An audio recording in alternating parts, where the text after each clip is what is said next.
Her judgment may also be wrong. There were not enough clues to increase the certainty of her guess. To be honest, I was waiting to commission a living ace mech from your patriarch. Saint Marissa Lewandowski said in an emotional tone. Having fought alongside your clan for years, I have come to appreciate the value and strength of your living mechs. I especially like how the living mechs of both weak and powerful pilots have become responsive and reliable partners. I think I can fight considerably better if I had a living light skirmisher like the Dark Zephyr. Kedis raised her eyebrow. Why have you not attempted to pass on your request to our design department? Vase and Kedis would be honored to convert your Jeddah Sandovar into a living ace mech. The circumstances won't allow it. Saint Marissa sighed with regret. I already chatted with Director Gloriana Woden about this. She cannot promise that she can overhaul my ace mech within 2 months, and that her schedule is already packed with ongoing projects. Your design department is ultimately too small to accept too much work.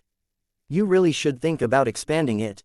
Your clan's living mechs have become so popular that more and more expert pilots and ace pilots like myself want to pilot a high-ranking living mech of our own. We are so jealous of your Everchangers, your Minervas, your Dark Zephyr and so on. You Larkinsons shouldn't keep all of the good stuff to yourselves. The more composed Saint Calisandra Bouget nodded in agreement. My thoughts align with Saint Marissa. There is no excuse for the Living Mech Corporation's design department to maintain its small scale when the sales and licensing fees of its business ventures have delivered an astronomical amount of income to your company and clan. Your patriarch is not only close to the Mechers, but also leads the upper council of the Red Collective. All of the impediments to further growth and expansion have disappeared. Kedis frowned when she heard that. I will pass on your feedback to Vase and Gloriana. I am not sure how they will take it, though. They like to maintain strong control over the design department. They have always resisted drastic expansion. Vase doesn't want their overall loyalty and commitment to come under question.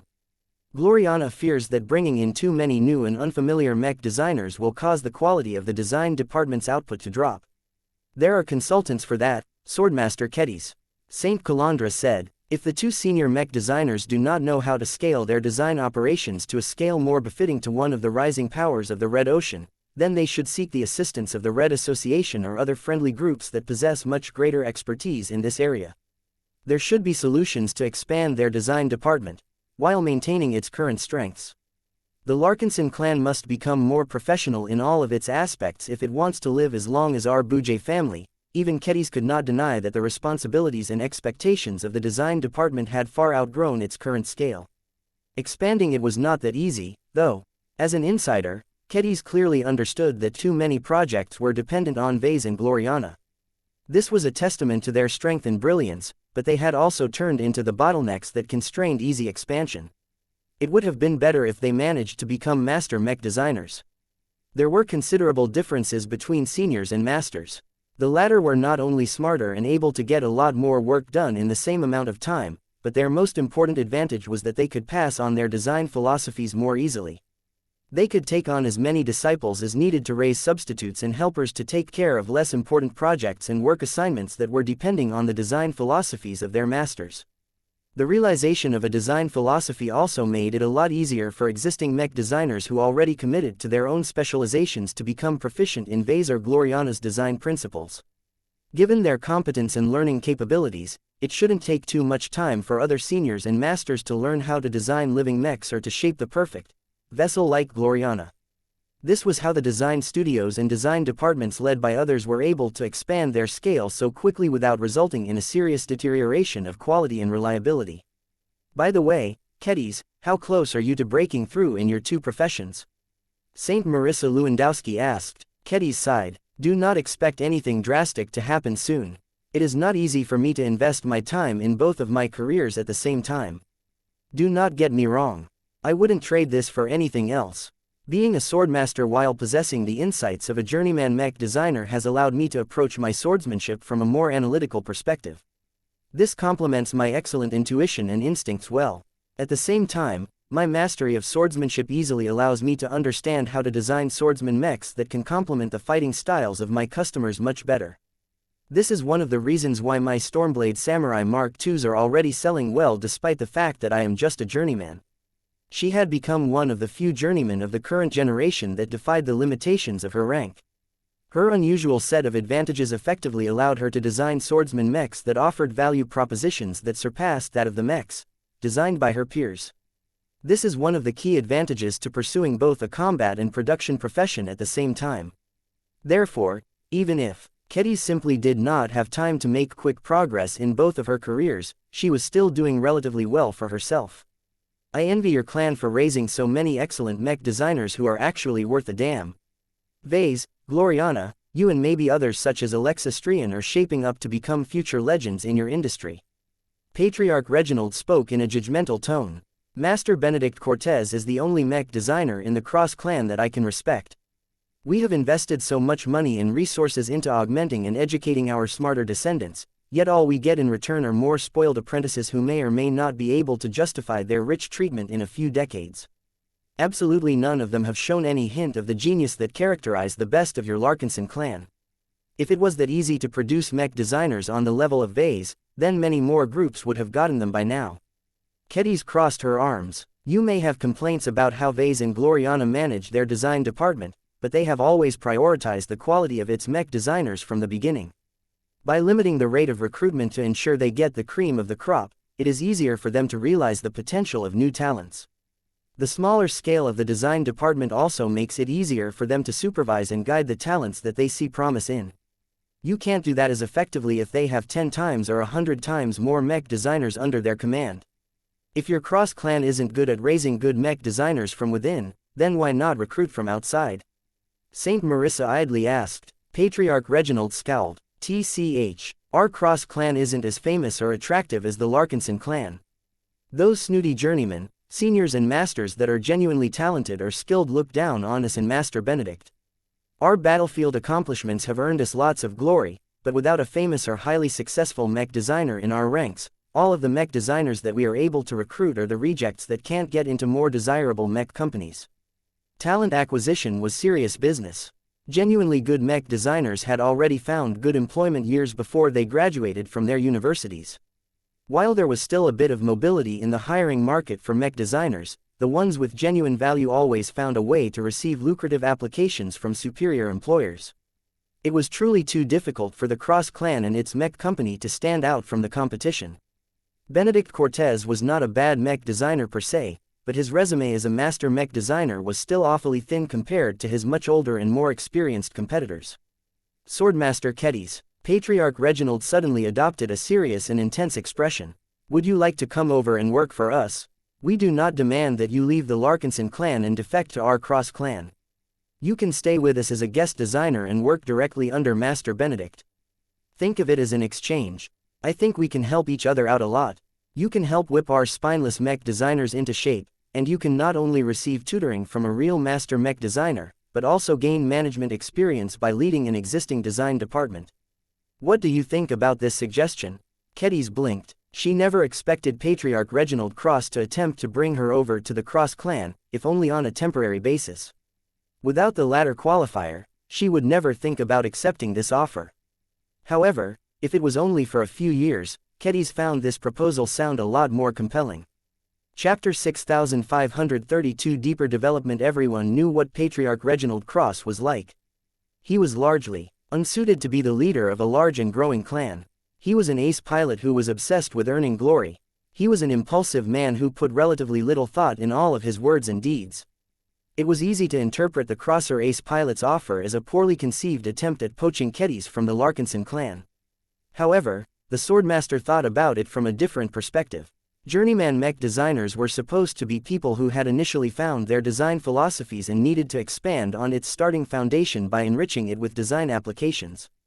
There were many ways in which journeymen could develop their design philosophies. Vase had once explained the tree model to her in the past. He was an archetypical example of a mech designer who preferred to explore many different ideas, causing him to develop a broad but relatively short tree of skill sets and design applications. Kedis herself limited her output in many ways, choosing to limit her core work to swordsman mechs. That meant that her tree was destined to be narrow. That did not mean that there was no need for her to travel around and gain new inspiration from different ideas. The challenge of mech designers who wanted to develop like Vase was not to blindly pursue quantity by developing lots of unrelated design applications. They instead needed to find a way to tie all of these weaker solutions to each other so that they could produce powerful synergies. A qualified mech designer must always design a mech that offered superior performance or value to their target audience. There was no point in designing mechs if the output contained a lot of dubious gimmicks that did not offer any meaningful improvement on the battlefield. As such, broad and adaptable mech designers had to be able to combine multiple design applications together so that the whole was always greater than the sum of its parts. Strictly speaking, Vase was not a typical broad mech designer. His most notable design solutions had already reached a degree of advancement that they could put a lot of narrow mech designers to shame. It was just that his personality and the nature of his design choices reflected an attitude of not being afraid to explore drastically different subjects. Even if no existing synergy existed, he could always find a way to make it fit into his own design approach. Kedis was a different mech designer. She purposefully focused on developing a narrow tree out of a clear understanding of her strengths and weaknesses. As a woman who split her time between mech design and swordsmanship, she could never devote as much time on fanciful explorations like Vase. She had to ration them a lot more carefully. She understood quite early that if she still wanted to make decent progress as a mech designer, then she needed to minimize her distractions and focus solely on developing her core strengths. This was why she had no qualms about developing into a narrow mech designer and imposing multiple limitations on her work and research activities. While narrow mech designers might have it easier on the surface, they still had to endure their own set of challenges. One of them is that it was quite difficult to develop a narrow tree to a tall height. Kedis had to continually explore and advance her core specialization so that it became notably more effective than the design applications of broad mech designers. Broad mech designers relied on combining multiple different weak solutions to produce a powerful result through synergy. Narrow mech designers only relied on a single highly developed solution to outright dominate in a single aspect. Not everyone was able to succeed in doing the latter. Even if they understood the research direction they needed to explore, they still had to rely on a lot of ingenuity, opportunities and hard work to make continuous breakthroughs and elevate a design application until it clearly overpowered compared to the alternatives. This was difficult because the rest of the mech industry was not incompetent. There were many masters and star designers that had furthered the development of mechs in so many different ways. It was impossible for a journeyman like Kedis to outcompete her most successful predecessors by beating them at their own game. The only viable way for journeymen, and especially ones that chose to commit to narrow development strategies, was to blaze a new trail. By pioneering a new research field, a mech designer was able to avoid a lot of competition from the established market leaders. The goal was to fulfill the demands of customers in a different way than usual. Vase had managed to do so in a magnificent way. He successfully fulfilled a demand that had been left unmet for multiple centuries, which was to give norms way to pilot. There were also mech designers who relied on different technologies to fulfill demands that had previously been met by established players. What enabled them to stand out from the competition was to solve a problem at a much more affordable price, or find a way to increase the performance of their own proprietary solutions. Originally, Kedis sought to develop a design philosophy based around designing swordsman mechs armed with swords that offered superior sharpness. That had gradually changed as Kedis started to shift her emphasis on sharpness to developing a design application based on imbuing the swordsmanship she mastered into her own swordsman mech designs. It was not that Kedis had lost her passion for sharpness. It still served as the foundation of her personal sword style. She just felt that she could not bring much value to the mech industry, as sharpness was a common specialization to many existing mech designers. While their methods may differ from her own, she could not deny the fact that the mech market already sold plenty of swordsman mechs armed with blades that could cut through thick and resilient alloys. Instead of thanklessly trying to improve a parameter that offered no real unique benefits aside from maybe making her own solution cheaper and more accessible, she would rather break new ground and offer her customers a benefit that they could never attain from her competitors. This was why she decisively chose to reorient her design philosophy towards a gimmick that only she could do, which was imbuing her swordsman mech designs with the custom swordsmanship styles developed by herself in the guise of a swordmaster. No other mech designer possessed a combination of professions like Kedis, and she would be a fool if she did not neglect the obvious synergies. She had clearly made the right bet, because all of her products had been very well received by her target audience. The Red Association currently registered her specialization as a Class 6 design philosophy based on skill-imbued swordsman mechs. Her route still remained the same. She wanted to design the best swordsman mechs in the universe. She just chose to shift her emphasis from sharpness to the imbuement of superior weapon skills. This was why she was successfully able to get away with such a major change in specializations. She was rather lucky as well that she managed to make this transition early in her career as a high-ranking mech designer. The later she changed her specializations, the less room she had to make any course changes. At that point, too much of her original design philosophy had already become solidified, thereby locking their cognition to the point where they could no longer accept radical changes in their design approach. In other words, older mech designers had basically locked themselves in their chosen directions. They could only effectively explore radically different research directions if they were broad and versatile enough from the start. The only other solution was to raise disciples who were willing to explore different but related research directions. Kedis had yet to reach the point where she seriously needed to think about training disciples to do this kind of work. She was still a journeyman mech designer who had made decent but not too many attainments in her new research direction. She instinctively felt that she still retained enough flexibility to make further course changes if she wished. Not that she wanted to. She was happy with specializing in skill-imbued swordsman mechs. The challenge that she currently faced was that she found it difficult to devise new ways to improve her core design application any further. She recognized several shortcomings about her design philosophy that she could address. The memory capacity of every swordsman mech design was limited. She could only imbue so much information into her works. This severely limited her ability to pass on thorough and complete swordsmanship styles into words such as the Monster Slayer model and the Storm Sword model. The teaching of swordsmanship styles was also rigid and non-interactive. Every copy of her mech designs taught the same set of sword techniques and principles without making any adjustments based on the circumstances of individual mech pilots. A true swordsmanship teacher would tailor his lessons to each individual student. Certain moves were not suitable to be employed by a different swordsman due to incompatible physiques, mindsets, habits and convictions. Other sword techniques could still be taught, but needed to be altered to accommodate the unique circumstances of individual swordsmen. This was why true swordsmanship could never easily be learned by studying books or watching a video guide. Those that possessed the capacity to learn new sword styles through non-interactive study materials were already highly skilled and successful swordmasters themselves. What Kedis could do, the vast majority of her customers could not do. They lacked the skill, experience and other competencies to truly master unfamiliar sword styles.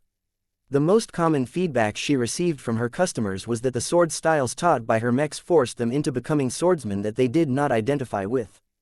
The lack of adaptation and responsiveness to the unique circumstances of every customer limited the usefulness of sword styles that synergized well with their associated swordsman mechs. Kedis eagerly wanted to solve these problems and more, but she lacked the imagination and inspiration to come up with viable solutions. This was why journeymen occasionally had to leave the environment they were familiar with and venture to different places in order to gain new ideas.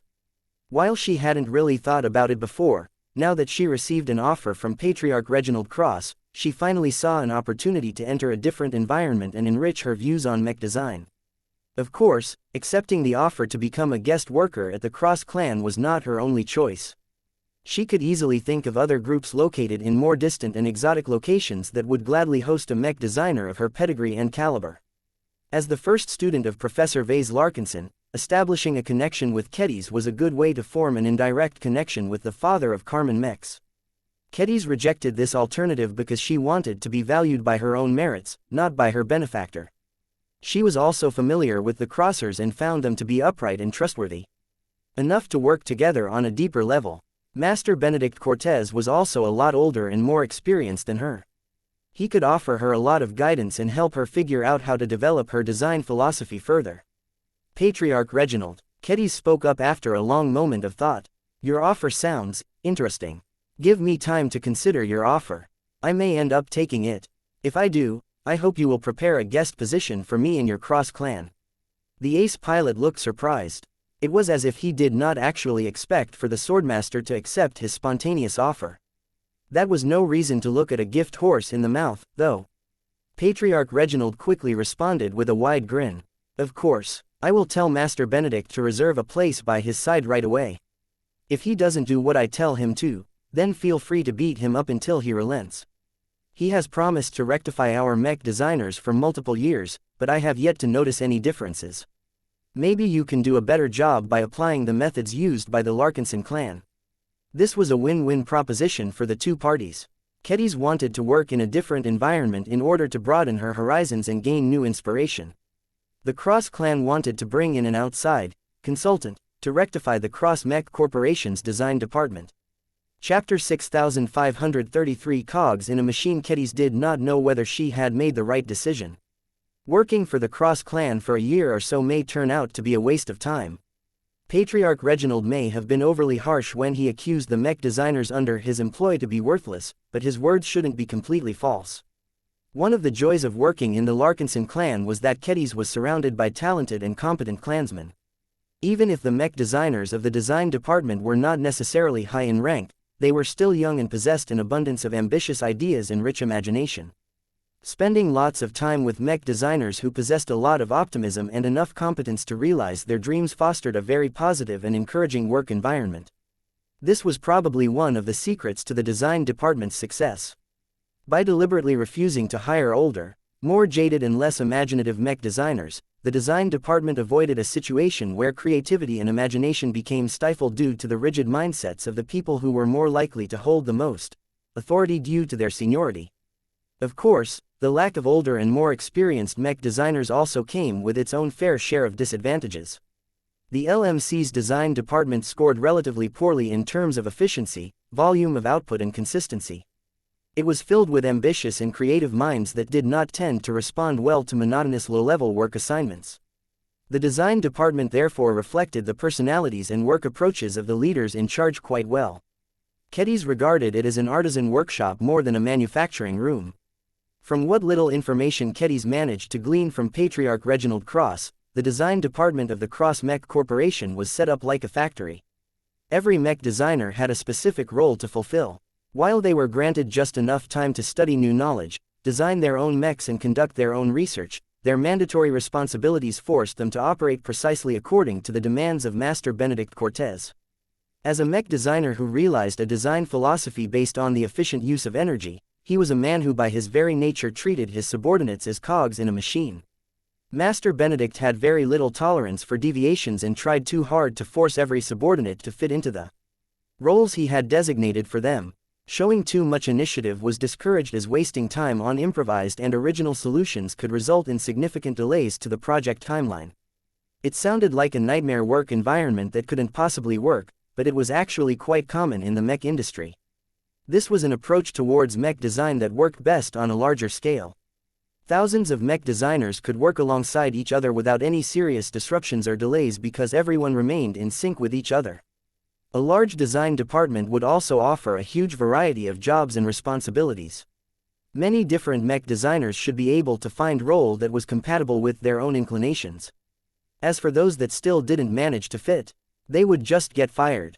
The mech designers who worked in these large and highly organized workplaces tended to enjoy the stability they offered. Their work was not too stimulating, but there was a very low probability that they would fail to meet the requirements. This kind of design department offered the best possible support for a mech designer like Master Benedict. He was the only mech design pillar of the Cross clan, so he had to shoulder a huge amount of responsibilities by himself. In order to maximize his productivity and increase his output, he needed the help of a large machine filled with mech designers that acted completely according to his needs and nothing more. This was how Master Benedict was able to juggle dozens of mech design projects and work on them so efficiently that he was able to complete them according to their tight and punishing schedules. Master Benedict apparently structured his mech design projects in such a way that he only needed to rely on his superior capabilities to solve the most difficult problems in advance. That still left a lot of gaps, but he could delegate all of the remaining grunt work to his subordinates. As long as Master Benedict was skilled enough to make this work, he had built a pretty good setup for himself. Unfortunately, this design work model came with a very big downside. It was hardly the best way to help younger mech designers exercise their creativity and broaden their problem-solving skills. The situation was entirely different in the LMC's design department, as Vase and Gloriana were much more interested in developing the comprehensive design skills of the talents they carefully selected and recruited into their clan. It was a waste of time, money, resources and potential if the talented young mech designers failed to develop any useful design applications. The less strict and more informal work structure within the Larkinson clan easily allowed assistant and contributing mech designers to take on a variety of highly stimulating assignments. Even if the difficulty and importance of the grunt work was not all that educational, exposing assistants to a larger variety of problems still allowed them to exercise their design skills in a more comprehensive manner. It was a lot harder for mech designers to keep up with their work schedule, though. There was a higher demand on competence and they always needed to be ready to take on brand new challenges. Their work was never stable enough for them to be able to do the same work on repeat for months or years. Ultimately, the two different workplaces tended to propagate very different kinds of mech designers. Those who did well in climbing up the LMC's design department tended to be less efficient but more creative. Kedis felt she was a good example of that, as she could not stomach the idea of working as a mech designer in the Cross clan. That did not mean that the CMC's design department was completely unsuited to develop talents. Those who did well in this kind of workplace were essentially model workers that excelled at getting the most out of the least amount of resources. They were good at producing consistent work and slowly gained the ability to improve technological implementations. Kedis felt very fortunate to have worked in such a stimulating work environment. She felt she needed to get a better insight on how the Cross clan developed its mechs, preferably without talking to Master Benedict first. Kedis and him were old acquaintances who went back a long way, back when Master Benedict was known as the notorious Skull Architect. Myra used to be an apprentice of the Skull Architect. Since Kedis learned mech design from Myra, that turned Kedis into something of a grand disciple of Master Benedict Cortez. Not that it mattered all that much. Everything happened a long time ago in a galaxy that had become unreachable. Kedis had very little in common with Master Benedict, and their approach towards mech design diverged considerably. However, was precisely because they were so different from each other that an exchange became worthwhile. Kedis would definitely benefit more from an exchange of knowledge than Master Benedict, but perhaps there were other ways for her to make up the difference. Patriarch Reginald promised to give her a mandate to rectify the CMC's design department. Improving it would not only make the ace pilot happy, but should hopefully give Master Benedict more useful helpers to share his growing burdens. In order to do that, she wanted to question a handful of crossers in order to get a better idea on how they obtained their mechs. The Swordmaster first decided to approach St. Linda Cross. Kedis felt it was a good idea to develop a closer relationship with one of the few ace pilots that would stay behind the expeditionary fleet. The Swordmaster decisively shuttled over to the Hemington Cross and entered a hangar bay where she had an opportunity to admire the Amphis Extremis up close. Beautiful. The Amphis Extremis was a quasi-first-class ace offensive space knight that was clearly based on the original Amphis that Linda Cross piloted as an expert mech. Surprisingly enough, the Amphis Extremis turned out to be a brand new construction. Kedis was slightly taken aback by this discovery, as she assumed that the Crossers would do the same as the Larkinsons and upgrade an existing expert mech into an ace mech. She soon figured out why the Cross clan refused to reuse the original Amphis. Different from the Larkinson clan, which tended to value mechs as they grew older and more powerful as they aged, the Cross clan tended to treat its mechs as machines that inevitably experienced wear and tear and deteriorated in performance unless special measures were taken. It was logical for the Cross clan to discard an expert mech that had become outdated and depreciated too much in value and develop a new ace mech from scratch. There were huge differences between expert mechs and ace mechs. Unless the latter was expressly designed to accommodate future upgrades, it was not very cost-effective to transform expert mechs into ace mechs. Technology, skills, experience, mech doctrines, material availability, enemy types and more had all changed drastically over the years. This was why Master Benedict Cortez clearly chose to start from scratch and design a superior ace mech without the need to preserve any of the outdated baggage that were several decades old. This was why the Amphis Extremis offered superior performance in almost every aspect aside from the ones that could only be gained from age. It was a pity that the original Amphis never had an opportunity to become a living mech, and that the new Amphis Extremis hadn't gained this trait either. The Cross clan clearly did not want to depend too much on Vase Larkinson and his design philosophy. Their decision was not necessarily wrong. There was still value in non-living mechs. Their growth potential was lower, but there was not much need to be fussy about their production or repairs. The Cross clan could more easily switch to using new mechs depending on what the situation demanded from its troops. The older mechs could be sent to the recyclers so that their materials could be used to produce more useful products. This was the conventional approach to handling mechs. Kedis actually felt repulsed by this treatment, even though these lifeless mechs did not have feelings to care about how callously they were being handled. This was an indication that she had spent too much time in the Larkinson clan, where everyone treated mechs as cherished brothers and sisters. How the Larkinsons treated their mechs was the exception rather than the rule. Kedis had always known about this on an intellectual level, but it was now that she truly understood what this meant. She began to smile. To be confronted by a different approach towards managing mechs already expanded her horizons. She grew excited. She looked forward to what other novelties and culture shocks the Cross clan would introduce to her. The abundance of lifeless mechs parked in the hangar bay continued to break apart the assumptions that shackled her cognition and caused her to stagnate in her research. Swordmaster Kedis, the female ace pilot, greeted as she left her cockpit and floated down to the deck. Welcome to the Hemington Cross. What do you think of my Amphis Extremis? It is a fine work of technological essence, Kedis admitted. I can see how much effort Master Benedict had put into its design. Its shape and parts all scream brutal efficiency to me. Every limb should move smoothly and every force exertion should be able to produce a precise amount of force. Perhaps these design choices have made the physical frame a little less tolerant towards mechanical damage than what I expect from a space knight, but the powerful Saw-Dix shield generator should prevent that from becoming an easily exploitable weakness. Chapter 6534 The Amphis Extremis. The Amphis Extremis was an imposing mech up close, as it should be, as it was a powerful ace mech. Kedis appreciated the opportunity to examine this relatively new machine up close.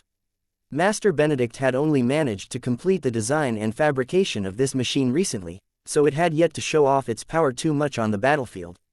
The brief skirmishes between different scouting and raiding elements were not enough to give the Amphis Extremis room to showcase its full might. St. Linda Cross was obviously very happy to pilot such a powerful mech. Do you regret that it isn't a living mech? Kedis asked. The other ace pilots in the virtual meeting all preferred to commission a living mech from my clan. St. Linda Cross shrugged. I can understand the temptation, but just like my patriarch, I am not looking to fight alongside a machine-turned-friend. Here in the Cross clan, we believe that glory must be earned through our own efforts. If we let our machines decide our actions, we will ultimately grow dependent on them. What happens if we lose our living mechs one day? We already saw a preview of that by witnessing how badly Janzi Larkinson reacted to the death of her living mech. That was an extreme case, Linda. Janzi Larkinson developed an extreme attachment to her living mech. She stood out so much in this regard that it accidentally led to the development of the Karman system. Most of the mech pilots in our clan are able to cope with the loss of their battle partners relatively well. They often describe it as losing a pet. It is something to mourn about, but not something worth giving up your life for. I think the lessons you learn and the companionship you gain from piloting a living mech is worth far more than the pain you will feel from losing it in battle. Though Kedis did not particularly choose to become a shill, she didn't like how St. Linda dismissed the value of living mechs so readily. The older ace pilot merely smiled in response. Reginald and I have built our careers off piloting mechs that don't backtalk against us or second-guess our decisions. There may be times where teamwork can produce better results, but we are mech pilots who grew up in the old Cross clan. Back in the Garland Empire, we were taught that only power is supreme. Technology, wealth and troops are all secondary in comparison. As long as we are skilled and strong enough, it is natural for everything else to fall in line. Those who put technology and other factors first are short-sighted because their success and failure is tied to the availability of external variables. We must never develop this weakness. That was an extreme opinion that Kedis never expected to hear from Linda Cross, who was often regarded as a considerably more intelligent and reasonable champion than Reginald Cross.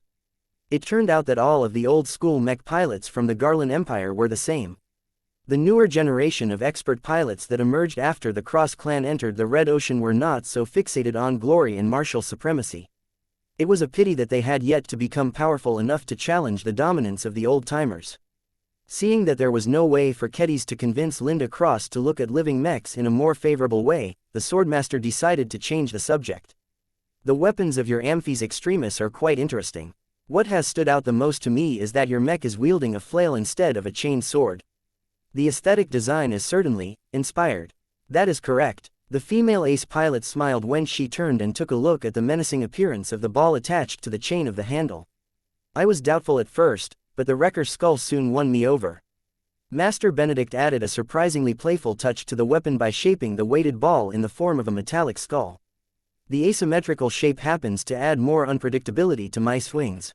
It also helps to induce more fear, as skulls also have similar meanings to the native aliens. The Wrecker skull was a fitting name, given that the skull-shaped ball truly looked as if it could be used to crack apart the heads of enemy phase lords. Why did you decide to switch from attaching the chain with a ball instead of a sword? Kedis asked. If you chose to stick with the latter, I could have forged a special blade for you that is thick, sturdy and capable of cutting through lots of matter. There are multiple reasons why the main weapon of my ace mech is a ball. Back when I was still an expert pilot, my resonance strength was not strong enough to generate enough mass for a blunt object to break apart the armor of mechs or starships. I needed to rely on a sword to more easily cut through armor and solid matter. Now that I have become an ace pilot, I no longer need this compromise anymore.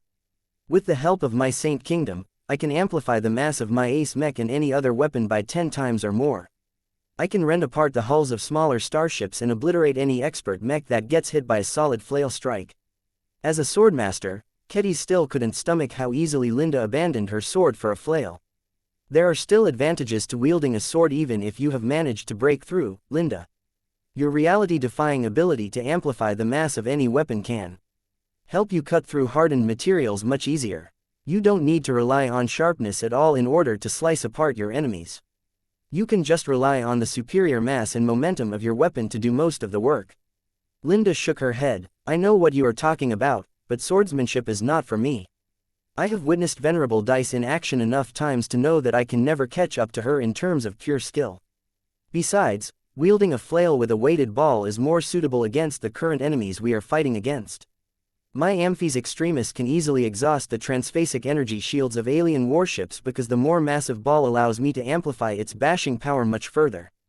The same goes for the spatial barriers of enemy phase lords. As a mech designer, you should know why this is the case. I do, Kedis replied. Transphasic energy shields did not behave like physical armor.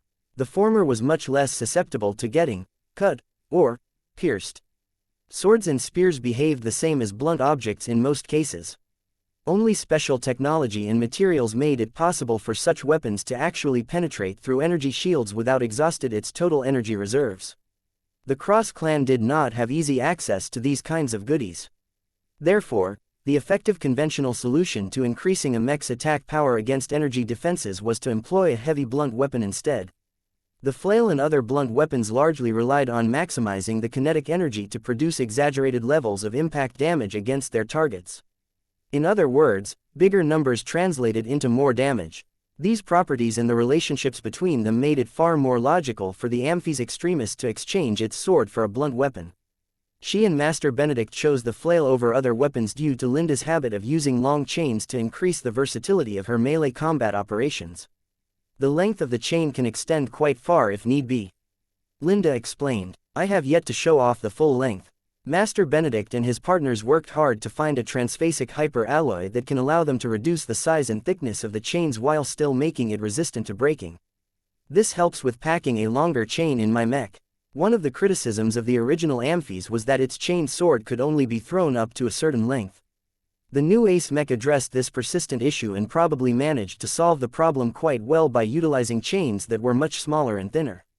This significantly increased the range of the melee strikes of the Amphis Extremis. Yet this was not the only weapon in the Space Knight's arsenal. The tower shield has seen little improvements aside from making use of superior exotics and hypers. Kedis remarked as she tried to figure out if there was anything special about its design. Master Benedict and I do not think the tower shield needs to be anything more. The Crosser Ace pilot answered. A solid enough tower shield should be able to resist a lot of weapons fire, but the main reason why it is so unsophisticated is because I can rely on it to stay in one piece if I use it as a battering ram. The forces that I can generate from a full charge is enormous if I make active use of my Saint Kingdom.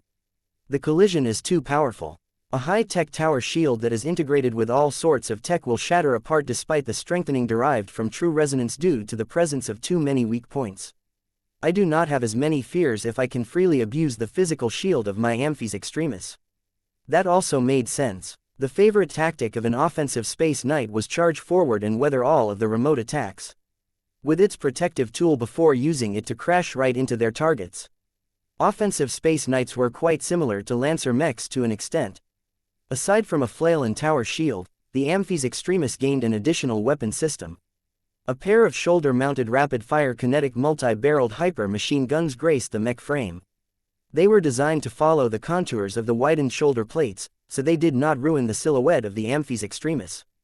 Thick ammunition containers were mounted on the back, which was designed to be easily removed or replaced by a logistical mech under field conditions.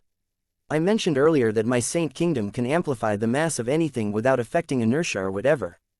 This works for something as large as my entire machine to objects as small as the metal bullet of a gun. Saint Linda briefly explained. It seemed too good of an opportunity to add these multi-barreled machine guns to mech. Don't underestimate this relatively low-tech weapon. It can launch rounds at a high rate, and my control over them is good enough to be able to aim each muzzle at individual targets. Combined with the fact that I can easily increase the mass of every bullet by 10 times or more, I can use this cheap and small ammunition to shred entire swarms of alien phase fighters, especially if my resonance strength grows stronger in the future.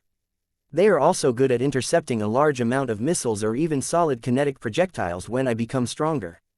This completely solved one of the greatest disadvantages of a melee mech like the Amphi's Extremis.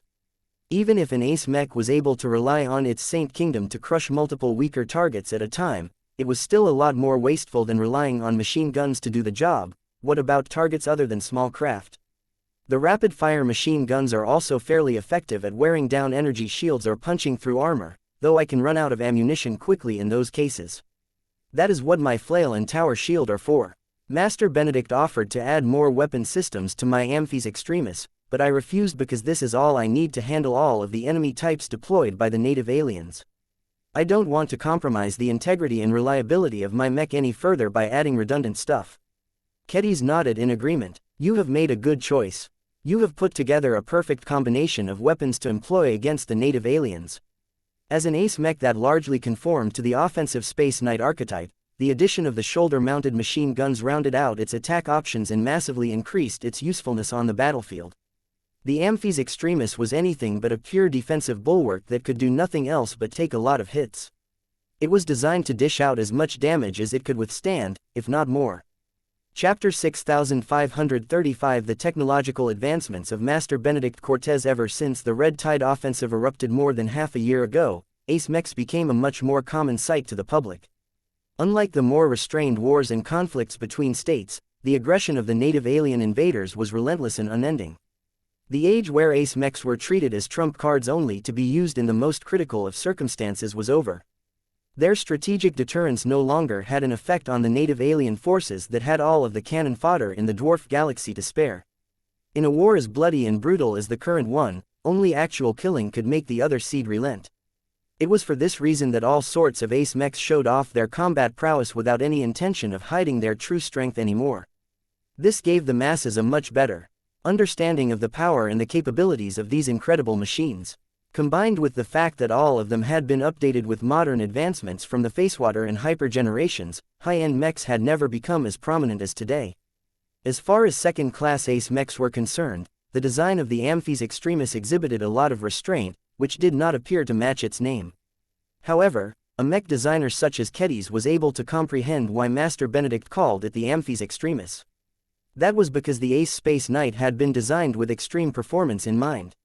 Unlike multipurpose mechs that tried to solve every problem by carrying a solution for every occasion, the design of the Amphi's Extremis tried to solve every alien opponent by relying on the minimum number of features. Every design choice had a meaning. Every component had a purpose.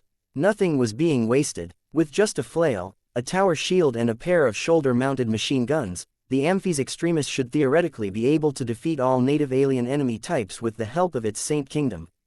Of course, the Amphi's Extremis could not match the performance of other ace mechs in their areas of specializations. There were still differences in effectiveness. For example, the Amphi's Extremis lacked long-range striking capabilities. Its machine guns were devastating at short ranges, but their hit rates dropped rapidly at mid-range. As for trying to hit anything smaller than a starship at long range, forget about it. The muzzle velocities and accuracy of the multi-barreled machine guns were downright awful compared to other ranged weapon types. Gauss rifles that were able to accelerate kinetic projectiles to a small fraction of the speed of light were much more effective at longer ranges. On top of that, light-speed energy weapons were even better at this job. Kedis found it curious that Master Benedict rejected the temptation of mounting laser weapons onto the Amphis Extremis. It showed that he remained confident that the Amphis Extremis would be able to deal with the opposition without long-range precision armaments. This was the right choice as far as the Swordmaster was concerned. The Amphis Extremis was primarily a melee mech, and excelled at inflicting damage up close. Instead of blindly trying to make up for its shortcomings, it was much more sensible to amplify its strengths. Unlike bulkier and heavier space knights such as Venerable Janzi's Bastion, the Amphis Extremis was actually fast and mobile enough to be utilized in assault roles. It might not be able to catch up with the likes of the Dark Zephyr Mark III or the Jeddah Sandovar, but no one expected for a medium mech to be able to win a race against those blazingly fast machines. As a product of Master Benedict, the Amphis Extremis was not only extremely efficient when it came to the use and transmission of energy, but also possessed higher than usual power generation capacities. Its power reactor was close to the limit of what a quasi-first-class ace mech could bear, and the latest version of the Index system significantly boosted its power generation through alternative means. I have heard that Master Benedict has made significant breakthroughs in advancing his main design applications. Kedis said. Saint Linda nodded. That is correct. The Magma Vein System version 2.0 is improved in every way. I don't understand the technical details myself, so you can read the documentation if you are able to access it. What interests me the most is that it comes with the volcanic outburst mode. I haven't used it yet, but it is supposedly a way to overload every part and system that consumes energy so that they temporarily become a lot more powerful than before. Activating this mode causes my mech to overheat and damage its internals at a fast rate, so I have been told to never activate it unless the circumstances are dire. If I keep it active for too long, my mech will melt or explode. Kedis raised her eyebrows in surprise. Overload modes had existed for a long time, but she never expected for Master Benedict to make use of this solution. Is there anything special about the volcanic outburst mode that makes it different from other overload modes? There is. Saint Linda nodded. Master Benedict has carefully configured its settings as well as the parts of my ace mech so that the breakdowns and other malfunctions will happen all at once instead of one at a time. What I mean by that is that my Amphis Extremis will remain fully functional before reaching the critical threshold. If I don't resolve a crisis by that time, my ace mech will be dead anyway. Her description did not sound like much, but Kedis knew that I was much more difficult to attain this result in practice. It demanded a deep understanding of all of the utilized technologies as well as how they materially deteriorated after being subjected to excessive abuse. A journeyman mech designer like Kedis could never develop an overload mode in her own mech designs that could work so well. Her own solution would likely cause her swordsman mechs to blow up their flight systems or mech engines first, thereby causing them to become combat ineffective despite the fact that all of their other parts and systems were still in working condition. After Kedis was done with admiring the latest implementation of the Magma Vein system, she soon turned her attention to Master Benedict's other technological triumph. What about the Index system? I have heard that Master Benedict managed to make a large breakthrough in its operation. Kedis recalled that Master Benedict also contributed to the Amaranto Mark II project. The version of the Index system utilized in the Amphis Extremis would probably be applied to the upcoming Ace Command mech as well. He did. Saint Linda responded. I have been told that the Index system version 3.0 makes much more effective use of phase water technology and hyper technology. I don't know how he came up with the idea, but he actually came up with the idea of using flesh taken from phase lords or phase whales to increase the amount of energy harvested from other dimensions. He instructed me to exchange a large chunk of my war merits for brain tissue harvested from a greater phase whale. With the help of this material, the Index system installed inside my Amphis Extremis can practically power my Amphis Extremis by itself. That was a remarkable result. Unlike conventional power reactors that relied on high-density fuel or other energy sources to supply a lot of energy to different parts, the Index system perpetually absorbed it from other dimensions, making it practically free and inexhaustible to operate. As long as it became powerful enough and as long as Saint Linda controlled the energy consumption of her ace mech, the Amphis Extremis could theoretically keep fighting on the battlefield for an entire day without exhausting her energy reserves. This was also why the Amphis Extremis did not contain too many energy-hungry components. The only real energy hog of the Ace Space Knight was the Saw Dix shield generator. How could a space knight fail to resist a lot of damage? Even if the design of the Amphis Extremis placed more emphasis on offense rather than defense, the inclusion of a custom Azure energy shield generator that was largely dependent on energy supply neatly made up for its defensive shortcomings. Most knight mechs designed in the past rely more on armor than energy shields to withstand enemy attacks. Kedis said, alien transphasic energy shield technology is so highly developed that it has changed our paradigms. Now, more and more defensive mechs have begun to rely more on their energy shields than armor plating for protection. As a Space Knight pilot, how do you feel about this shift? The ace pilot remained silent for a moment. To be honest, I am having difficulty adapting to this transition. A good mech pilot must always be able to adapt to new technologies, but old habits die hard. I know many colleagues who insist on sticking to Space Knights that put more emphasis on armor than energy shields because that is what they have based their success on for so many years. I like to think that I am better than those inflexible pilots, but I still feel awfully exposed whenever I make use of the Saw-Dix shield generator in the field. It is not as physical and solid as a good slab of metal. The protection is entirely based on fancy tech that I can never hope to understand how it works. It makes me feel as if my life and death is decided by technology rather than my own piloting. I see. I can sort of understand how that is distressing to a mech pilot that likes to feel in control. This was probably another reason why the Amphis Extremis did not contain too many weapon systems and other gizmos. St. Linda Cross clearly preferred to rely on solutions that were simple, tangible and easily understandable. In that sense, the loadout of the Amphis Extremis made complete sense. The flail was a simple enough weapon to understand. The tower shield even more so. The machine guns were low-tech weapon systems that lacked the abstractness and complexity of more advanced ranged solutions such as energy weapons and plasma weapons. Kedis suddenly gained a crucial insight. Simple and lower-tech solutions were not always inferior. It was not necessarily the wrong choice to resort to tech and design applications that were not very popular so long as they perfectly fit the mech pilot's preferences and inclinations.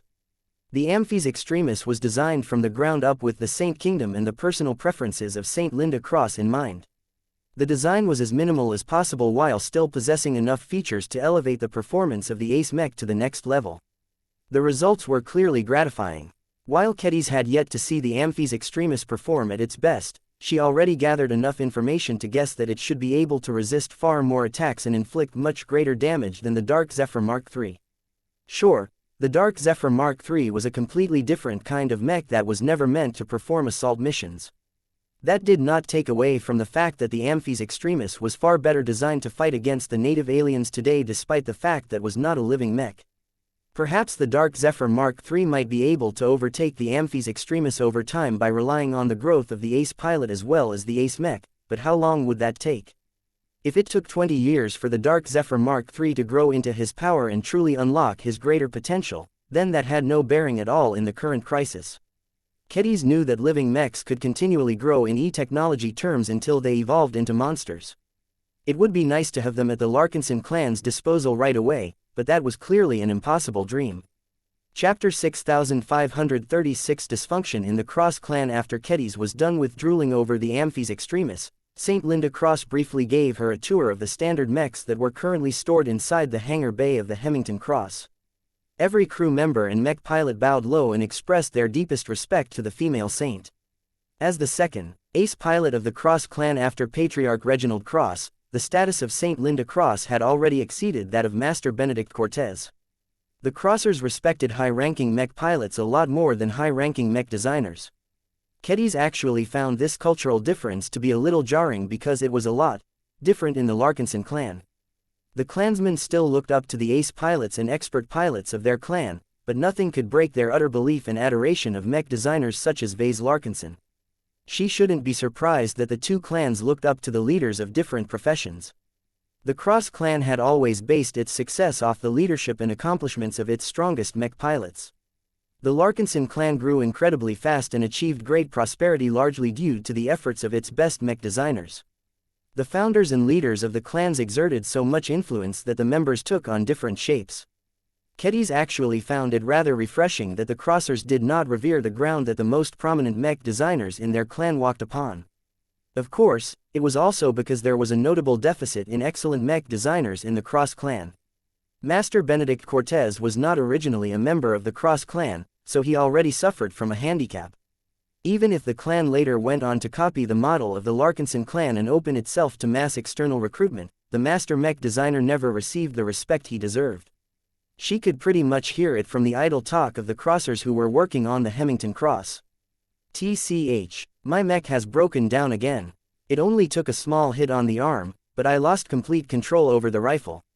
How am I supposed to keep my shots straight when a single attack can ruin my mech's accuracy? Master Benedict is slacking off again. Is this what the CMC worked on in the last 8 months? Why did they remove the third ammunition canister? Don't they know how many shots it takes to get past the energy shields of those annoying phase fighters? What? The caliber has increased but the firing rate has dropped by half.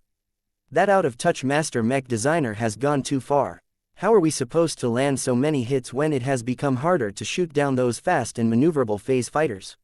I don't care if the math claims that it works out a lot better for us. That geeky old guy Benedict has no idea how difficult it is for mech pilots like us to eliminate phase fighters that are becoming faster with every generation. Why is he telling us to abandon our swords? Does he not know how much I trained and fought to become the best swordsman of our class in the Mech Academy? I won first place in 2 competitions. Even if I am not as good as those Heavenswarders over at the Larkinson clan, I have been learning from them. Now, I have to set most of my specialized swordsmanship aside because this haughty mech designer thinks that swords are no use against energy shields. Ha, he can kiss my butt. Kedis couldn't believe what she heard. Master mech designers were among the more respected people of a society, yet the crossers spoke so crassly about him that they clearly held far too little respect towards the man who was responsible for developing the mechs they relied upon. Such talk would never take place in the Larkinson clan.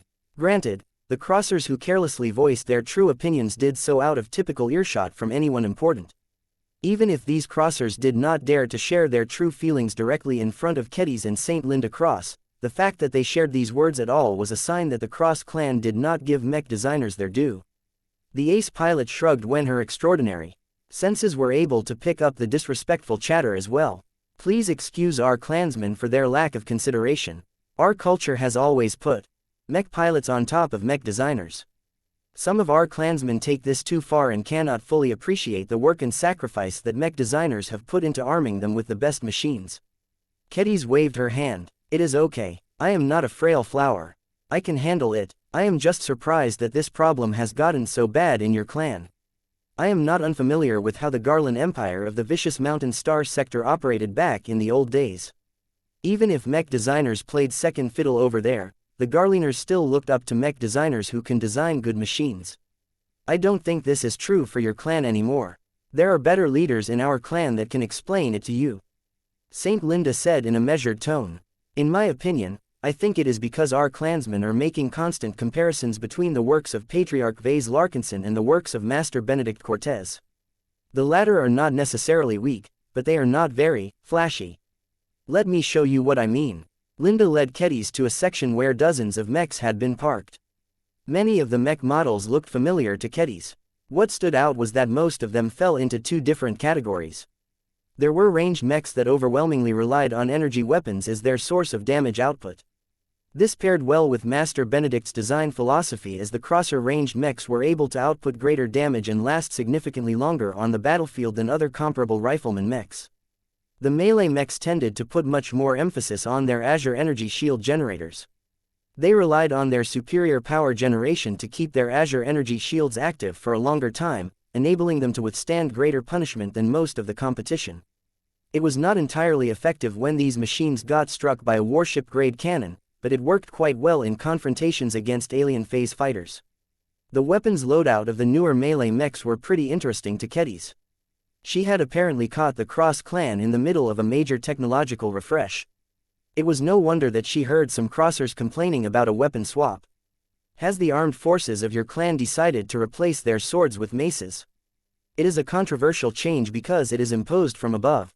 Linda confirmed. The same rationale that applies for my Amphi's Extremis partially applies to standard mechs as well. Blunt weapons with heft to them can inflict more damage to energy shields than bladed weapons.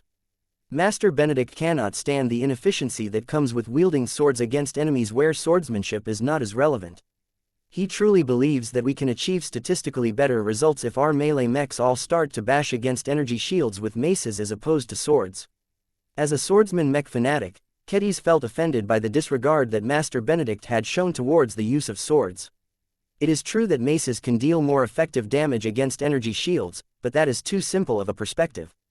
Swords are lighter, but also faster and easier to handle. A skilled swordsman mech pilot should be able to launch attacks at a higher frequency and maintain greater control over the mech frame. The slight difference in mass also makes it a little easier for swordsman mechs to catch up to fleeing phase fighters. Finally, far more mech pilots are comfortable with wielding swords since it is the first weapon they trained in since they enrolled in the mech academies. It is deeply uncomfortable for them to lose their swords and get maces in their place. They are all forced to train their proficiency in maces in order to keep up their performance in combat. Saint Linda Cross brought Kedis to a more isolated corner of the hangar bay before turning to face the swordmaster directly. I think you have seen and heard enough to gain an impression on what it is like in our clan. What do you think, Kedis? Kedis grimaced and tapped her finger against her forearm. So far, your Cross clan has not made a good impression on me. I do not know whether what I heard from the mouths of your clansmen is universal in your clan. If it is, then there is clearly a dysfunctional relationship between the mech pilots and the mech designers around here. Maybe it won't lead to any major blunders, but it is clear to me that neither groups harbor good feelings towards each other. That will lead to constant friction and frustrations that will only hold you all back in the end. As an ace pilot, Linda Cross could easily hear the truth in the swordmaster's words. She could not deny that there was something wrong in her clan. Who do you think deserves more blame, mech pilots or mech designers? It is not as simple as that. Kedis shook her head. Both groups have reasons to blame each other. The mech pilots over here are justified in their belief that mech designers aren't doing enough to listen to them. The mech designers meanwhile are constantly met with lack of gratitude despite all of the earnest work they are doing to give mech pilots a better chance of winning the Red War. I think the ultimate culprits behind all of this dysfunction are Patriarch Reginald Cross and Master Benedict Cortez. Both of them deserve equal blame. It is quite brave of you to blame both of them at the same time. Oh, come on, Linda. I know you Crossers tend to forgive a huge amount of transgressions made by Patriarch Reginald, but you cannot possibly be blind to the fact that he is an idiot who cannot properly administer a clan. That does not necessarily make him a bad leader, but he is much better at inspiring and leading troops in battle than fulfilling the other responsibilities of a leadership figure. His lack of attention towards the treatment of mech designers is a serious mistake. Every other crosser has blindly taken over this attitude and continues to devalue my profession. That has probably made it much harder for your clan to recruit and retain talented mech designers. You are not wrong, I suppose. Linda actually felt ashamed for the failure of her clan to give mech designers their due regard. Kedis was not finished yet, though. At the same time, Master Benedict Cortez deserves his own share of blame. He has not reformed from the days where his customers were ignorant pirates who did not know what was good for them.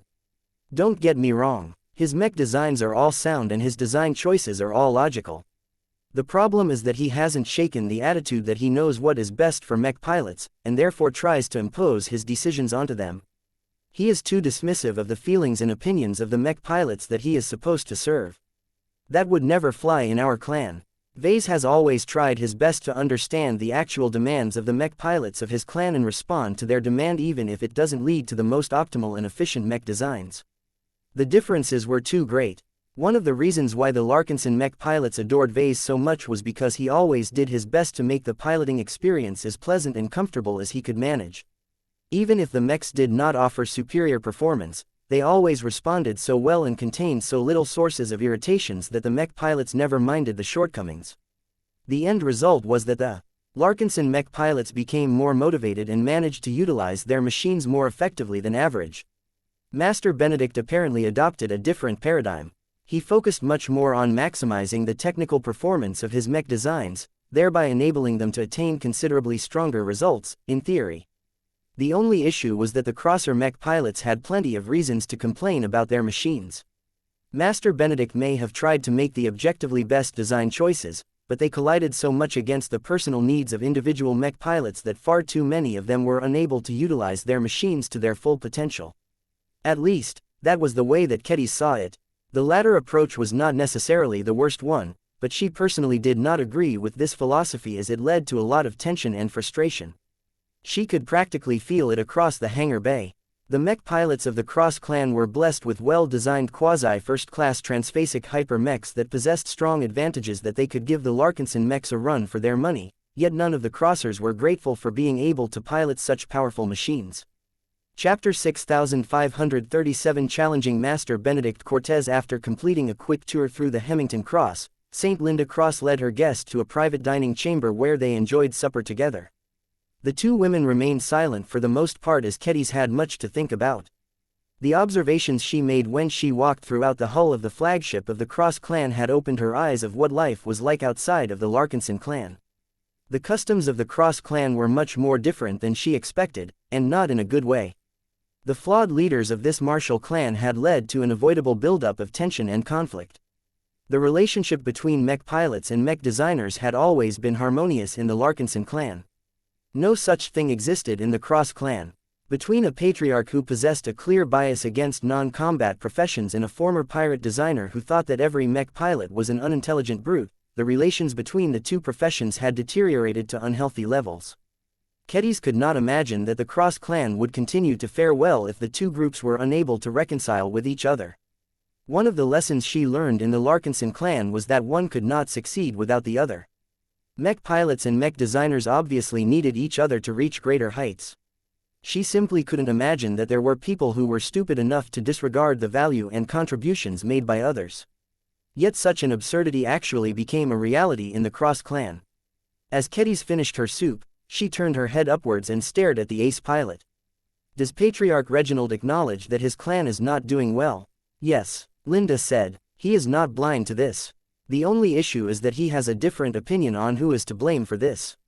He doesn't think that he is at fault. He will outright deny that he deserves any blame or that he needs to change in order to make our clan better. He has shifted all of the blame to Master Benedict and the CMC's design department. Kedis wanted to palm her face when she heard that. Typical. What about you, Linda? Are you just as obstinate as your patriarch? The female saint shook his head. I am not. I can understand where Reginald is coming from, but I have met Master Benedict and his subordinates enough times to know that they aren't deliberately being lazy or incompetent. They work harder than many other crossers and deliver genuinely good products. The problem is that Master Benedict makes decisions without paying any serious attention to the actual opinions of his mech pilots. He looks down on their intelligence and their ability to make good decisions. Master Benedict is good at the technical aspect of designing mechs. That is not in doubt, Kedis observed. His design choices are likely among the most optimal ones he can make based on the resources, technologies and facilities available to him. I haven't met him in a long time, but I think he still means well.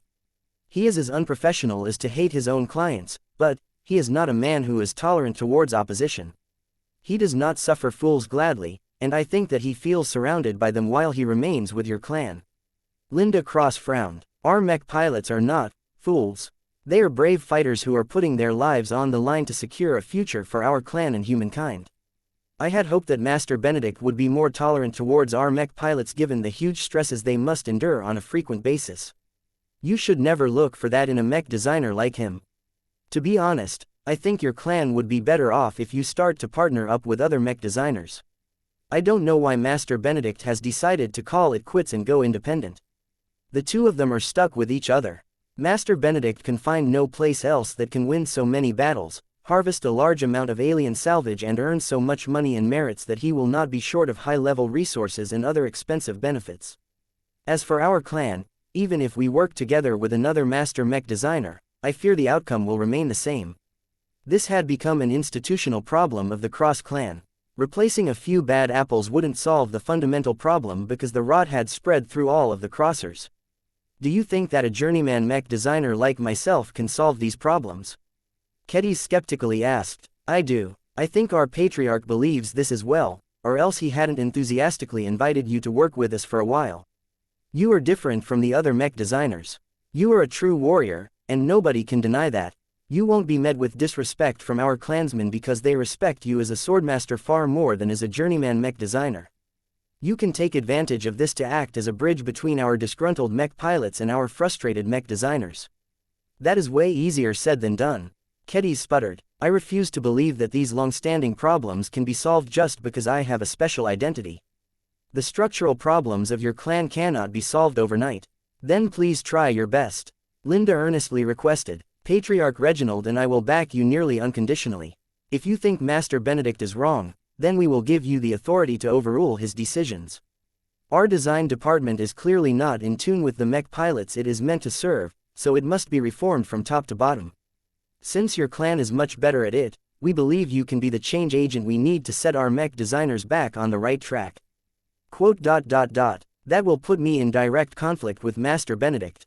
Are you afraid? That is an absurd question to ask. I am a swordmaster. I have slain monsters and dueled against alien warriors. Challenging a mech designer, even a master, is trivial in comparison. Then why the hesitation? I do not want to ruin my relationship with Master Benedict. Kedis plainly stated. He is my teacher's teacher, and he is also a good collaborator of the Larkinson clan. I do not want to invade his territory and trample on his pride by telling him he is wrong. The difference in rank makes it even more difficult for me to rectify the department he is in charge of. There is a massive difference between a master and a journeyman. Most mech designers will blindly obey the former just because he has made many more proven accomplishments than a junior. This is ingrained in our industry. Linda calmly listened and thought for a moment. I see. Let us do this, then. First, we will officially put you in charge of our design department. We will remove Master Benedict's position and transfer it to you for the duration of your stay in our clan. That will ensure that the mech designers of our clan have no choice but to obey you. If Master Benedict tries to interfere despite lacking the authority to do so, then he is in violation of our own rules. He has no basis to meddle with your temporary leadership. Does that satisfy one of your concerns, Swordmaster? That was a rather extreme measure that was sure to make Master Benedict resent. Kedis even more. Your proposal only solves one problem while exacerbating the other.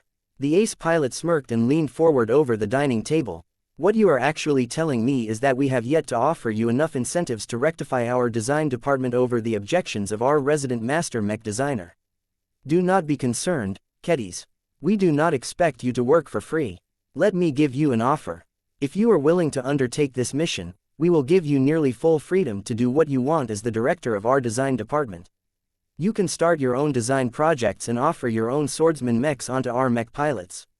Kedis grew a lot more attentive when she heard this offer. Are you serious, Linda? Your cross clan has often insisted that it should not become too dependent on the living mechs of the Larkinson clan. I think the lack of competition has made Master Benedict and his subordinates too complacent. Linda soberly analyzed. Let us make an agreement.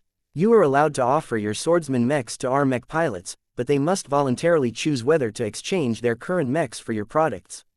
We will even allow you to use our own strategic resources, proprietary knowledge and R&D to participate in the development of high-ranking swordsman mechs, though you will need to gain the cooperation of Master Benedict or another high-ranking mech designer. If more of them have chosen to favor your works over the ones designed by in-house mech designers, then that is the outcome that we have brought upon ourselves. Kedis grew more and more impressed by Saint Linda Cross. She exhibited none of the short-sightedness of Patriarch Reginald Cross. They were totally opposites in this regard. Why aren't you in charge of the Cross clan? I have only talked to you for less than a single day, but it is incredibly obvious to me that you are a much better leader than Patriarch Reginald can ever hope to become. Saint Linda actually chuckled when she heard that. He, I can understand why you think this way. The simple answer is that only the strongest have the right to lead our clan. Leaving aside the differences between our ace mechs, Reginald enjoys a considerable head start. He broke through to his current rank years ago, and he has never sat still.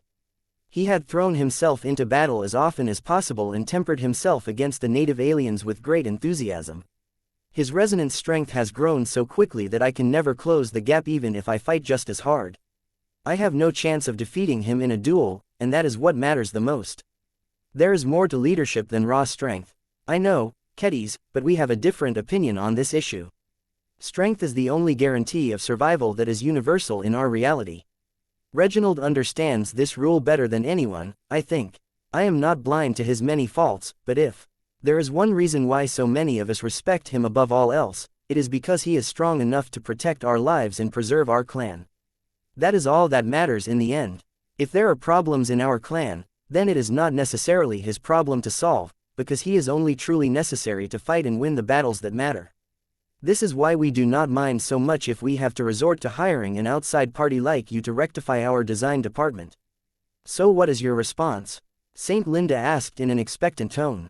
Will you agree to temporarily lead our design department to enact the reforms that will hopefully heal the divisions between our mech pilots and mech designers? You will earn our gratitude, our patronage and plenty of favors depending on how well you have remedied our problems. Running our design department should also be a way for you to exercise your leadership and management skills. These are essential if you have any ambition of leading a large organization in the future. Those were compelling arguments. Saint Linda successfully presented enough incentives to make this offer worthwhile for Kedis. Although she was still very much reluctant to develop an antagonistic relationship with Master Benedict, she did not let this consideration get in the way of fulfilling her own ambitions. I won't say yes, not immediately, Kedis eventually said. This is a matter that both our clans need to arrange properly. I will need to figure out if I can devote enough time on this mission and whether I can truly benefit from this experience. I also need to know how badly the CMC's design department is run and whether I am up to the task of fixing everything. If all of that is in order, then I would be happy to move in as soon as a formal contract has been signed. Saint Linda nodded in understanding. That is how it should be. Our clan does not comprise of Larkinsons you love and adore, but I hope that will not hinder you from offering your services to our crossers. You have a great opportunity to make your mark in a clan filled with elite mech pilots who are highly receptive to alternatives, including the swordsman mechs that you have designed. I have already studied the new Stormblade Samurai Mark II model that you have recently released. The commercial too weak for our tastes, but the variant you have designed for your clansmen is version much more to our taste. Chapter 6538 Ambition of a Swordmaster. When Kedis left the Hemington Cross and returned to the Spirit of Bentheim, her mind remained filled with thoughts. The decision to accept the offer to take charge of the Cross Mech Corporation's design department was not an easy one to make. She was bound to make a lot of enemies by coming over as an outsider and booting a master mech designer out of his leadership position. Yet, Kedis felt incredibly tempted to do it anyway. She felt that she could gain a lot if she accepted this challenge. She needed more practical leadership experience, the kind that she could not gain in the Larkinson clan. The problem with leading sword maidens and heavenswarders was that they already revered him from the onset. There was no challenge in winning over their loyalties, and there was no need for Kedis to go out of her way to prove her qualifications. It was too easy. While that made it easy for Kedis to run her own departments, it also meant that she never really learned how to manage people properly.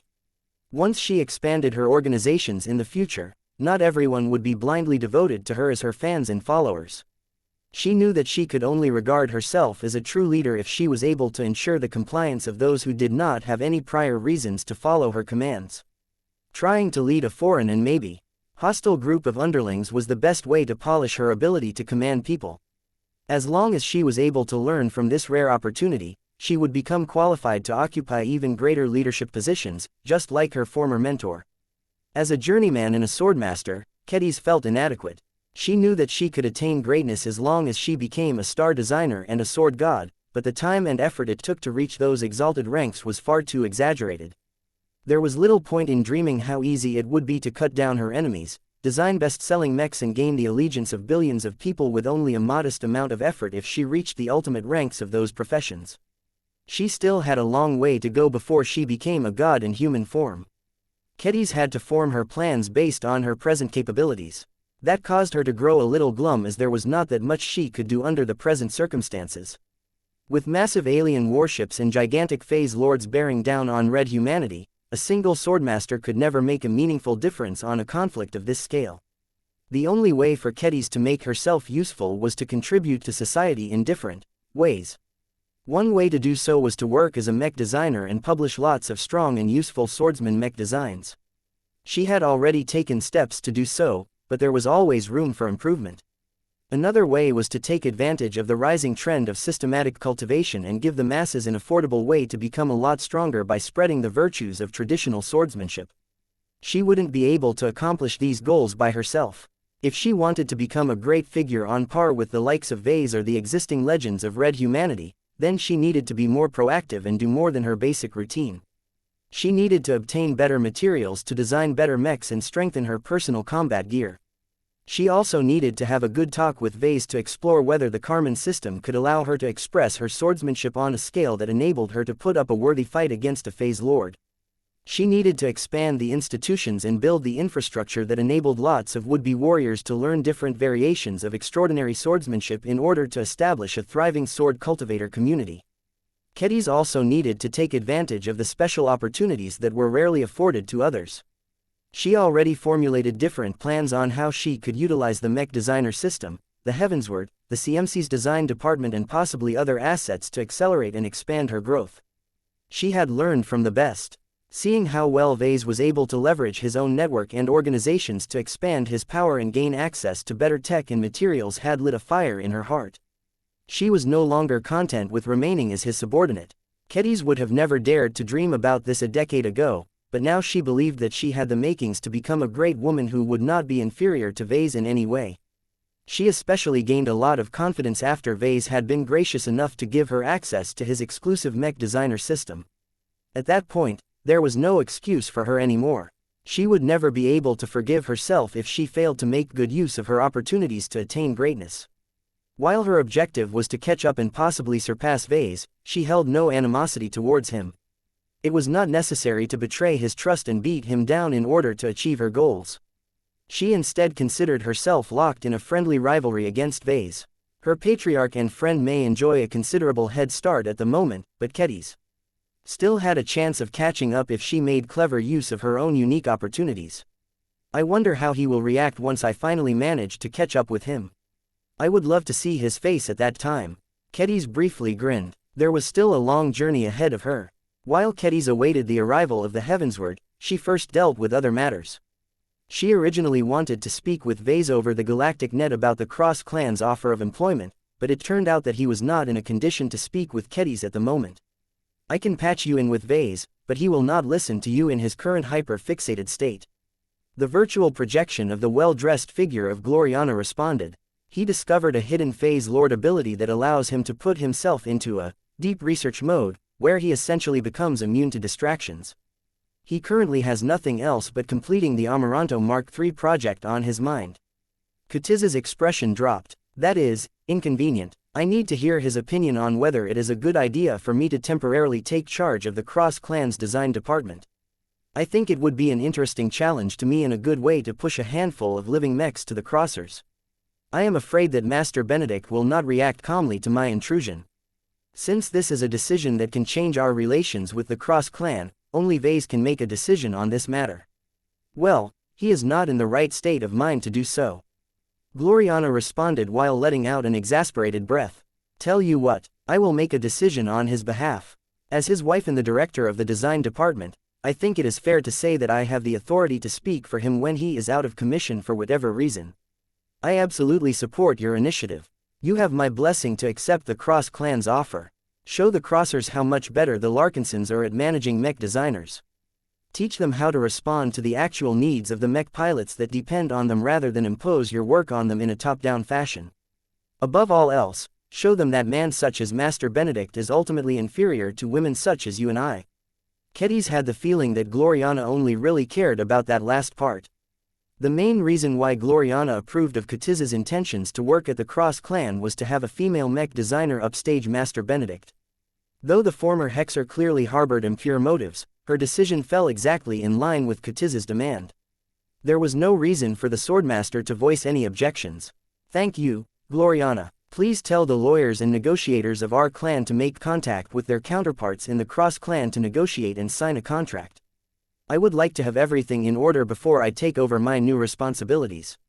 I shall see to it, Gloriana promised. The Cross Clan is quite powerful and filled with fighters who have stood by us in the past and present. I always found it perplexing that we did not work harder to assimilate the Crossers into our clan. We would greatly benefit if we can subdue the Crossers and turn them into our vassals. Patriarch Reginald Cross is a remarkably strong combat asset, and Saint Linda Cross appears to be an excellent woman who possesses the right combination of strength and intelligence. Gloriana was delusional if she thought that the Larkinson clan could actually convince the Crossers to surrender their allegiance to the Larkinsons. Patriarch Reginald and Saint Linda have far too much pride in their clan and heritage. Kedis coughed. The only feasible way for them to do so is if the Cross clan has perished or suffered too many losses to sustain itself. Other than that, the two powerful Crosser ace pilots will never pledge their loyalty to others. The female senior mech designer looked a little disappointed, but not too much. Ace pilots had their own pride and were often bound by existing commitments. Reginald and Linda may remain unyielding in the present, but anything can happen in the future. Gloriana said in a hopeful tone.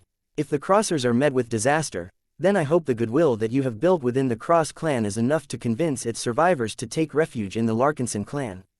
That way, we will stand to gain a large batch of thugs and raise our combat power even further. Anything could happen in the future. Patriarch Reginald Cross and Saint Linda Cross all appeared to be strong enough to hold their own on the battlefield, but the native aliens were not completely helpless in combat. With more and more experimental, Saint Piercer weapons appearing in the hands of Phase Lords, Ace Mechs had to endure greater risks whenever they confronted the native gods on the battlefield. Even the Larkinsons had to endure the same risks.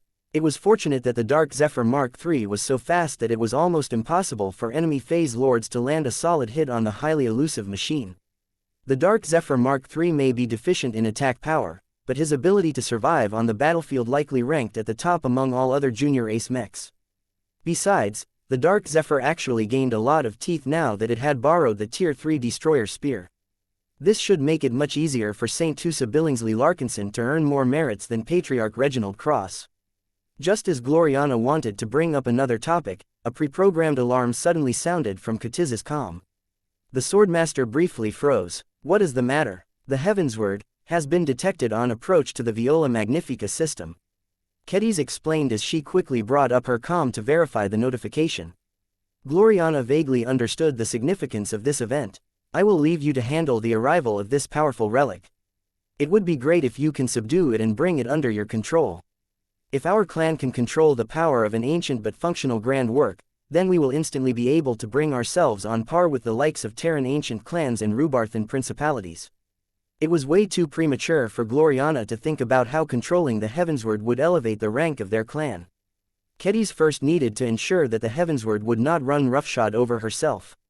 Chapter 6539 Red Swordsmanship Federation. The Larkinson clan had already made a number of preparations to welcome the arrival of the Heavensward. The most important priority was not to let any incident related to the Heavensward disrupt the defensive arrangements of the Viola Magnifica system. The strategically vital port system was one of the few remaining strongholds left in the Torald Middle Zone that propped up the 4th Defensive Band. This was why the expeditionary fleet had already taken the initiative to move away from all of the main defensive positions and parked its starships in the orbit of a small and lifeless planet. Ketiz did not stay aboard the Spirit of Bentheim or any of the valuable capital ships of the Larkinson clan. She instead chose to transfer to a disposable combat carrier that had been emptied of much of her crew and dependents before moving out into deep space. If the worst-case scenario ever happened, then there shouldn't be a lot of valuable assets and lives in the vicinity that would be at risk of suffering collateral damage. Accompanying the combat carrier were a handful of high-ranking mechs that Ketiz counted upon to resist the Heavensward if it ever decided to get pushy. Just as promised, St. Linda Cross deployed with her newly built Amphies Extremis. As the only ace pilot in the escort force, she held the greatest say after Ketiz. Whether the Amphies Extremis could actually hold back the Heavensward in case it turned hostile remained to be seen. On the one hand, the Grand Sword could not possibly showcase its full strength without an actual wielder. On the other hand, it was a sentient grand work that clearly surpassed the limitations of every other sword known to modern human civilization. Joining Ketiz on this little greeting trip was Venerable Joshua and Venerable Dice. The Everchanger and the First Sword had both distinguished themselves in battle many times, but they looked rather weak and poorly equipped to handle the coming crisis. Venerable Joshua even persuaded his wife to call for additional help. "Why didn't you ask to bring Janzi along?" he asked over a secure tight beam communication channel. "If the Heavensward ever becomes violent, you can rely on the Amphies Extremis to hold it back while letting the Bastion give additional cover to your ship. Better yet, why not bring the Saint Commander over as well? If we have the Minerva along with a couple of hundred of Battle Crier mechs by our side, I don't believe that the Heavensward will be able to pose a threat to us anymore."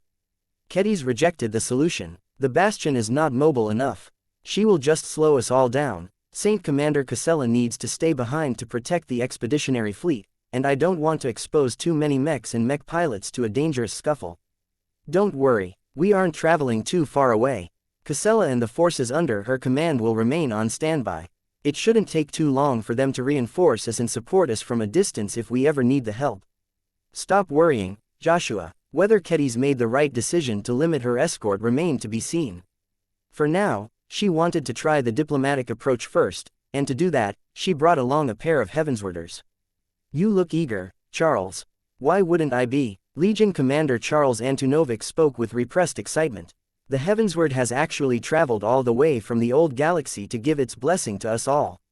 This is a clear sign that we are doing its bidding. Ketty's tried her best not to scoff at the man's words. Charles Antunovic was the chosen candidate to become the Legion commander of the newly formed Heavensward Mech Legion. As a native of the Heavensward Association, the mech pilot originally followed Ketty's into the Larkinson clan and joined the Avatars of Myth as a swordsman mech pilot and mech officer. Over the years, the Heavenswarder fought and distinguished himself alongside his fellow Avatars. Although he had never managed to surpass the extraordinary threshold, Charles Antunovic nonetheless managed to climb his way up to the rank of mech captain. Melkor even told Ketty's that Charles may have been in line for another promotion if he had not left the Avatars of Myth. While Ketty's was not entirely sure whether Charles Antunovic could undertake the heavy responsibilities to help establish the Heavensward Mech Legion as a serious military branch of the Larkinson army, he was one of the best candidates on paper. Right now, Ketty's had not only decided to bring Charles along because he represented a familiar institution, but also because he adored the Heavensward. If the relic sword ever wanted to transform a human into a new wielder, the Heavensward would hopefully pick Charles instead of Ketty's. The Heavensward is not a weapon to be feared. In this dire time, we need its power more than ever. President Fred Wilinski spoke to the younger swordmaster. If it can give you its blessing, you will not only be able to gain the power of a sword saint with a weapon that is powerful enough to cut a phase whale in half, but also command the absolute allegiance of every Heavenswarder and those who seriously respect the swordsmanship tradition. Ketty's shook her head. I cannot lie and say I am not tempted, but I would rather grow stronger by staying true to my own self. I would never become the woman I am now if I succumbed to the power of a sword that does not belong to me. If red humanity truly needs the power of the Heavensward unleashed, then it should seek out a willing sword wielder. What if you are the only suitable wielder that can unlock its full power in this dwarf galaxy? Fred pressed. I will not let a sentient sword morally blackmail me into becoming its sword slave. Ketty's growled. If the Heavensward truly wants to be wielded by a swordmaster, then I will present it to you, seeing as you have become one as well. As the president of the Red Swordsmanship Federation and a former citizen of the Heavensward Association, you have a greater right to inherit this legacy. Much had changed for Fred Wilinski ever since Ketty's learned the Annihilator sword style originally created by his deceased brother. Fred had been one of the senior leaders responsible for managing the other Heavenswarders who had come on board the Larkinson clan. Later on, he assumed increasingly greater responsibility over all of the sword schools and swordsmanship training programs that the Larkinson clan had invested in across the new frontier. Nowadays, the Heavenswarders had erected so many schools and instruction halls that taught one variation of an extraordinary sword style or another that they had joined forces to form a federation to represent their collective interests. The Red Swordsmanship Federation had previously remained obscure, but gained a lot more prominence when the founding of the Red Collective brought systematic cultivation to the mainstream. With the help of Vess's political maneuvering, the RC officially recognized traditional swordsmanship as a benign but difficult form of willpower cultivation. While many norms would rather become high-ranking Karman mech pilots, it was not cheap or easy to get their hands on a Karman mech.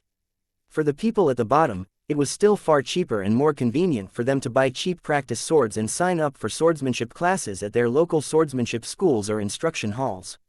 The reason why Ketty's entrusted Fred Wilinski with the responsibility of establishing new swordsmanship schools and managing the existing ones was not just because she trusted him, but also because he had finally managed to achieve a breakthrough and become a genuine swordmaster. His mastery over the Annihilator sword style was not as profound as that of Ketty's, but he had developed his own unique interpretation and insights of his late brother's sword techniques. Becoming a swordmaster with the power to bend reality to a limited extent had revived his heart and mind. Practicing the healthy controller auxiliary chi cultivation method and making use of the life-prolonging solutions offered by the Larkinson Exchange had significantly rejuvenated him, causing his physical body to return to its prime condition. Although Fred Wilinski still possessed the mentality of an older man, he fought as if he was a half-century younger when employing his full strength as a swordmaster. Kedis hoped that if the Heavensward insisted on being wielded by a genuine swordmaster, it would pick Fred Wilinski over herself. It was a pity that the older man in question thought that he was unworthy compared to the female swordmaster. My qualifications are too poor compared to yours, Kedis.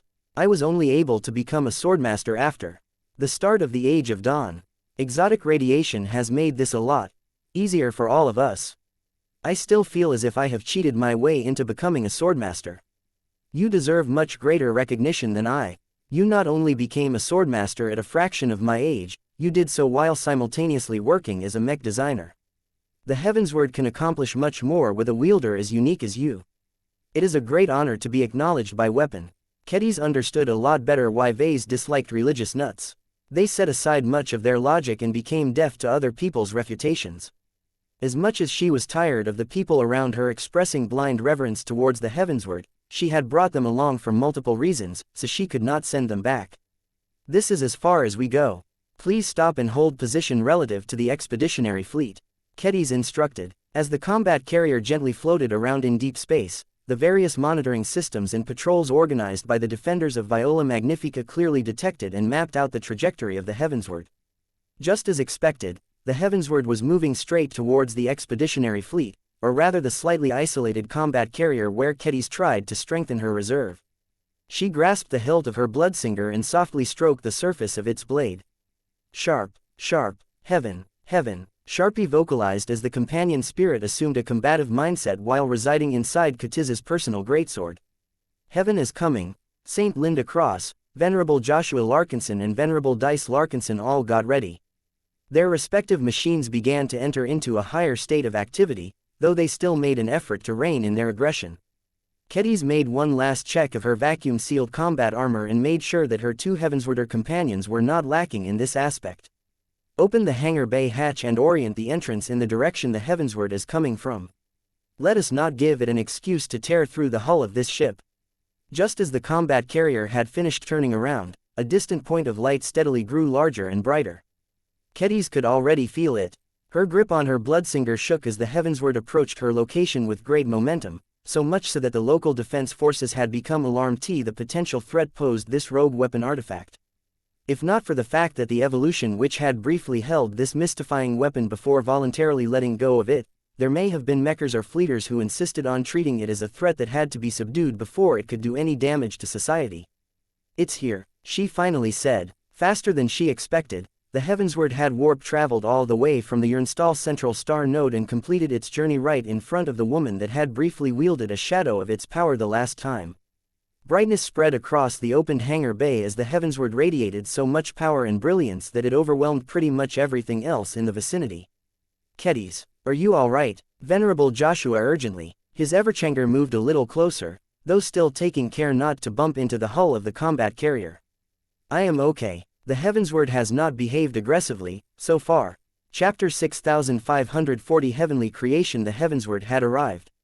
After crossing through multiple different zones, the Heavensward successfully navigated its way over to the Viola Magnifica system where the expeditionary fleet of the Golden Skull Alliance was currently stationed. Kedis had already guessed since she first saw the Heavensward poking out of the container sphere during the historic live broadcast that the two would reunite. In truth, she frequently doubted whether this would actually happen. It seemed incredibly arrogant and conceited to claim that there was nothing more important in the Red Ocean to the Heavensward than seeking out Kedis. Yet that was exactly what happened. Whether this was because she was still the strongest swordmaster in the new frontier or because her past interactions with the powerful ancient sword, the Heavensward had obviously set her as its first destination after arriving in the dwarf galaxy. Kedis felt honored, but became more concerned about what it would do now that it had sought out its target. The pretentious Heavensward continued to radiate its splendor for half a minute. It was difficult for Kedis to muster her willpower and maintain her sobriety in the face of the sword's great power. It had clearly grown stronger after absorbing a lot of exotic radiation from Messier 87. Compared to the half-starved state it had ended up in after languishing in the Milky Way galaxy for so long, the Red Ocean galaxy had clearly given it a second life. The differences between its prior state and its current condition were like night and day. Not only had the Heavensward managed to engage in interstellar travel for several weeks all by itself, but it had also managed to regain its strength as a transcendent grand work. According to what Kedis had learned, only god-like creators possess the capacity to bring a grand work into existence. As a mech designer herself, Kedis could barely pick out a few visible clues on how the Heavensward far surpassed the quality of a masterwork.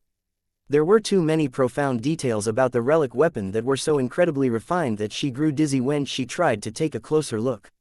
It frustrated her that she lacked the qualifications to understand what made the Heavensward so much better than a masterwork sword like the Decapitator. Just as Kedis attempted to make another attempt to understand the secrets behind the Heavensward's grand existence, the ancient weapon gradually withdrew its overwhelming presence. It mercifully toned down the light show, but also hid a lot of faint details that could have given Kedis a few more clues on what turned the weapon into a grand work. Kedis tried her best to rein in her professional greed and curiosity and tried to remain on guard against the legendary weapon's arrival. It became a lot more tolerable to look at now that it had made an effort to accommodate the nearby humans. While the recently rejuvenated Heavensward still radiated a soft white glow that seemed to give everyone who looked at it illusions of a mystical heavenly paradise, the weapon at least did not appear as overbearing as before. Heavensward Commander Charles Antunovic and President Fred Wilinski had already knelt as soon as the ancient relic appeared in front of the greeting party. They had grown up worshipping this mythical weapon, so they had no qualms about expressing their highest respect and admiration upon its arrival. No words were necessary for the mech officer and swordmaster to convey their utter willingness to surrender and obey to the will of the Heavensward. Perhaps they may only hesitate if the Heavensward instructed them to act against the interests of the Larkinson clan, but Kedis feared that they would rather take orders from an inhuman relic than the clan that showered them with opportunities and privileges. In order to ascertain whether the Heavensward's purpose in the Red Ocean contradicted her own goals and that of the Larkinson clan in any way, Kedis decided to break the silence. "Why are you here?" she asked as she gripped her own greatsword tighter. She wondered how the Heavensward would communicate with her this time. It was clear that it was intelligent enough to talk like a human, but would it choose to do so, or opt for a more confusing means of conveying its intentions? The Heavensward flew closer. That was not all. It conspicuously turned around so that its blade pointed towards the open hatch of the hangar bay. The Heavensward presented its hilt directly towards Kedis. Both Legion Commander Charles and President Fred reacted with great pride and reverence towards this obvious action. "Take it," Charles Antunovic urged. "The Heavensward has chosen you to become its new holder, its new Heavensward saint." "What, you?" Kutiz's expression remained flat as she firmly rejected an offer that would have made a lot of Heavenswarders ecstatic. "Haven't you listened to a single word I said in our last conversations? I have no interest in becoming the next Heavensward saint. This is why I brought the two of you along. If this relic truly wants to be held by a genuine swordsman, then I would rather have one of you take up this responsibility." Kedis wanted to palm her face. Hadn't they talked about this already? She thought they agreed with her plan. How come they completely forgot about it when the Heavensward finally arrived? She not so subtly nudged the Legion commander of the Heavensward Mech Legion forward. "You try, first, BB, but I am just a sword initiate," Charles Antunovic exclaimed. "Every previous Heavensward saint used to be a bona fide swordmaster. I do not deserve to touch the sacred sword. Just do it, Charles." Though Charles felt it was greatly disrespectful and very much wrong for an unworthy swordsman such as him to touch a relic of the gods, he reluctantly did so after getting repeatedly prodded by Kedis. Please forgive me for my disrespectful actions." When Charles slowly reached out with his armored sword hand and came close to gripping the hilt, the Heavensward suddenly released a pulse of heavenly energy that repulsed the approaching hand as well as the rest of the body. Both Kedis and Fred backed off from the Heavensward as they saw the pulse of energy physically push their compatriot back by dozens of meters. A soundless collision took place as Charles Antunovic's armored body crashed against the deck. Fortunately, that was all that happened. The shock-absorbing functions of his vacuum-sealed suit of combat armor perfectly kept his body unharmed. The message was pretty clear. The Heavensward did not harbor any hostility towards Antunovic, but it obviously did not consider the mech officer to be a worthy holder. "You're next, Fred," Kedis prodded the older man's armored form.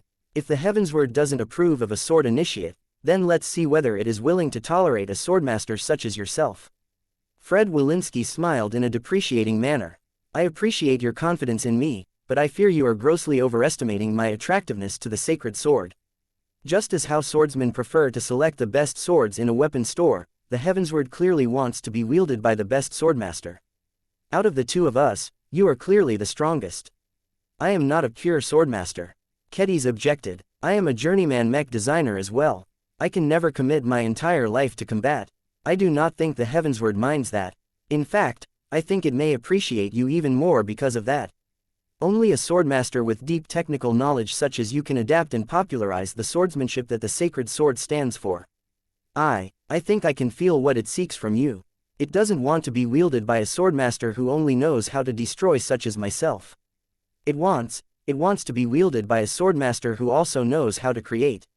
She knew what Fred meant. As a swordmaster who was more powerful than him, she was vaguely able to read the Heavensward's strong aura as if she was examining a very powerful ace mech. Heaven was all about creation, of bringing new possibilities to life. What a remarkable weapon. Perhaps the fit between herself and the Heavensward was not as low as she thought. Sharp, her companion's spirit suddenly woke her up from her fascination. Damn it. Katiz's eyes grew strained as she forcefully took a step back from the alluring Fred. Yes, ma'am, I gave you an order. Step forward and attempt to grasp the hilt. Though Fred clearly thought that he would be met with the same reaction as Charles, he no longer argued with Kedis and did as instructed. The Heavensward released another pulse of white energy that, gently, but very decisively tossed Fred Wilinski backwards. Just like the Legion commander, the armored form of President of the Red Swordsmanship Federation crashed on his back a small distance away. Though Kedis had pretty much predicted this outcome, she still grew upset that the picky Heavensward had rejected her counter-offers.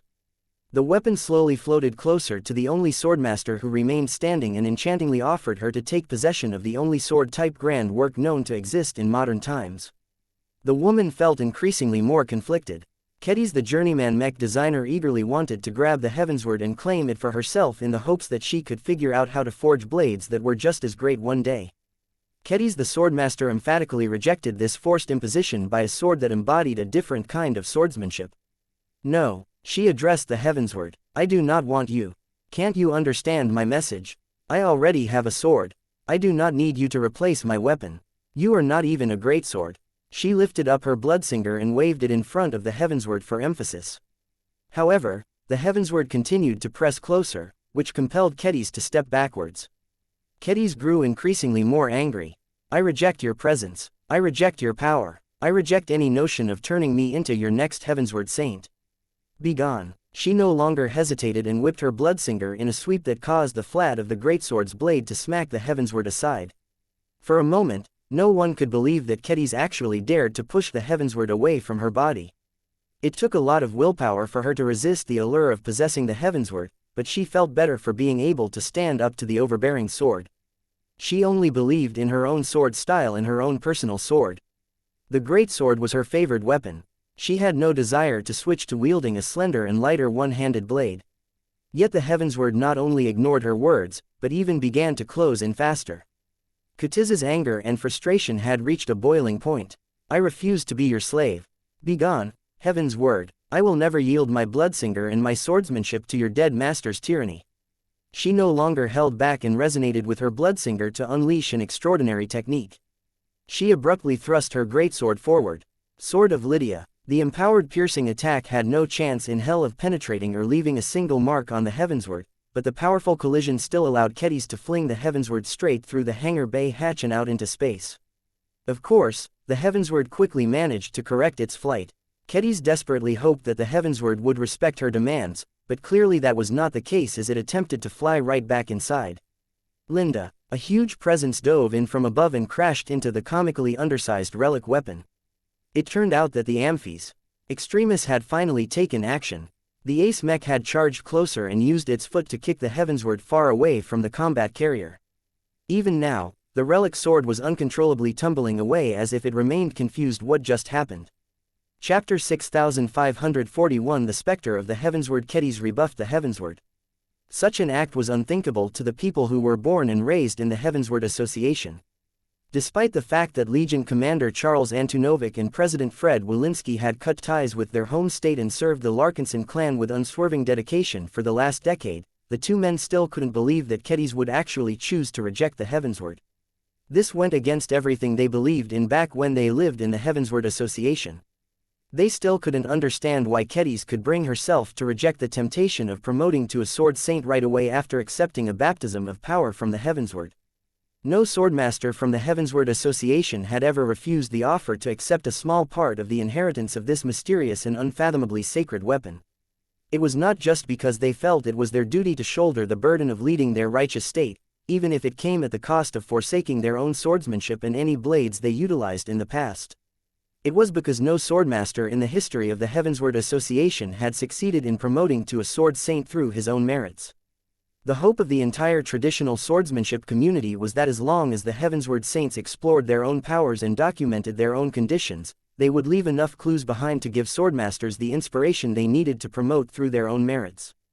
This was the noble mission that every swordmaster accepted when they selflessly sacrificed the swordsmanship that defined their identities and took up the mantle of Heavensward Saint.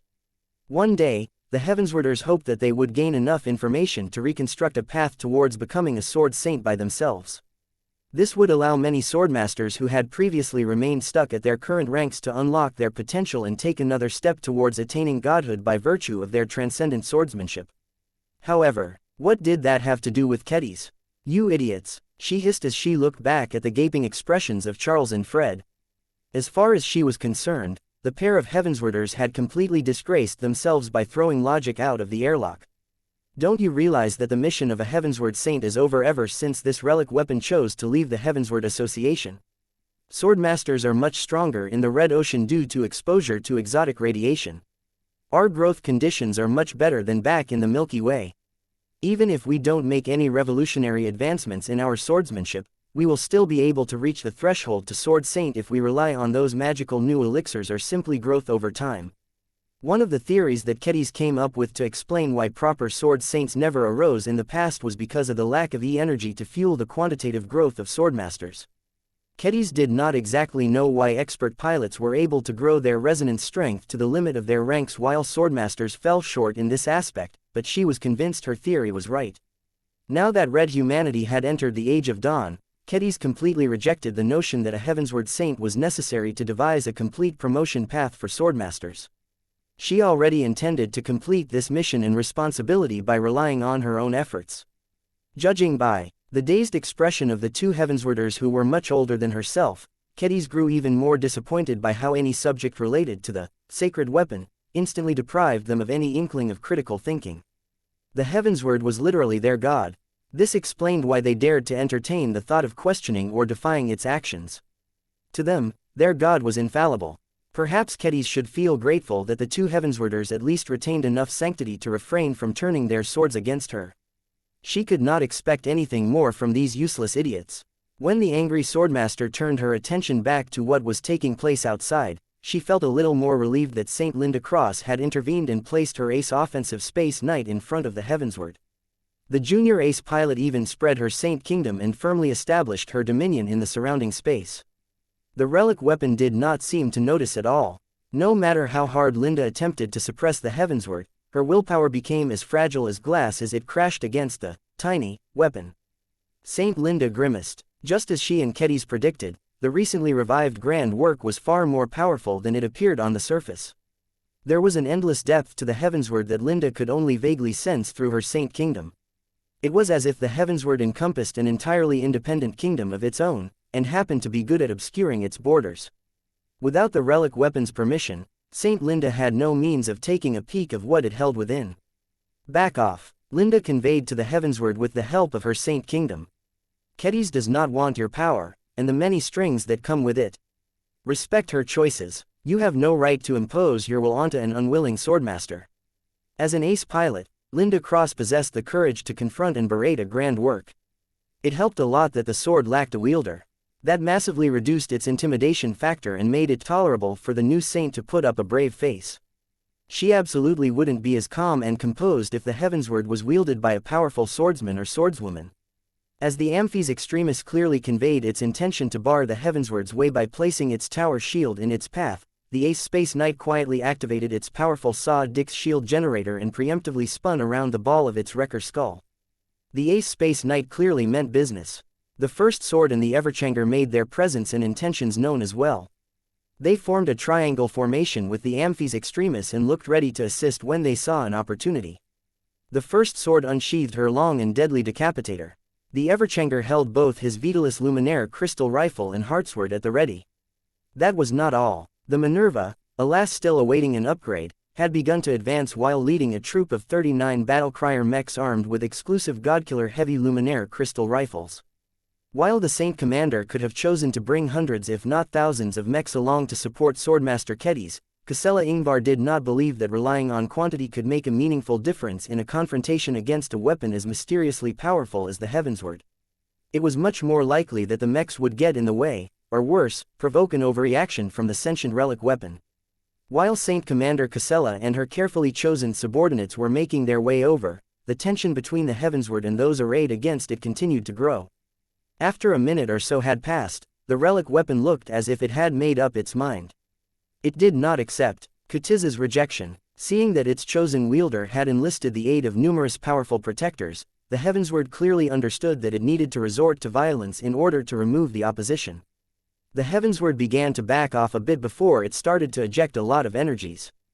The ancient and powerful relic weapon began to expose the tip of its vast power by releasing a lot of heavenly energy. The space around the Heavensward immediately became a lot more sacred, pure and all-encompassing. The amount of high-quality energy released by the Heavensward was so much that it outright managed to push back the oppressive domain field generated by the Amphes extremis. This energy, Saint Linda Cross gasped as her ace mech increased the distance between itself and the busy sword. I have never felt anything like it. I have a bad feeling about what it is about to do. Get ready. The ace mech and pair of expert mechs continued to surround the Heavensward as it continued to eject more and more heavenly energy from its hidden but undoubtedly huge energy reservoir. Slowly, the released energies began to gain definition. They no longer spread without direction, but gradually began to take on a more defined and familiar shape. Wait, doesn't that look like a human? A human wearing one of those ancient cultivator robes. The heavenly energies continued to spread and condense into a gigantic robed human figure that already began to exude an incredible sense of elegance and refinement despite the lack of fine details.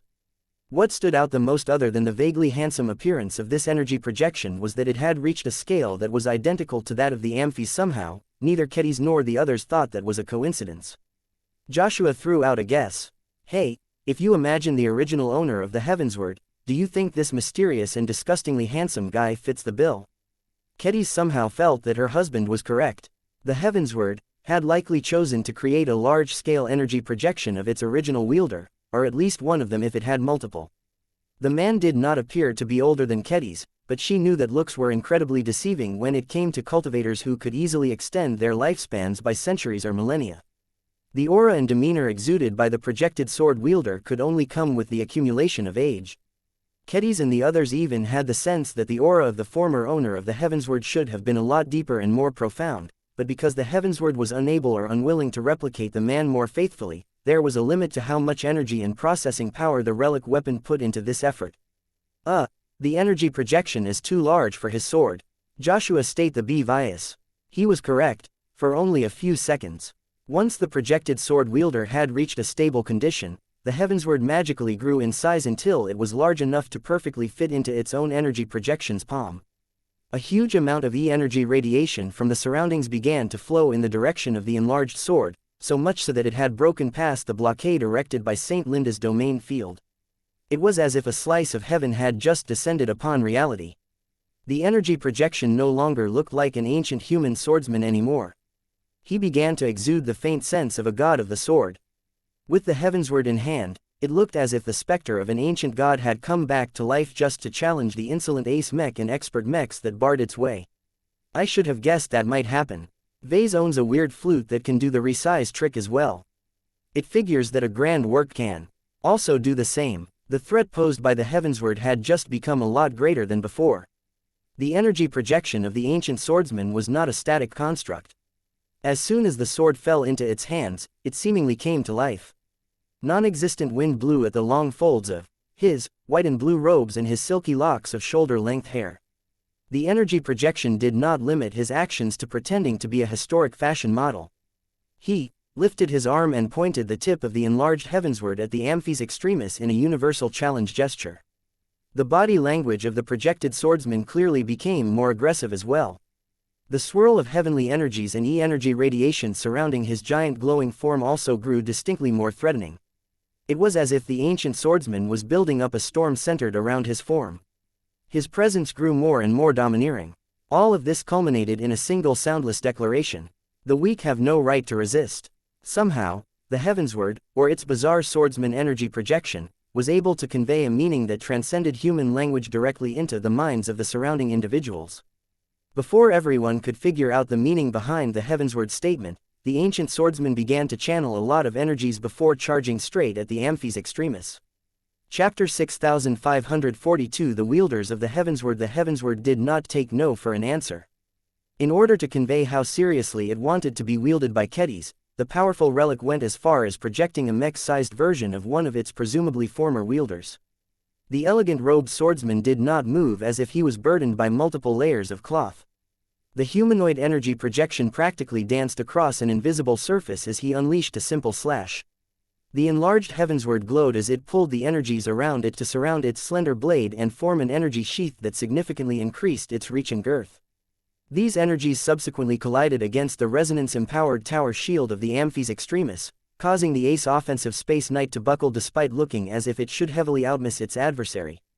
Saint Linda. Both the first sword and the Everchanger looked ready to intervene, yet held back in case the two expert mechs would just end up getting in the way of the Ace mech. Was this supposed to be a duel or a less restricted gang fight? The ancient swordsman cleared up their uncertainty by turning around and rapidly whipping his two swords in the direction of the two Larkinson expert mechs. Two heavenly sword energy attacks lanced towards the machines with hostile intent. Venerable Dice and Venerable Joshua both got caught off guard by this sudden move, but they were skilled and experienced enough to evade on instinct. The first sword managed to get clear of the snap attack heading in her direction, but the Everchanger's resonance shield got clipped by the other sword energy attack. Even though it should have been a glancing hit, the heavenly energy contained within the sword energy attack turned out to be so potent that it briefly disrupted Joshua's willpower. The Heavensward's energy is much stronger than regular E-energy. Joshua immediately informed the others. My willpower can't suppress it at all. It's as if I got struck by a piece of heaven. Kedis knew what her husband was talking about. Stay on guard against the mental compulsion of this heavenly energy. The Heavensward will brainwash you if you entertain any notion of surrender. If you don't guard your mind, you will end up in a state similar to Charles and Fred over here. The more you get exposed by heavenly energy, the stronger the effect. If possible, do not try to block or get in contact with it. Try to avoid the energy attacks whenever possible. That is easier said than done. While the ancient swordsman smoothly began to exchange blows with the Amphis Extremis, he still had time to keep the two nearby expert mechs busy by whipping slashes of potent sword energy in their direction. The initial sword attacks were easy enough to evade. Their traversal speeds were not as high as Gauss weapon attacks and they solely followed linear trajectories. However, the ancient swordsman quickly adjusted his harassing attacks by adding a homing element to the sword energies. Both the first sword and the Everchanger received powerful hits to their resonance shields, causing their integrity to drop by as much as 30%. We can't take too many of these hits. We need to get close. Venerable Dice uttered as her competitive streak urged her to do more than maintain a passive posture. As long as we get close enough to the energy projection, we can stop him from unleashing these sword energy attacks. That was as good of a plan as any. Though Venerable Joshua preferred to remain patient and take potshots at the ancient swordsman with his Vitalis, the Luminaire crystal rifle only inflicted trivial damage to the target. The Everchanger had already opened fire shortly after the ancient swordsman went on the attack. Joshua not only resonated with the Vitalis, but also used his companion spirit Willie to channel the illustrious one and significantly amplify the power of the Luminaire crystal rifle's light beam attacks. The hyper-light beam attacks were supposed to be remarkably effective at damaging E-energy constructs, but this rule was not absolute.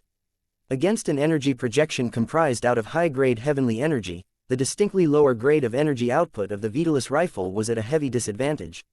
Seeing that the Everchanger's ranged attacks were largely ineffective against the target, Venerable Joshua set aside his current approach and began to move his Everchanger closer.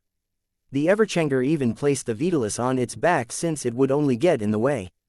The entire vibe of the Everchanger changed as Willie as well as the expert mech himself ceased to channel the illustrious one. Joshua instead decided to channel Trisk, taking the advice given by Saint Linda Cross to heart. The Everchanger was no dark zephyr, but the expert hero Mech could be quite fast when he needed to be. From the moment the entire machine began to borrow from the power of the free bird, the living Mech moved as if he had lost at least 20% of his mass. This was an amazing result, and one that made the Everchanger significantly faster and more agile than before. With the freedom and integrity of his wife at stake, Venerable Joshua was determined not to let the Heavensward have its way. At the same time, the first sword surged forward with her decapitator greatsword, eager and willing to humble the arrogant Heavensward. "Be careful," Saint Linda Cross warned as her ace Space Knight attacked with its flail, causing a heavy skull-shaped ball to fling forward, only to get deflected by the projected swordsman with a moderate amount of effort. "I am picking up a surge of energy from the Heavensward." Just before the two expert mechs came close enough to thrust their swords into the rear of the ancient swordsman, the shape of their target suddenly blurred. Incoming! Two simultaneous collisions occurred as the forward momentum of both expert mechs got arrested by the energy projection. Two projected sword wielders, in fact. There are three of them now. The Heavensward had actually generated two additional energy projections, each of them just as large as the first one. They're different. Well, that answers the question whether the old Heavensward used to be wielded by different swordsmen. Confronting the Everchanger was a teenage-looking woman who wore similar but less refined robes as the original projection. Her youthful countenance made it seem as if she was the ancient swordsman's descendant or disciple. Naturally, the lesser projection did not hold the genuine version of the Heavensward. The young swordswoman instead held an inferior copy comprised out of concentrated heavenly energy. The first sword confronted another projected swordsman. This time, the lesser energy projection resembled a taller and more muscular man. There was nothing elegant about his appearance. His hair was short and messy while his face was marred by scars. He wore a leather-like outfit that made him look like a hunter, though his feet remained bare. The man looked as if he was a lot more accustomed to fighting with his fists than wielding an elegant blade. Nonetheless, the muscular swordsman held the copy of his Heavensward with easy familiarity. After the two additional energy projections showed up, the fight entered into a temporary lull. The Amphis Extremis backed off from the ancient swordsman. The latter did not immediately press forward. "What is going on here?" Joshua asked. Kedis, who was observing the fight from a projected screen aboard the fleeing combat carrier, figured it out first. "It's a test." "A test? Did you remember what it conveyed to us before it started to go on the attack? It said the weak have no right to resist. The implication is that if I want to preserve my swordsmanship, I have to prove or rather all of you are strong enough to justify my rejection." "Are you kidding? How can we defeat a weapon as powerful as a sentient grand work? We don't even have a weapon that is powerful enough to dent the Heavensward. Perhaps that will not be necessary for us to prove our strength." Saint Linda Cross, the ace pilot, also managed to gather a few clues by examining the intent radiating from the energy projections. There was a clear sense of ritual to this fight. This caused Kedis to form another theory. The Heavensward cannot unleash its true power in its current state. It is limited by its lack of wielder and its limited energy reserves. This may be why it has decided to give us a chance of proving it wrong by giving you a test. As long as you can defeat or outlast your designated opponents, the relic weapon will hopefully give up on forcing me to become its wielder. Although Kedis did not have enough proof to back up her assertion, it sounded as good of an explanation as any. The ace pilot and expert pilots distinctly had the feeling that they were not confronting the Heavensward at its best. It was either holding back, or it had not yet completed its recovery.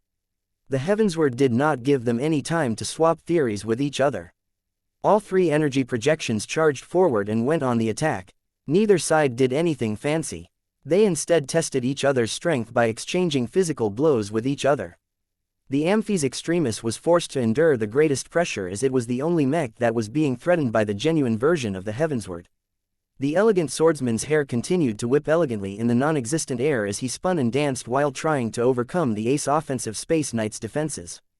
Saint Linda Cross quickly discovered that the heavenly energy condensed across the relic weapon's blade was disproportionately effective against her ace mech's energy defenses.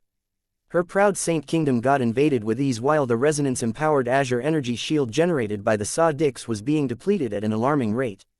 It was only when Saint Linda no longer tried to suppress the elegant swordsman with her Saint Kingdom and shut off the Saw-Dix shield generator that her Amphis Extremis was finally able to withstand the power of the Heavensward. The enlarged heavensward still struck the tower shield with enough force to chip and dent its resilient source, but the material damage was a lot more bearable than the alternative. Do not attempt to defend against the heavensward's attack by relying on your resonance shield or energy defenses. Saint Linda Cross warned the others. Either evade or block its attacks with physical objects. The damage it inflicts on solid matter is not as great. This might be a quirk of the heavenly energy being channeled by the heavensward, but it kind of felt as if it was giving the mechs a chance to beat it through a contest of skill rather than get unilaterally overpowered by the massive difference in quality and raw power. The three energy projections did not make it easy for their adversaries, though. They employed different sword styles to press the skills of the high-ranking mech pilots. The three sword wielders did not remain static either. They vigorously moved around in space, making full use of their ability to maneuver in every direction to circle around and attack their opponents from different angles. The energy projections initially started off at a sedate pace, but quickly began to speed up until their dizzying maneuvers pushed the mechs and mech pilots to their limits. The Amphi's Extremis, the first sword in the Everchanger, constantly had to turn around and stress their maneuvering thrusters just so they could block or parry an incoming strike. There was no time for the pilots to celebrate a successful interception of an attack, as the swift and speedy projected sword wielders had already circled around to launch another light and probing strike. "This is getting annoying," Venerable Dice grunted in frustration. "I feel as if I am sparring against a light skirmisher." Venerable Joshua complained, "I don't even have time to launch a counterattack anymore." "Then do better," Saint Linda spoke as her Space Knight struggled to keep up with its faster adversary.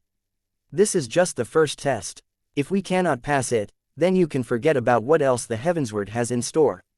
The thought of getting humiliated by a sword that didn't even have an actual wielder caused the two Larkinson expert pilots to burn with shame. "I am not going to lose against this senile fossil." Chapter 6543 The Elegant Swordsman. Due to the heavensward's consideration, all three machines had entered into a somewhat stable rhythm. Each mech was being suppressed by the high mobility of the mech's scaled energy projections. The heavenly energies that make up their bodies, and in a few cases their swords, were not as weak and fragile as ordinary E-energy. Despite the complete absence of willpower and true resonance, the energy constructs more than proved their mettle against the powerful ace mech and expert mechs. It was rather amazing for observers to realize that a single sword, which was originally small enough to fit in the hands of a human, was able to suppress several champions of red humanity. The heavensward solo performance already vindicated the people who claimed that this mythical weapon was more than a match against an expert mech or an ace mech. No one dared to voice any theories where the heavensward was able to hold its own against a god mech. No one entertained the notion that the most powerful individual combatants of the human race would find themselves inferior to an ownerless sword, even if it was a remarkably powerful one. The mere thought that a god mech would get defeated by a single relic was too frightening to comprehend. Kedis resolutely set aside all thoughts about whether that was possible. There was no point in resisting if the heavensward possessed this capacity. For now, the power level of the relic weapon was still reasonable enough to handle by the mechs that fought on her behalf. "Saint Commander Casella," Kedis transmitted to the approaching Minerva, "please suspend your approach and maintain your distance. The heavensward is manageable for now. If you rashly interrupt the individual duels, then I am afraid you will provoke the weapon into taking unpredictable actions." Acknowledged, Swordmaster Kedis. The Ace Command Mech along with the accompanying Battle Crier Mech Company had already slowed down earlier. Now, the troop of mechs had arrested their forward momentum entirely, making sure to keep a healthy distance from the unfolding bouts. The Saint Commander was clearly able to read the evolving circumstances as well.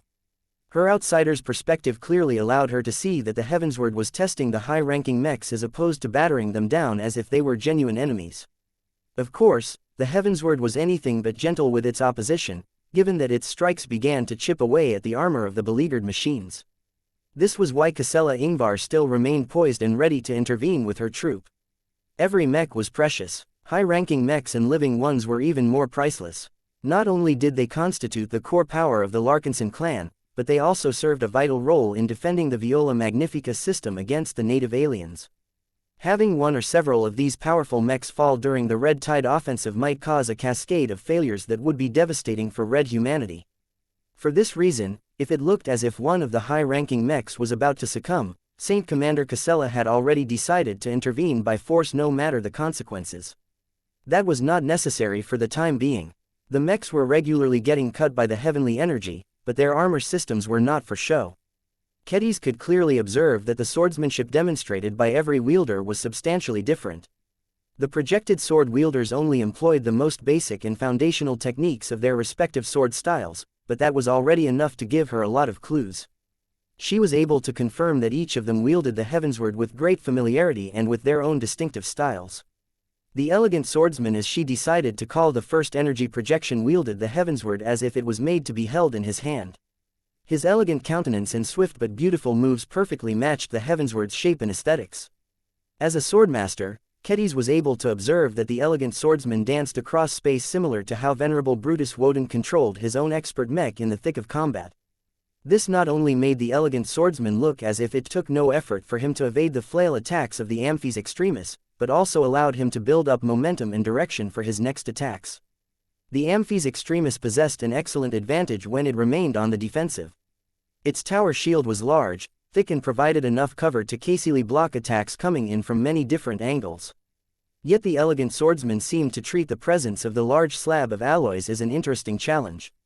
The expression of the energy projection remained flat, but his flowing movements betrayed an elevated sense of interest and inquisitiveness. The sword attacks employed by the elegant swordsman mostly consisted of slashes that flowed according to the momentum and rotation of his projected body. Despite the potential power that he could put into these moves, the simulated wielder of the heavensward remained cautious and restrained by not committing to his attacks. While this heavily limited the damage that the potent heavensward could inflict on the Amphis Extremis, it also made it very difficult for Saint Linda Cross to punish her adversary for getting close. The Amphis Extremis was losing. While the Ace Mech was quite fast for its archetype, it was never designed to keep up with highly maneuverable humanoid opponents. This was why it carried a tower shield. Yet when the rotation speed of the Amphis Extremis was unable to keep up with the circling of the elegant swordsman, the defensive equipment was only able to prevent the elegant swordsman from launching easy attacks at forward angles. Saint Linda Cross was stuck in a dilemma. Her mech was completely optimized to fight against native alien forces. The enemy phase lords and phase whales that posed the greatest threat were all large but not too maneuverable in combat.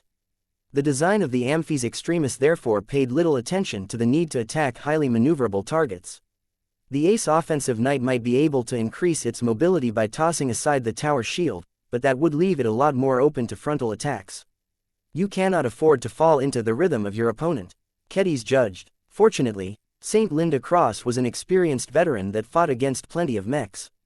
She had not forgotten how to deal with fast-moving opponents such as light skirmishers. Against other opponents, the Amphis Extremis would have channeled more power into its Saint Kingdom and seek to slow down its adversary through willpower suppression. That did not work at all against the sword-wielding energy projection. Saint Linda therefore began to make use of more sweeping attacks. The Amphis Extremis did not have any way of turning faster, but it could swing its flail in circles at extended ranges. The rather slender but incredibly tough chain attached to the skull-shaped ball began to lengthen. The Amphis Extremis also began to swing the wrecker skull in different motions above its head or in other stances. The elegant swordsman immediately noticed the change and began to back off more frequently in order to avoid getting caught. After a few moments of evasion, the energy projection quickly figured out how to respond to this change. The simulated holder of the heavensward actually began to predict the arm swings and weapon trajectories of the Amphis Extremis and struck whenever it spotted an opening. The timing had to be precise. The elegant swordsman also had to maneuver his way through the flail attacks along the right trajectory in order to land an attack without suffering retaliation. The Amphis Extremis was still getting damaged, although this time its suffering had decreased. Even so, the Ace Offensive Space Knight had yet to land a single solid blow against its adversary. Just as it seemed as if the elegant swordsman would be able to dance around the Amphis Extremis with impunity, Saint Linda Cross employed a surprising trick.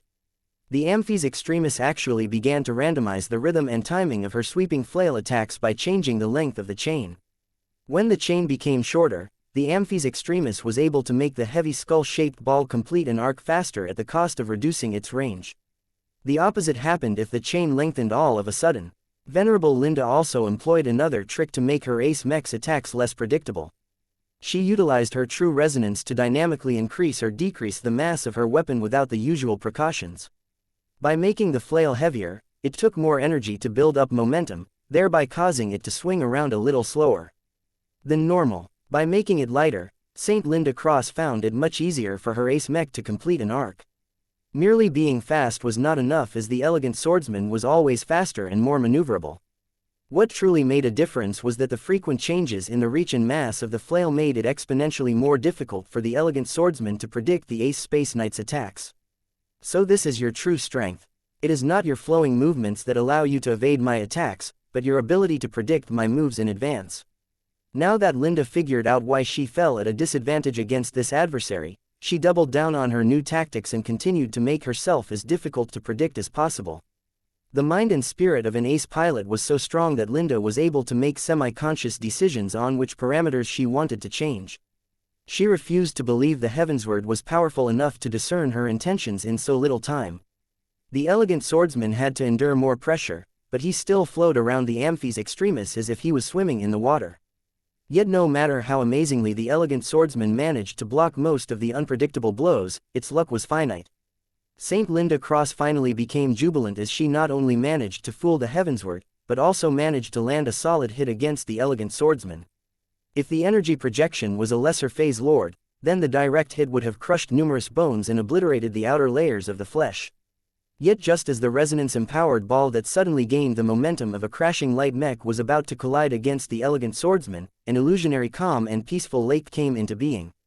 It looked incredibly peaceful and graceful as its surface mirrored a nightscape filled with stars and a mysterious moon. Softly glowing lotuses floated across the surface of the lake. Each of the succulent-looking flower petals gazed at the moon and appeared to absorb its light and energies. This lake illusion was anything but a phantom. The pond, which was being illuminated by the light of a moon, not only absorbed the kinetic energy transferred upon impact like a champ, but also prevented the ball from striking the body of the current energy projection. Whatever energy defenses the elegant swordsman relies upon is behaving similarly to a non-Newtonian fluid. Kedis quickly explained over the comm. It hardens the most when struck with strong and fast blunt impacts. If this strange energy defense truly inherited the properties of a non-Newtonian fluid, then the best way to overcome it is by using a sword or sharp edge to cut straight through the barrier. My ace mech is not equipped with a sword. Then the only other way to overcome this barrier is by repeatedly bashing it with your wrecker skull until it has exhausted the Heavensward's energy reserves. That was clearly not the most optimal solution in this case, but it was the only one that St. Linda could employ under the circumstances. At least she had made enough progress to go on the offensive. Now that St. Linda became increasingly more accustomed to making her attacks more unpredictable by randomly varying the length of the chain and the mass of the ball, the elegant swordsman was no longer able to poke the Amphi's extremis with impunity. Chapter 6544 The Teenage Swordswoman. While St. Linda Cross gradually managed to gain an advantage over the energy projection that held the actual Heavensward, the other two mech pilots were having a more difficult time adjusting to their own adversaries. As expert pilots and fairly young ones at that, Venerable Dice and Venerable Joshua were weaker in many aspects.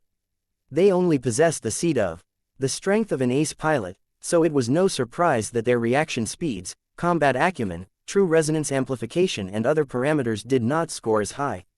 Fortunately, the sword-wielding phantoms that confronted them were not as strong as the elegant swordsman. The imitations of the Heavensward constructed out of pure heavenly energy lacked the destructive potential of the original, so they inflicted considerably less damage upon contact with a machine. Helped to prevent the first sword and the Everchanger from losing their arms or getting crippled after getting struck by their adversaries. This was not an exaggeration. No matter how much Venerable Dice and Venerable Joshua were able to leverage their willpower to strengthen the armor systems of their expert mechs, it did not matter if the base materials were inherently not on par with the alloys utilized by the more modern quasi-first-class or genuine first-class expert mechs of the Larkinson clan. The first sword and the Everchanger were both waiting for multiple years to receive their long-awaited upgrades. If they were able to fight in their Mark III incarnations, then they wouldn't be struggling so much in their duels against two pure energy manifestations. However, the two expert pilots also gradually realized that the Heavensward might not have responded to their presence in the exact same way. What if the Heavensward invested a lot more heavenly energy in these phantom sword wielders? The living expert mechs would have ended up suffering anyway, only this time incurring much more serious damage that was much harder to repair due to switching over to archimetal mech frames. This is looking more and more like a test rather than an unrestricted fight. Kedis concluded as she continued to observe the unfolding duels from a distance. It is a good decision for the Minerva and her accompanying battle crier mechs to stay back.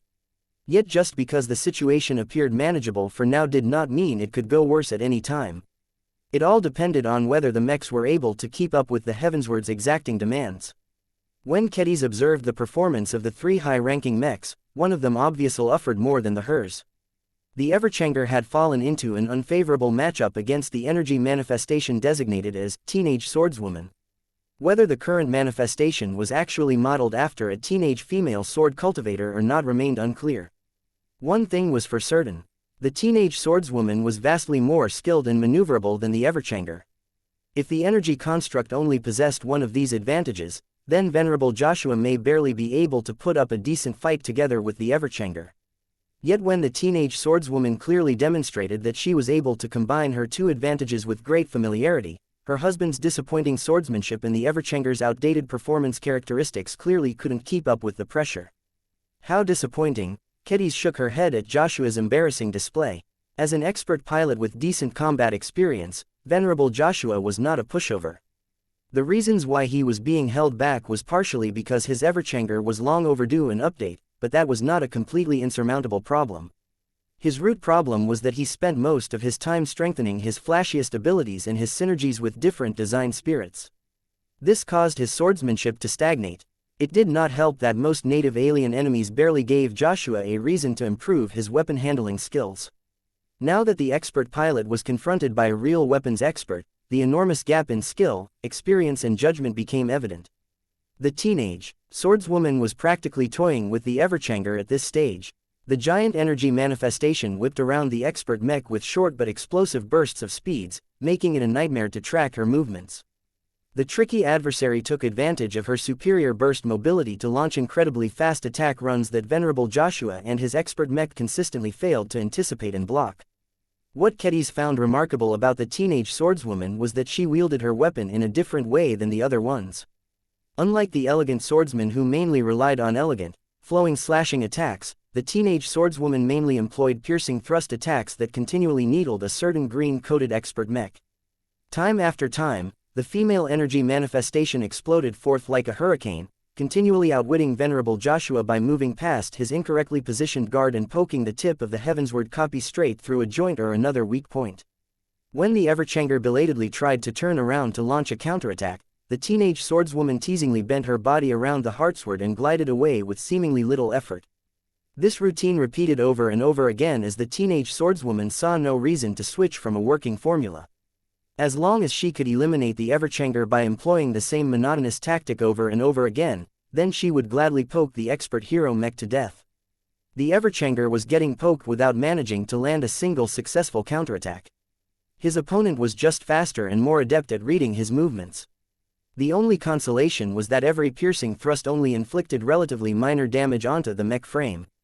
This was exactly what the expert mech was the least afraid of suffering. While Venerable Joshua found himself unable to utilize his willpower to form a resonance shield, he was still able to use it to regenerate Everchanger's wounds. Cut and broken pieces of metal merged together within seconds. Broken components spontaneously became functional. The Everchanger had suffered much more extensive damage in the past, and managed to regenerate from all of that in mid-battle. This at least allowed the Everchanger to retain his undamaged condition. That invalidated much of the teenage swordswoman's intention of defeating her adversary by inflicting continuous debilitating wounds. Even so, Joshua's willpower was finite. Each time he utilized true resonance to repair his expert mech, his mind and will became a little more worn. The teenage swordswoman must be expending a fair amount of energy as well in order to pull off her swift and nearly unblockable attack runs, but the ease in which she moved made it seem as if she could easily keep this up for a long time. On the whole, Joshua and the Everchanger had entered into a stalemate against their current opponent, and that was an optimistic interpretation of their fight. That was not good enough. If this was a test, then Joshua was clearly failing it. The Heavensward looked for strength, not a cockroach-like ability to withstand injury. Stop being so passive and attack. Kedis growled. Since your Everchanger can withstand its blows, just forget about defense and do your best to land your heartsword on the teenage swordswoman. I can't, Venerable Joshua replied through gritted teeth. This energy manifestation is way too fast. Before my Everchanger is halfway to pulling off an attack, this damned woman has already evaded my attack. This is like fighting against the Dark Zephyr, but worse. This swordswoman is like a light skirmisher that is nearly immune to my ranged attacks. Do you know how awful that is for me and my battle partner? The entire point of a hero mech is to avoid fighting an enemy at her strongest and take advantage of her weaknesses. In this case, not only can't I do anything at range, I don't have any solutions up close either. Joshua, Willie and the Everchanger were already channeling Trisk as hard as they could manage. The free bird was also freely cooperating with them to speed up the mech frame's movements, but there was a limit to how much the design spirit could boost the performance of a mech, even if it was the highly malleable Everchanger. The expert hero mech was unable to boost his mobility to the level of the Dark Zephyr. This meant that Venerable Joshua would always remain a step behind at his skill level. Kedis grew increasingly more annoyed when she observed her husband's disappointing swordsmanship. Venerable Joshua was not necessarily weak as far as high-tier expert pilots were. Objectively speaking, he was not that bad at wielding the blade compared to other unspecialized high-tier expert pilots. Despite his refusal to dedicate himself to traditional swordsmanship, the private lessons that she especially taught her thick-skulled husband over the years had partially managed to settle in his head. His swordsmanship should have put him in an adequate position against the vast majority of humanoid opponents. Yet whenever he sparred against a genuine swordsman or swordswoman such as Venerable Dice or Kedis herself, the gaps in skill level ultimately resulted in Joshua's defeat. If the gap in skill was relatively small, then Joshua should still be able to muster up a counterattack even if the performance of his Everchanger was subpar. It was clear that the gap in skill between Joshua and the teenage swordswoman was much bigger. This was the difference between a true swordswoman and a part-timer. Neither side had employed any offensive extraordinary abilities as of yet. They only employed a combination of the most basic sword techniques with their intrinsic strengths. The Everchanger's only advantage at the moment was his unnaturally high capacity to withstand low-damage attacks. The teenage swordswoman on the other hand made excellent use of her fantastic burst mobility. Each time she exploded into motion, the energy manifestation seemed to summon forth a gust of wind. The teenage swordswoman moved with the wind as if she was a cute little sparrow. She was light, fast and seemed to possess practically zero weight. If the teenage swordswoman was alive, then she would have uttered a few laughs each time she poked the heavensward into the lumbering frame of the Everchanger. The expert hero mech wasn't known to be a slow or sluggish machine, but he may very well be so in comparison to such a fast opponent. Joshua, this isn't working, Kedis hissed over the communication channel. If I was in your shoes, I would have punished the teenage swordswoman for her lack of caution. You don't have any hope of responding fast enough to catch her when she enters within striking distance. You need to remember the swordsmanship lessons that I have attempted to pass on to you and employ proper judgment to predict how she will move the instant she charges forward. Once she initiates her attack run, she won't easily be able to change her course. That is the moment where you need to take action and move your heartsward in place to launch a counterattack. If you move too soon, your enemy will preemptively outmaneuver you. If you move too late, your expert mech will receive another stab wound before you have any chance to strike her with your heartsword. Are you kidding me, Kedis? I can't possibly move fast enough to do all of that during this minuscule window of opportunity. What Kedis was asking of Joshua was an incredibly difficult request. Even if his swordsmanship was as good as that of his wife, he still would have struggled to land a solid blow against the teenage swordswoman. The technical performance of the Everchanger was holding him back too much. Venerable Joshua had outgrown the current iteration of his expert mech many months ago. To be honest, the artificial ceiling on his combat performance had become an increasingly greater source of frustration to the ace pilot candidate. How long must he wait for Vase Larkinson to come around and start the Everchanger Mark III project? How long must Joshua continue to fight while feeling horribly outgunned by the native aliens? With all of these technical handicaps, how could Kedis possibly expect him to gain an advantage out of the swordswoman who frustratingly took advantage of his expert mech's greatest shortcomings? Chapter 6545. The muscular swordsman Kedis continued to observe the heavensward's energy projections fight. It was amazing to think that a single object could instantly generate mech-sized combatants that could give ace mechs and expert mechs a serious challenge. Such an object was already valuable enough when used as a protective talisman. As long as the heavensward was willing, it could act as a bodyguard for anyone who did not possess fighting abilities. Kedis did not think that the heavensward would condescend to allowing itself to be carried by a weak and defenseless civilian. Its refusal to allow itself to be wielded by the likes of Legion Commander Charles Antunovic and director Fred Wolinski sent a very obvious signal. To be honest, Kedis felt she did not possess the qualifications to wield the Heavensward either. This was a grand work that was comparable to a god Mech in quality. In fact, Kedis believed that the Heavensward slightly surpassed the scope of god Mechs. Many amazing relics of ancient times had decayed and became lost in the annals of history, yet the Heavensward was still able to maintain basic operations in a barren environment like the Milky Way for Khans. Would a god Mech be able to do the same? Kedis had no idea. It depended on whether the machine could be separated from the man, and what actually happened if a god pilot ever died. Grand works were way too high-end for a journeyman Mech designer to consider making herself. She even believed that a swordmaster such as herself did not deserve to wield the Heavensward either. Not even sword saints appeared to be a good match with the relic weapon. The disparity in strength and capabilities between the two were far too great. Only a sword god could fully master the Heavensward and bring out all of its immense hidden potential. Kedis would really prefer it if the Heavensward stopped bothering her and go find a worthy wielder among god pilots or other swordmasters. Alas, the ancient sword was difficult to please. It had very distinct tastes.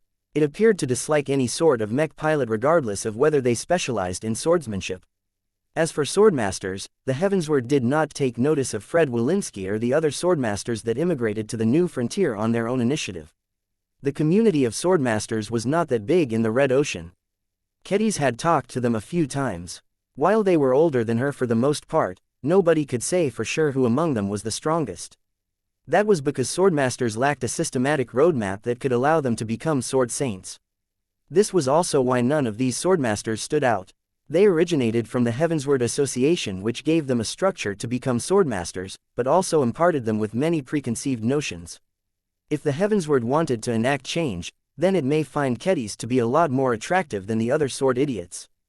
Unlike these brutes, who rarely bothered with normal schooling and just practiced their swordsmanship during their youth and adolescent years, Kedis was vastly more intelligent and educated. Sure, her education was anything but conventional, but that could be considered an advantage as she hadn't been instilled with rigid sensibilities that only served to narrow her vision. Perhaps that was what drew the Heavensward to Kedis the most. Not only did she possess the strength of a swordmaster and the intelligence of a Mech designer, she also possessed a vision that had not been influenced by modern civilized principles. The behavior exhibited by the Heavensward thus far showed little respect for the norms and values that most humans took for granted. It was an artifact that originated from a mythical age in the distant past. Customs were probably a lot rougher and more brutal at the time. If the Heavensward kept pestering her despite her attempts to keep it away, then Kedis needed to understand how it thought in order to wrangle it successfully. These ancient relics are such a bother. Can't they just stay buried like the rest of the era they came from? The swordmaster resentfully grumbled. She began to pay more attention to the three duels. While St. Linda Cross was beginning to hold her own while Venerable Joshua Larkinson continually failed to catch the teenage swordswoman, Venerable Dice experienced her own difficulties. Her challenge was different from the others. As a genuine swordsman Mech pilot, Dice had skill and experience in spades. Her first sword exuded a confident and eager attitude as she swung the decapitator. Unlike Joshua, Dice relied entirely on her swordsmanship to make it to this point. She had never made use of any gimmicks such as the ability to regenerate the damage onto her Mech or borrow the power of another design spirit. She almost embodied the model of a traditional swordmaster, even to the point of developing a close relationship with her weapon of choice, which in this case came in the form of a Mech. Unlike Venerable Joshua, who felt much more constrained while piloting an outdated expert hero Mech, Venerable Dice acknowledged the shortcomings of her own aged expert swordsman Mech and simply tried to make the best out of her situation. As a sword maiden that had gone on hunts in the past where she pitted her own fragile human body against the savage exo-beasts that populated the untamed planets spread throughout the cosmos, Dice had continually managed to defeat powerful creatures despite possessing a fraction of their strength. This was what Venerable Dice excelled at. Every high-ranking Mech pilot of the Larkinson clan had their own merits that elevated their strength and value above the norm. In the case of the sword maiden expert pilot, Dice always believed that her excellent fighting and swordsmanship skills allowed her to defeat the strong while she was objectively weaker. If the disparity in hard power wasn't so gigantic, her first sword would have sought out an enemy phase lord. In any case, unless the enemy was especially tricky to fight against, Venerable Dice did not fear any duels against adversaries that were weaker or of equal strength than herself.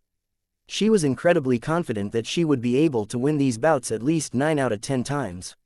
Yet when her first sword started to get pushed back time and time again by the energy projection designated as the muscular swordsman, she couldn't help but question that arrogant assumption.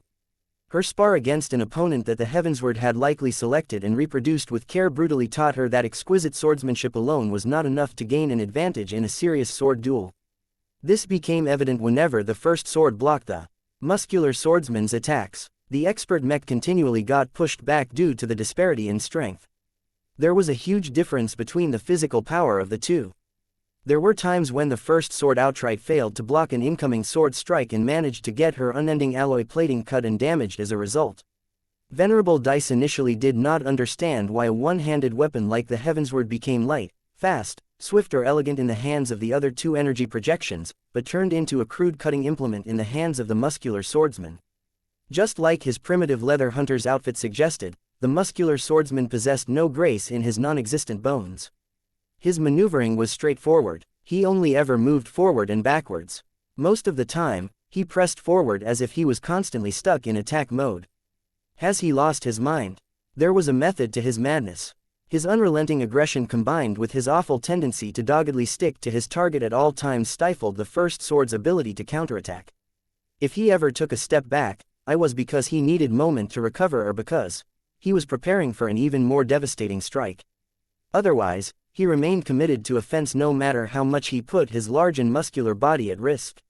What Venerable Dice found even crazier was that the muscular swordsman rarely bothered to evade attacks. He instead preferred to let the first sword's strike go through in favor of chopping the Heavensward with great force. This madman, this exchange always made the first sword worse off. Every weapon swing from the muscular swordsman struck with great force and inflicted more than simple cutting damage. The muscular swordsman may look and act like a brute with no subtlety in his body, but that did not mean he was an imbecile. This is a master of the earth. The man possessed a surprisingly effective grasp on the earth element. One of the ways he applied this advantage was to surround the Heavensward with a thicker and substantially longer application of heavenly energy that was strongly biased towards his favored E-energy attribute. The Heavensward effectively transformed into a substantially different sword as a result. The muscular swordsman comfortably held the enlarged hilt with both of his thick arms and was able to hack down the blade as if he was swinging down a heavy club. Since the earth-aspected Heavensward crushed down with much greater force than usual, the first sword acquired a growing collection of cuts as well as shattered pieces of armor plating. The internal components of the expert swordsman Mech incurred damage as well as the powerful kinetic blows badly rattled the closest sections of the Mech frame. In contrast to the muscular swordsman's undeniably effective power attacks, the exquisite and well-executed offensive sword attacks failed to inflict any immediate wounds onto the energy projection. In multiple cases, just before the decapitator managed to strike the body of the muscular swordsman, encountered a hindrance in the form of a rocky layer of armor.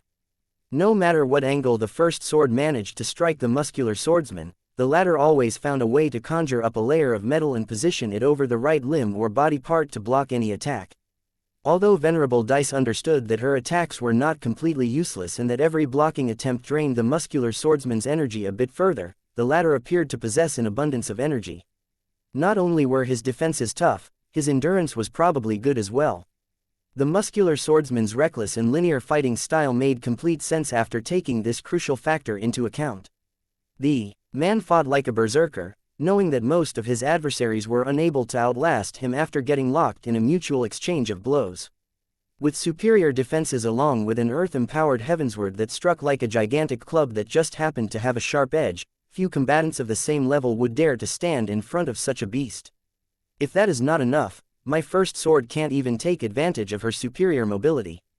Venerable Dice discovered, for all of the strengths of the muscular swordsman, his mobility was much worse in comparison. He simply could not keep up with the first sword in terms of speed and maneuverability. This gave Venerable Dice a chance to outfight the muscular swordsman by relying on her expert Mech's superior mobility. Yet when she actually tried to change her strategy, the muscular swordsman refused to let the first sword fly away with impunity. The energy manifestation raised his energy-covered Heavensward with both of his hands and began to leverage another aspect of the earth element. A thick and heavy energy field came to life that was saturated with the earth element. Amplified by high-grade heavenly energy, the earth field produced a myriad amount of effects that hindered the first sword from distancing itself from the source. The pulling gravity field, the circular vortex distortion and other effects slowed down the first sword's attempt to disengage from the muscular swordsman. The living mech slowed down to such an extent that the somewhat decent forward acceleration rate of the muscular swordsman could easily catch up to his chosen prey. The first sword hastily put up a defense, but the much better prepared muscular swordsman was able to convert his charge into a chopping attack that was unblockable with the first sword's current strength. The Larkinson expert mech suffered another nasty cut to one of its shoulder plates. Precious unending alloy got cut or fractured with many pieces spreading across space. If the muscular swordsman kept bashing its copy of the Heavensward like this onto the first sword, then almost all of her unending alloy may end up getting lost by the end of this bout. This swordsman is overpowering all of my tactics and basic sword moves. Chapter 6546 The Unbreakable Swordswoman. Frustration and unwillingness mounted in the hearts and minds of all three high-ranking mech pilots. Each of them were struggling to defeat their opponents. This was not necessarily because the humanoid energy manifestations were directly more powerful than the mechs they faced. Instead, it looked as if their overall energy output was not that much different from the respective mechs. The elegant swordsman fought with power that was equivalent to that of an ace mech such as the Amphis Extremis. The teenage swordswoman and the muscular swordsman both fought at the same power level as the two Larkinson expert mechs. Since Kedis possessed a clear overview of all of the duels, she knew in her heart that the first sword and the Everchanger hadn't fallen into a disadvantage because they were underpowered. The two expert mechs were losing because they failed to utilize their power as well as their adversaries. For example, if the three energy projections were making optimal use of at least 90% of their comprehensive resources, then the utilization of resources of the high-ranking mechs was substantially less, ranging from around 80% in the case of the Amphis Extremis to as low as 40% for the Everchanger. The expert hero mech was especially badly affected. Venerable Joshua failed to find a way to make good use of the ranged capabilities of his machine. That massively wasted the Everchanger's combat power and caused the living mech to fight as if he was already partially crippled. It didn't help that the opponents selected by the Heavensward seemed tailor-made to exploit their weaknesses and evade their strengths. This exacerbated the difference in energy utilization. The mechs that were at a slight disadvantage began to suffer a lot harder than they should. Still, Kedis believed that this was not an excuse for Venerable Dice and Venerable Joshua to fall so badly behind. The battlefield was never fair. Venerable Dice and Venerable Joshua were both mature expert pilots that had fought plenty of battles in the past where they had fallen behind. The quality that separated expert pilots from standard mech pilots was that the former did not back down, and always tried to find a way to surpass their own limitations as well as their opponents in order to secure victory. So far, Kedis saw no sign of a turnaround, but she remained hopeful that one may be on the way. What also caught her attention was that neither side had resorted to their greater capabilities. The energy projections were most definitely capable of pulling off extraordinary sword techniques with the Heavensward, yet religiously stuck to only the most basic and foundational sword techniques. The pilots were smart enough to withhold their own special attack abilities for the time being. Once they began to escalate, their opponents would undoubtedly follow suit. If there was no other choice, then Venerable Dice and Venerable Joshua could always choose to make the first move, but doing so would probably cause them to fail their apparent tests. They held themselves back not just because they wanted to play by the rules of the Heavensward, but because their pride and their hunger for a challenge did not permit them to cheat their way out of their problems. As frustrated as the two Larkinson expert pilots felt, they were both aware that they usually entered in these kinds of moods prior to a possible breakthrough attempt. Having tried and failed to grasp the moment to smash through their bottlenecks and advance to the rank of ace pilot like Isabel Coden, Dice and Joshua felt as if they had both been left behind by a pilot who originally became a demigod later than themselves. Even if the experience of every high-ranking mech pilot should be unique, the Sword Maiden and the Golden Boy still felt inferior due to this difference. When the critical time had come, Isabel Coden did not back off, but decisively chose to burn herself and her living mech and got rewarded for her courage. If Venerable Dice and Venerable Joshua wanted to rise to a greater height, then they must at least demonstrate as much courage and fearlessness as Isabel Coden. Taking the easy way out and forfeiting a challenge contradicted this ideal. If they wanted to take a step forward, then they could not afford to falter. However, if there was no way for them to raise their energy utilization, then they might not have another choice. "Come on, Dice," Come on Joshua, please figure it out. The two of you can do it. I know it, you just need to connect the dots. Kedis did not pick it up at first, but she eventually managed to figure out a way for both Larkinson expert pilots to permanently increase their energy utilization and beat their adversaries fair and square. The question now was whether Dice and Joshua would be able to make this realization in time. Even St. Linda Cross had much to learn about how to better make use of her abilities as an ace pilot. The spectating swordmaster felt tempted to just give the answers to the two Larkinson expert pilots, but she had a strong feeling that this was a challenge that they needed to overcome through their own efforts in order to make it truly count. Spoiling the secret to them was like giving students the answers sheet, corresponding to an exam that they were supposed to take tomorrow. There was no real accomplishment in both cases. Of the two pilots she paid close attention to, Kedis felt that Venerable Dice had the highest expectations for Venerable Dice. Her options were much more limited than that of Venerable Joshua. The first sword was a simple expert mech armed with only one primary weapon. Venerable Dice brought nothing to the table aside from her extraordinary willpower, her piloting and swordsmanship skills and her companion spirit. There was not much she could do with this toolkit. If Venerable Dice wanted to vanquish the muscular swordsman that was beating up the relatively fragile first sword as if her attacks didn't matter, then the expert pilot needed to think out of the box as soon as possible. TCH, my mech can't take these hits for much longer. Shortly after Venerable Dice discovered that the opposing Mad Dog's attacks could not be easily blocked or evaded, she tried her best to spread out the places where the earth-empowered blade eventually struck. This allowed Dice to prolong the first sword's time in the field and delayed the onset of critical damage to the internals. Even so, she could not prevent her expert mech from suffering minor internal damage due to all of the physical impacts and shocks. This slightly decreased her expert mech's performance, causing her mech frame to incur even greater damage. This was the scariest aspect of this bout. The first sword was already struggling to stay afloat when she was still in peak condition. How much faster would the living expert mech get defeated once she started to suffer an increasing amount of malfunctions and system failures? Venerable Dice felt more and more urgent to figure out a countermeasure against the winning formula of the muscular swordsman. She felt incredibly indignant at the thought of losing against this apparent brute. Even if the masculine sword wielder was actually a lot wiser and more knowledgeable for making such deep attainments in the earth element, Dice could not accept the idea of suffering defeat at the hands of such a stupid-looking energy manifestation. Her unwillingness fueled her resistance. She kept fighting not because she saw a pathway towards victory, but because she wanted to avoid an embarrassing defeat. The muscular swordsman did not make this easy for her. He charged forward yet again while simultaneously preventing the first sword from evading or slipping away by strengthening his earth aura. The persistent energy field somehow caused the surrounding fabric space to distort, as if the muscular swordsman had become a planet that exerted enough gravitational pull to force a moon, like the first sword, into orbit. There was a strong sense of inevitability and righteousness to an obvious distortion of the natural laws. The muscular swordsman was nowhere near as massive as a planet, and the first sword did not even come close to matching the mass of an actual moon.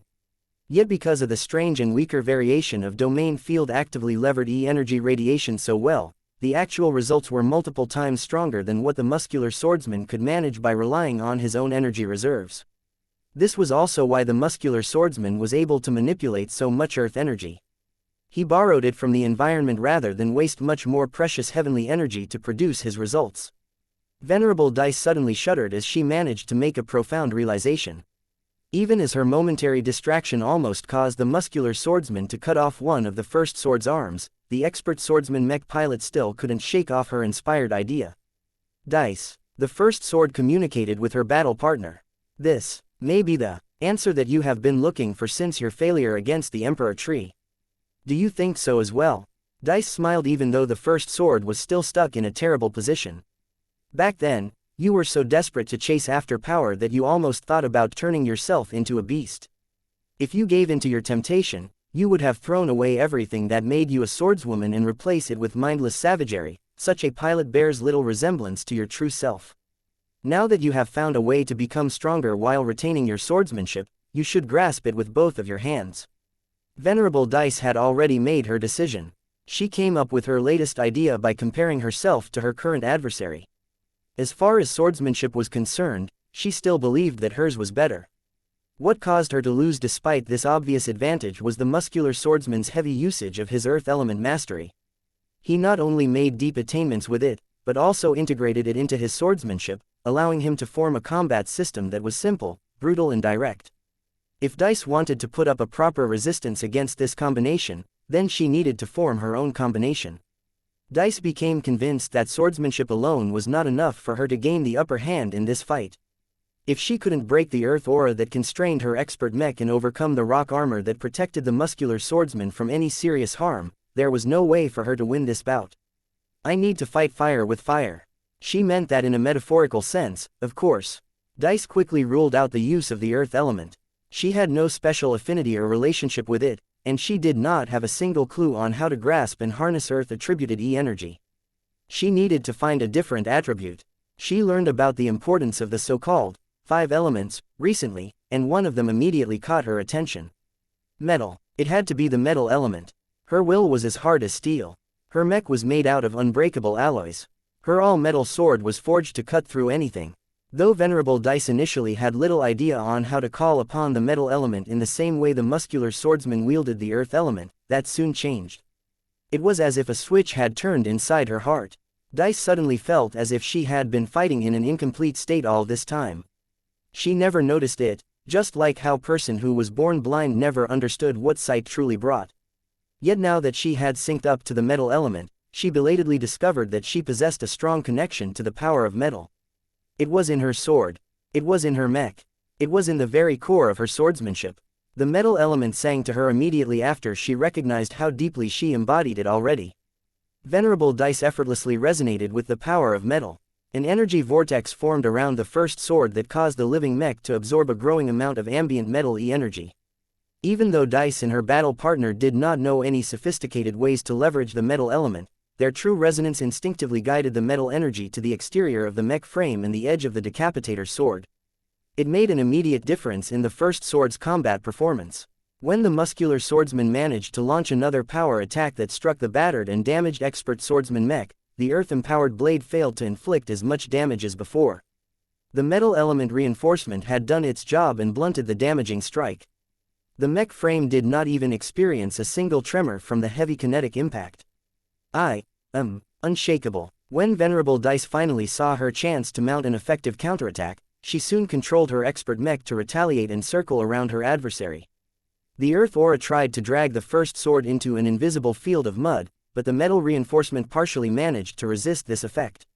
I am unstoppable. The expert swordsman mech flew only a little bit slower as she successfully managed to flank her slower opponent before launching a retaliatory power attack. The decapitator swung directly at the muscular swordsman's neck, aiming to decapitate or at least heavily injure the earth sword cultivator.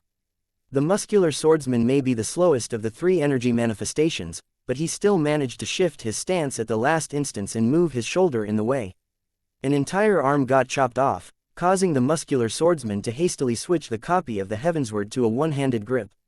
After a long string of frustrations and setbacks, Venerable Dice derived so much satisfaction at this accomplishment that a dam had broken inside her being.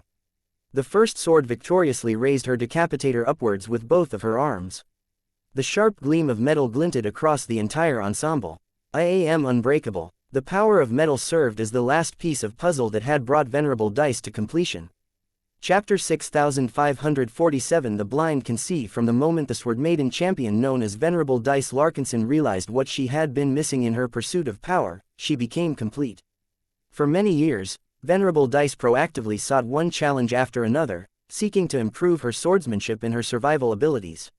She bravely tested her physical body against numerous different exo-beasts, each of which possessed deadly capabilities that could have easily gutted any other human in less than a second. Dice did not go on these dangerous hunts because she loved the sport like the hunters. She solely sought to sharpen her swordsmanship and gain more experience in defeating opponents that were more powerful than herself. Each time she undertook a hunt, she shed most of her gear, trusting only in the alloy that comprised her greatsword. It was due to the fact that she was armed with a sharp and resilient metal weapon that she was able to complete one challenging hunt or another. Although her fragile organic body always held her back, Dice had learned to work around its limitations and find opportunities to make the best use of her formidable blade. The situation was different when she piloted a mech. Not only was she working on a larger scale, but a machine also opened up a wealth of new options. From being able to move in more directions to allowing the unending alloy armor plating to resist damage that would have crippled a fragile human body, piloting a mech always invigorated Dice. Dice wouldn't have been able to make it so far without the first sword. Compared to the prior mechs she piloted, Kedis had outdone herself by designing an expert swordsman mech that was nearly perfectly tailored to her swordsmanship and her combat inclinations. Although Dice's swordsmanship had evolved and changed over the course of her career as a demigod, the first sword only required minor adjustments to stay in sync with Dice's combat approach. The first sword was like a second and vastly more superior body to Venerable Dice. She likened it as the true body of a phase lord, even if the connection between herself and her expert mech was not permanent. It didn't matter to Dice. She was just a slightly more special human whenever she was outside of the cockpit, but as soon as she interfaced with the first sword, her vulnerable human physique became irrelevant. That was because she embodied a well-engineered mechanical construct capable of outdueling and outfighting many different powerful opponents. The exo-beasts that gave her a challenge when she hunted them on foot could easily be crushed beneath the heel of the first sword. Against other mechs and warships, the first sword was still able to outmaneuver them and strike them down with varying degrees of ease depending on the circumstances. Dice always felt that she had become an existence akin to a god when fighting with her battle partner. With every sortie, her bond and understanding of the first sword grew even further. Although Dice had gradually increased her complaints about the lack of comprehensive upgrades to her outdated expert mech, there was still an advantage to essentially piloting the same machine year after year. Dice had reached an unprecedented degree of mastery in controlling her expert mech. Whereas other Larkinson expert pilots such as Venerable Janzi, Venerable Joshua and Venerable Vincent Ricklin spent much of their time deepening their mastery of their respective battle partners, none of them were as exacting in terms of skill and control as Dice. This was no surprise, as Dice had always relied on technique and skill to overcome opponents that were equal or stronger than her expert mech in power. The better her mastery over the first sword, the more she could execute her sword techniques, both ordinary and extraordinary, with minimal waste and maximum efficiency. Over the years, Venerable Dice had regularly managed to defeat her peers in practice spars. As long as the differences in rank, energy output and resonance strength was not too great, her first sword was readily able to outduel machines that were a lot stronger and more modern. All of the fancy new tech and features introduced in the newer expert mechs such as the Phobos, the Lionheart, the Bloodstar Mark II and the Greenix turned into useless distractions or other obstacles to overcome to the expert pilot that most likened herself to a swordmaster. While these victories stroked her ego and validated her swordsmanship, Dice still felt inadequate in many ways. This was because she was unable to defeat all enemies that were equal or slightly stronger than herself. No matter how much more precise, sharper and more sophisticated her swordsmanship became, she had reached a plateau where further improvements slowed down. She had to spend months' worth of practice and experimentation to slightly make her sword a little more lethal. Combined with the fact that the boosted growth of resonance strength came to an abrupt end after hitting her bottleneck, Dice became incredibly frustrated by her lack of visible progress. The more time she spent without making any substantial improvements, the more she began to entertain doubts whether she was as strong as she imagined herself to be. When the reality of her lack of subsequent growth sank in, her mind entertained darker thoughts. Had the evolution of her swordsmanship taken a wrong turn? Did she earn the right to feel so conceited about her dueling power when she was unable to confront a phase lord? Would she become one of the many high-tier expert pilots who would remain forever stuck at their current ceiling? That last thought haunted her like nothing else. This was one of the worst outcomes for a champion at her level to end up as. Even if the Age of Dawn had rewritten the rules and given mech pilots more opportunities to advance, it still took superhuman effort in order to attain sainthood. This was the reality to everyone who undertook the most difficult and punishing form of cultivation. Expert pilots could make do with decent extraordinary willpower. Ace pilots had to meet higher standards. Those aspiring to become saints had to prove themselves to be the best of expert pilots. They could never become satisfied with their current advantages and constantly needed to risk themselves to temper and fuel the growth of their willpower and convictions. Venerable Dice had put in a lot of effort to break through a year after the start of the Age of Dawn. She actively fought alongside the other Larkinsons of the expeditionary fleet and volunteered for riskier assignments. Despite the accelerated growth of her resonance strength, Dice personally felt that she sufficiently tempered and mastered her extraordinary willpower. Her willpower shouldn't be inferior to the likes of Tusa, Casella and Isabel when they triggered their last breakthroughs. Venerable Dice had also invested a significant amount of time on meditation as well as introspection. She clarified and reinforced her reasons to fight, which was to protect the Sword Maidens and the comrades of the Larkinson clan. Her conviction had always remained consistent, and she made sure that it remained relevant by maintaining her friendships with her fellow Sword Maidens. They were like fellow sisters or daughters to her. They were weaker, restless and vastly more immature than her. Yet Dice saw pieces of herself in the women who admired her and idolized her as one of the ideals of the Sword Maidens. How could she not dedicate her life and being to protect them from the nefarious enemies that they were unable to defeat by themselves? The Sword Maidens did not need coddling. They were more than strong enough to handle any equal challenges.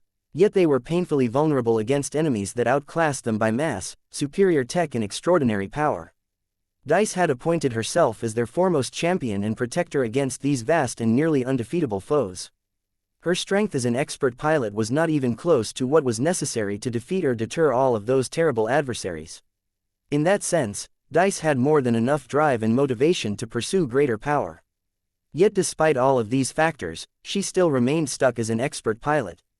It was one thing to acknowledge that she was still fairly young compared to other expert pilots and that she still had plenty of decades to go in order to find her breakthrough opportunity.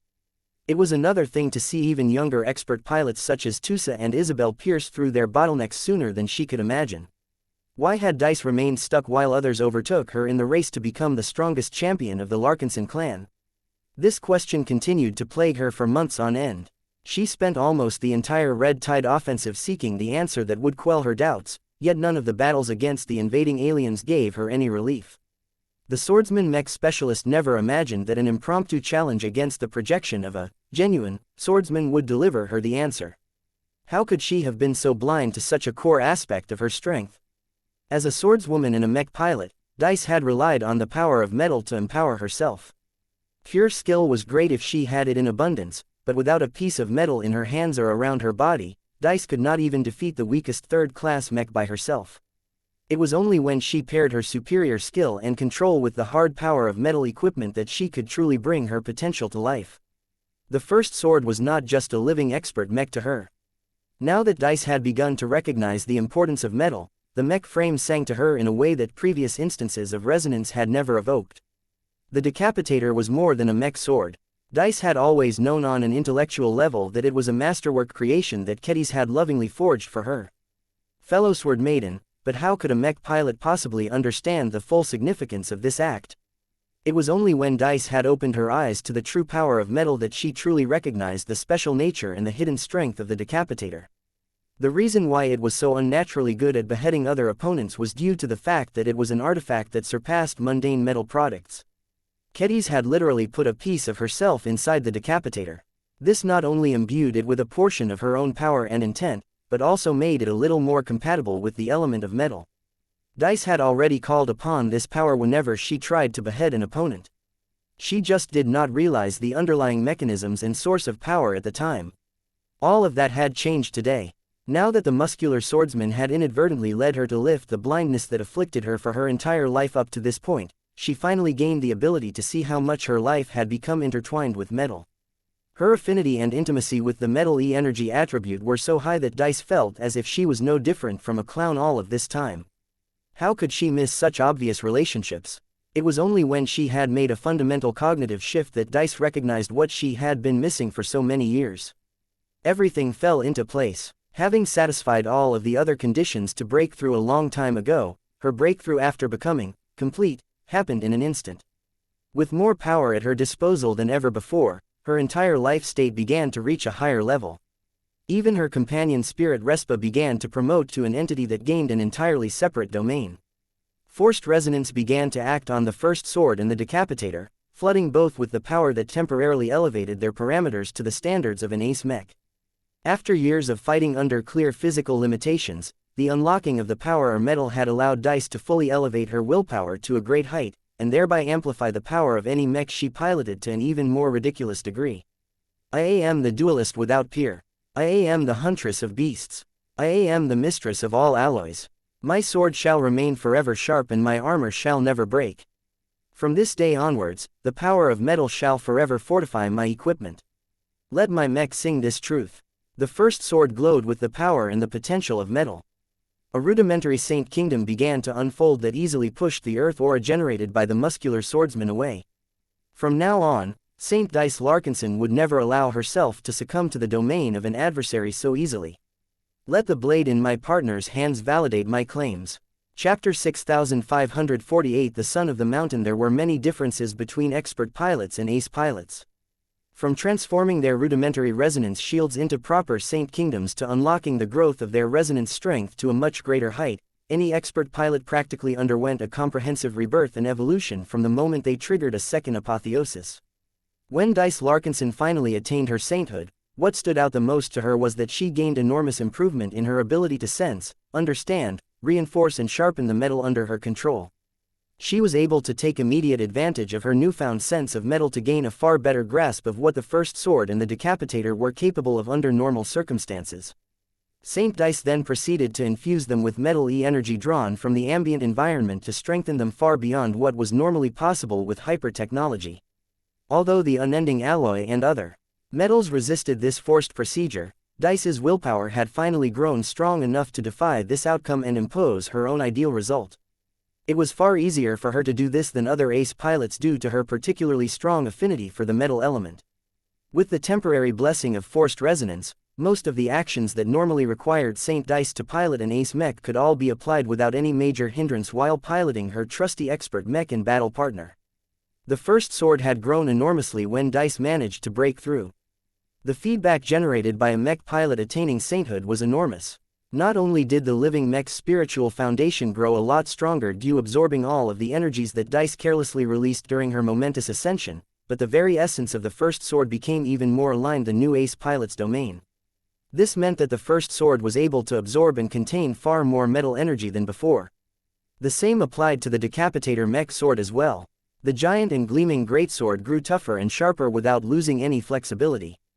The masterwork creation practically sang when resonating with Saint Dice's willpower, and actively sought to make itself more useful in any way possible. Saint Dice became delighted with every new facet that she managed to discover about her expert mech and mech sword. If she wanted to, she could easily keep herself entertained for days as she patiently examined each and every aspect that she had overlooked in the past. This was not the time for her to indulge in her newfound sensitivity and comprehension towards metal. She turned her attention back to the muscular swordsman. Ever since he discovered that the expert mech was able to break the hold of his earth aura, he had backed off and patiently gave Dice the time to complete her transformation to sainthood. Even though Dice was aware that she was not facing a real blood and flesh sword cultivator, she still made the first sword perform a simple bow in respect to the energy manifestation. The expert mech then turned around and bowed to the source behind her latest and most crucial realization, the heavensward. Thank you for letting me see the truth of my own power.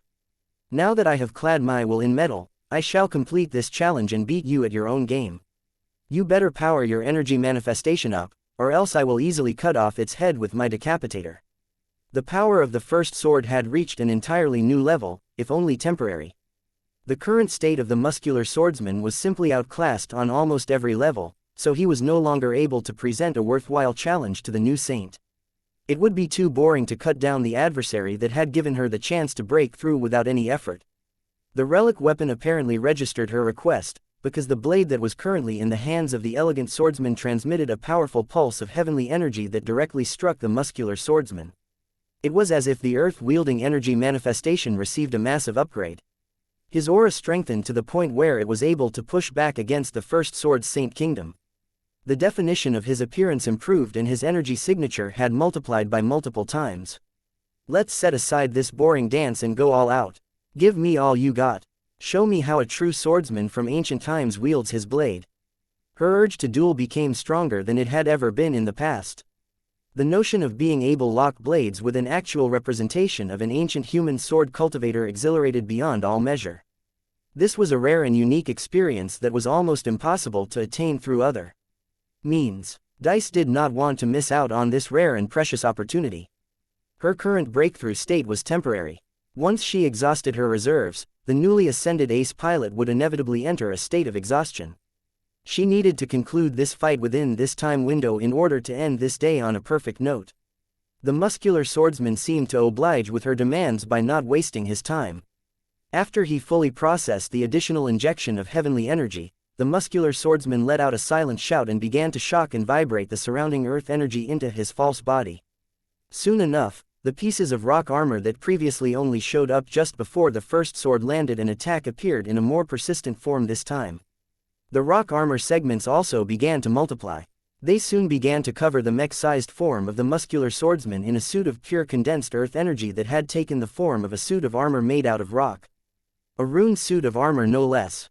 The rock-class muscular swordsman even conveyed the name of this technique in a manner that transcended mortal means of communication.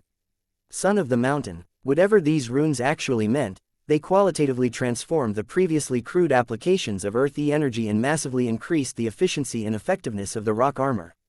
The copy of the Heavensward went through a similar transformation. Shards of rock condensed around the originally slender blade and began to depict runes that massively strengthened ridiculously large and thick blade. Collapsing peak. At this point, the augmented Heavensward could no longer be regarded as a sword anymore. Instead, it turned into an extremely thick and massive siege weapon that only vaguely resembled a sword. Its edges weren't even sharp anymore. The muscular swordsman had completely given up on relying on the sharpness of his weapon, and relied entirely on the mass of his ultra-heavy weapon to inflict overwhelming blunt impact and concussive damage. The two duelists couldn't be more different at this time. The two even exuded completely different auras. Saint Dice smirked as she readied her machine for a fight that she was bound to remember for the rest of her life.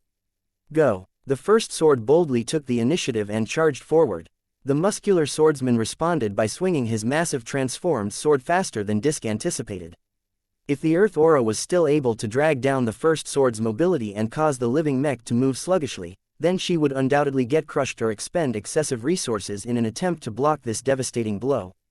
However, the metallic gleam on the first sword's armor system glowed brighter, allowing the mech to cut through the muscular swordsman's domain and shake off much of this debilitating effect.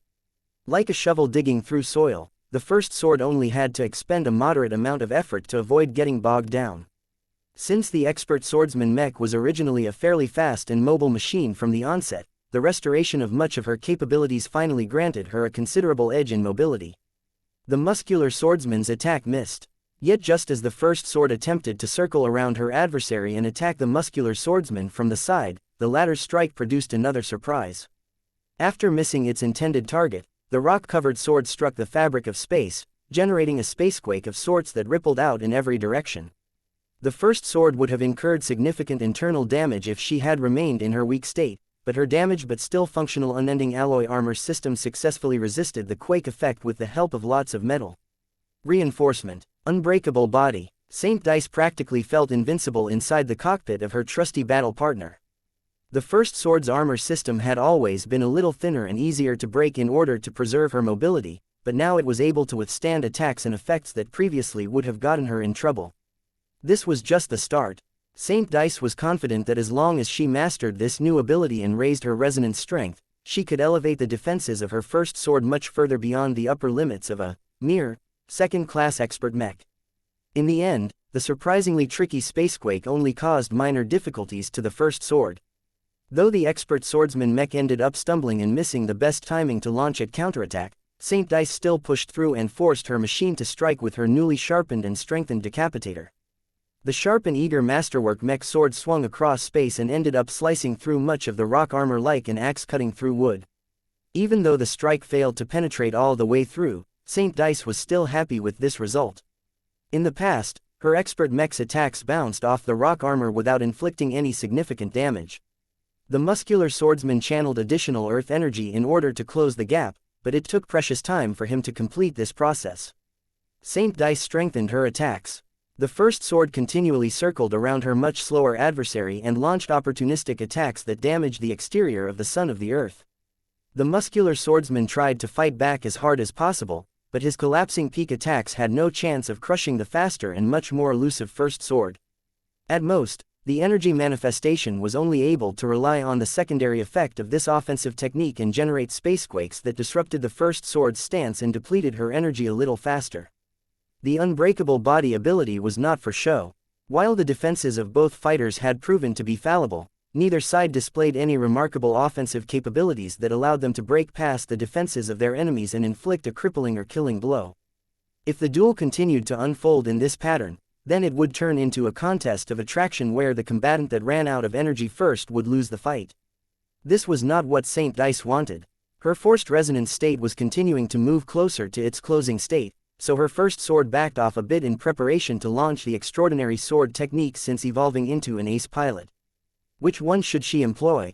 Should she go for the classic and highly penetrating sword of Lydia, or should she attempt a decapitation strike that allowed her to evoke a semblance of Katiza's sharpness? None of them seemed suitable to her anymore.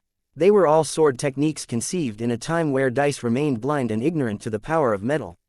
They all needed to be reconstructed from the ground up in order to take full advantage of her incredibly high metal affinity. As Dice gazed at her rock-covered opponent, a new idea spontaneously entered her mind. She gathered her cuporia, her love for metal and the scattered sayings of Ketis and fused them all into a brand new extraordinary sword technique that seemed incredibly fitting for this situation. The first sword slowly raised the decapitator's sword before lowering the blade until the tip was pointed at her target. The masterwork Mech sword then began to absorb more metal energy than ever before. The edges not only became sharper, but the entire blade gained additional extraordinary properties that brought out the best of what metal had to offer. As the decapitator seemed to turn into an ultra-sharp sheet of extraordinary metal, the first sword finally charged directly forward, intending to finish off the muscular swordsman in a single blow. My sword shall never know defeat. Chapter 6549 Rise of the Swords. This was the final attack run of the first sword. The expert Mech was still able to keep fighting, but the same could not be said for the newest ace pilot of the Larkinson clan. Dice was already beginning to flag at this point. If she was not able to complete this attack, then her forced resonance state would quickly disappear. As such, she invested all of her remaining power and concentration in a sword technique that she should by all rights not be able to execute so soon after her breakthrough. The muscular swordsman was not content to act as her target dummy. The energy manifestation responded to the first sword's predictable attack run by raising his massive collapsing peak blade above his head. The simulated swordsman then proceeded to swing down his massive weapon with such thunderous force and momentum that it seemed that it could shatter an entire mountain range. The space around the massive rock-covered blade already started to ripple in the passing of this enormous weapon, thereby causing the surroundings to become destabilized. It was as if the collapse of this mountain precipitated an apocalyptic end to the universe. This was the illusion and sentiment conveyed by the muscular swordsman's artistic conception. Even if it was an immense exaggeration of what he was able to accomplish in reality, the artistic conception still boosted the power of his attack while generating other effects that inflicted widespread area damage. This was the ancient sword cultivator's ultimate sword attack, one that was designed to not only crush through the hardest of defenses through overwhelming brute force, but also pulverize anything that was caught in the surrounding area, thereby solving the problem of highly mobile threats as well as large quantities of swarm-like enemies.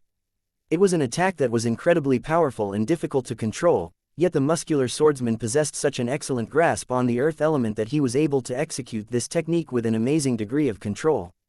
His attack even went as far as to conjure up a visual manifestation of his artistic conception. The illusion that Saint Dice perceived a moment earlier actually became a more visible and tangible manifestation. This was already a sign that the muscular swordsman was partially able to wield the power of a god by reproducing a scene that did not originally exist in reality. All of these factors powered up his ultimate attack even further.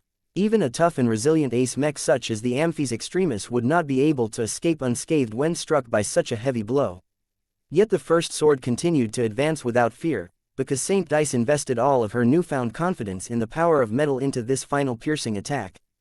Just as the tip of the decapitator was about to collide against the cataclysmic earth sword swinging down from above, Saint Dice concentrated almost all of her frustrations, all of her hopes, all of her love and all of her willpower into the mech sword that resonated with her heart like nothing else. She began to execute a deceptively simple but incredibly promising new extraordinary sword technique that fully brought out the strength of the metal element.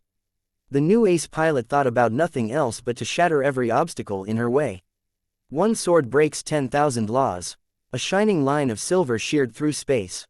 In one moment, a cataclysmic collapse of Earth had threatened to crash through an entire section of space. In the next moment, all of the momentum gathered by the muscular swordsman dissipated in every direction.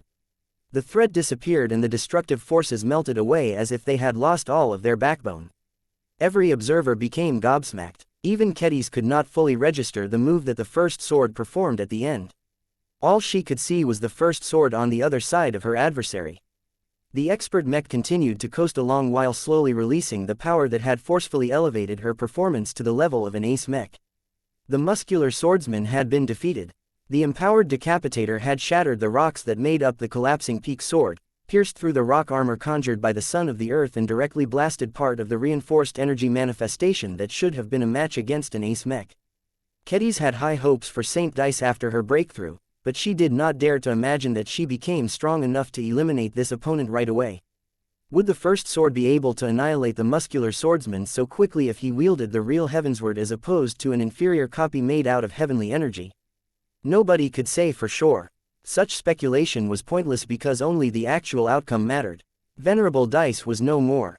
Saint Disc had risen. She, along with her companion spirit, Respa, had taken another major step towards godhood, and became powerful enough to represent the Larkinson clan on the galactic scene.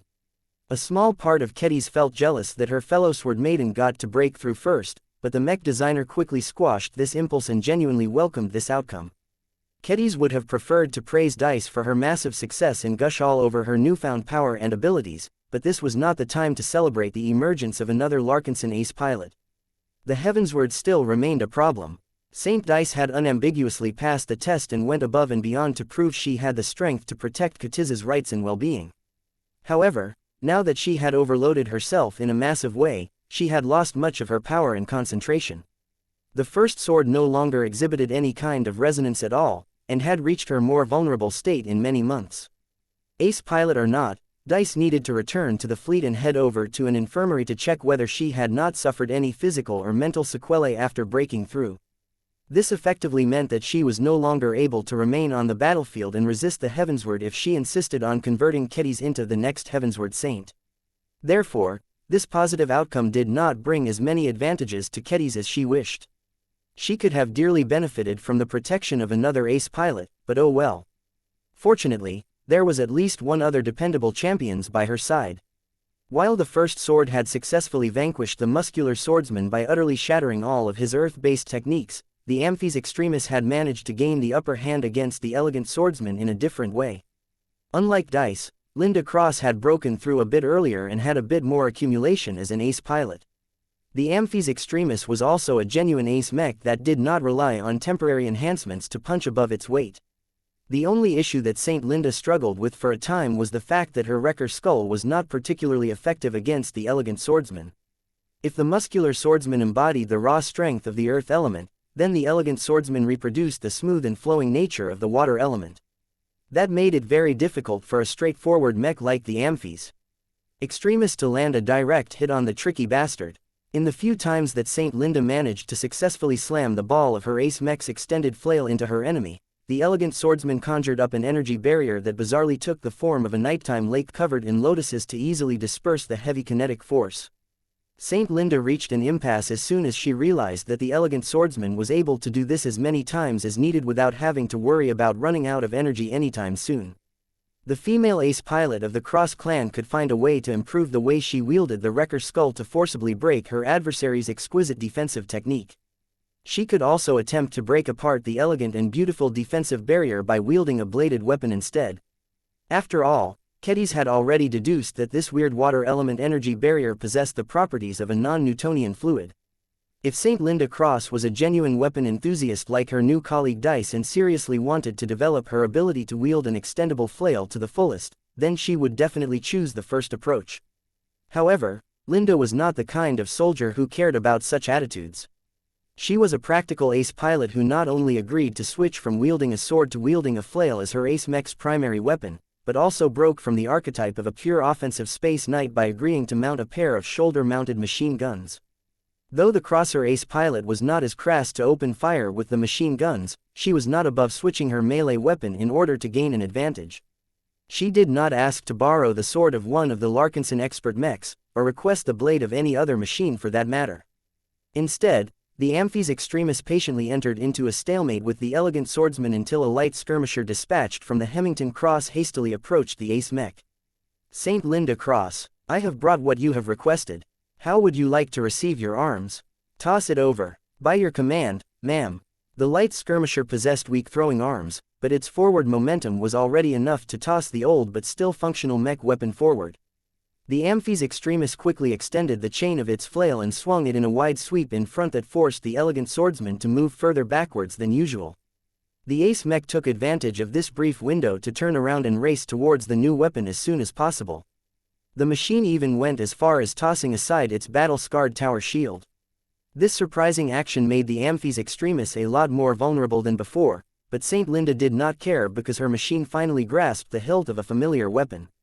It was the old chainsword wielded by her previous machine. The Cross clan did not handle its high-ranking mechs like the Larkinson clan. Master Benedict may have used a lot of expensive resources to fabricate the Amphis Extremis from scratch, but he did not destroy the original Amphis or strip it for parts. The old expert mech remained in deep storage in case Saint Linda lost her ace mech and urgently needed a somewhat powerful machine to get back in the fight. This also included the expert Space Knight's original weapon, a sword that was attached to a long chain. Once the Amphis Extremis grabbed hold of the chainsword, it was as if Linda returned to the old days. She had lost none of the skills and deep familiarity with her main weapon for multiple decades. Even though it was a little awkward for her to wield the chainsword with the arm that was usually dedicated to holding a tower shield, an ace pilot was able to overcome these difficulties with superhuman speed. What was important was that the Amphis Extremis still wielded its original weapon.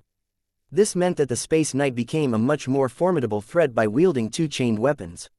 After a few near accidents where Saint Linda's inexperience with this unconventional weapon combination almost caused the chains of the two weapons to tie themselves into a knot, the ace pilot rapidly learned how to keep the chains separate and under her control. The elegant swordsman had little chance to gain an advantage anymore at his current level of strength and skill. Sure, the Amphis Extremis had tossed aside its protective tower shield, but with two extendable weapons in its arms, Saint Linda was able to control the space around her to a much better degree and eventually allowed her chainsword to cut straight through the elegant swordsman's energy barrier. Chapter 6550 Satisfying the Heavensward. 2 out of 3 duels concluded in a satisfying manner. Saint Dice Larkinson secured the most astonishing result. After many years of struggle, she finally discovered her incredible potential as a manipulator of the metal element, and activated it in such a spectacular fashion that she immediately rammed through her bottleneck and broke through. The power she displayed and the realization of the might she always dreamt of harnessing in her duel against the muscular swordsman convinced everyone that she deserved to attain her sainthood. Best of all, her breakthrough took place in fairly benign circumstances, so the probability that she had become distorted due to an extreme outburst of negative thoughts and emotions were practically nil. All of this meant that Saint Dice was likely to retain the same degree of stability and reliability as she exhibited during her expert pilot days. The same could not be said for the likes of Saint Commander Casella Ingvar and Saint Isabel Coden. Both of them broke through under abnormal circumstances that concerned the higher-ups very much. The Larkinsons paid care and attention towards their only Saint Commander in particular. No one had forgotten that her cherished brother, Venerable Imon Ingvar, died during an escapade gone wrong. Even if General Ark Larkinson managed to avoid any blame due to the death of a vital asset under his command, Casella Ingvar was too compromised on this sordid issue and could not accept this objective verdict. There was bad blood between the two extraordinary mech commanders. It would have been best if the two were placed as far apart as possible, but the needs of red humanity trumped these personal grievances. The unsympathetic and overworked military strategists that were responsible for propping up the front lines carelessly assigned the expeditionary fleet of the Golden Skull Alliance and the 77th Warborn Mech Division to the same star system. Perhaps in the eyes of the Red Three, the Warborn fielded a lot of mech pilots that originally hailed from the Larkinson clan and Cross clan. Since that was the case, they should naturally perform better when fighting alongside their compatriots in the expeditionary fleet. That logic should have worked under ordinary times, but because of the unsolvable tension between Saint Commander Casella and General Ark, the two mech forces simply chose to request assignments that put them at least one light minute away from each other at all times. That worked, more or less. Saint Commander Casella meticulously fulfilled her duties without complaint. She did not show any sign of abnormality towards the apparent presence of the Warborn in the Viola Magnifica system. However, many Larkinsons secretly questioned whether the Ace Commander would remain this way when the native aliens conducted their next large assault. Once the battlefield became engulfed in chaos, would the Saint Commander truly remain well behaved when the battle lines became compressed and the man who failed to take good care of her brother entered her reach? Ace pilots might appear just as human as a random person on the street, but had already crossed the halfway mark towards their journey to godhood. They had already shed many aspects of their mortality that previously made them weak and vulnerable. Yet were all traits that supposedly decreased their combat effectiveness truly negative? The reduction or complete absence of human expressions such as fear, doubt and hesitation had made ace pilots a lot more decisive and fearless. That was good if they had to hold the line against powerful adversaries, but the side effect was that it also made them more prone to taking radical actions that fell outside of the scope of their objectives. This was the risk that came with handling high-ranking mech pilots that managed to break through under less desirable circumstances. In any case, the Larkinson clan did not have to worry about this risk factor when dealing with Saint Dice. She was an honorable warrior. Her conviction was upright and noble. She had always prized her self-control. A proper transition from an expert pilot to an ace pilot should not undermine these positive traits, but reinforce them instead. Saint Dice should be moving closer and closer to the ideal swordswoman that she had always aspired to become. Under the halo of her unexpected but undeniably breakthrough, the success of Saint Linda Cross became a lot less remarkable. Unlike Dice, who clearly overperformed in the most dramatic way possible, Saint Linda Cross merely met everyone's expectations. Even if she was a fresh ace pilot who broke through relatively recently and had yet to prove her mettle in a serious battle, an ace pilot who had already stabilized her new condition was still a combatant that far exceeded the combat capabilities of an expert pilot in every way. Their strength was not only higher, but their ability to adapt to adverse circumstances was considerably better. Situations that stumped expert pilots would not faze ace pilots because the latter possessed a lot more ways to express their power.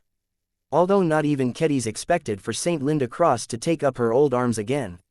The Amphis Extremis resembled a gladiator as the ace mech had foregone its shield in favor of dual-wielding two-chained weapons. This combination proved too much for the elegant swordsman, whose flowing movements and creative attack angles got stifled by the extended and versatile reach of the Amphis Extremis. That meant that the protectors that stood up for Kedis successfully managed to pass 2 out of 3 tests. The Heavensward, which used to be held in the hands of the elegant swordsman, flew free again. The enlarged relic weapon did not make any drastic moves. It merely retracted the heavenly energies that previously comprised the elegant swordsman and the muscular swordsman before remaining in waiting. The Heavensward did not make any further action against the Amphis Extremis and the first sword. This was fortunate since the latter had to withdraw from the field in order for Saint Dice to recover from her breakthrough and give her the rest she deserved. When Kedis studied the Heavensward from another live feed, she couldn't tell what it was thinking, but she could make a few guesses based on her observations. The Heavensward was probably the most satisfied with Saint Dice. She was the closest thing to a true swordswoman among the mech pilots. Over the course of her struggle, she had stepped up by imitating the muscular swordsman's method of harnessing the power of an element to augment his swordsmanship and open up new possibilities of attack and defense. In other words, Saint Dice successfully vanquished her opponent by inheriting the swordsmanship principles taught by the Heavensward. Even if Dice only copied the principles and did not absorb anything else from the ancient sword cultivation legacy on display, this was already enough. She could be regarded as a successful graduate of the Heavensward. The performance of Saint Linda Cross was merely satisfactory. She was not a true swordswoman and never pretended to be one. While she recognized the value of a sword and relied on one to pass her test, she did not imitate the methods of her opponent to do so, but stuck to her own distinct fighting style. This satisfied the Heavensward's basic condition of strength. Saint Linda proved with her deeds that she was not weak, and that was enough to earn the weapon's begrudging approval. There was only one duel that remained unresolved. Everyone's attention soon shifted to the last protector, and became disappointed at what they saw. It was not that Venerable Joshua was doing particularly badly. His Everchanger still remained pristine for the most part as the high-tier expert pilot readily took advantage of his ability to regenerate his machine to keep his battle partner in good physical condition. Yet all of this regeneration gradually exhausted his willpower and began to give him a headache. So far, Joshua had managed to adapt to his adversary's rhythm. He even began to employ his mech's heartsword to block a few of the piercing strikes launched by the incredibly swift and elusive teenage swordswoman, but that was the most he managed to accomplish. The only energy manifestation remaining in action still stuck to her current strategy, engaging in hit-and-run attacks. The teenage swordswoman moved like a gust of wind. Her lithe robe form rapidly blurred forward and easily managed to predict and circle around the Everchanger's hasty guard before poking the tip of the copy of the Heavensward into a rear armor panel. By the time the Everchanger turned around to launch a hastily counterattack, the teenage swordswoman had already flown out of reach. This pattern had repeated so many times that everyone had grown numb at the sight. Joshua. Kedis grew mixed after observing the remaining fight. She felt disappointed, angry and concerned at her husband. She knew him well, so she understood that he must be feeling incredibly frustrated at his continued ineptitude. He was fighting for more than his own pride. He was also fighting to preserve Kutiz's future. It was the husband's duty to protect his wife. Failing in this task meant that he was too weak to keep his family safe. Joshua did not want this to happen. If possible, he wanted to beat the teenage swordswoman by breaking through like dice. This was easier said than done. There was a difference between his situation and that of Dice. The latter possessed hidden potential that she easily managed to unlock after realizing her shortcoming. The former may or may not possess untapped potential of his own, but he lacked the means to draw it out in this difficult circumstance. Joshua already harnessed the power of life, or else he wouldn't have been able to regenerate his. There may be other aspects about life that he had yet to explore, but he did not think he had overlooked anything big like Dice. Venerable Joshua realized that he would not be able to trigger his breakthrough by copying her homework. This damn Heavensward is too biased towards swordsmanship. Why can't you give me a break and allow my Luminaire crystal rifle to inflict actual damage for once? His complaint may be valid, but the Heavensward never had an obligation to be fair. The fact of the matter was that Venerable Joshua and the Everchanger were particularly unsuited to overcome the Heavensward's challenge. Joshua still tried, though. He tried to evoke the power of different design spirits. He switched from channeling Trisk to channeling the Golden Cat, xianxia, Zygra, the Illustrious One, Lufa, Ilvain, Gaia and even the Superior Mother. Yet none of the advantages granted by this diverse collection of design spirits brought the expert pilot any closer to victory.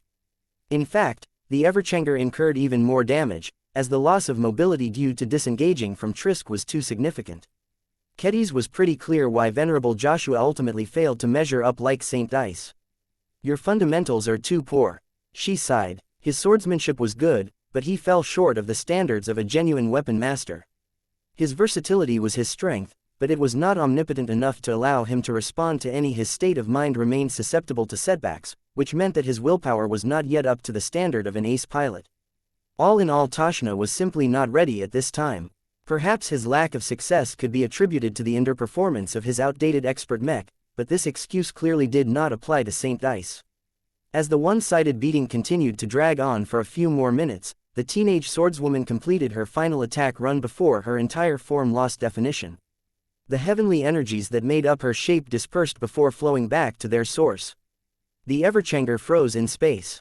Venerable Joshua breathed heavily as he tried to puzzle out why the teenage swordswoman had disappeared. What happened, Kedis? My guess is, the Heavensward has run out of patience. The Swordmaster voiced her guess based on her own feelings towards her husband. You failed the test. There is no point in giving you any further opportunities when you have no chance of overcoming this challenge. Joshua became devastated as his failure began to settle in his mind. There was nothing much that Kedis could do for him at the moment. She had greater concerns to deal with at this time. Now that only 2 out of 3 protectors satisfied the Heavensward's demands, how would the sentient artifact evaluate the outcome of this exercise? Would the ancient weapon become satisfied that Kedis at least had 2 dependable guardians, or would it consider Kedis to be weak for entrusting her safety to the wrong champion? Nobody could predict how the Heavensward would judge the results. There was too little data on its personality, its behavioral characteristics and its values. The Heavensward could have made everyone's lives a lot easier if it bothered to communicate directly with humans rather than leave everyone guessing with its bizarre actions and decisions. What will you do next?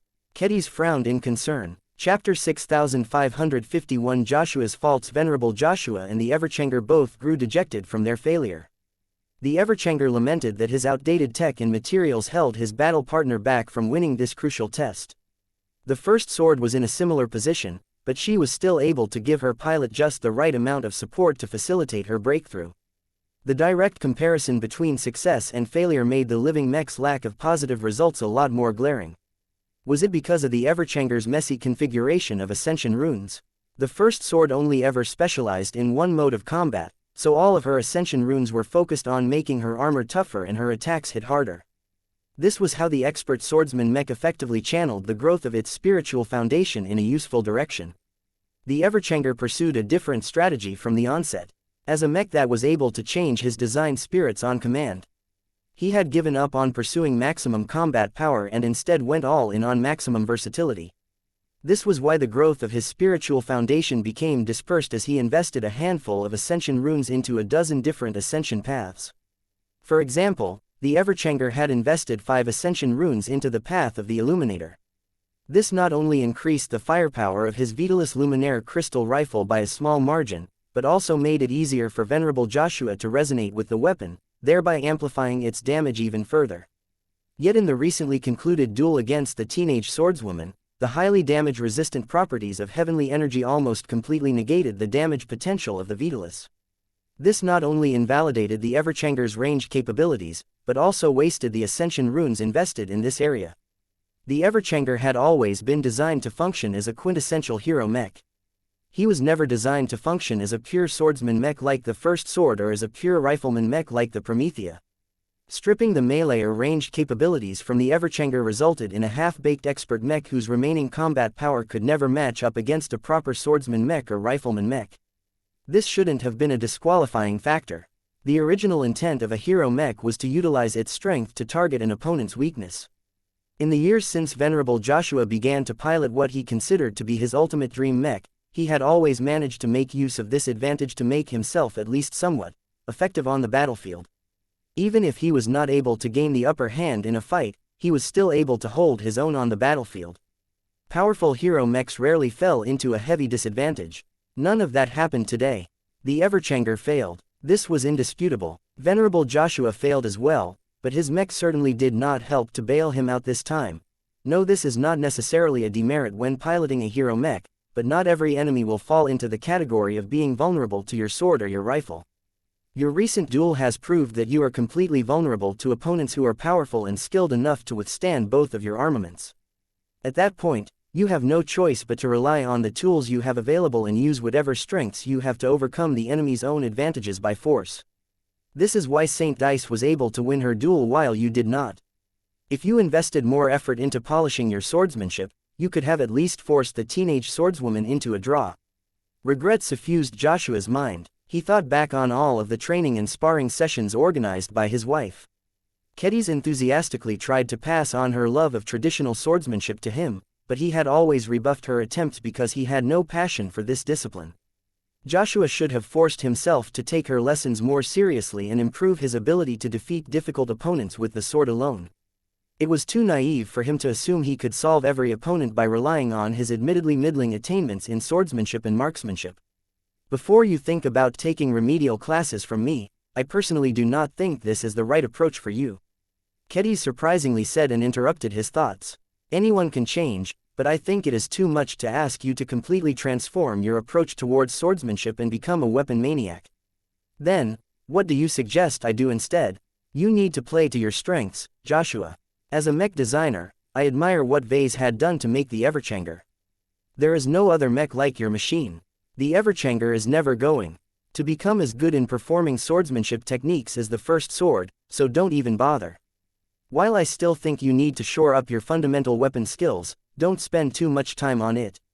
You are better off trying to plumb the depths of your expert mech's ability to change and adapt to different circumstances. I tried, but that clearly did not work this time, Kedis. There is a limit to how versatile my Everchanger can be. The Patriarch will probably have to turn my battle partner into a smart metal mech or a biomech to allow him to change into more effective configurations. Kedis shook his head. You are not necessarily wrong, but I think a hero mech configuration already grants you enough possibilities. Don't obsess too much over the faults and limitations of your battle partner. Dice has never obsessed over the known shortcomings of her First Sword, and look where she is now. The Everchanger is not a modern mech anymore, but his performance is still decent enough to remain useful on the battlefield. It is a luxury to ask for anything more. What you need to do instead is to focus on the variables that you control, and one of them is to explore how you can expand the versatility of your existing expert mech and your own abilities. An avid mech pilot such as Joshua could never stop thinking about piloting a newer and more powerful machine. This was a universal desire that was intrinsic to the piloting profession. However, the Larkinson clan is still at least a solid year away from upgrading the Everchanger, if not longer. Instead of wasting his energy on a factor that could not be sped up no matter what he wanted, it was better for Joshua to focus on improving the conditions that were within his control.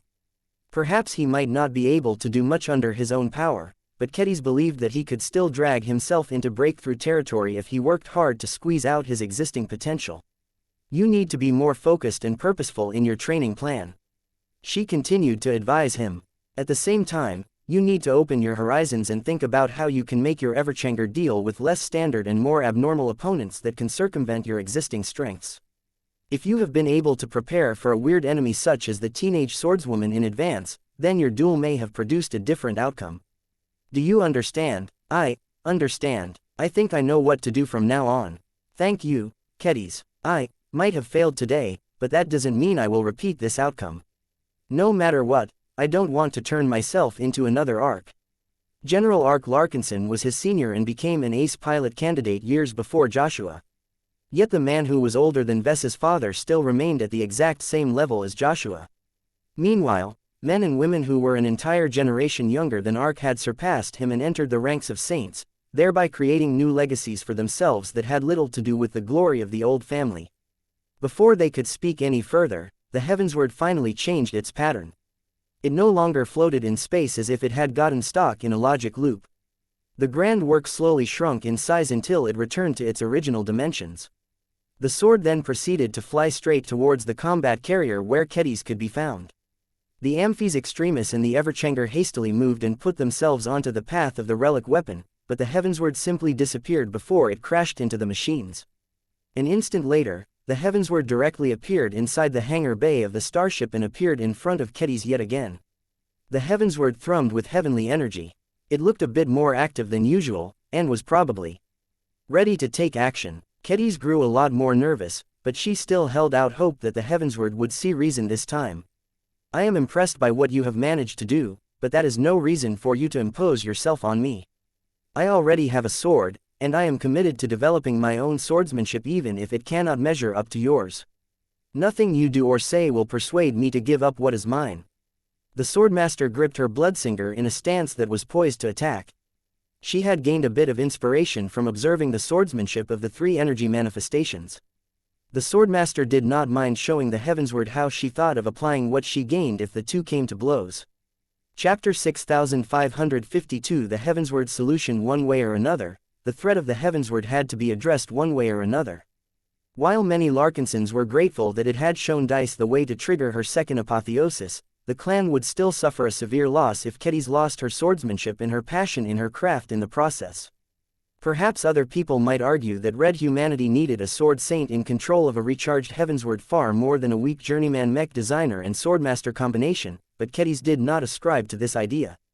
Now that the Heavensward had revealed a small measure of its mysterious history by unveiling realistic energy projections of the sword cultivators who may have wielded the grand work in the past, Kedis had gained a little more insight into the weapon.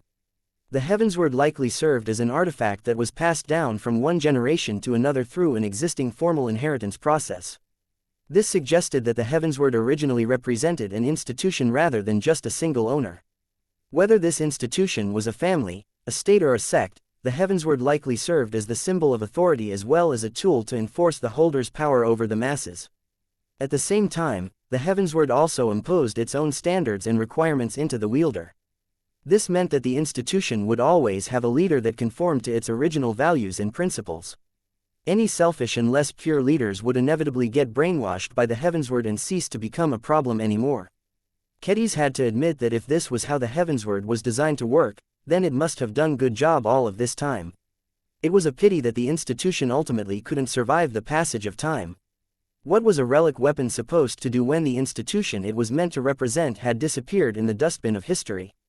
Its actions in the majestic Teal Star sector gave Kedis a lot of clues of its eventual answer. The Heavensward did not try to bring back the institution, knowing that the Big Two would not allow it. The broken Milky Way was unable to generate enough energy to restore the original swordsmanship of the old institution anyway. The sentient artifact therefore proceeded to do the next best thing and try to create a small haven where traditional swordsmanship could still be practiced among humans. Of course, a barren galaxy like the Milky Way was unable to make swordmasters harness the power of heaven and imbue their attacks with strong elemental traces, so the results were not too good. The Heavensward was only able to keep a semblance of traditional swordsmanship alive. All of the fancy use of different energies became invalid, leaving only the purest expression of willpower as a means of wielding extraordinary power in modern times. How many years had the Heavensward experienced in a universe that had lost its main source of exotic radiation? It must have been pure torture for the sword to experience more eons than any other ancient artifact, and spent much of that time in an energy-deprived state. Yet the sword managed to stay intact and not get too corrupted in the process. Perhaps the Heavensward had already deviated far from its original state, but it could have been worse. In a way, managing to survive for so many years and withstand all of the changes that took place in the Milky Way was a testament of its strength and its adaptability. The fact that T also retained a semblance of its original mission and raison d'etre after going through so many events that could completely change the lives of other sentients was a testament of its remarkably strong conviction. Even if the Heavensward was not able to develop extraordinary willpower due to its nature as an object, Ketes believed that it could easily match that of a sword god. How could a sword with a will comparable to a sword god be so easy to negotiate with? It was already powerful enough to ignore most existing human institutions. In this regard, Ketes found that it was already a blessing that the Heavensward was willing to compromise with her. The fact that it bothered to expend its energy to conduct a test showed that it cared for her opinion. Why was this the case? What did the Heavensward want from her, exactly? How far was the Heavensward willing to go to fulfill its objectives in a more energy-rich galaxy like the Red Ocean? Would it care at all about the wants and needs of its wielder? Ketes did not have enough information to deduce the answers to these crucial questions, so she had no choice but to make a few assumptions and hope that she was mostly correct. Heavensward, she spoke in a serious tone even as she maintained a guarded stance. I admire your power, but that does not mean I covet it. No matter how much power and knowledge you can give me, it will only turn me into a shadow of your original owners and makers. I have no interest in reviving the brilliance of the past. I am a mech designer and a swordmaster. I am more than capable enough to forge my own path. I am developing my own form of swordsmanship, and will mold my own personal sword to match its requirements. I have no need for your inheritance, especially if it comes at the cost of giving up who I am. You should go elsewhere if you want to pass on your inheritance to Red humanity. There are more swordmasters in the Red Ocean than Fred Wilinski and myself. Even if their qualifications are inferior from your perspective, they are fully willing to follow your directives and bear your power. The Heavensward did not make any other move aside from floating in front of Ketes with its tip pointed downwards. What did this mean? Did it even register her words? It had already demonstrated earlier that it was capable of at least one direct form of communication that was understandable to humans. Ketes grew frustrated at this relic's bizarre behavior. Saint Linda Cross and Saint Dice Larkinson managed to pass your test. You have seen how powerful they are. You have seen how they managed to defeat your energy manifestations. The Larkinson clan has more expert pilots and ace pilots who are willing and able to fight on my behalf. Is that enough to prove that I am not weak? The Heavensward maintained its inanimate facade, giving Ketes no clue what it was truly thinking about. After 30 or so seconds of non-activity, the relic weapon finally began to make a move. It slowly approached Ketes, but in a manner that was not as aggressive as before. Ketes remained on guard and was ready to chop her bloodsinger at the grand work if it came within her reach. However, the floating Heavensward paused just outside of it, as if knowing that the weapon would invade her private space if it moved just a centimeter closer.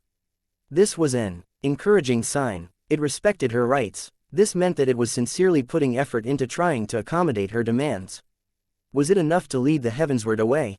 What are you doing? It turned out that the answer was no. The Heavensward took action so quickly that Ketes did not even have time to think up a response. Within a blink of an eye, Ketes suddenly found that her sword stance had changed. Instead of appearing poised to hack down her bloodsinger upon the target of her wrath, she suddenly held two very different swords in a dual-wielding sword stance. It looked incredibly awkward for her to wield her personal greatsword in one hand, but Ketes was strong and skilled enough to bear the weight of the bloodsinger. What really bothered her was the fact that the Heavensward had forced itself into one of her armored hands. Kedis naturally tried to get rid of the weapon as soon as possible, but it acted as if it remained magnetized to her gauntlet. "Get off, you blasted sword."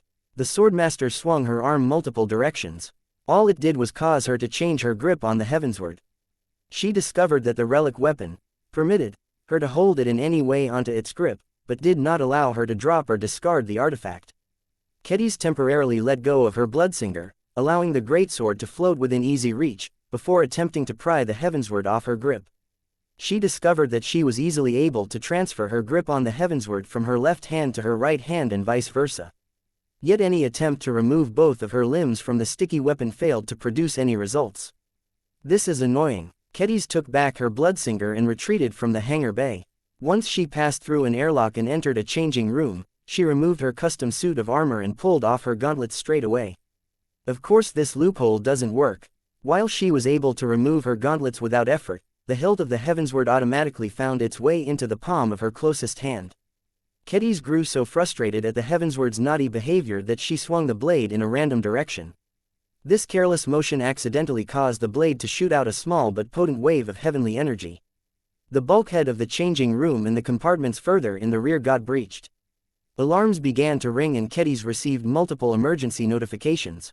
Though the accident caused her to become even more angry at the heavensward, she quickly suppressed her emotions and told the crew of the combat carrier not to worry about her condition.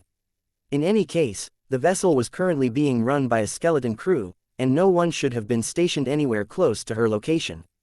That was no excuse for her to lose control like that. She had to remind herself that she was currently holding an actual grand work, one that contained vast powers and energies that were more than capable of destroying an entire settlement if not more.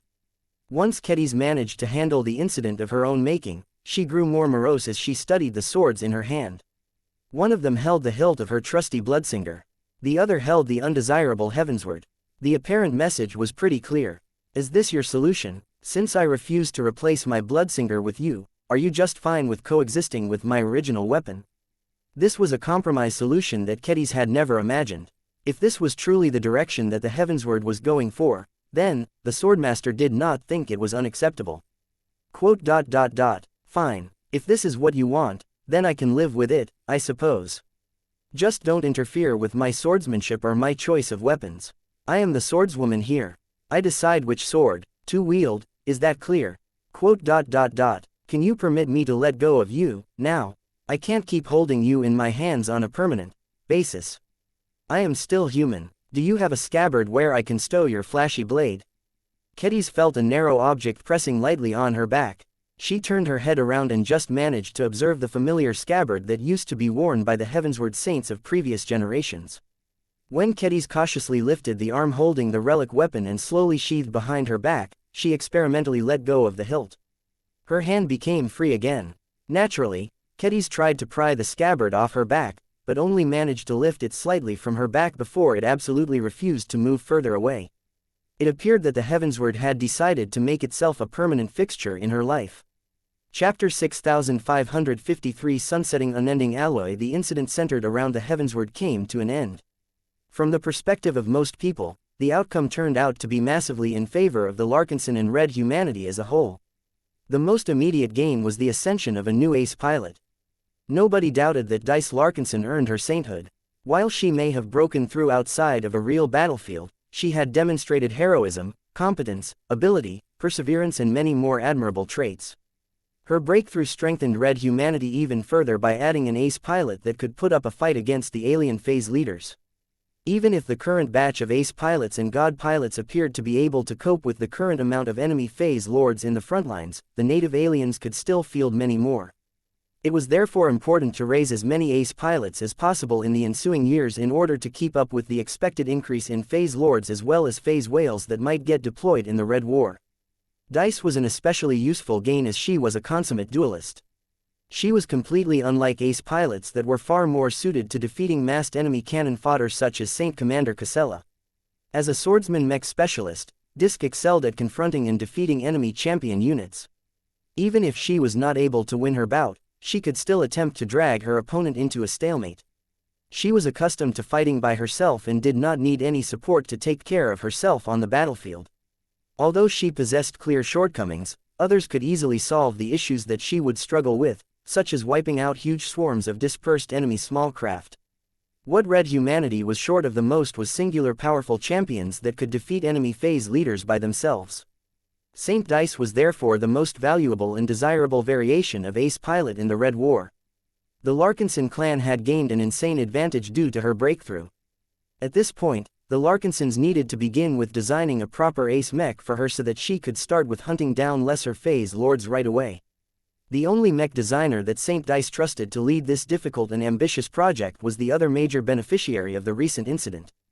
Swordmaster Kedis had entered the spotlight yet again. While she was no stranger to the attention of the public, the news that she had won the approval of an ancient grand work that had regained a semblance of its enormous power was already making the rounds. Numerous publications took the scant facts that they have managed to obtain through remote observation and interviewing rabid heavenswarders and began to spin all kinds of narratives. As Kedis, now accompanied by a certain sword that refused to part from her body, returned to the spirit of Bentime, she stood outside of the entrance of a medical chamber where Dice was currently undergoing a complete examination. While she felt genuinely happy that her fellow sword maiden managed to reach a higher state of life, she also grew incredibly more annoyed after skimming through the headlines that were circulating on the galactic net. The newly established Cultivation News Network. Saved by Heaven. Swordmaster has gained possession of an ancient sword that is equivalent to a god mech in power, well, as expected of a news network that is directly owned and operated by the Red Collective. At least the collies have managed to remain mostly factual, but why are they suggesting that the Heavensward is literally as powerful as a god mech? This is a completely incorrect characterization of a grand work. The Terran Telegraph. A shocking inheritance from ancient human history. A young mech designer and swordmaster has successfully earned the approval of the xianxia, a sentient sword that is older than modern human civilization. What forgotten secrets has Kedis Larkins gained? Will she lead red humanity to a future where every human can fight mechs with swords alone? Peef. You Terrans are so obsessed with legacies and inheritances that this is all you can focus on. Isn't it too presumptuous for you to assume that just because the Heavensward is really old, it can magically uplift everyone into swordmasters and sword saints? The Rubarth Daily. The Larkins clan's sword goddess. Ketis Larkins wields the xiavensword, one of the most powerful relics that originates from the Milky Way. In the hands of the sword goddess, the heaven's word shall pierce the phase leaders and lead red humanity to victory. Why do they keep calling me a sword goddess? I am not even close to becoming a sword goddess yet, and if I did, I would never accept such a generic and meaningless title. Also, don't think I have overlooked what you are trying to do. You Rubarthans are still too eager to tie the Larkinson clan to your superstate due to past family ties. As Kedis continued to browse the news on the galactic net, she became more and more upset that journalists and commentators were making wild and unsubstantiated claims about her and the Heavensward. She needed to set the record straight. She could not do so straight away. She needed to address the aftermath of the incident and spend a little time on figuring out what the Heavensward was willing to offer Kedis now that it had forcibly inserted itself into her life. Since the annoying weapon insisted on accompanying her so much, she might as well take advantage of it by seeing if she could exploit the artifact to her advantage. Only then would she be ready to release a thorough press statement that would hopefully cut down on all of the ridiculous rumor-mongering. After a bit more waiting, the doctors finally gave Kedis permission to enter the recovery room where her friend was resting. Is she okay? Saint Dice is in good health. Her body has become exhausted because it has spontaneously undergone a transformation that has perfected her genes and optimized her physique. She is also mentally weary and will soon require extensive periods of rest to gradually recover. All of these are normal phenomena that have happened to many individuals that have become ace pilots in the past. The only significant deviation is that she is livelier and more able to remain focused than the average. We believe this to be a side effect of possessing a companion spirit. Other than that, we have not discovered any concerning health problems that may lead to problems over time. That is good to hear. Thank you for your care. When Kedis stepped inside the bright recovery room, she could already feel the dormant domain settling around the patient lying on the bed. Ketiz's own aura reacted to it, but did not come to blows with it.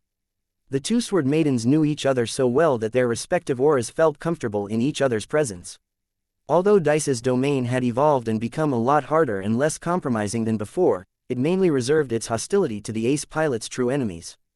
Her domain only became a little more alarmed when it clearly felt the presence of the fortunately Placing the ostentatious grand work into its scabbard did much to hide its transcendent quality and its threatening energy emissions, so Dice did not enter into a panic. That did not mean that she had overlooked its presence. The woman on the bed had halted her greeting from the moment she spotted the hilt poking out from Katiz's back. It looked completely out of place on the Swordmaster's Larkinson uniform. The ace pilot's expression grew a little tenser, but not too much, seeing that Ketiz had apparently tolerated its presence. Dice. Ketiz. When the younger Sword Maiden stopped beside the bed of the older Sword Maiden, she could see that Dice's dark skin almost appeared to glow after it had mysteriously become smoother and more perfect. It looks like your advancement has given you a free cosmetic makeover. Ketiz lightheartedly said, I know that ace pilots begin to look increasingly more handsome in that uncanny inhuman manner, but your transformation is more noticeable than usual. Dice shrugged as she continued to lie on her bed. I have no control over that. I think that the differences are easier to detect for me because there was more material to work with. I never cared too much about looking good in front of other people. How are you feeling now that you have broken through? Ketiz asked next. The doctors told me you will make a full recovery, but what do you think? I feel as if I am finally ready to step up and take on greater responsibilities. Dice said with evident relief on her expression. Before this day, I constantly felt burdened by the lack of progress. I knew that I was ready somehow, but my inability to figure out why I remained stuck had been gnawing at my mind. It is such a relief to finally become stronger again. You can think of it like visiting the toilet after holding yourself back for an entire day. You cannot imagine how liberated I feel right now. Her analogy may sound crude, but it certainly got the point across. After a bit more chatter, Ketiz soon brought up the topic of Dice's ace mech. I have already been working on the preparations of the first Sword Mark III project, so it will not take as much time to complete it as before. The mech designer began. I initially started it with a high-tier expert pilot in mind, but since the project is still in the early phases, I can easily convert my work so far to an ace mech without throwing away too much progress. Unless your requirements have changed, I will design an almost pure ace swordsman mech for you. The new design will not include any true ranged armaments, and it will not include any unnecessary auxiliary modules either. The only additional gimmick that I plan to add are optional sword fei that you will be able to control by remote. The first sword will still remain a machine that is completely focused on enabling you to kill with swords. Dice listened to Ketiz and nodded in satisfaction. That sounds acceptable to me. I trust you to upgrade the first sword to the best of your ability. My demands are largely the same, but I have one additional request. I want you to make sure that the first sword holds enough hyper materials that work well with the metal element. Back when I just broke through, I was able to infuse my machine with lots of metal energy. It makes sense for me to do so since my mech is not only entirely made out of metal alloys, but much of her armor system also consists of unending alloy. I am not a mech designer, but I think I might be able to reinforce my mech even better if you replace the unending alloy with a hyper material that can contain even more metal energy. Don't worry, Dice, I have already added that to the revised plan for the first Sword Mark III project. I will also make sure that the decapitator will be upgraded with metal hypers to ensure you can channel as much of your intent to kill and destroy through its blade. Unending alloy has served you well all of these years, but it is time to sunset your dependence on it. Unending alloy is a universal hyper that is kind of like a jack of all trades but a master of none. Now that you have discovered the full extent of your domain, there is no need to make use of a generalized solution when a specialized solution can strengthen you so much more. The ace pilot liked what she heard. She had already felt powerful enough when she relied on forced resonance to execute the strongest sword technique to date. She couldn't wait to see how much more powerful her first sword would become when it was fully designed and optimized to channel metal energy. Chapter 6554 Replanning the First Sword Mark III Project. Ketiz and Dice chatted a bit more about the First Sword Mark III project. A mech designer and a mech pilot could talk all day about mechs if they wanted, but the two kept their conversation relatively brief due to the present circumstances. Fortunately, Saint Dice still possessed the same preferences and inclinations as before, so she did not request any drastic changes to the mech configuration of the future version of the first sword. The only major request to integrate a lot of metal hypers was a braindead design choice that Ketiz intended to implement anyway. There was one sensitive topic that Ketiz felt obliged to address with her client. The first sword will become a first-class ace mech. We are already strong enough in the middle zones. Our clan urgently needs to establish itself in the upper zones, and the Red Association also encourages second-class ace pilots to switch to piloting first-class mechs. Once I am done with upgrading your machine, you will have to fight alongside other first-raters like Tusa is doing now. Your time with the expeditionary fleet will come to a close at that point. Dice sighed. I know, it will be hard to fight away from most of our fellow sisters, but maybe it is for the best. They need to be able to fight without counting on me to bail them out. The Sword Maidens need more expert pilots that can take over my role, and that won't happen if we are being too overprotective. I will make sure that I will be ready to leave once my time has come. I will use the months that I have left to make sure I won't have any remaining regrets. This doesn't mean that you will have to remain isolated from the Sword Maidens forever, you know. Our clan is still in the process of selecting, augmenting and training our most talented and intelligent mech pilots so that they can pilot first-class mechs. I have been told it will only take around 2 or so years for the premier branch to establish the rudimentary form of a first-class mech corps. You will be able to see and accompany the best of the Sword Maidens at that time. I will be there as well, eventually. I need to master the ability to design first-class mechs if I want to keep your first sword up to date.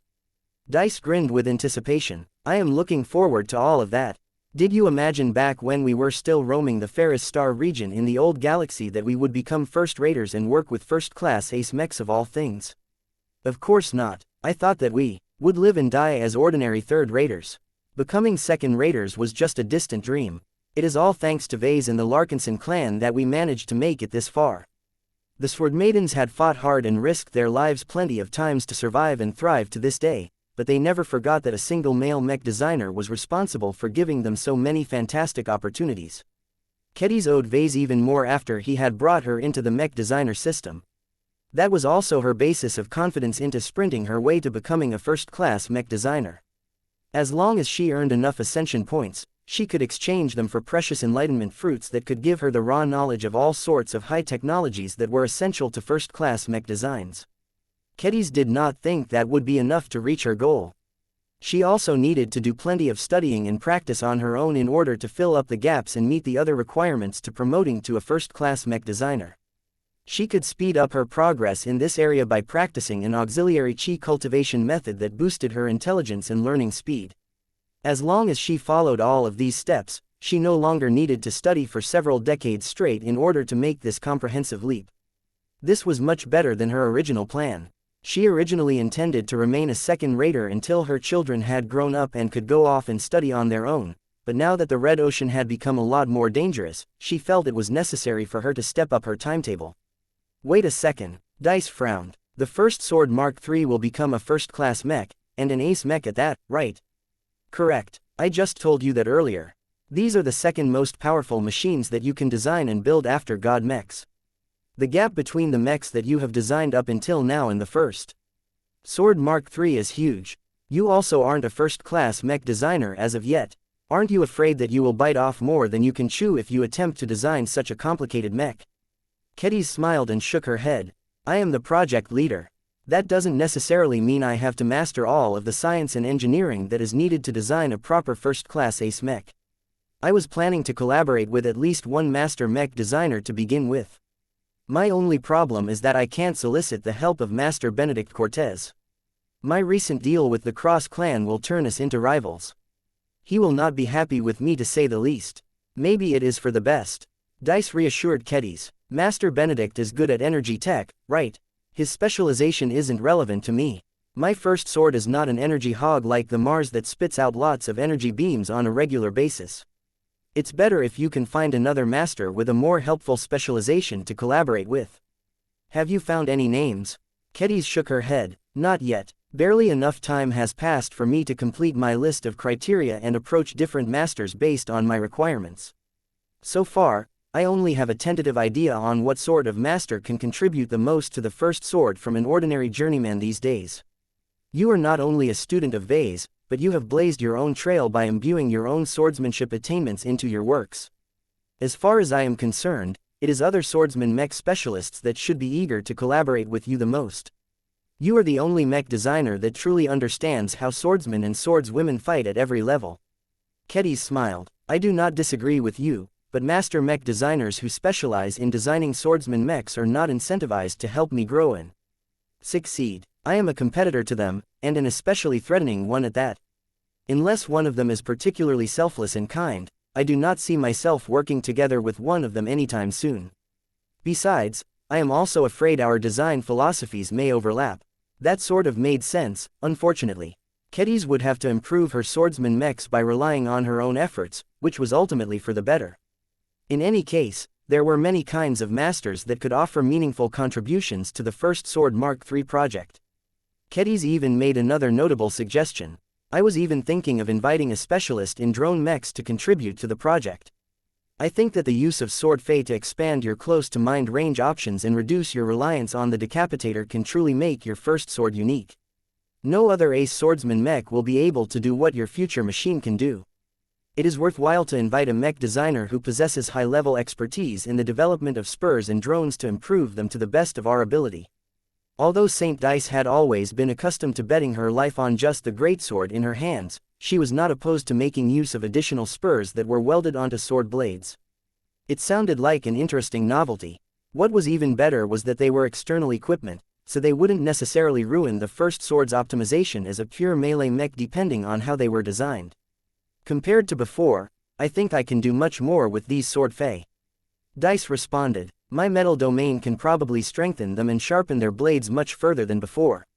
That might be enough to turn them from minor threats that are only good for cleaning up alien phase fighters to actual threats against powerhouses such as enemy phase lords. Many of them will probably get broken during a serious duel, but as long as you don't make them too expensive, that won't matter too much. Kedis looked impressed. That is actually a good idea. We can mass-produce the Fei in advance to ensure that you will always have enough replacements on hand. The upfront investment will be significant, but our clan is not short on money these days. Chapter 6555 The Red Association come calling. After Kedis concluded her talk with Saint Dice and gained a better idea on how to shape the first Sword Mark III, she left the new ace pilot alone and returned to her own office. Now that she resolved the most immediate internal concerns, Kedis knew that she needed to address a number of external considerations. Many outside parties had attempted to make contact with Kedis and the Larkinson clan to inquire about the Heavensward. It made a lot of sense as those in the know understood how powerful and exceptional a grand work can be. Even if it was just a sword instead of a god mech or a space station-sized superweapon, its power and more importantly the secrets it might contain may already be enough to reshape the current order in the Red Ocean. Kedis could not underestimate the intelligence of the dominant players of human civilization. They already possessed existing case files on the Heavensward, and may even know more about it than herself. They also understood the implications of the Heavensward entering a dwarf galaxy that was enriched with exotic radiation.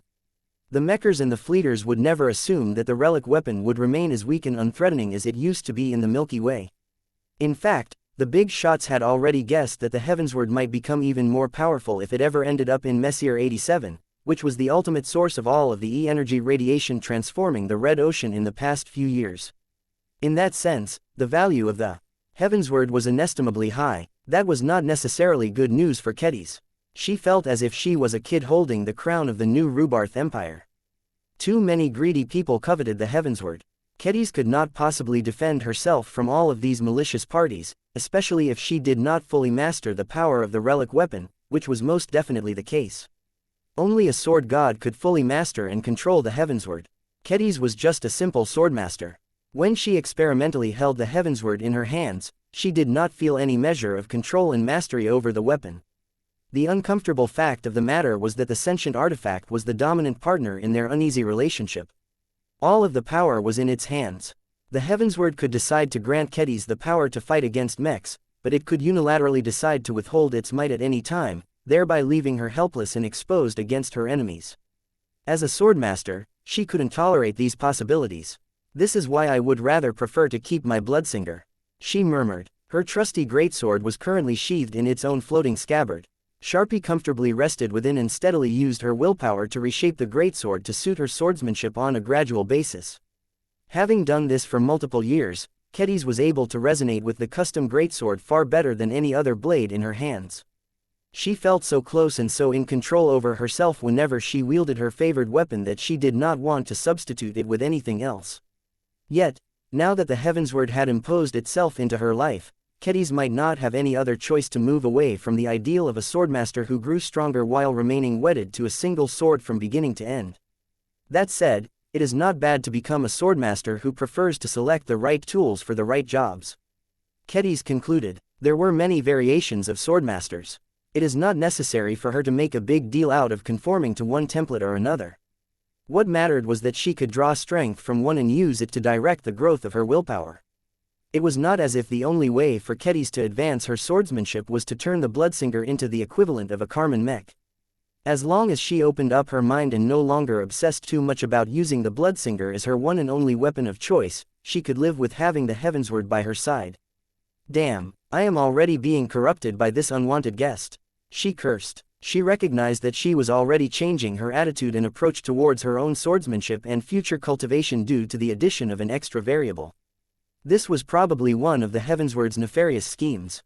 It sought to infiltrate her life and slowly transform into an increasingly more important and indispensable part of her swordsmanship. Once she had reached the point where she could no longer call herself a swordmaster if she lost access to the Heavensward, then she would have surrendered all of her power to the relic weapon. Even if she thought she still possessed enough agency to be her own person, in truth she would be no different from a sword slave if this doomed scenario ever came to pass. Kedis constantly had to remind herself that until she was able to master and control her own sword, she should never place too much trust in its power and promises. A few minutes passed as she affirmed her new resolve. Once she felt she was in control of herself, she sat down behind her desk, making sure not to press her body too hard against the backrest of her office chair, and began to handle all of the requests for communication. Kedis did not bother to answer the calls of unfamiliar people and opportunistic small fry. She redirected other calls to her staff. She made sure to update them on what information they were allowed and not allowed to disclose. An emissary from the Red Association deserved to be addressed in person. Congratulations for your successful attempt at subduing the Heavensward. The projection of a senior mech designer from the mech supremacist faction greeted. Also, congratulations to your clan for gaining another ace pilot in a short amount of time. Your Larkinson clan filled with talent. The rate of breakthroughs at the ace pilot level is disproportionately high according to our statistics. Part of that can be explained from the fact that the Minerva and the Dark Zephyr Mark III are masterwork mechs, but the Promethea and the First Sword lack this qualification. Regardless, there are second-rate states that have fewer ace pilots at their disposal than a clan whose total population can fit into a single large settlement.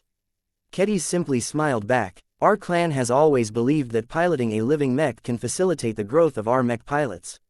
I cannot talk about this topic in detail with you. Talk with Vase if you want to hear proper argumentation. If you ask me, I think that Vase is more than justified in his belief. Well, I believe we shall find out whether that theory is valid when his Yellow Jacket mechs have reached mass adoption on a scale unprecedented in our civilization. The female mecher said, the subject of living mechs is not on the agenda for today. Swordmaster Kedis, the Red Association has tracked what happened in the Viola Magnifica system and would like to ask you a series of questions. Are you willing to resolve our doubts? You may ask your questions, but I hardly know anything about the Heavensward myself, so do not expect to obtain much clarification. That is acceptable. No information also constitutes a piece of information. Now then, let us begin with the first and most pressing question. As the current possessor and wielder of the ancient relic sword known as the Heavensward, can you guarantee that you will not allow this weapon to harm humans without justification? No, Kedis flatly answered, I cannot. The Heavensward has a mind of its own, and it is far too powerful for me to exert any measure of control over it. Do not be fooled by the sight of the weapon resting peacefully on my back. It is there because it is indulging me. For whatever reason, it cares about my opinions, but I have no illusions that if I ever get on its bad side, the Heavensward will withdraw all of its power and leave me dry. I won't say it is a completely unreliable weapon as it has initially shown its willingness to be wielded by myself, but I can never fully trust it, and so should your association. The mecher nodded in total agreement.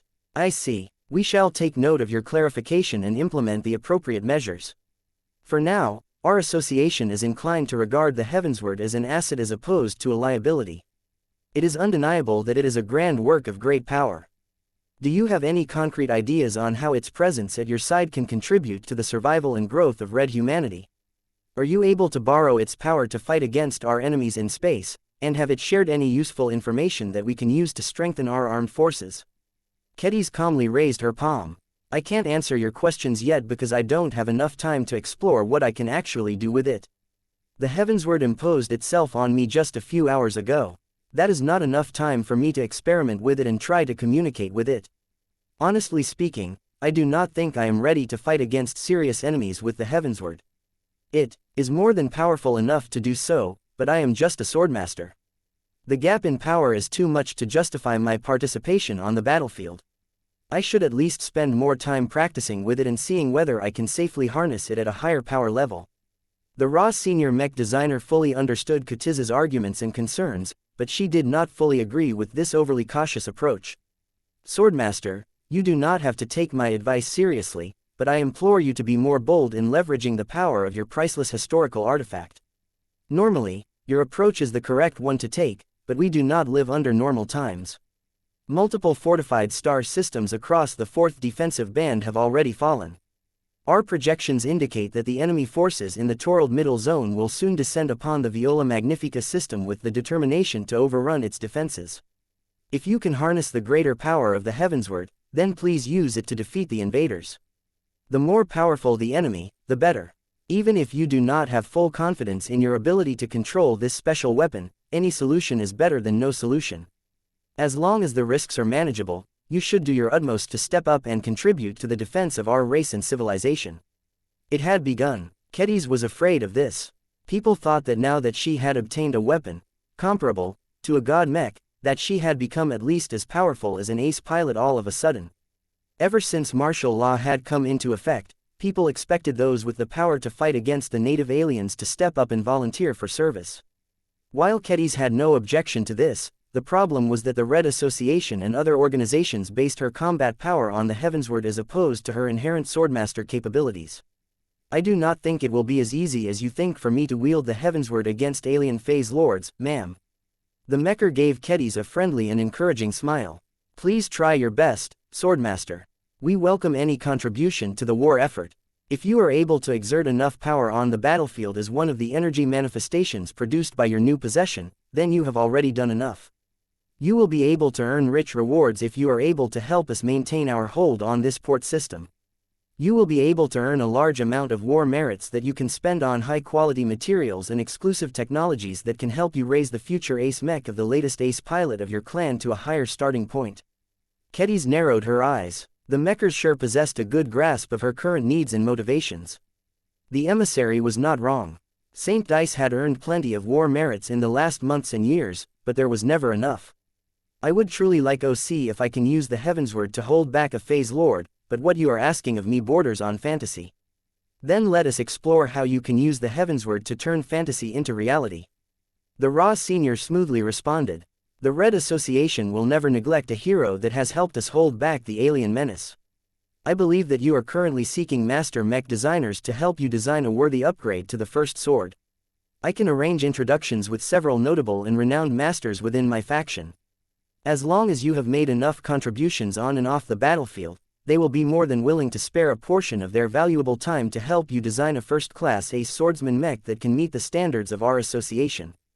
Does this sound more to your liking, Swordmaster? Chapter 6556 Still disconnected in the 2 months that Vase single-mindedly worked to complete the Amaranto Mark III project, the Larkinson clan not only gained a powerful ace pilot, but also gained possession of the legendary Heavensward. Just one of these developments was enough to demand his full attention and change his short and medium-term plans. Yet instead of doing so, Vase became a prisoner to his own artificial fixation. The deep research mode simply would not allow him to spare any significant attention to outside developments. Perhaps the only way to shake him off his months-long fugue was to physically prevent him from doing any more design work, or threatening to take away his life. Gloriana and the liaisons of the Red Association briefly contemplated this option, but quickly discarded it because of the unforeseen dangers to Vase. Who knew whether he would suffer brain damage or incur massive trauma due to getting forcefully pulled away from his abnormal mental condition? At least the biotech specialists of the Larkinson Biotech Institute, the Red Association as well as the Phase Lord Department of the Red Collective had become certain that Vase would naturally pull himself out of this state once he finally completed the project. In this way, Each of the parties gained a much more thorough understanding of the advantages and disadvantages of the deep research mode. Certain theorists even speculated that one of the reasons why the Red Cabal was unable to mobilize as many phase whales to the Red War was because over 80% of them had entered into deep research mode for entire centuries if not millennia. What Vase had put himself under may be far more common among phase whales and certain species of phase lords. Although the disadvantages were more pronounced than people initially thought, they still understood why the phase whales embraced it a lot. Vase had truly become a much more effective worker than before. The power of being able to set aside all distractions that were not directly related to his current preoccupations sounded like a simple change, but it was a far-reaching measure that truly ensured he invested all of his potential into his current work. By reducing the priority of other developments and daily interactions such as spending time with his family, Vase was able to maximize his potential in a way that was virtually impossible to attain by other humans. Perhaps only the likes of star designers were able to produce a similar effect, but that was way too far away for the vast majority of mech designers. Under this exceptional state, Vase had turned into a much more competent, obedient and helpful contributor to the Amaranto Mark III project than before. As long as Gloriana overlooked the many problematic aspects of the deep research state, she had come to fall in love with its effects on Vase. How could she not like this new version of her husband? He had become the ultimate good boy as far as she was concerned. He obeyed her instructions without wasting any time on questioning her motivations or theories. He did not waste time on thinking about strange and unrelated tangents. He did not insist on implementing his own suboptimal solutions instead. While Vase still made sure to add his own unique touches to the Amaranto Mark III project, he solely limited his creative energy to his predefined areas of responsibility. In the past, Vase regularly suggested improvisational solutions that he occasionally produced in his mind on a whim. His ideas were always inspired, and to his credit his solutions were never truly awful, but Gloriana could not tolerate the constant disruptions and course changes. She always wanted to work on her mech design projects in an orderly fashion. The female mech designer rarely managed to get what she wanted whenever she collaborated with Vase. The problem had been fairly manageable in the early years of their union, but it had grown progressively worse over time. As Vase became more knowledgeable and experienced in multiple fields of mech design, more and more scattered ideas began to collide with each other in his mind, causing him to develop all kinds of new and unconventional proposals. The vast majority of them were questionable at best. Their compatibility with the actual project at hand was not always good. It was much better if Vase set aside his crazy ideas and reserved them for future variants, or better yet an entirely new mech design entirely. All of that came to an end when Vase was actually able to concentrate his normally scatterbrained mind to his actual tasks. He became incredibly task and mission-oriented and demonstrated a degree of efficiency that Gloriana had never witnessed from him in the past. He did not actually grow smarter or expand his brain or anything. It was clear that his new state merely optimized the utilization of his cognitive functions, but that already resulted in a roughly 20% boost in productivity. While Vase got stalled more often whenever he faced problems that needed to be solved with a creative and non-standard solution, he was still able to overcome them as he gradually brought back more and more of his active imagination, but only as long as it was necessary.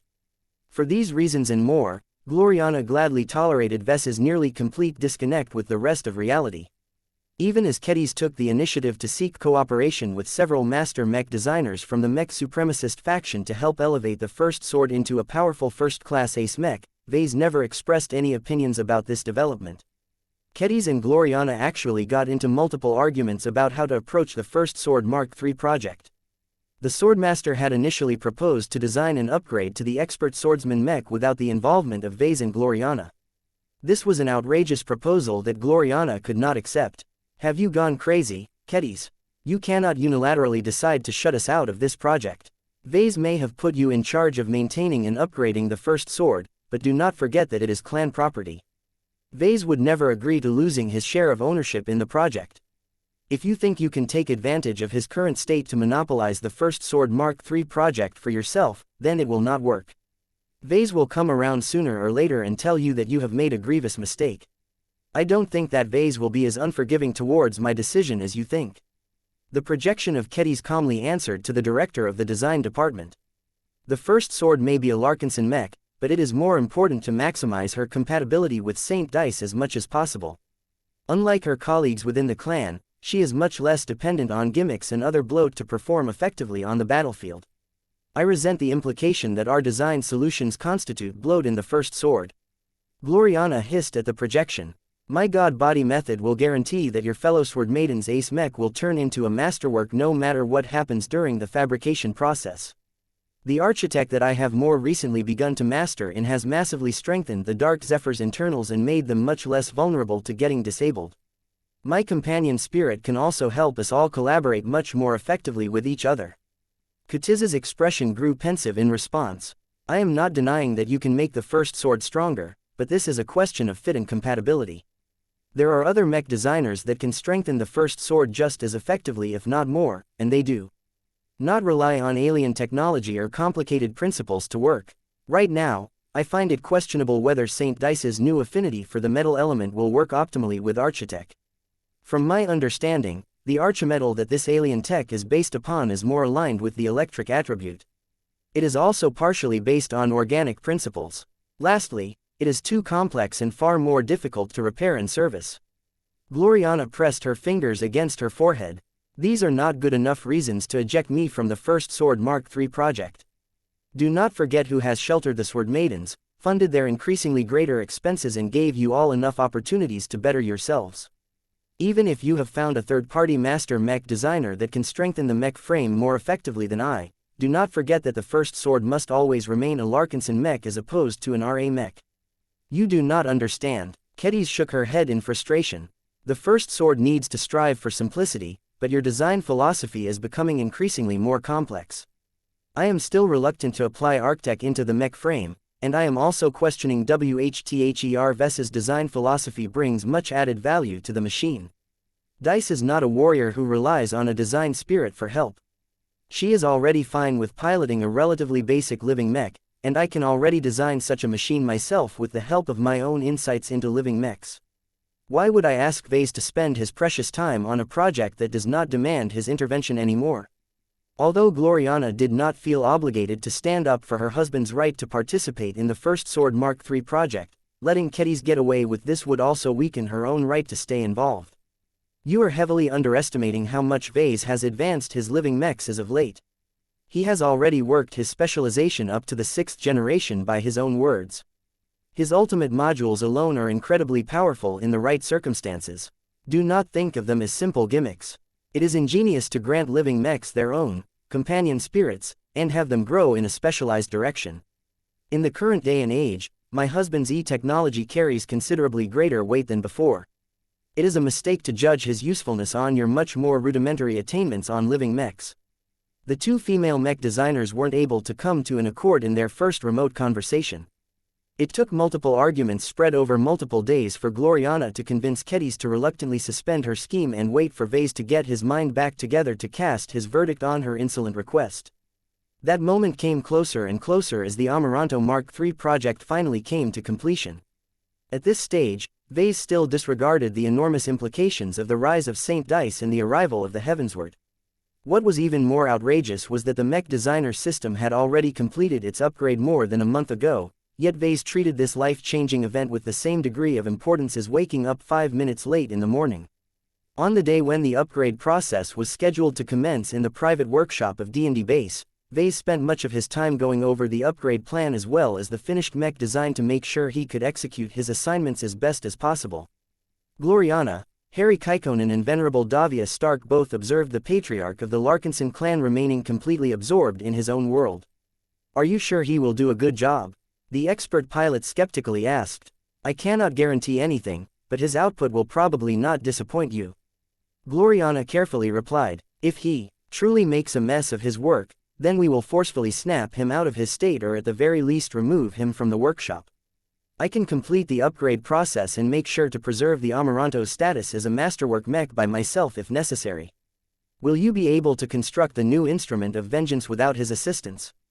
To be honest, I am not certain. The greatest challenge is to properly make and install the two-step execution crystal. I roughly understand Vess's theories on ultimate modules, but I have never tried to make one myself. Hopefully it will not be necessary for me to take action myself.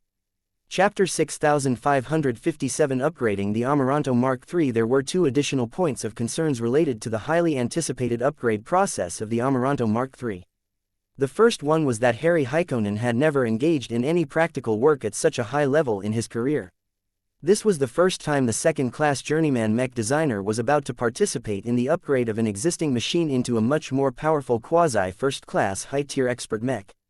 The Amaranto Mark III was actually already a first-class ace mech for the most part. Even the old set of resonating exotics had been replaced with more powerful ace mech-grade alternatives. As long as Venerable Davia Stark successfully managed to break through, it shouldn't take much work to swap out the power reactor for a much more powerful version and make other corresponding adjustments to accommodate the much greater energy output. These deliberate design choices therefore represented Vase and Gloriana's confidence in Venerable Davia Stark's growth potential. Of course, there was a considerable possibility that they ended up making the wrong bet.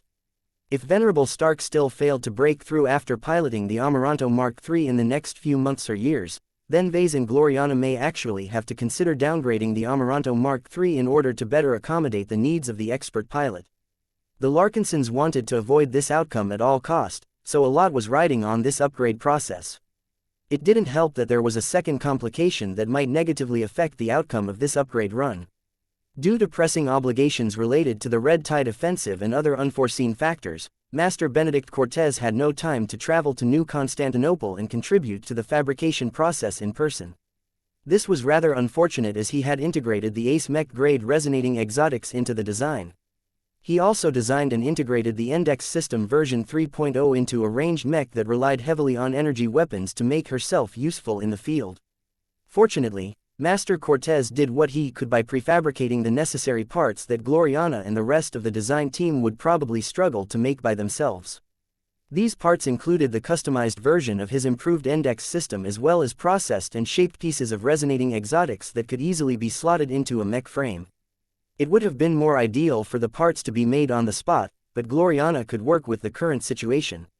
At least, Master Benedict put his care and attention into the fabrication of his parts. She commented as she inspected the batch of parts that had been shipped from the expeditionary fleet in advance. The silver lining of Master Benedict's absence was that there was no one left to challenge Gloriana's authority. She could confidently take the lead in this fabrication run, knowing that every other mech designer would not try to usurp her reign. Her husband lacked the awareness and ego to do so, and Harry Haikkonen lacked the competence and courage to even think about taking charge. This was good. As far as Gloriana was concerned, the Amaranto Mark III had become her baby. Vase used to claim most of the ownership of the expert rifleman mech. He considered the Amaranto to be one of his passion projects where he got to devise and realize a crazy mech concept. While that identity still remained true, Gloriana felt she managed to claim the lion's share of the ownership of the updated design this time due to how extensively she worked on reforming the mech frame. There was hardly anything left from the original mech frame in the latest iteration of the Amaranto. She replaced the heavily outdated and horrendously thin and fragile mech frame with a slender but much more internally robust archimetal frame. Although the complexity and production difficulty had risen by a lot, Gloriana believed that her effort was worth it as the Amaranto Mark III could cope a lot better with adverse situations. She was especially proud of how she successfully managed to combine two hyper-materials, Solarium and Divernus alloy, into an archimetal frame. Architect originally wasn't developed with hyper-materials in mind. The Archi race were pretty much on the same starting line as Red Humanity in this regard. Gloriana had to conduct a lot of research and experimentation to find a way to properly integrate the two high-grade hypers into a complex archimetal frame without producing too much interference or causing accidents. Even now, she was not completely certain whether her solutions would hold up in reality. She had only been able to test the stability of the integration of these powerful hypers under limited testing conditions. Everything was a lot more serious when it came to the final outcome. The Amaranto Mark III was designed to perform at a very high level, to the point where she could easily induce excess strain on her energy transmission systems. One of the relative shortcomings of the Amaranto Mark III was that Master Benedict Cortez withheld his magma vein system, both the original and improved version. On this, to be fair, this was not because he was feeling selfish or anything. The magma vein system was fundamentally incompatible with Architect because the way they transferred energy from one part to another was drastically different. The Amaranto Mark III and other Archimechs hardly possessed any veins, which in this case meant dedicated energy channels. Instead, energy dynamically flowed from one archimetal block to another without any visible separation to prevent shortcuts and such. This was because these measures were not necessary for properly designed and fabricated pieces of archimetal. In any case, Gloriana had no pining for the magma vein system. It was already enough that Master Benedict contributed the Index System version 3.0. I have heard that Master Benedict has made considerable improvements to the utility and performance of his index system. Harry Kaikkonen said as he helped to perform a last-minute inspection on the imported parts. Is it true that there is a small portion of the brain tissue of a greater phase whale inside this module? Gloriana nodded. That is correct. The index system is more effective when the organic component is derived from more powerful beings. Venerable Stark had to exchange most of the war merits that she has earned up to this date in order to exchange this precious ingredient from the Red Association, but it is more than worth it. Not only will the Amaranto Mark III gain access to a free energy source that can perpetually recharge the living mech's energy cells, but the more powerful index system can also significantly increase the rate of E-energy absorption. Realization dawned upon the journeyman mech designer's face. I see. The former trait vastly improves the Amaranto Mark.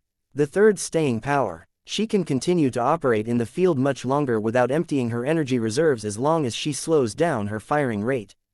The latter trait increases the Amaranto Mark III's burst power. The more energies she can gather and accumulate, the stronger her single-shot damage output. That is correct, Harry. One caveat that you have overlooked is that it is difficult for us to use the Index System version 3.0 to its full potential without the corresponding Magma Vein System version 2.0. Having a stronger power source is moot if the mech cannot safely transfer all of the excess to where it is most needed. The volcanic outburst mode would have been especially useful for a highly energy-dependent mech such as the Amaranto. I suspect there will be numerous cases where the new Amaranto has more energy to spare, but cannot safely channel any more of it into her next attack unless Davia Stark is able to control the risks with her willpower. I see. The Amaranto Mark III should already run very hot during intensive combat. The Amaranto will radiate so much heat and light from her archimetal frame that this will entirely neutralize the benefit of integrating soulless gas into the outer layers. Gloriana shrugged. Vase insisted on it anyway. He thinks he can turn the Amaranto Mark I into an ambush predator that is exceedingly difficult to detect from a distance. While that may be true, it only ever applies before the first shot. Once the Amaranto Mark III has opened fire for the first time, there is no hope of hiding her presence any further. At that point, soulless gas becomes a detriment as the Amaranto becomes more powerful when she shines brighter. This was a bit of anti-synergy that still made her upset to this day. If not for the fact that Venerable Davia Stark insisted on keeping the soulless gas integration into the design, Gloriana would have reverted its inclusion. Another half-hour passed by as the mech designers completed their final inspections. When they became completely satisfied that everything was in order, they finally kicked off the fabrication process. Everyone thoroughly understood their respective roles and responsibilities. Mao. Alexandria showed up right away. The red feline companion spirit was brimming with energy and immediately began to connect Harry Kaikkonen and Venerable Davia Stark into a common design network with Gloriana. The queen cat deliberately left Vase out this time. She experimentally attempted to pull him into a design network while he was still in deep research mode in the past, but she quickly regretted the experience.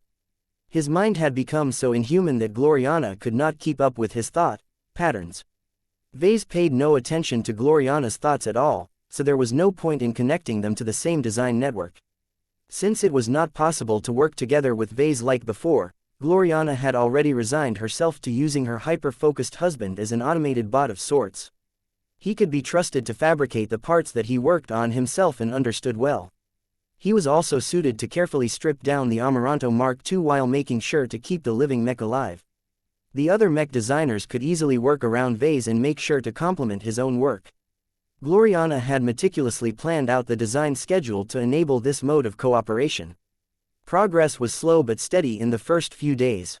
Gloriana proficiently operated the specialized archimetal production machines, which she especially reconfigured to work with larger quantities of hypermaterials. One of the greater difficulties of working with large quantities of hypermaterials was to prevent them from spontaneously attracting lots of E-energy. This was especially an issue when it came to high-grade hypers. In order to minimize the chance of accidents, the design department upgraded the workshop and much of the equipment with materials similar to bee stone to isolate and protect the more delicate and sensitive components. Selectively making use of loofah's glow also made the workshop a lot safer, giving Gloriana greater confidence in handling so much more high-grade hypers than almost any mech had utilized before. There were multiple good reasons why other mech designers weren't crazy enough to form the majority of a mech frame out of hyper materials. Fortunately, Gloriana had made enough preparations to forestall accidents. She was able to fabricate one archimetal part after another at a consistent level of quality. She could have done better, but it was difficult for her to do any better with her current level of craftsmanship and her shallow mastery of architect. While Gloriana pretty much managed to keep up with her schedule, she noted that Harry was slowly falling behind. This was disappointing as she had deliberately put him in more of an assisting duty. His lack of experience was showing, but Gloriana at least became satisfied when she understood that he rarely made the same mistake twice. At worst, Harry would just have to take shorter breaks in order to make up for lost time. Other than that, the upgrade process largely proceeded according to Gloriana's expectations. If this pattern continued, then she did not expect to see any drastic results. Gloriana just hoped that Vase would remain stable and docile until the end of the fabrication run. Chapter 6558 The Mind of a God. Multiple days passed by as the three mech designers continued to work according to the schedule set by Gloriana. While a few unforeseen complications had occurred that caused their progress to slow at times, everything still remained within tolerance. The Amaranto Mark III was slowly being rebuilt section by section.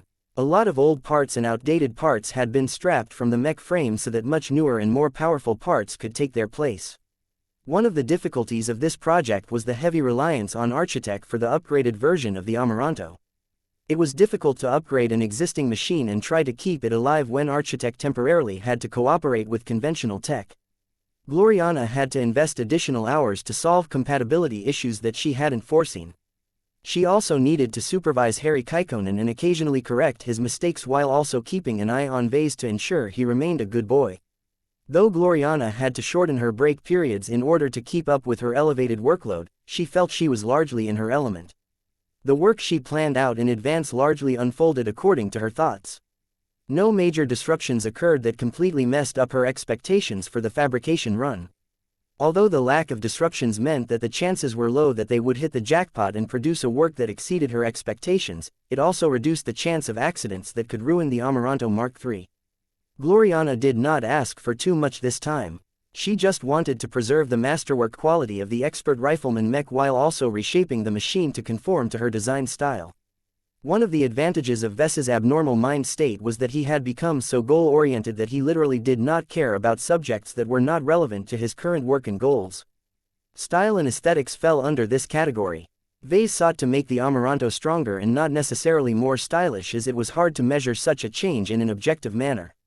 Looking good also wasn't as important as defeating the enemy phase lords and phase whales as far as he was concerned. Every time Gloriana glanced at her docile husband, she continued to observe a mech designer that was doing everything right, at least according to her perspective. Thus the days passed by while Gloriana held few complaints. As the living mech slowly completed her gradual metamorphosis into a much more powerful ranged mech, everyone involved grew more and more exhausted. Assuming all of the burdens and responsibilities upon herself had exhausted Gloriana a lot more than usual. She did not realize how much she depended on Vase for several different matters of concern. From leading the Larkinson clan to keeping everyone united under a single direction, Vase was the glue that held all of the Larkinsons together. He was also the source of a lot of confidence and inspiration to the mech designers of the design department. Many members joined the Larkinson clan not because they valued the identity of a Larkinson, but because they wanted to work alongside a growing legend. Given how much Vase already managed to accomplish as a senior mech designer, who knew what else he would accomplish once he grew older and more powerful? Gloriana envied him for becoming so famous that he became an attraction and role model for many other mech designers. She still lacked such a status, and did not expect to get anywhere close to what Vase had attained through his own work for quite a few more years. The woman accepted this reality. She might not be perfect for now, but as long as she improved herself with each passing day, she would eventually be able to catch up and maybe even overtake Vase. Not every mech designer could imitate a freak like her husband and casually solve the genetic aptitude tyranny before he had begun to realize his design philosophy. In fact, his historic success in solving one of the most far-reaching problems of the mech industry excited Gloriana. Not only did it vindicate her excellent judgment to hook up with Vase and never let him go, but it also gave her a lot of pressure to improve and exceed her past work. Only by working harder than almost any other mech designer would she have hope of one day making an accomplishment that could match Ves's greatest feat. Whether it was even possible for a mech designer like Gloriana to produce such a groundbreaking work or invention was a redundant question as far as she was concerned. If a boy like Vase could do the impossible, then a woman like Gloriana should be able to do no less. In any case, as the fabrication run had entered its final hour, Gloriana already felt satisfied with all of the lessons she learned and the insights she obtained during this novel experience. The Amaranto Mark III largely looked complete by this time. The expert rifleman Mech had undergone such an extreme makeover that Gloriana would not blame others for not being able to recognize the same machine. The material composition had completely changed. The transition to architect gave the mech frame a much more sophisticated vibe. The instrument of vengeance had grown much thicker and more angular. The high-phase water content seemed to make the machine a little more ethereal. The integration of soulless gas also caused the presence of the machine to become more subdued, especially when the living mech remained inactive. Yet despite all of these changes, the fundamental nature of the Amaranto still remained the same. She retained her identity as a living mech as well as a masterwork mech. The iconic third eye surrounded by a hexagon maintained a prominent place on the forehead, proving that she was a genuine work of Vase and Gloriana. The machine also retained her intimate connection with the illustrious one, whose presence and attention graced the expert mech for many years. All in all, the latest iteration of the Amaranto had become a drastically improved version of herself in practically every conceivable way without losing sight of her original identity and purpose. The three mech designers had already completed all of the more difficult and risky work assignments. At this point, they were applying the finishing touches to the powerful machine. The Amaranto Mark III had become a much more powerful but also complex archimetal construct, so a lot more variables could go wrong. She therefore needed drastically more tuning and adjustments in order to ensure Venerable Davia Stark would be able to control her just right. Finally, everyone withdrew from the machine and lowered themselves to the ground. Each of the mech designers looked up to their completed work while feeling a profound sense of awe and satisfaction at the fruition of all of their efforts. "It is done," Gloriana declared while withdrawing the design network. A hint of visible emotion stirred on the normally expressionless face of Venerable Davia Stark. Her longing to pilot the Amaranto Mark III grew so strong that she almost couldn't hold herself back from entering the cockpit right away. At the same time, Ves's eyes glazed over as it gradually dawned on his one-track mind that he had finally reached the end of his destination. His work was done. The Amaranto Mark III project had reached its ultimate conclusion. With no more goals left to forcefully pull his attention towards a single direction, his focus suddenly became a lot more scattered. Vase became dazed as he felt unable to adjust to what should have been his ordinary scattered mindset. The transition was so extreme that he simply felt lost. He felt so much focused and productive when he working under his previous mind state that he became disgusted by how much he had lost after it had expired. It was as if he was a god that had been cast down to the mortal plane. The transition felt nothing less like a devolution. "Ah!" Vase screamed as he held his head and fell to his knees. Vase. While the surrounding people grew alarmed at his reactions, Vase suddenly collapsed as all of the fatigue he accumulated by overworking himself over the span of 2 months finally caught up to his true body. Time passed by as Vase gradually regained his consciousness again. "Ugh, my head." Due to the fact that he possessed several external incarnations, Vase had not remained completely unaware of the passage of time. However, the fact that his main self had put himself into such a deep and focused state of mind for so many days had caused him to grow increasingly out of sync with Vulcan and Veronica. While he was glad that at least a few parts of himself were able to retain their sanity and continued to progress as normal, Vase grew concerned about how much his connection had begun to weaken. Perhaps his permanent bonds with his incarnations may not be as impervious as he previously assumed. In any case, the deep sleep should have enabled Vase to recover from most if not all of the sequelae of overworking himself to exhaustion. The reason why he still suffered from a headache was that he was forcibly getting in sync with his incarnations again. As the pain gradually started to die down, the entrance to his bedroom slid open. "Vase." You are finally awake. Are you of sound mind again? I think so. I probably overlooked a lot of stuff while I was working on the Amaranto Mark III project. His wife finally reached his bedside and placed her slender hand on his palm. The deep research mode that is apparently inherent to all phase lords and phase whales is more dangerous than we thought. It is not a good idea for you to experiment on yourself in such a reckless manner. Leave this to the phase lord department of the Red Collective. It is their job to study and document all there is to know about phase lords. Until the collies have completed a comprehensive investigation, please do not put yourself into this dangerous state of mind again. Agreed.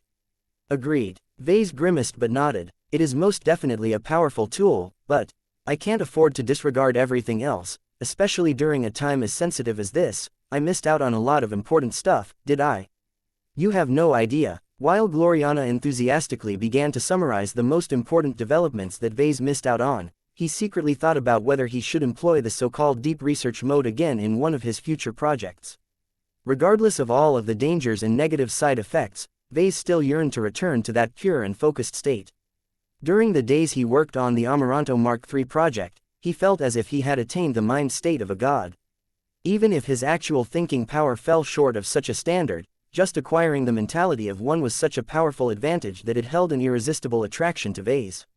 The ability to snap his fingers, become completely focused on a single goal and not stopping until he had completed his work was such a powerful experience that Vase craved to experience this unique rush yet again.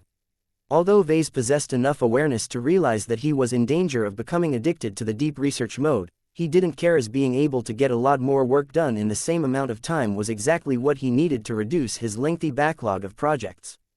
As Gloriana wrapped up her summary of shocking events that certainly required a lot deeper consideration from Vase, he only cared about one issue in particular. Did Venerable Stark break through when she piloted the Amaranto Mark III for the first time? He carefully asked. His wife sighed. She did not. Davia Stark hasn't been able to repeat Tussa's feat. She responded well to the Amaranto Mark III, though. She has taken her lack of immediate breakthrough in stride. Now that she has gained a much more powerful machine, she and her battle partner are currently on their way back to the expeditionary fleet. I believe that Venerable Stark is confident that she can earn her sainthood in her first serious action after gaining a much more powerful expert mech. That may very well be doable. I hope her confidence is not misplaced. Chapter 6559 Strategic Shifts. Vase had a lot to catch up to after he withdrew from his deep research mode. He had inconvenienced himself and a lot of people by suddenly disconnecting from reality.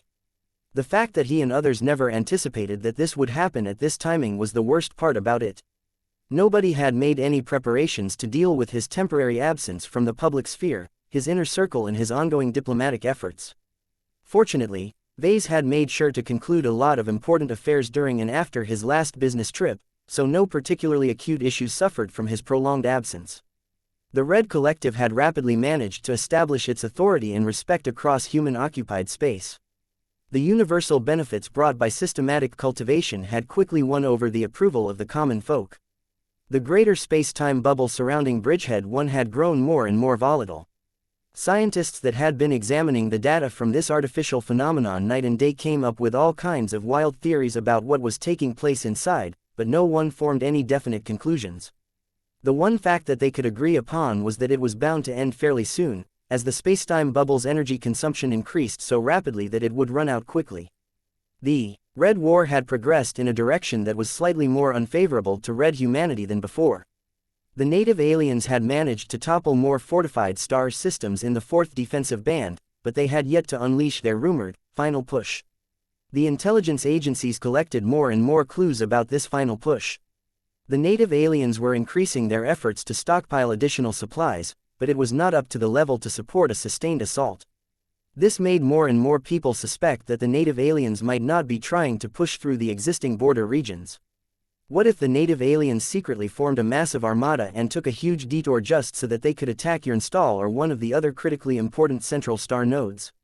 Fighting a war in space was much different from fighting a war on a planet. If the aliens truly wanted to, they could rely on warp travel to travel far above or below the galactic plane. By traveling up or down the disk that represented the stars of the Red Ocean, the native alien armada would encounter no obstacles and no annoying human defensive forces that could hinder their advance. Although alien warp travel was a lot slower than modern human FTI travel, the former was not bound by as many restrictions as the latter. The only question was whether the native aliens were willing to invest months if not years of monotonous travel time in order to unleash a devastating strike behind the lines. Efforts to monitor the huge void of space above and below the galactic plane had drastically increased once people recognized their vulnerability to such an assault, but the amount of manpower and assets being used up was considerable. What if they guessed wrong? What if they wasted resources that could have been elsewhere? Unfortunately, there was no way to make a sure bet. Human strategists could only make recommendations based on flawed and incomplete data.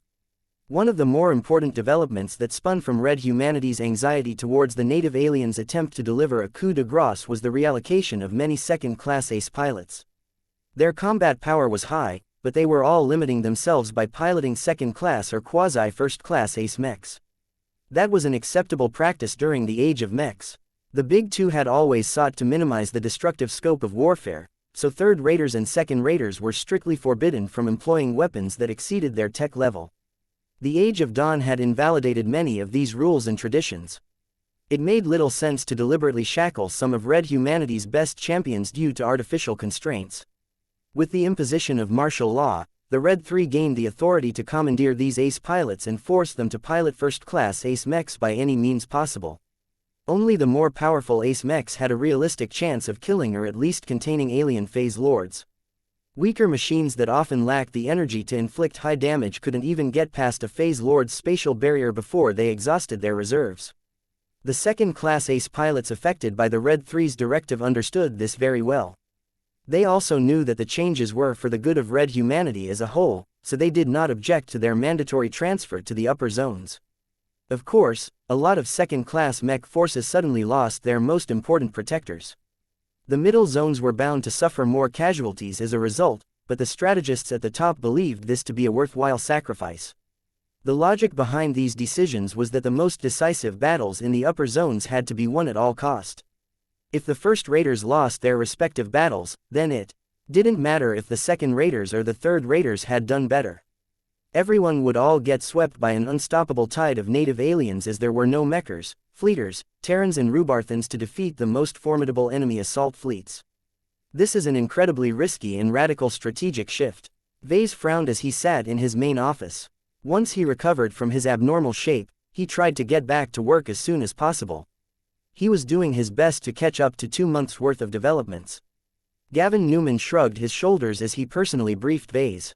I am no military mastermind, but from what I have been able to read on the galactic net, it sounds as if the big shots don't mind sacrificing multiple middle zones and lower zones in order to force the native aliens to waste their time on conquering less important territories. Every star system located in the zones directly behind the border regions will probably see massive bloodshed and warfare. The governments over there are doing what they can to fortify their most important locations, but it will be too little too late. This includes the Krakatoa Middle Zone, right? Correct. If the Red Three is truly giving up on holding the Torald Middle Zone, the aliens will have a straight path to invading the Colonial Federation of Davut. If the Davutan armed forces still had all of their ace pilots, then they might be able to stall the invaders long enough to wait for a turnaround, but now the situation did not look optimistic to Vase. He could understand the dilemma of the higher-ups. They had made the most rational strategic decisions to maximize their chances of winning the Red War, but they also brought a huge amount of human suffering. Maybe the situation won't be as bad as we think, Vase optimistically remarked. There will be plenty of chances for high-tier expert pilots to break through during all of the desperate defensive actions. Even if they can't pilot ace mechs in the short term, they should still be able to slow down the alien advance. He moved on to studying how the conscription of second-class ace pilots directly affected his clan. The expeditionary fleet of the Golden Skull Alliance had to transfer away most of its ace mechs in order to transform them into more effective counters against phase lords. The only ones left at the moment were St. Linda Cross of the Cross clan and St. Dice Larkinson of the Larkinson clan. St. Dice is allowed to stay in the expeditionary fleet. That is because Swordmaster Kedis has already started the first Sword Mark III project in advance. In the meantime, our latest ace pilot will continue to pilot her current expert mech in battle, just like Saint Commander Casella Ingvar. According to her latest estimates, It will take 4 to 5 months for the Dice's living mech to be upgraded into a first-class ace mech, boss. That fast? Kedis has entered into a collaboration with a number of master mech designers of the Red Association. She chose to work with them because Master Benedict Cortez is not suitable for the project and preoccupied with other obligations. Gavin explained, there are a number of critical time-sensitive decisions that you need to make about the project. Director Gloriana will brief you in person once you head over to the design lab. Understood, Vase said as he imagined all of the benefits of gaining another powerful ace pilot. Dice is an excellent warrior. I am glad that she has managed to break through before the final push has begun. A duelist as good as her is what we need the most in the Red War. Anyway, what else is on the agenda? Your deputy over at the Astral Octagon is waiting to brief you as well. You will need to move over to our secure communication chamber in order to speak to your chief of staff about the most important matters relating to the Red Collective. It shouldn't take too long as the RC is still in the process of implementing its existing plans. Fine, let's get this over with as soon as possible. After Vase concluded his short and brisk talk with Eliza Moregaden, he finally moved to the design lab where his wife summoned him to her office right away. Whoa, why the hurry, honey? Gloriana was clearly gnashing her teeth as she stared at Vase with impatient eyes. I need you to set Kedis straight about her stupid and borderline treasonous attempt to kick us off the First Sword Mark III project. Let me summarize the situation for you, Gloriana said. She proceeded to fill Vase in about how Kedis chose to undertake the First Sword Mark III. The ambitious swordmaster did not let the Heavensward's insertion into her life stop her mech designer ambitions. She not only negotiated a deal with the Red Association by herself, but also wanted to increase her ownership over the First Sword. Kicking out Vase and Gloriana from the project was a bold decision that was guaranteed to create a lot of controversy, but Kedis apparently possessed enough courage and determination to persist. An impasse had formed between Kedis and Gloriana as a result. The two female mech designers failed to resolve their disagreement in the months since Kedis had begun to design the next ace mech of the Larkinson clan. Vase furrowed his eyebrows. As was typical of his wife, she had made plenty of biased remarks that sought to paint the situation in her favor. However, even without this needless effort, Kedis did not exactly paint herself in a good light by making such an extreme decision. Do you remember how we designed the original First Sword? Vase asked. Kedis was already in the lead at the time. We provided our own design solutions and helped with compensating for her lacking technical skills, but it was undeniable that we gave her enough room to put forth her own vision. What she is doing right now is not much different from what she did back then. These days, she can collaborate with far more mech designers than you and I. She is maturing as a mech designer and has put effort into expanding her own network of contacts.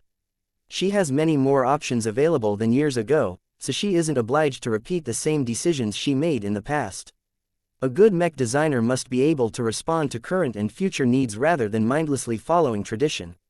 His wife slowly started to look more and more upset with him. Are you taking this insolent woman's side? Are you deliberately trying to indulge her just because she used to be your student? Vase did not take his wife's reaction seriously.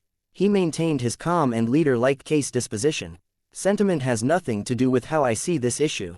I am taking a rational approach towards the decisions made by Kedis. As long as she can successfully present where replacing our design applications with the contributions of other mech designers will make the First Sword better, I see no reason why I should deny her proposal. It is you who are letting yourself get swayed by your emotions. As the director of the design department, you should not allow your own biases and selfish desires overtake your judgment. I cannot believe what you are saying, Ves. Ketis is talking about usurping one of our ace mechs and claiming it for herself. Not only that, she even intends to collude with outsiders to keep us out. The First Sword is one of our more important evolving works.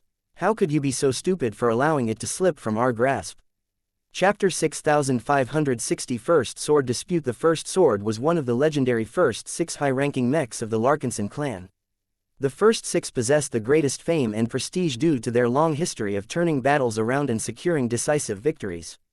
The original incarnations of the Dark Zephyr, the Amaranto, the First Sword, the Riot, the Shield of Samar and the Everchanger represented the initial generation of expert mechs and played key roles in setting up the Larkinson clan for success. The clan wouldn't exist without their deeds. Vase was able to become the most successful mech designer of his generation because of how they managed to overcome one challenger after another.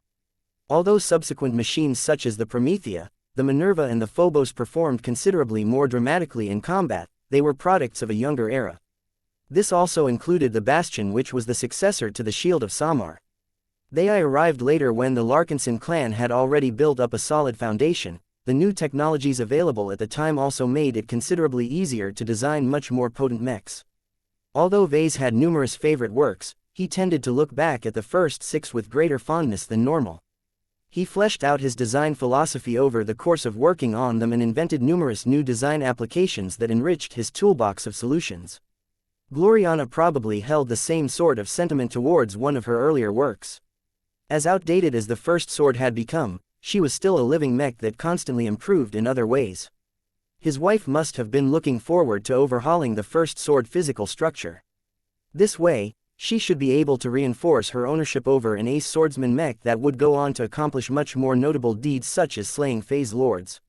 Mech designers could be quite possessive towards mechs and mech models that became recognized and celebrated due to their success on the battlefield. Even if Saint Dice earned most of the credit for using the first Sword Mark III to win a crucial battle in the Red War, part of the glory and prestige of this victory would still be attributed to the design team responsible for designing the latest iteration of such a machine. When it came to mechs that had been worked on by different design teams, only the ones who were actually responsible for the work that made a difference on the battlefield earned recognition. This meant that if Kedis truly proceeded to kick Gloriana from the design team of the first Sword Mark III, the latter would no longer have anything to do with the ace mech despite the fact that she was a part of the design team of the earlier iterations. All of this meant that there was a lot at stake in the dispute between Kedis and Gloriana. Vase also had a stake in the matter considering that Kedis thought about removing him from the design team as well. Compared to his overreacting wife, Vase behaved remarkably nonchalant at the prospect of no longer having to do anything with the first sword. That caused Gloriana to look at him as if he was an idiot. Did the deep research mode inflict permanent brain damage to your ego, Vase? How come you are not upset at Kedis for pulling off this attempted coup? The first sword is clan property, which means it is our property. A mere lead designer has no right to usurp our work and claim it for herself. Just because you put her in charge of designing the earlier iterations of the first sword does not mean she owns it outright. We have contributed to the project as well, so we should have a voice in the matter as well. Vase calmly crossed his arms. You are not entirely wrong about that. I do think it is rather presumptuous for Kedis to just decide to remove us when she hasn't spoken to either of us whether this is a good idea. It is also true that she shouldn't be able to unilaterally decide upon its future. Strictly speaking, the mech designers who concurrently claim partial ownership over the design are Kedis, me, you, Juliet Stamaros and Master Moira Willix. The latter two are not able to participate in the first Sword Mark III project, so that leaves us with the first 3.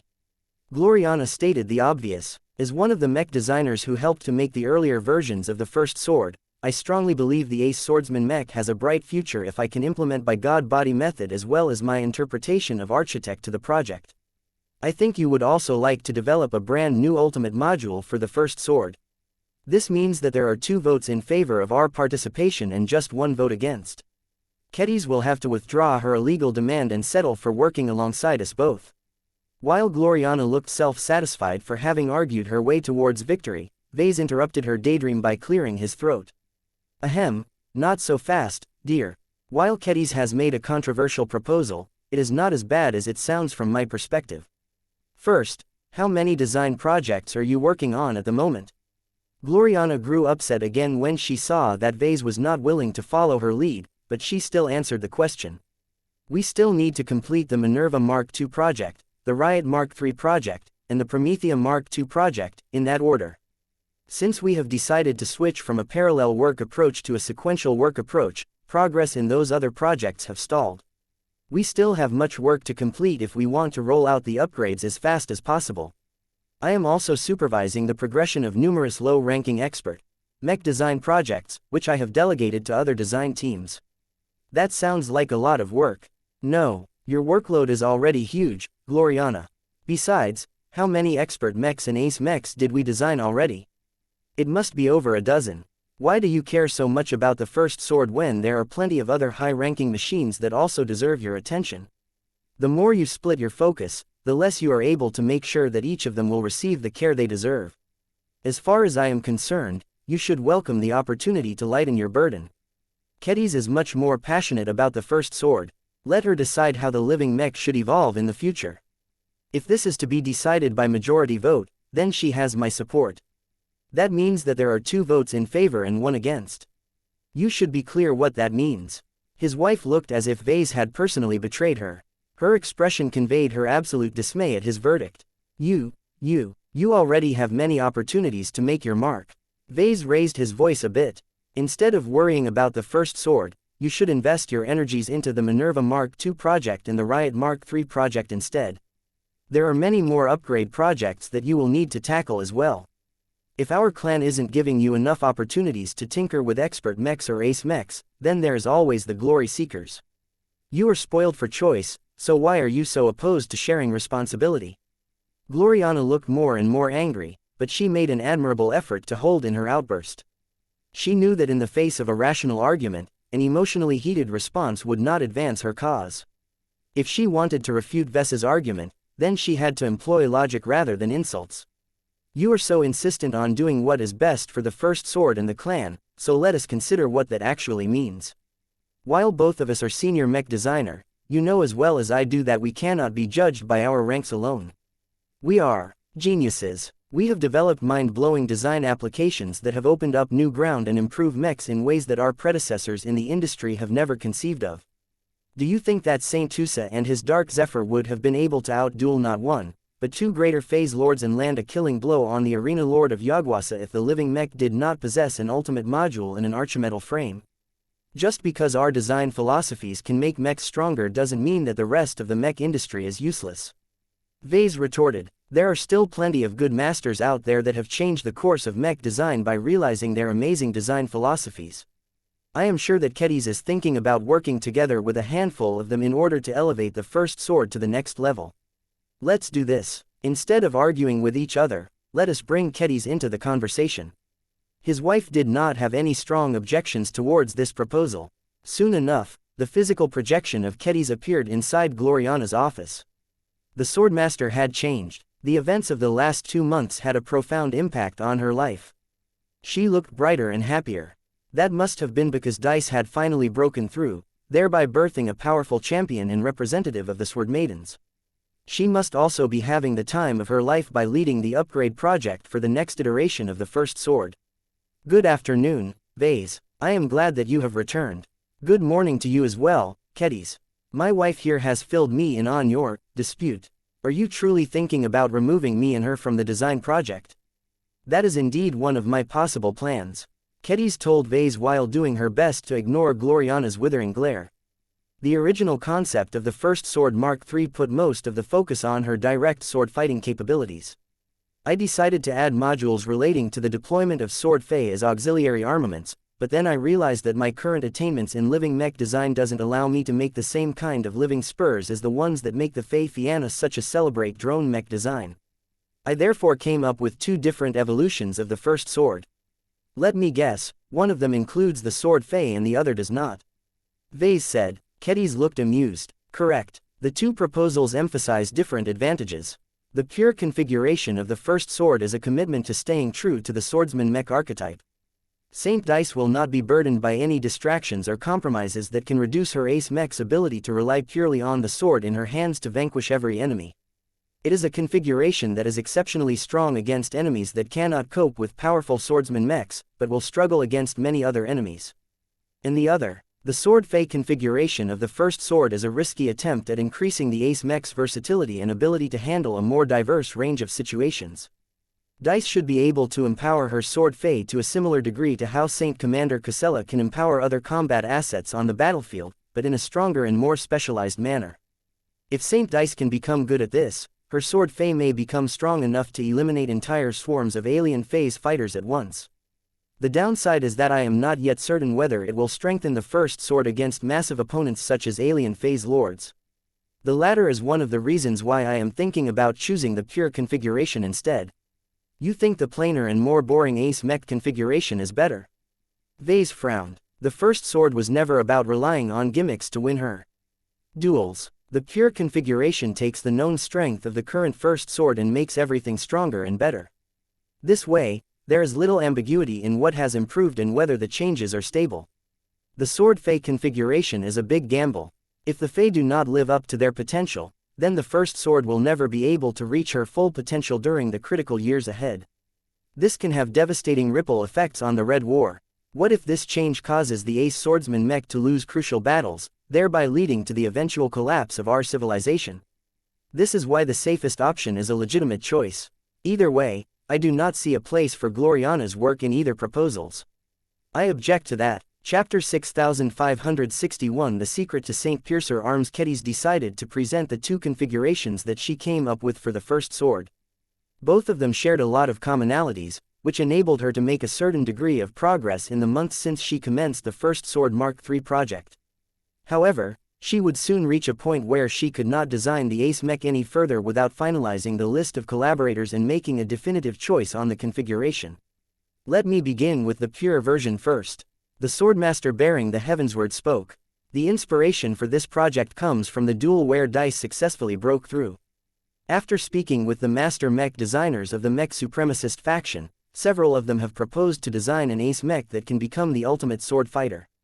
It focuses on stripping away as many redundant elements as possible so that as many resources will be devoted to strengthening the armor system, the flight system, the artificial musculature and so on. By making them as strong as possible, Saint Dice will be able to execute her swordsmanship to the best of her ability, thereby allowing her to bring out her best when dueling against enemy phase lords, particularly the ones that wield the notorious Saint Piercer arms. The mention of the dreaded Saint Piercer weapons caused Vase to narrow his eyes.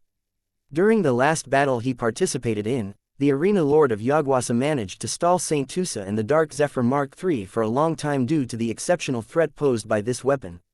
Vase also couldn't forget that the experimental weapon that was rumored to be jointly developed by the Red Cabal and the Cosmopolitan Movement was ultimately responsible for killing Venerable Imon Ingvar. Saint Piercer arms gradually became more and more common after that. It appeared that the enemies of Red humanity had managed to move past the experimental stage and begun to produce them in greater numbers. While the Saint Piercers were presumably still expensive and difficult to produce, the native aliens steadily accumulated more and more of them over time. It was not an exaggeration to call them game changers. Alien phase lords already possessed a considerable advantage in defense, but now that they gained a weapon that could directly negate the true resonance and willpower amplification of an expert mech or ace mech, the native gods turned into much more lethal threats. I see. Vase rubbed his hairless chin in thought. If you want to create a powerful duelist that can fight head-on against a phase lord equipped with a Saint Piercer, then it is not a bad idea to strip out the gimmicks, because far too many of them can be negated by the strange tech and materials that make these alien arms so ridiculously effective.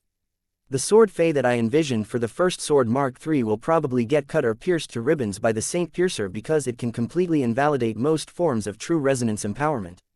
The sword Fey would still remain a good investment when fighting against other opponents, most notably enemy small craft, but they would not fare well against the enemy that the Red 3 was most concerned about.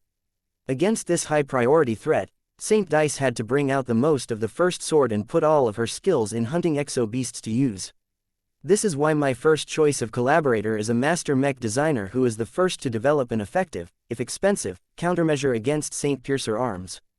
Kedis said. A new projection appeared that displayed the public profile of Master Lillian Ressens.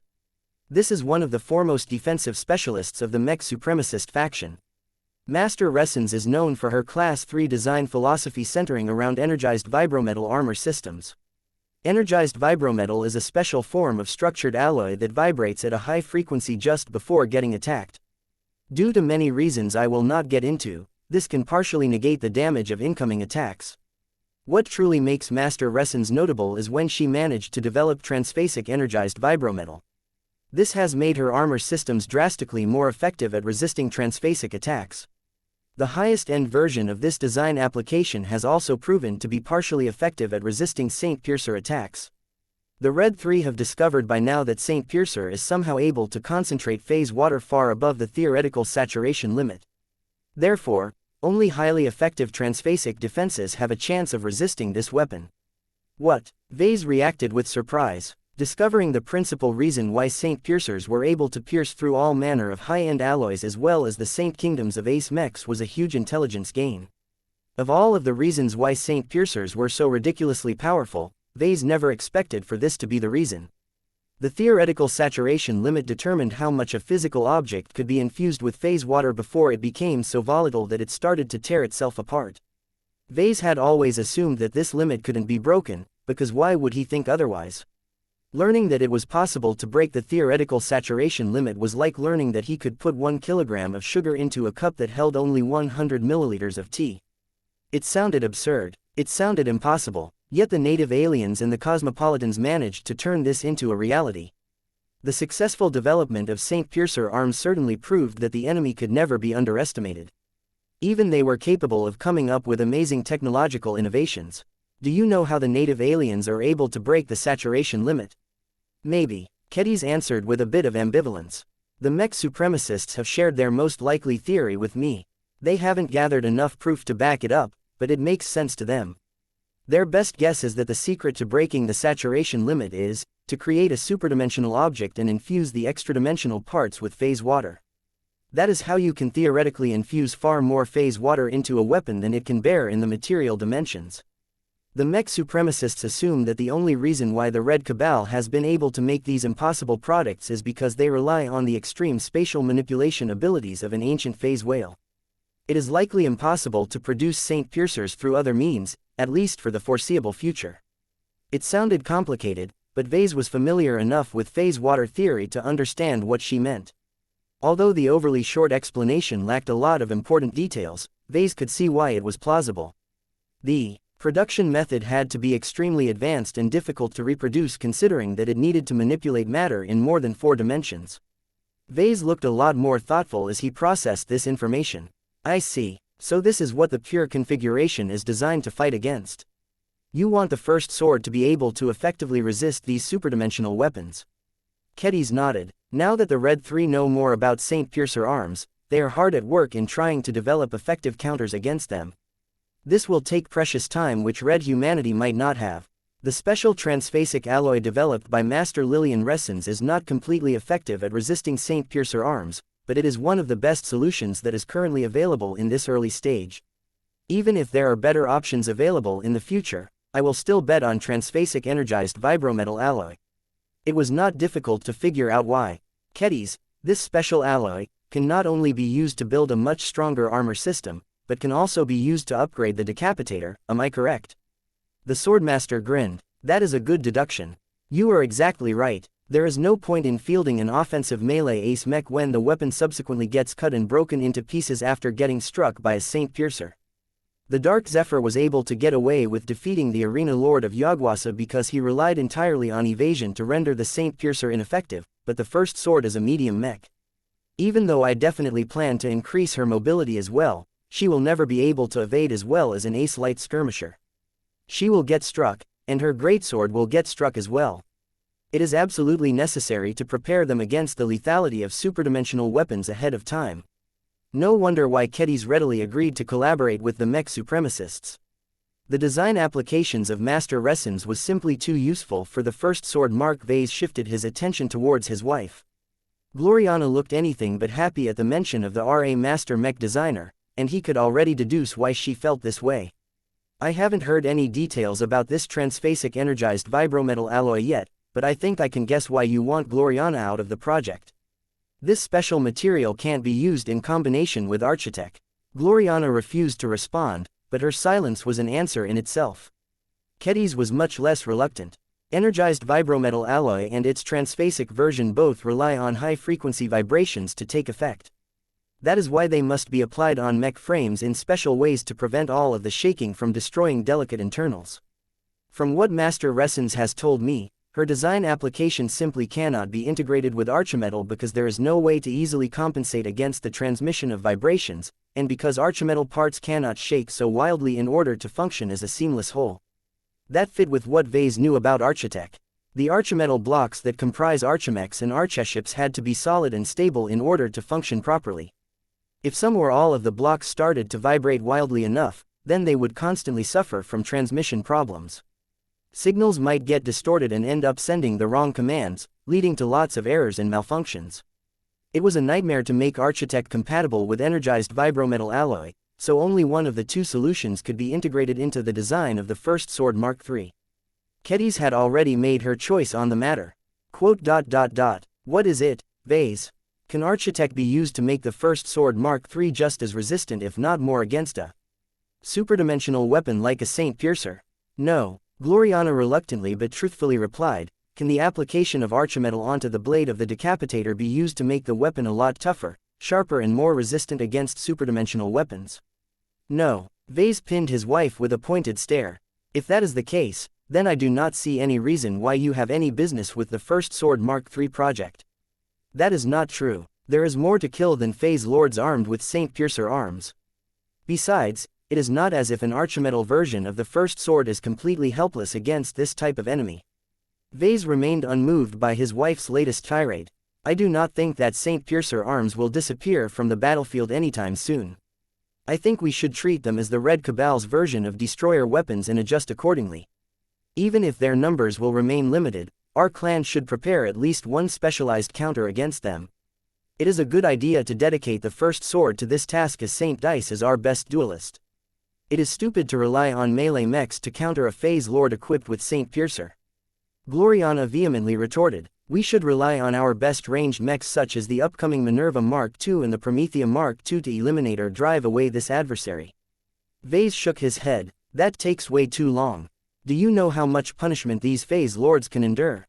If there is no melee mech that can block their advance, they will tear through our fleet and our ranged champions if they also happen to possess a mobility advantage. Like it or not, Gloriana, but we need a melee mech that can withstand Saint Piercer arms up close. If Kedis is right about the effectiveness of transphasic energized vibrometal alloy, then this means you are off the project." Chapter 6562 Teva Gloriana hated the verdict. She strongly opposed the decision to offload her from the first sword Mark III project. Vase kind of understood why she fought so hard to remain involved. There was way more than her partial ownership of the first sword at stake. Gloriana had also begun to fear whether the same line of argumentation could be used to kick her from subsequent high-ranking mech design projects, especially the ones centered around melee mechs. It was too late to start over with the Riot Mark III project, but what about other high-ranking melee mech design projects? Other machines such as the Everchanger, the Sea-Man, the Greenix and the Lionheart were also expected to duel against hostile phase lords in the future. As long as their pilots broke through and became qualified to fight directly against the enemy champions, they would inevitably encounter foes equipped with Saint Piercer arms. It was not reasonable to command the ace melee mechs to avoid these high-priority threats and rely entirely on ranged suppression to take them down.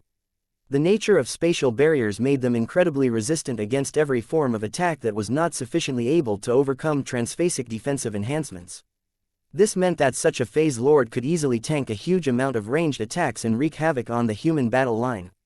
It took way too much time and effort for lots of mechs, powerful battleships or threatening ace-ranged mechs to whittle down the spatial barrier and other defenses of such a phase lord.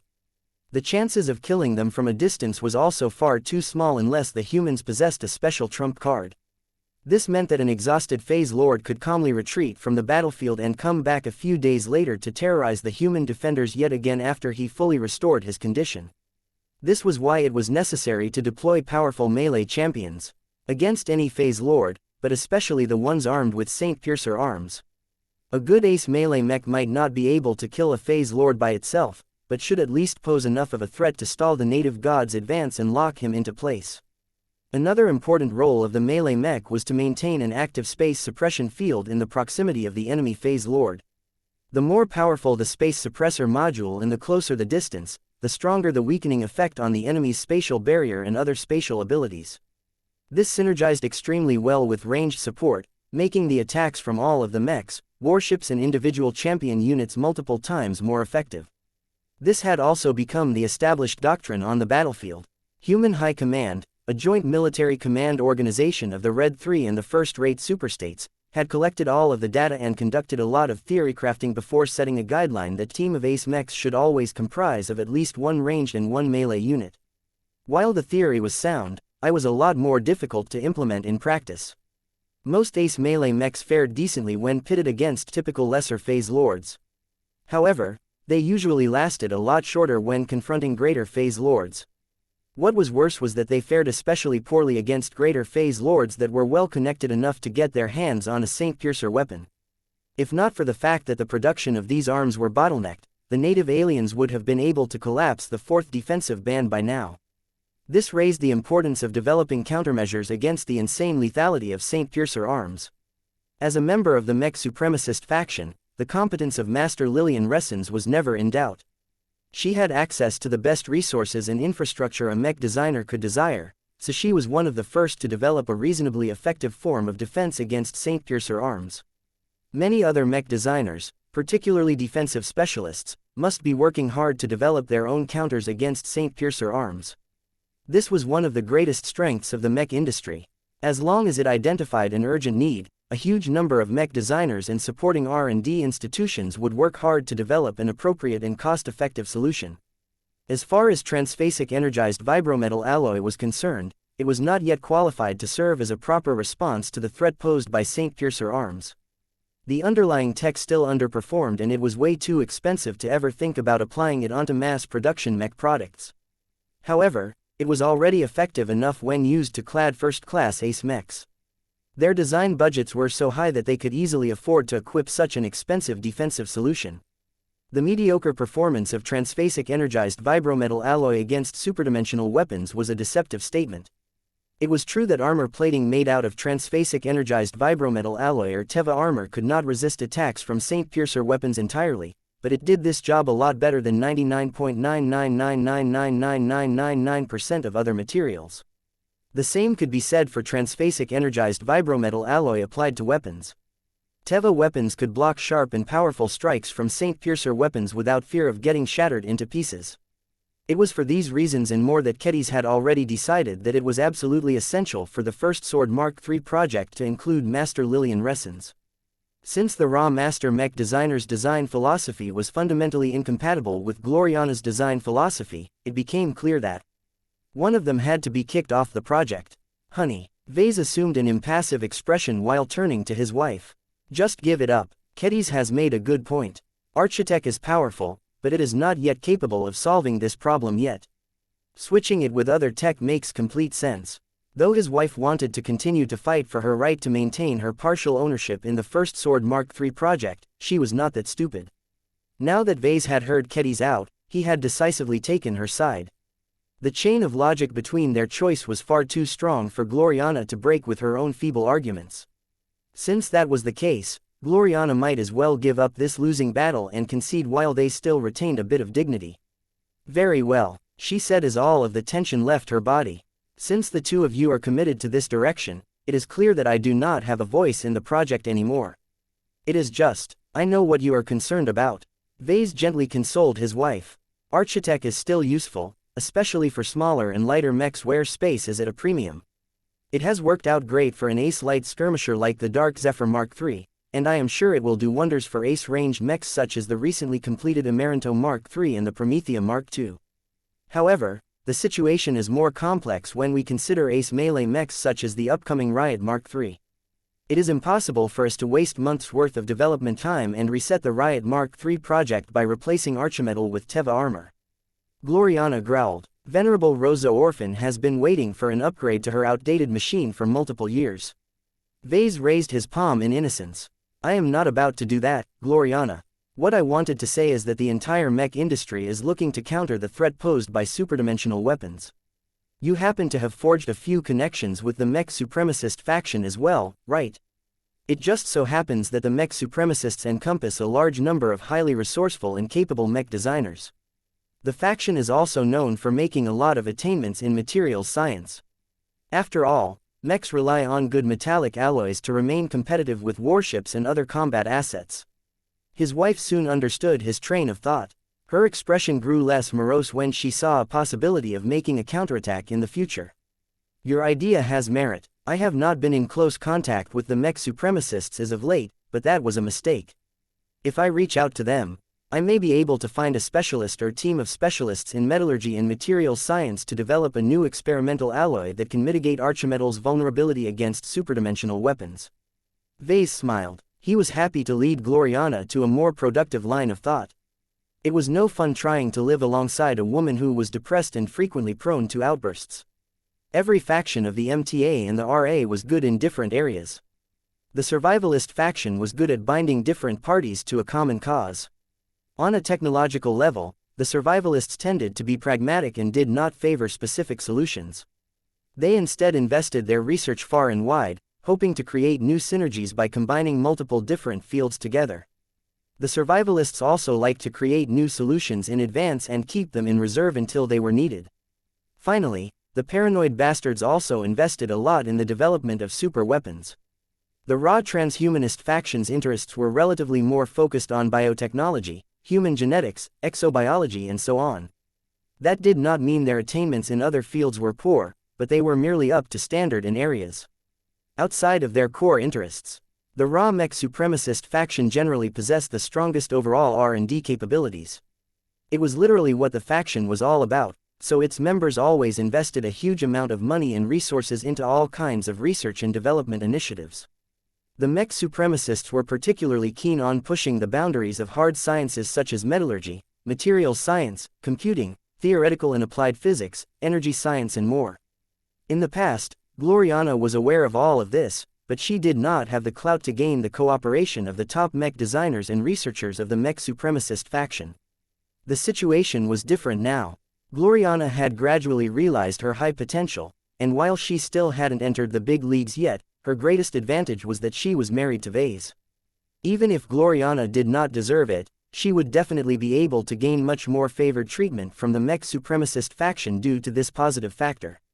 In a way, Kedis had taken advantage of her own connection to Vase. There was no way that a mech designer as busy and successful as Master Lillian Ressens would have agreed to spend her time on the First Sword Mark III project if not for this relation. Gloriana needed no more guidance and encouragement at this time. Her eyes glowed with a competitive spirit. You are completely right, Vase. The mech supremacist faction is so large that there must be many research teams working to develop a counter against superdimensional weapons. These teams must all be rivals or competitors towards each other. Master Lillian Ressens is hardly the only one who is working to counter Saint Piercer arms.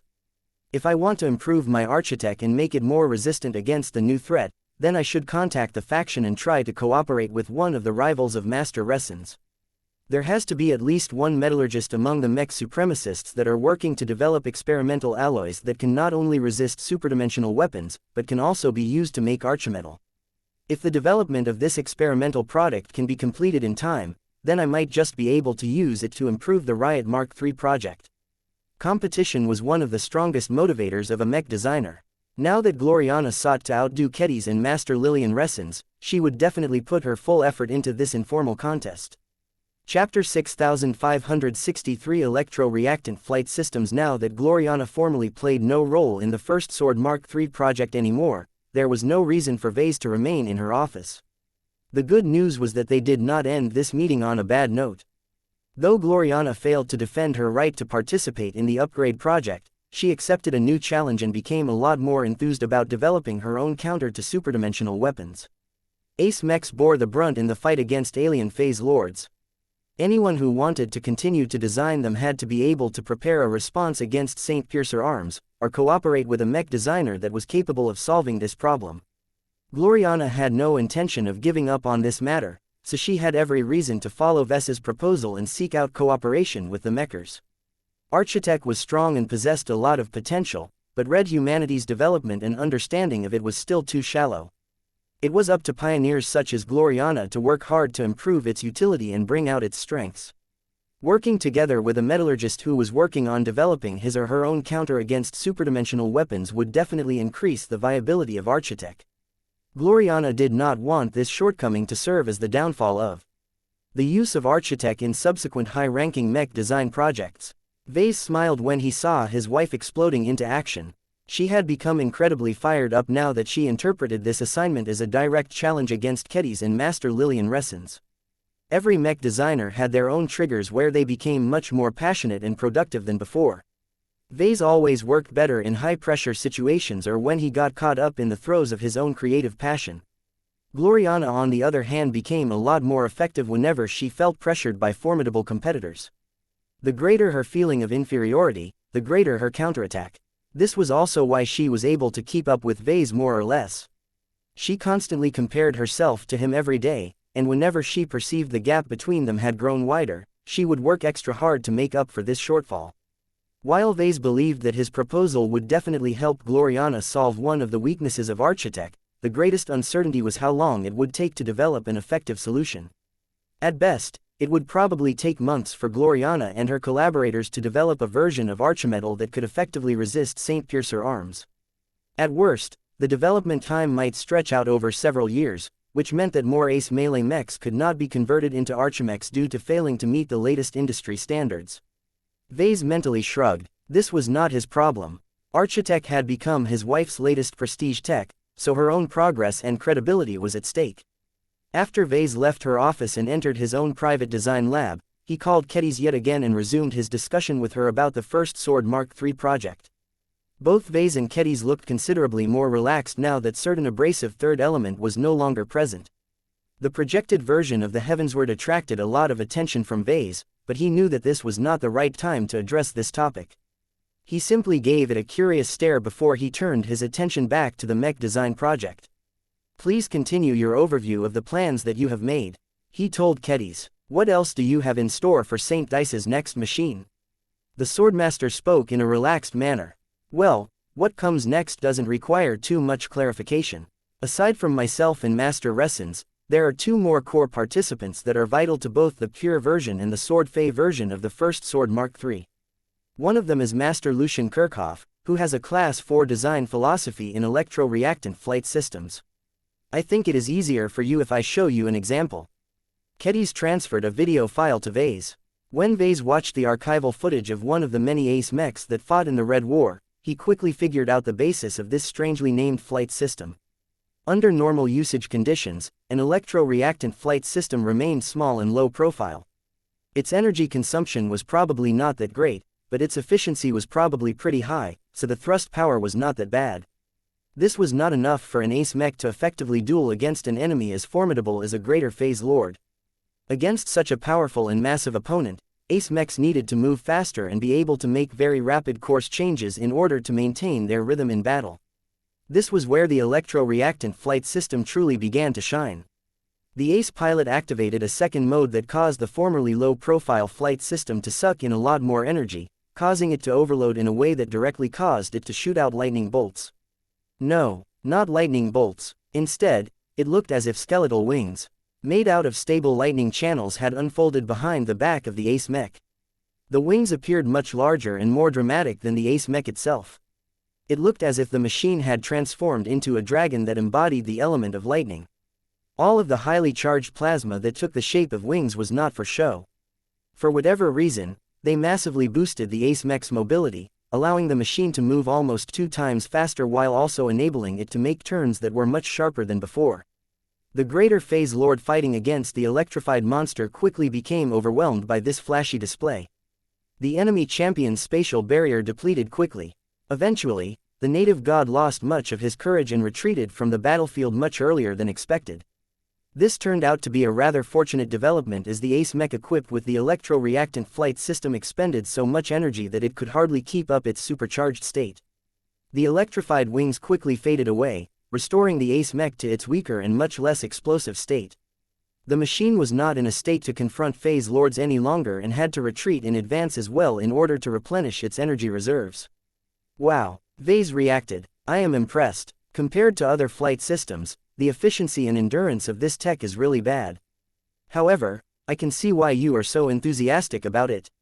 If the only job of the ace mech is to overwhelm and defeat enemy phase lords before they can do a lot of damage against other human units, then this is definitely a design application that can facilitate this role.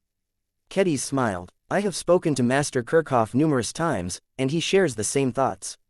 His most advanced implementation of electro-reactant flight system is best suited for ace mechs that have a very high demand for extreme short-range mobility, but are not already equipped with other energy-hungry systems. The first Sword Mark III definitely meets his requirements. The biggest sacrifice that I have to make is to settle for a smaller and less powerful Azure energy shield generator. The first Sword Mark III will not be able to rely on it to withstand a large amount of attacks, but this is not too important as it is unable to block the passage of superdimensional weapons. It also doesn't synergize well with Saint Dice's domain. Anyone who understood Saint Dice's strengths would prioritize physical defenses over energy defenses. An Azure Energy Shield generator could still be used to block space dust and trivial attacks, but the First Sword Mark III clearly shouldn't rely on it to defend against attacks from more serious opponents. Right now, Kedis revealed the core players of her design team. The Swordmaster herself was responsible for leading the mech design project. She also took it upon herself to design the overall mechanical structure of the mech frame and optimize it to fit Saint Dice's personal swordsmanship. Master Lillian Resins was in charge of shaping the defenses of the First Sword Mark III. She contributed her Teva armor to massively strengthen the First Sword Mark III's ability to resist superdimensional weapons and many other forms of transphasic armaments. She was also expected to work together with Kedis to contribute her Teva weapon tech to upgrade the Decapitator mech sword. Master Lucian Kirchhoff of the Mech Supremacist faction was in charge of improving the mobility of the First Sword Mark III. His electro-reactant flight system would definitely turn the ace swordsman mech into a powerful duelist. Even if Saint Dice wouldn't be able to use this powerful design application to defeat an enemy phase lord, her machine should at least be able to disengage safely, thereby allowing her to fight another day. This was already a powerful combination. Kedis did not necessarily have to rely on other mech designers in order to develop a powerful ace swordsman mech. Of course, it was still better to fill up the 2 remaining slots in order to maximize the improvement to the mech design. The pure version of the First Sword Mark III doesn't include your participation. Kedis told Vase. It is purely designed to excel at defeating enemy phase lords and nothing else. For this purpose, space suppression technology plays a vital role. Master Prytanis Klisner was part of the R&D team that originally cooperated with the Spacelock to develop space suppression technology. Even if he was not the lead researcher of this important project, he has developed enough insights into this tech to invent his own brand of space suppression tech. That most definitely sounded interesting to Vase. Any researchers that were qualified to work with a god pilot on a game-changing piece of technology most certainly weren't weak or incompetent. What does he specialize in? Vase asked. Master Prytanis Klisner has a Class 8 design philosophy in long-distance waveform propagation. Kedis answered. In short, he can increase the range of energy fields and many other stuff. In this context, he has agreed to contribute a long-distance space suppression module to the First Sword Mark III. With a name like that, I think I can guess why you have chosen it for your project. There are 2 advantages over using this special space suppressor over the normal versions. First, the Ace Mech does not have to move too close to the enemy phase lord in order to weaken the target's spatial barrier. Second, it can effectively penetrate deeper into the massive body of a larger phase lord. The ones that are as large as space stations or more are so physically huge that a single space suppressor cannot completely weaken the enemy's spatial barrier or spatial abilities. Having a module that can encompass a much greater volume of space will help the First Sword Mark III perform better against these massive opponents. I see, Vase remarked. That sounds extremely useful, especially in the later stages when Saint Dice has grown stronger. A long-distance space suppression module should also help the First Sword eliminate warships more effectively, as they all rely on phase water tech to move faster, hit harder and resist more attacks. This is truly a practical and useful choice under all circumstances. Space suppression tech was still relatively new.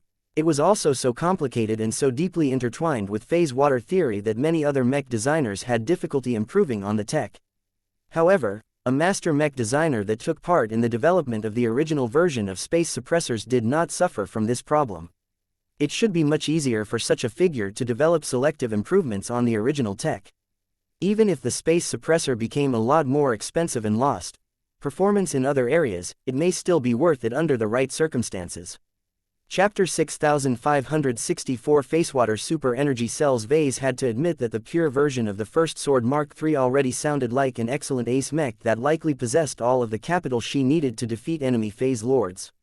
He truly gained a new appreciation for the master mech designers of the Mech Supremacist faction. He had always heard that the high-ranking mech designers of this faction concentrated a lot of powerful specialists, and Vase was not disappointed in this regard. Sure, many mech designers of the Mech Supremacist faction admittedly possessed very narrow specializations and relied heavily on collaborations to develop truly useful mechs. The faction, therefore, existed to bring all of these extreme nerds together and make it easier for them to hook up with each other and find willing collaborators. Kedis took advantage of this existing infrastructure to attract a number of powerful specialists to elevate the First Sword Mark III project to a higher level. So far, the pure version of the First Sword Mark III already sounded powerful enough. Vase actually felt tempted to join in the party as well, but it was clear that Kedis had reserved the 5th slot for a different mech designer. Vase: yes, Kedis, now that you are aware of 4 of the 5 mech designers who are responsible for designing the pure version of the First Sword Mark III, can you guess the greatest shortcoming of this mech proposal? Vase became thoughtful. The electro-reactant flight system is an energy hog. The long-distance space suppression module also sounds as if it will drain vastly more energy than the standard modules in order to project its effect across longer distances. Without Master Benedict Cortez to increase the energy economy of the First Sword Mark III, her staying power will remain drastically limited. I think you should be particularly interested in finding another master mech designer that can address this major weakness. The projection of Kedis helplessly nodded. It is already a large burden for an ace swordsman mech to mount an electro-reactant flight system. Just as you have guessed, the long-distance space suppressor's biggest flaw is that its energy consumption has multiplied by at least times. You don't have to run it at full power, but doing so will decrease its effective range, thereby making it pointless to employ this special tech. In order to make the whole framework complete, I have to address the energy problem. My solution is to invite Master Hajalt Moss Clover to the project. He has a Class 5 design philosophy in high-density energy cells. Another unfamiliar name. The Red Association gathered way too many mech designers who were very famed in their own fields, but tended to be obscure outside of their circles due to the narrow applications of their design philosophies. The reason why there were so many of them was because it was much easier for mech designers to realize their design philosophies when they were narrow in scope. They were generally treated as the supporting actors to more high-profile mech designers. That did not necessarily make them weak or incompetent, but their choice of specializations made it difficult to lead their own competitive mech design projects. There should be multiple masters who possess Class 5 design philosophies within the mech supremacist faction. Master Benedict Cortez also has one for that matter. Vase stated, "What makes Master Mossclover's work so attractive for your project?" You are right, Vase. Class 5 design philosophies is common within the Raw and especially the mech supremacist faction, as providing more energy to mechs has always been a high priority. I chose Master Thornquist over the alternatives because he is able to increase the energy reserves of the First Sword Mark III with the smallest possible footprint. There are other high-end solutions that can provide even more impressive amounts of energy to the ace mech, but they take up more space, and also introduce their own complications.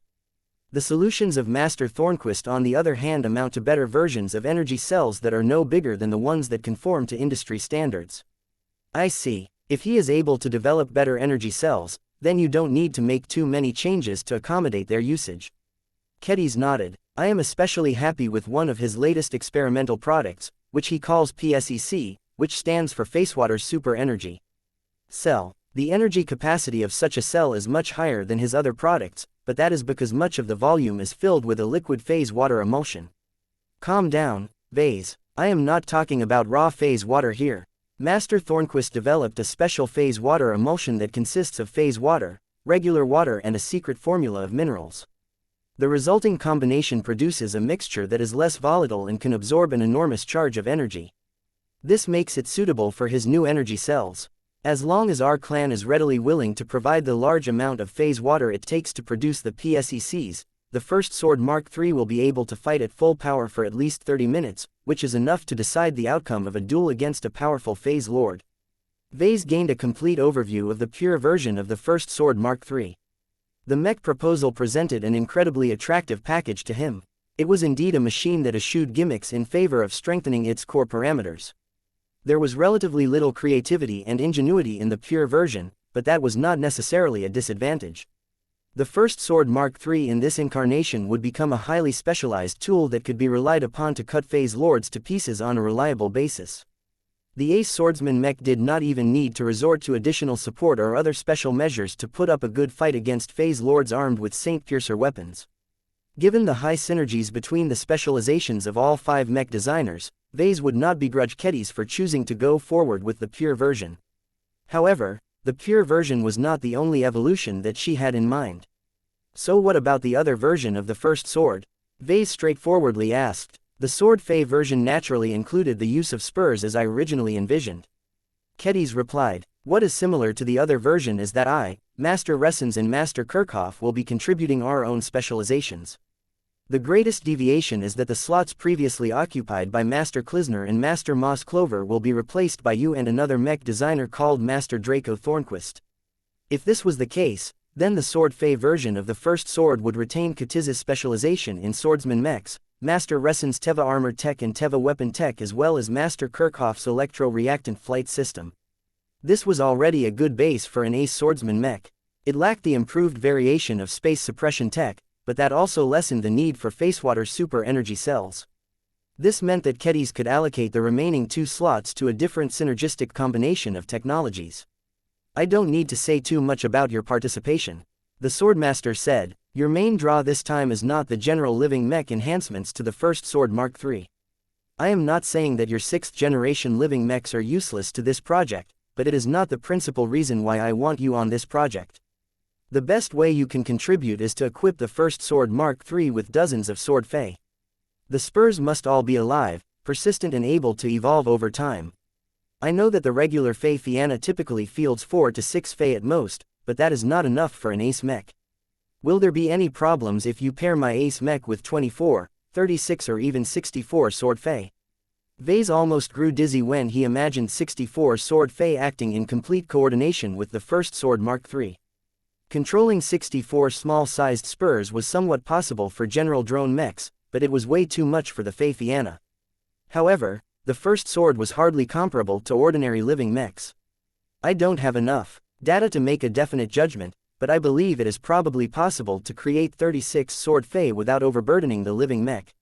Vase carefully guessed. The first sword's spiritual foundation should definitely be able to withstand the load after absorbing so much feedback from St. Dice's recent breakthrough. It may even be possible to double that amount to 64 Sword Fey, but I think that the power between all of them will get diluted to a significant extent, making them weaker. The upside is that as long as the first sword Mark III grows over time, this weakness will slowly disappear. That put Kedis in a thoughtful mood. The power of this alternative version of the first sword Mark III was clearly dependent on the quantity of Sword Fey that the ace mech could effectively support. Why do you care so much about the quantity of Sword Fey, Kedis? My Fey Fiannas always emphasize quality over quantity. They can do more with 4 Fey each than other drone mechs that have dozens of spurs under their command. That is true in those cases, but there is a reason why the quantity of living spurs is materially important to the Sword Fey version of the first sword. This has to do with what Master Draco Thornquist is able to bring to the table. Oh, what makes his work synergize so well with mine? Kedis began to grin. Master Thornquist just happens to be the direct disciple of the Web Mistress, the inventor of support link technology. Now that certainly raised his value and importance by a huge extent. Anyone taught by a genuine star designer should not be weak.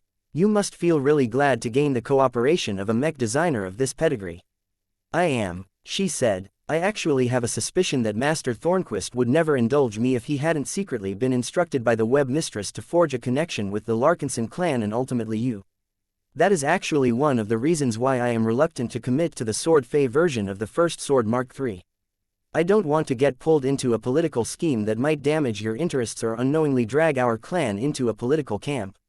That sounded surprisingly thoughtful and prudent of Kedis. He could not fault her decision. Your concerns are valid. I don't know much about this situation, but I think your suspicion is likely true. That doesn't necessarily mean that it is impossible for you to work with Master Thornquist. As long as the implications aren't too serious, then I am fine with it. Who would complain about building a relationship, if only an indirect one, with an impressive star designer?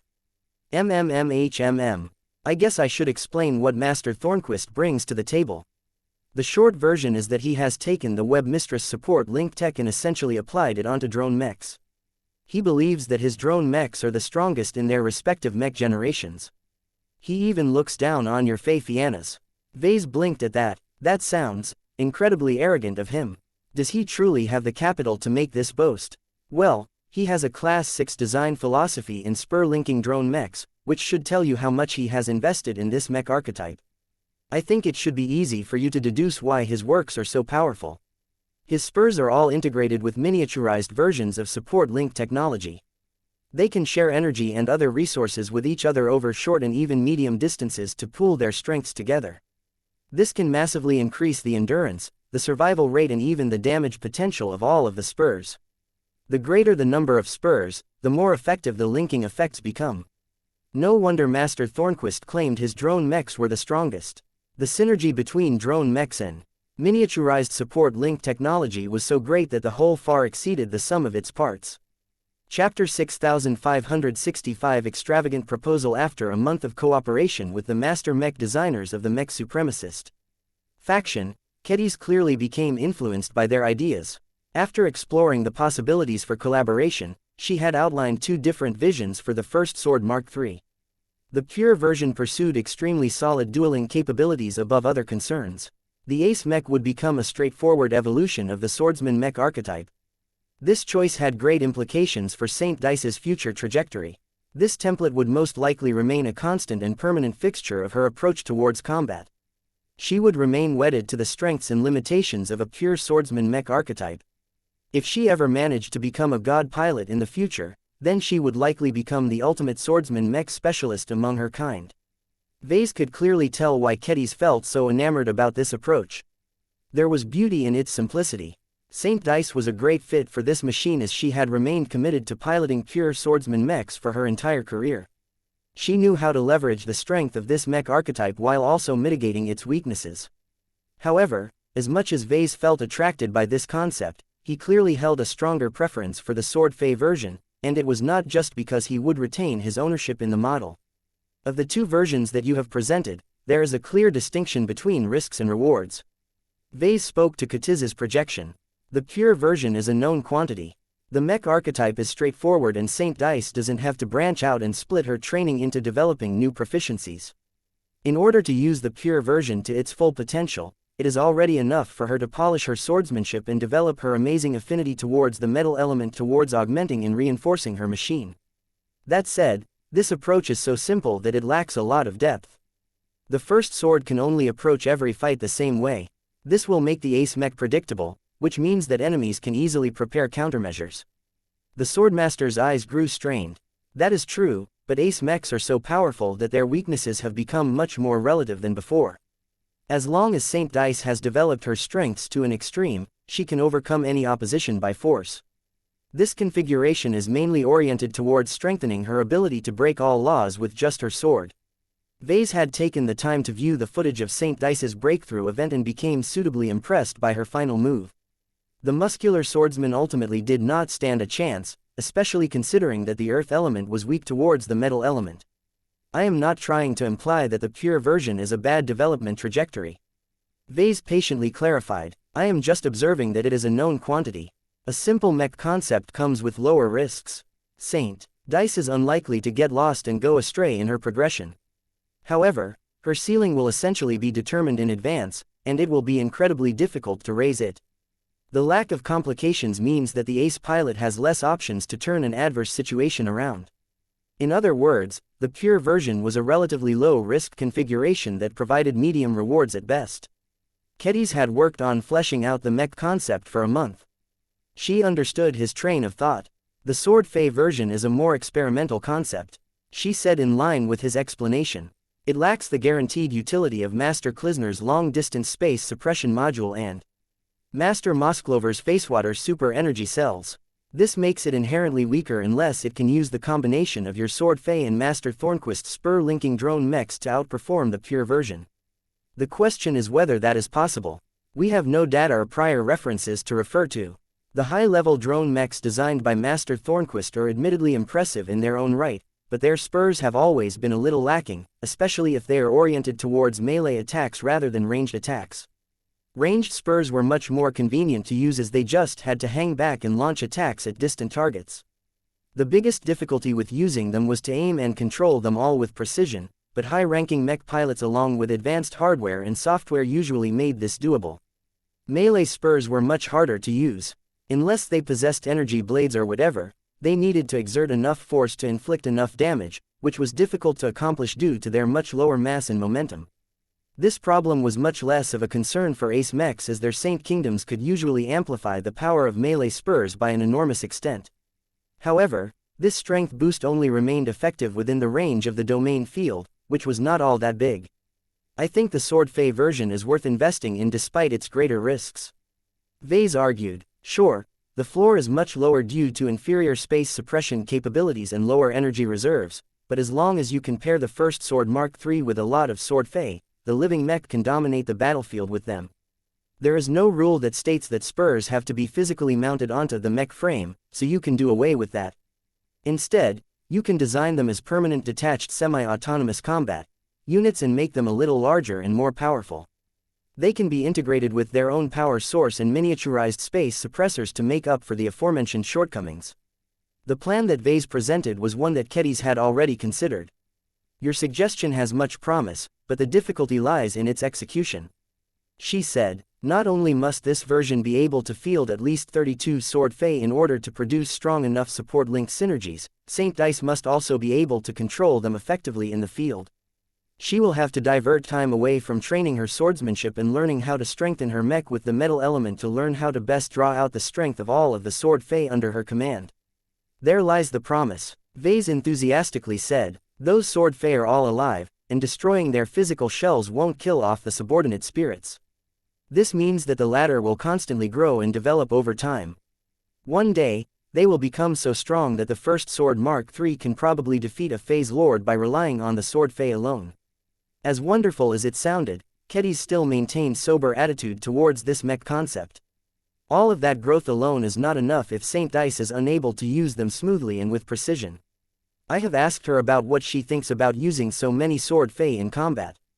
She is receptive enough to give it a try, but she does not have total confidence that she can split her attention enough to make good use of the Sword Fey. We are asking her to make a drastic change to her approach towards mech piloting. She also has to develop an entirely new set of skills and techniques related to the Sword Fey. As Vase and Kedis continued to talk, it was clear that the Swordmaster was clear about the strengths and weaknesses of both versions, but was unable to make up her mind. Both concepts were far too tempting to Kedis. One represented the classic swordsman mech. The other opened up new ground. Seeing that Kedis remained far too attached to the two diverging development trajectories, Vase suddenly came up with a crazy idea. Kedis, since you clearly like both versions, why not realize them both? The Swordmaster did not understand what he just said. She blinked at him in confusion. It's just as I said. You like the pure version, so just go ahead and develop it. You also like the Sword Fey version, so do not give up on it and develop it as well. Once you have completed the two upgrade projects, try and figure out if you and Dice are able to make a choice on which one you want to use to upgrade the first Sword Mark III. Isn't that a waste of time and resources? It isn't, Vase insisted. Our clan is wealthy and we are not short of social capital and war merits. This is the time where we must decisively use our resources instead of keeping them in reserve. Do not worry about the costs and just do it. Even if half of your work will end unused, you still exercised your design skills and gained a lot of practical lessons and insights. Besides, who says Saint Dice only ever has to remain attached to a single ace mech? Kutiz's eyes widened at his implication. You mean? Vase grinned back at her. There is nothing stopping Saint Dice from piloting a second ace mech. Neither versions include the Karman system, so she is not bound to a single mech for the rest of her life. I know this practice is highly unusual at the ace mech level due to resource and proficiency concerns, but that does not mean we have to blindly follow this long-standing industry custom. But, is this not a betrayal to the first sword? Living mechs have feelings, but we do not have an obligation to spoil them and treat them like princesses, Kedis. They must know their place. If one ace swordsman mech is not enough to do the job, then we will make use of two. I suppose you can use the pure version as the upgrade path for the first Sword Mark II. As for the Sword Fey version, it is better to flesh it out into an original mech design that possesses its own identity. Think of it as giving Saint Dice additional options. Not only will she be able to employ the best ace mech for the right mission, but she will also be able to switch to a fresh and undamaged machine if her current one has incurred heavy damage. This practice was not unheard of among other powerful mech forces. However, this was only ever done by keeping the previous mech used by the high-ranking mech pilot in reserve since it was already there. As long as there was enough space available on a carrier, it was worthwhile to keep the old expert mech or ace mech around even if it was weak and outdated by modern standards. The situation with Saint Linda Cross was a typical example of this. She may have switched over to piloting the Amphis Extremis, but if her ace mech ever got wrecked, she could always jump into the cockpit of her old Amphis in an emergency. The suggestion made by Vase was much different from this expedient solution. He was actually talking about designing and fabricating 2 modern ace mechs for a single ace pilot. This was an unexpectedly extravagant plan. As attractive as it sounded, Kedis did not allow herself to get swayed by her former mentor. No, I don't think it is a good idea to waste so much resources on building 2 ace mechs and split Venerable Dice's attention. I believe in her capabilities. She will not have to make use of 2 ace mechs to handle most situations. 1 is enough. I will not waste my time or the time of the RA Master Mech designers just because I cannot make up my mind. I will make a choice. Seeing that Kedis had her own thoughts on the matter, Vase did not press his suggestion any further. If you have to pick between the 2, then I personally suggest you take a gamble and go for the Sword Fey version. I am favoring it not just because it has much greater promise than the pure version. I think it would be genuinely good for you to expand your repertoire and start making more original variations of swordsman mechs. As long as the Sword Fey version of the first Sword Mark III succeeds, you can develop simplified versions of the same concept and develop a whole line of mass production models that possesses a part of the charm. Think of how fantastic they will be if many more mech pilots can leverage lots of disposable Sword Fey in combat. It will be like designing a melee version of my Fey Fianna mech line. Chapter 6566 Access writes the proposal to design and fabricate 2 ace mechs at the same time was too outrageous for Kedis. What was Vase thinking when he came up with such a crazy suggestion? In order to stop Vase from pushing this insane idea onto her and the clan, the Swordmaster felt obliged to resolve her indecision once and for all. She had already procrastinated long enough. Delaying this matter further would end up doing far too much damage to everyone involved. Though Vase voiced a clear preference for the Sword Fey version, Kedis did not immediately want to give up on the pure version. Yet, when Kedis thought how designing the Sword Fey version would present new challenges and options for her, she couldn't help but feel tempted to commit to this development trajectory. While Kedis tried to think whether there were enough counterbalancing reasons to favor the pure version instead, she suddenly realized that she could solicit the opinion of another swordsmanship expert. She drew out the Heavensward from the scabbard pinned to her back and unveiled a glowing blade that thrummed with heavenly energy. The projection in Vess's design lab instantly grew a little fuzzy as the optical sensors clearly struggled to accurately convey the energetic activity surrounding the relic weapon. Kedis did not pay attention to how the Heavensward degraded the remote connection and projected 2 different draft designs in front of the grand work. Heavensward, you must have kept track of me while I worked to flesh out these designs. Which ones do you think that I should pick to upgrade the first sword? The powerful weapon began to react. It vibrated in her hand, but that was all. It did not show a clear preference towards either concept. Kedis frowned a little. Do you think that one of them is stronger than the other? The weapon shook again, but did not give a more conclusive answer. Kedis interpreted this as a no, which meant that Saint Dice would probably do well regardless of which ace mech she ended up piloting.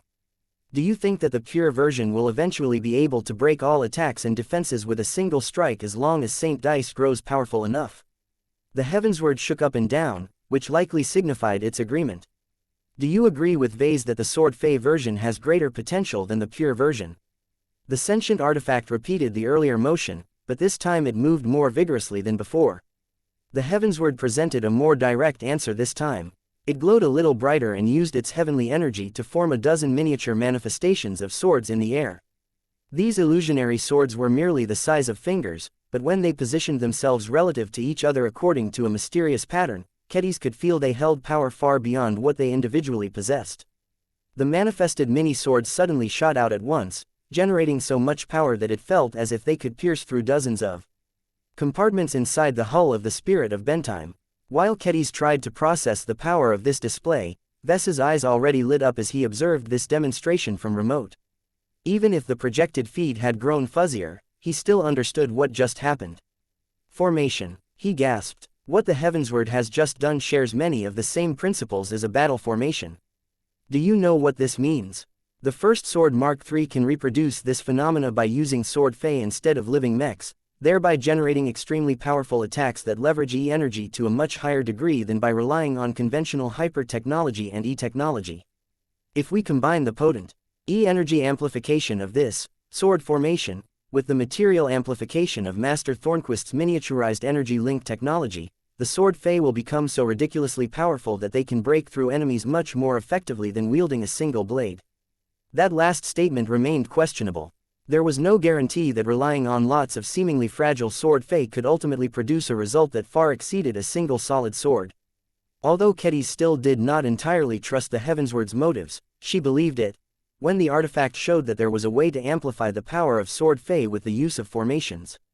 Was this the strongest form of swordsmanship? Did she want to explore how far she could go with sword formations? Yes. From the moment the Heavensward demonstrated a way for a collection of swords to exert damage that was at least an order of magnitude stronger, Ketty's had already developed a fascination towards this phenomenon.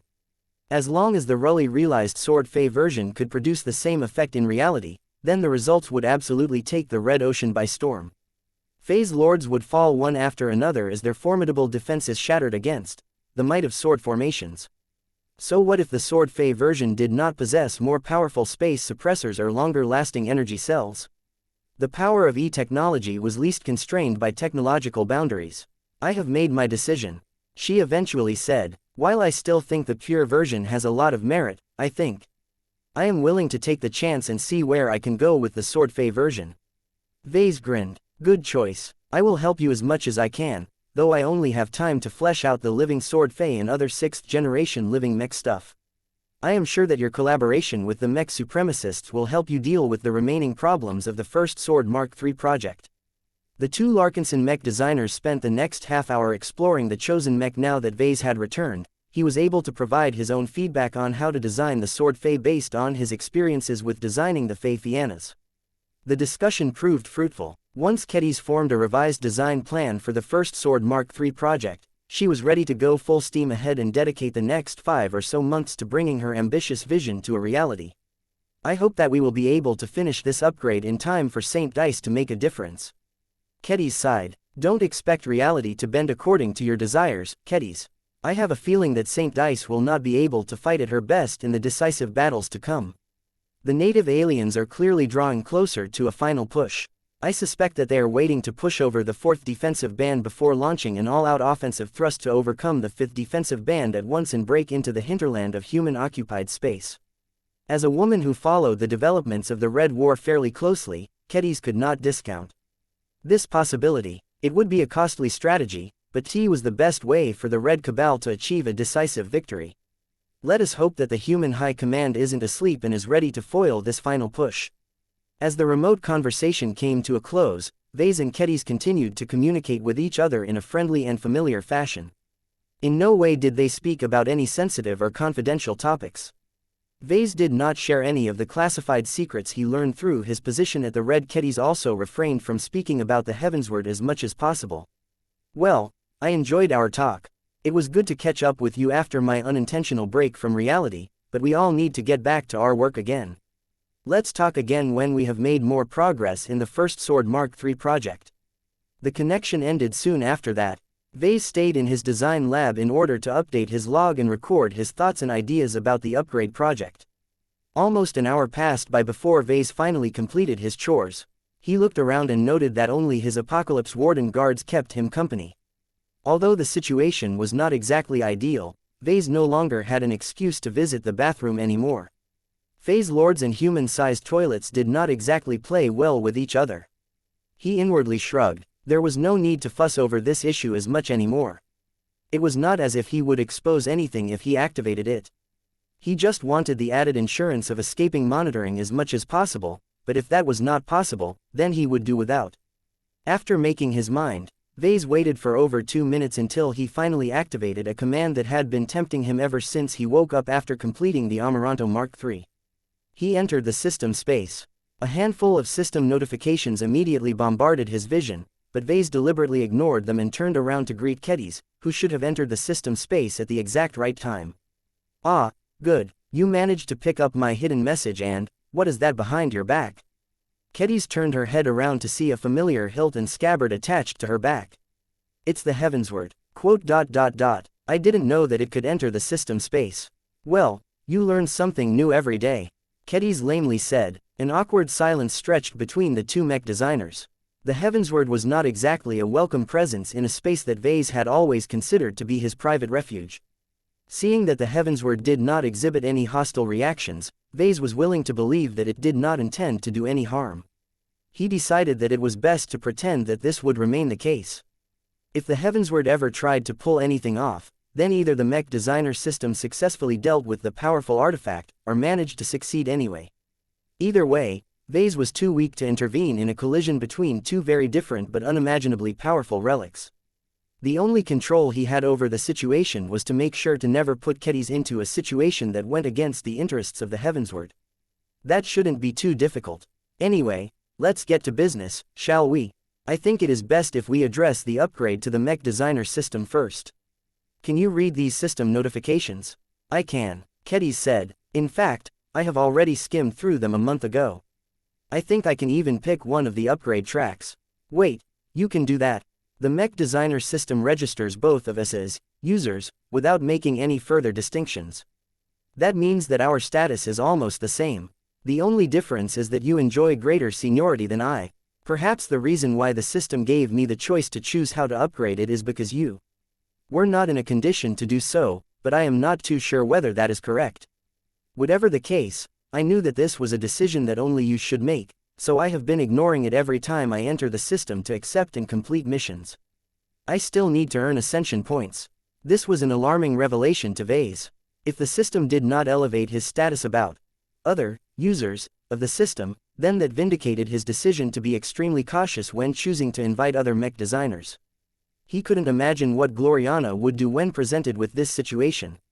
Fortunately, Kedis had proven her trustworthiness yet again by refraining from making a decision that only Vase should make.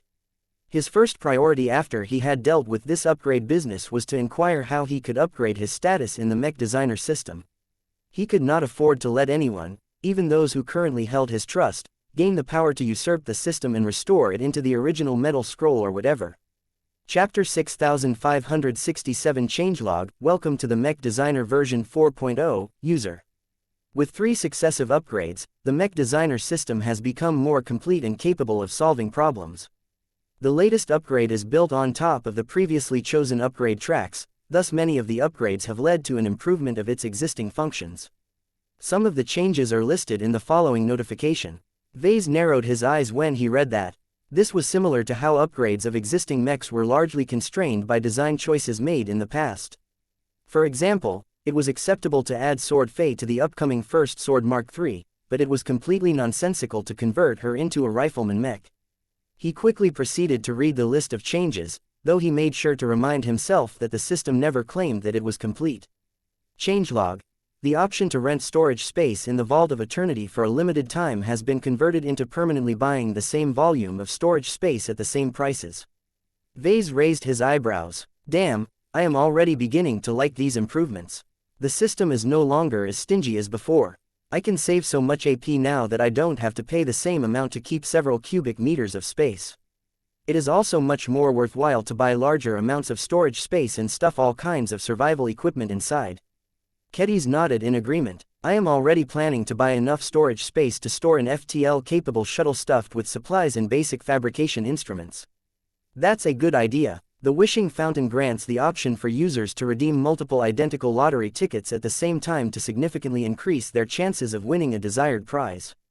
This is also a good option. Vase immediately judged. It might not necessarily be worth it to waste multiple high-end lottery tickets, but it is definitely worthwhile to sacrifice a lot of golden lottery tickets to obtain the best item in the prize pool. I haven't earned enough lottery tickets. Try and do your best to turn the First Sword Mark III into a masterwork mech, Kedis. The system will award you with a radiant lottery ticket if you do. That is one of the nicer ones you can obtain. That is where I managed to get my artifacts. The Divine Bazaar will permanently offer a large selection of basic goods for sale at any time, thereby explicitly excluding them from period rotation. This is not a dramatic change, but it is actually quite helpful. Vase commented. Products such as attribute candies aren't always available. I hope that the Divine Bazaar will also make Chi Restoration Potion available on a permanent basis. Even if each potion costs 80 ascension points, they can be literal lifesavers in the right situation. Don't skimp on them, Kedis.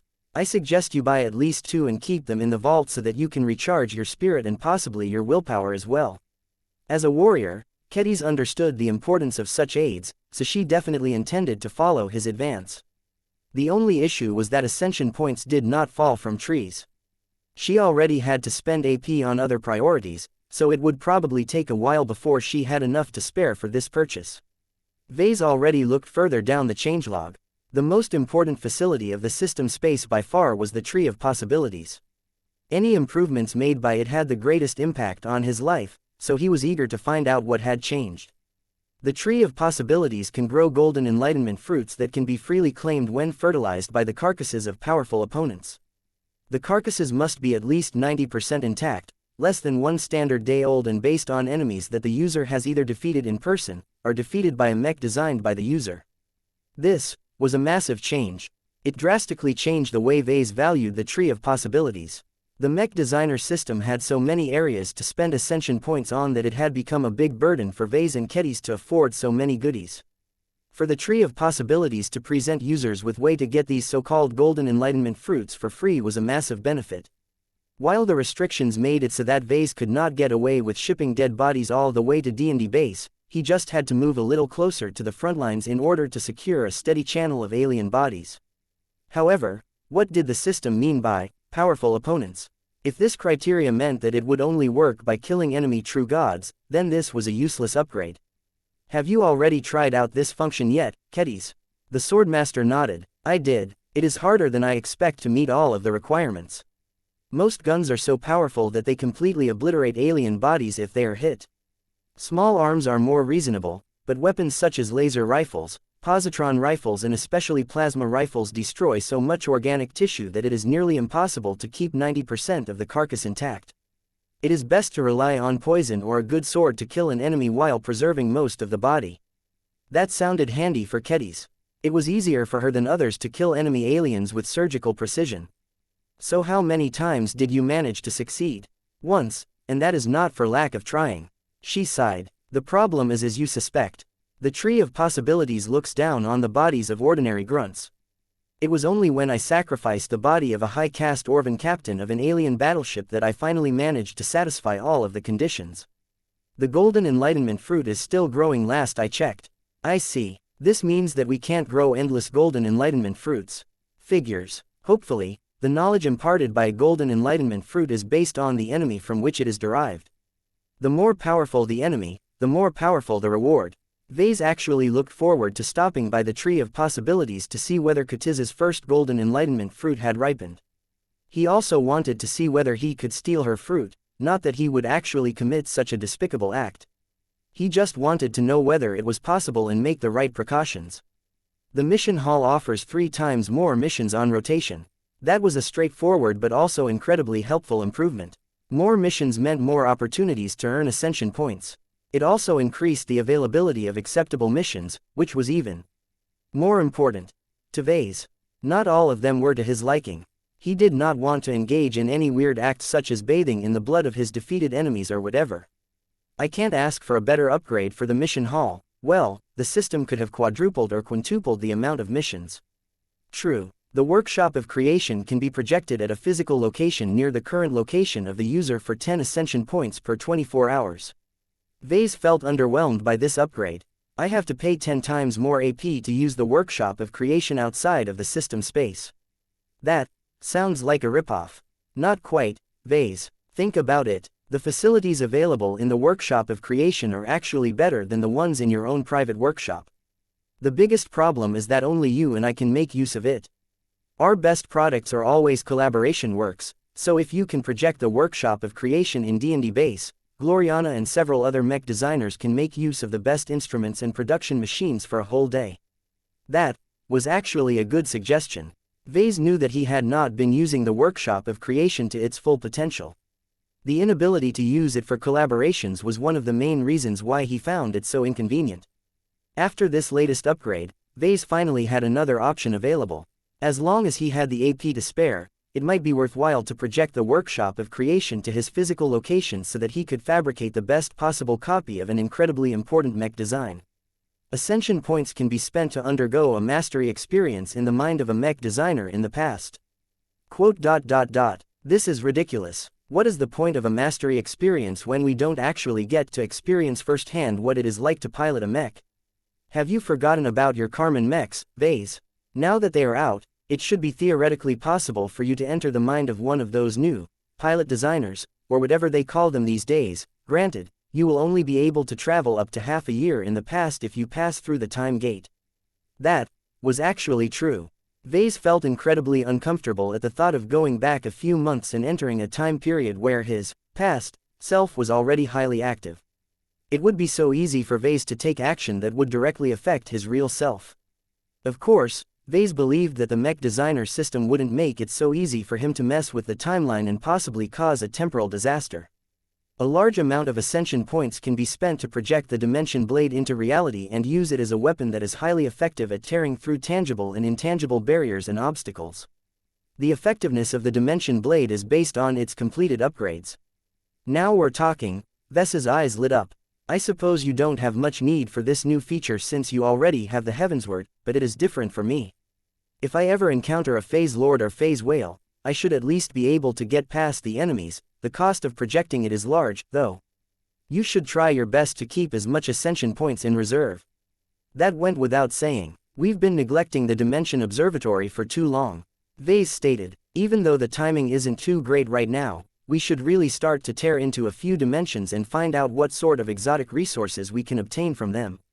There shouldn't be many obstacles left for you to expose this particular capability now. Kedis nodded and reached behind her back to pat the hilt of the Heavensward. I still need to earn more AP, but as soon as I have enough, I will try and create a basic dimensional tear. I don't want to create a permanent one right away to avoid attracting too much attention. I will try my best to give off the impression that I am borrowing the power of this artifact to create these dimensional breaches. The Heavensward possessed so much mystique that nobody knew what it could do. That should make it trivially easy for Kedis to play innocent and pretend that the Heavensward was responsible for everything. A large amount of ascension points can be spent to transfer chosen envoys to physical shells created by the user. This was another huge change. Although Vase only had a single chosen envoy at the moment, being able to stuff him into a giant mech or war machine made him a lot more useful than allowing him to remain in a ghost form. Kedis interrupted his thoughts by presenting a promising possibility. Do you think we can use this feature to bring Venerable Imon Ingvar back to life? We only have to grow an organic shell that is as close to his original body as possible. The Saint Commander will be incredibly happy to reunite with her brother again. The idea held a lot of promise, but Vase doubted that would be so easy to resurrect the deceased. I don't think Casella will be happy to see Imon in his current mental state. Vase shook his head. Have you talked to my chosen envoy? His mind has grown 10 times duller than before. Not only that, he is unflinchingly loyal to me. It's like he has been reprogrammed into my slave. Casella is liable to kill me if she sees how much her brother has fallen. I think it is best to shelve this idea. Ah, you are right, Vase. It is not a good idea for now. Maybe Imon will recover further over time. I think she deserves to see her brother again in her lifetime. We can't hide your chosen envoy forever. I know, but it is too soon. Let's revisit this subject a few decades later. That was the end of the changelog. Vase had no doubt that the mech designer system implemented a lot of invisible improvements, but mere users like him and Kedis did not deserve to learn about them. He really needed to figure out how he could improve his status. What did he need to do to put himself on top of Kedis and other potential users? Chapter 6568 Powerful Upgrade Track. The general system upgrades this time delighted Vase. None of the upgrades sounded overwhelmingly powerful, but they all brought useful and practical enhancements to existing functions. From tripling the amount of missions available for acceptable to enabling users to convert the mostly intact bodies of power opponents into golden enlightenment fruits, the mech designer system had just become a lot more useful. The previous upgrade did not bring so many different changes to the facilities in the system space. Version 3.0 merely introduced a Dimension Observatory, which opened up a lot of new options, but demanded way more AP to operate than the current users could afford. Vase actually had a strong suspicion that the system expended more effort than useful to strengthen its existing functions this time. It must have heard his complaints and may have grown concerned that he wasn't using the system as much as he should because of that. He had no doubt that the advantages provided by the system had grown so much that he would not be able to resist the temptation to increase his reliance on its functions. Normally, Vase would maintain a paranoid attitude towards these suspicious gifts, but given the ongoing crises, he was not sure he could afford to waste the potential of the system. He already planned to visit the mission hall and pick up a few convenient missions so that he could work on earning a good sum of ascension points in his spare time. His expression briefly worsened. Time was his greatest shortcoming. He had way too much to do and not enough time to handle every issue. It would be great if the missions corresponded to his existing plans and intentions. If not, he would have to think carefully if he could afford to spend that much time to earn specific sums of AP.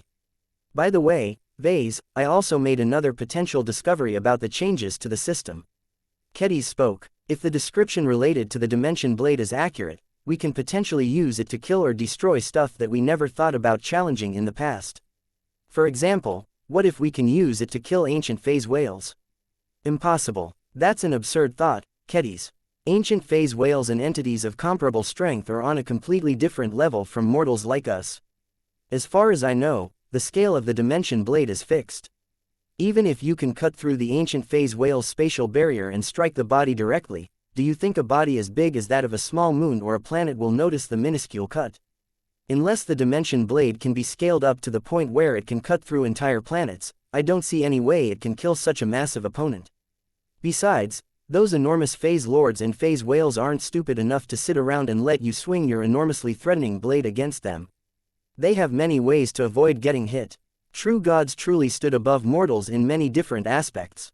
They possessed several transcendent qualities that completely put them into a whole different class.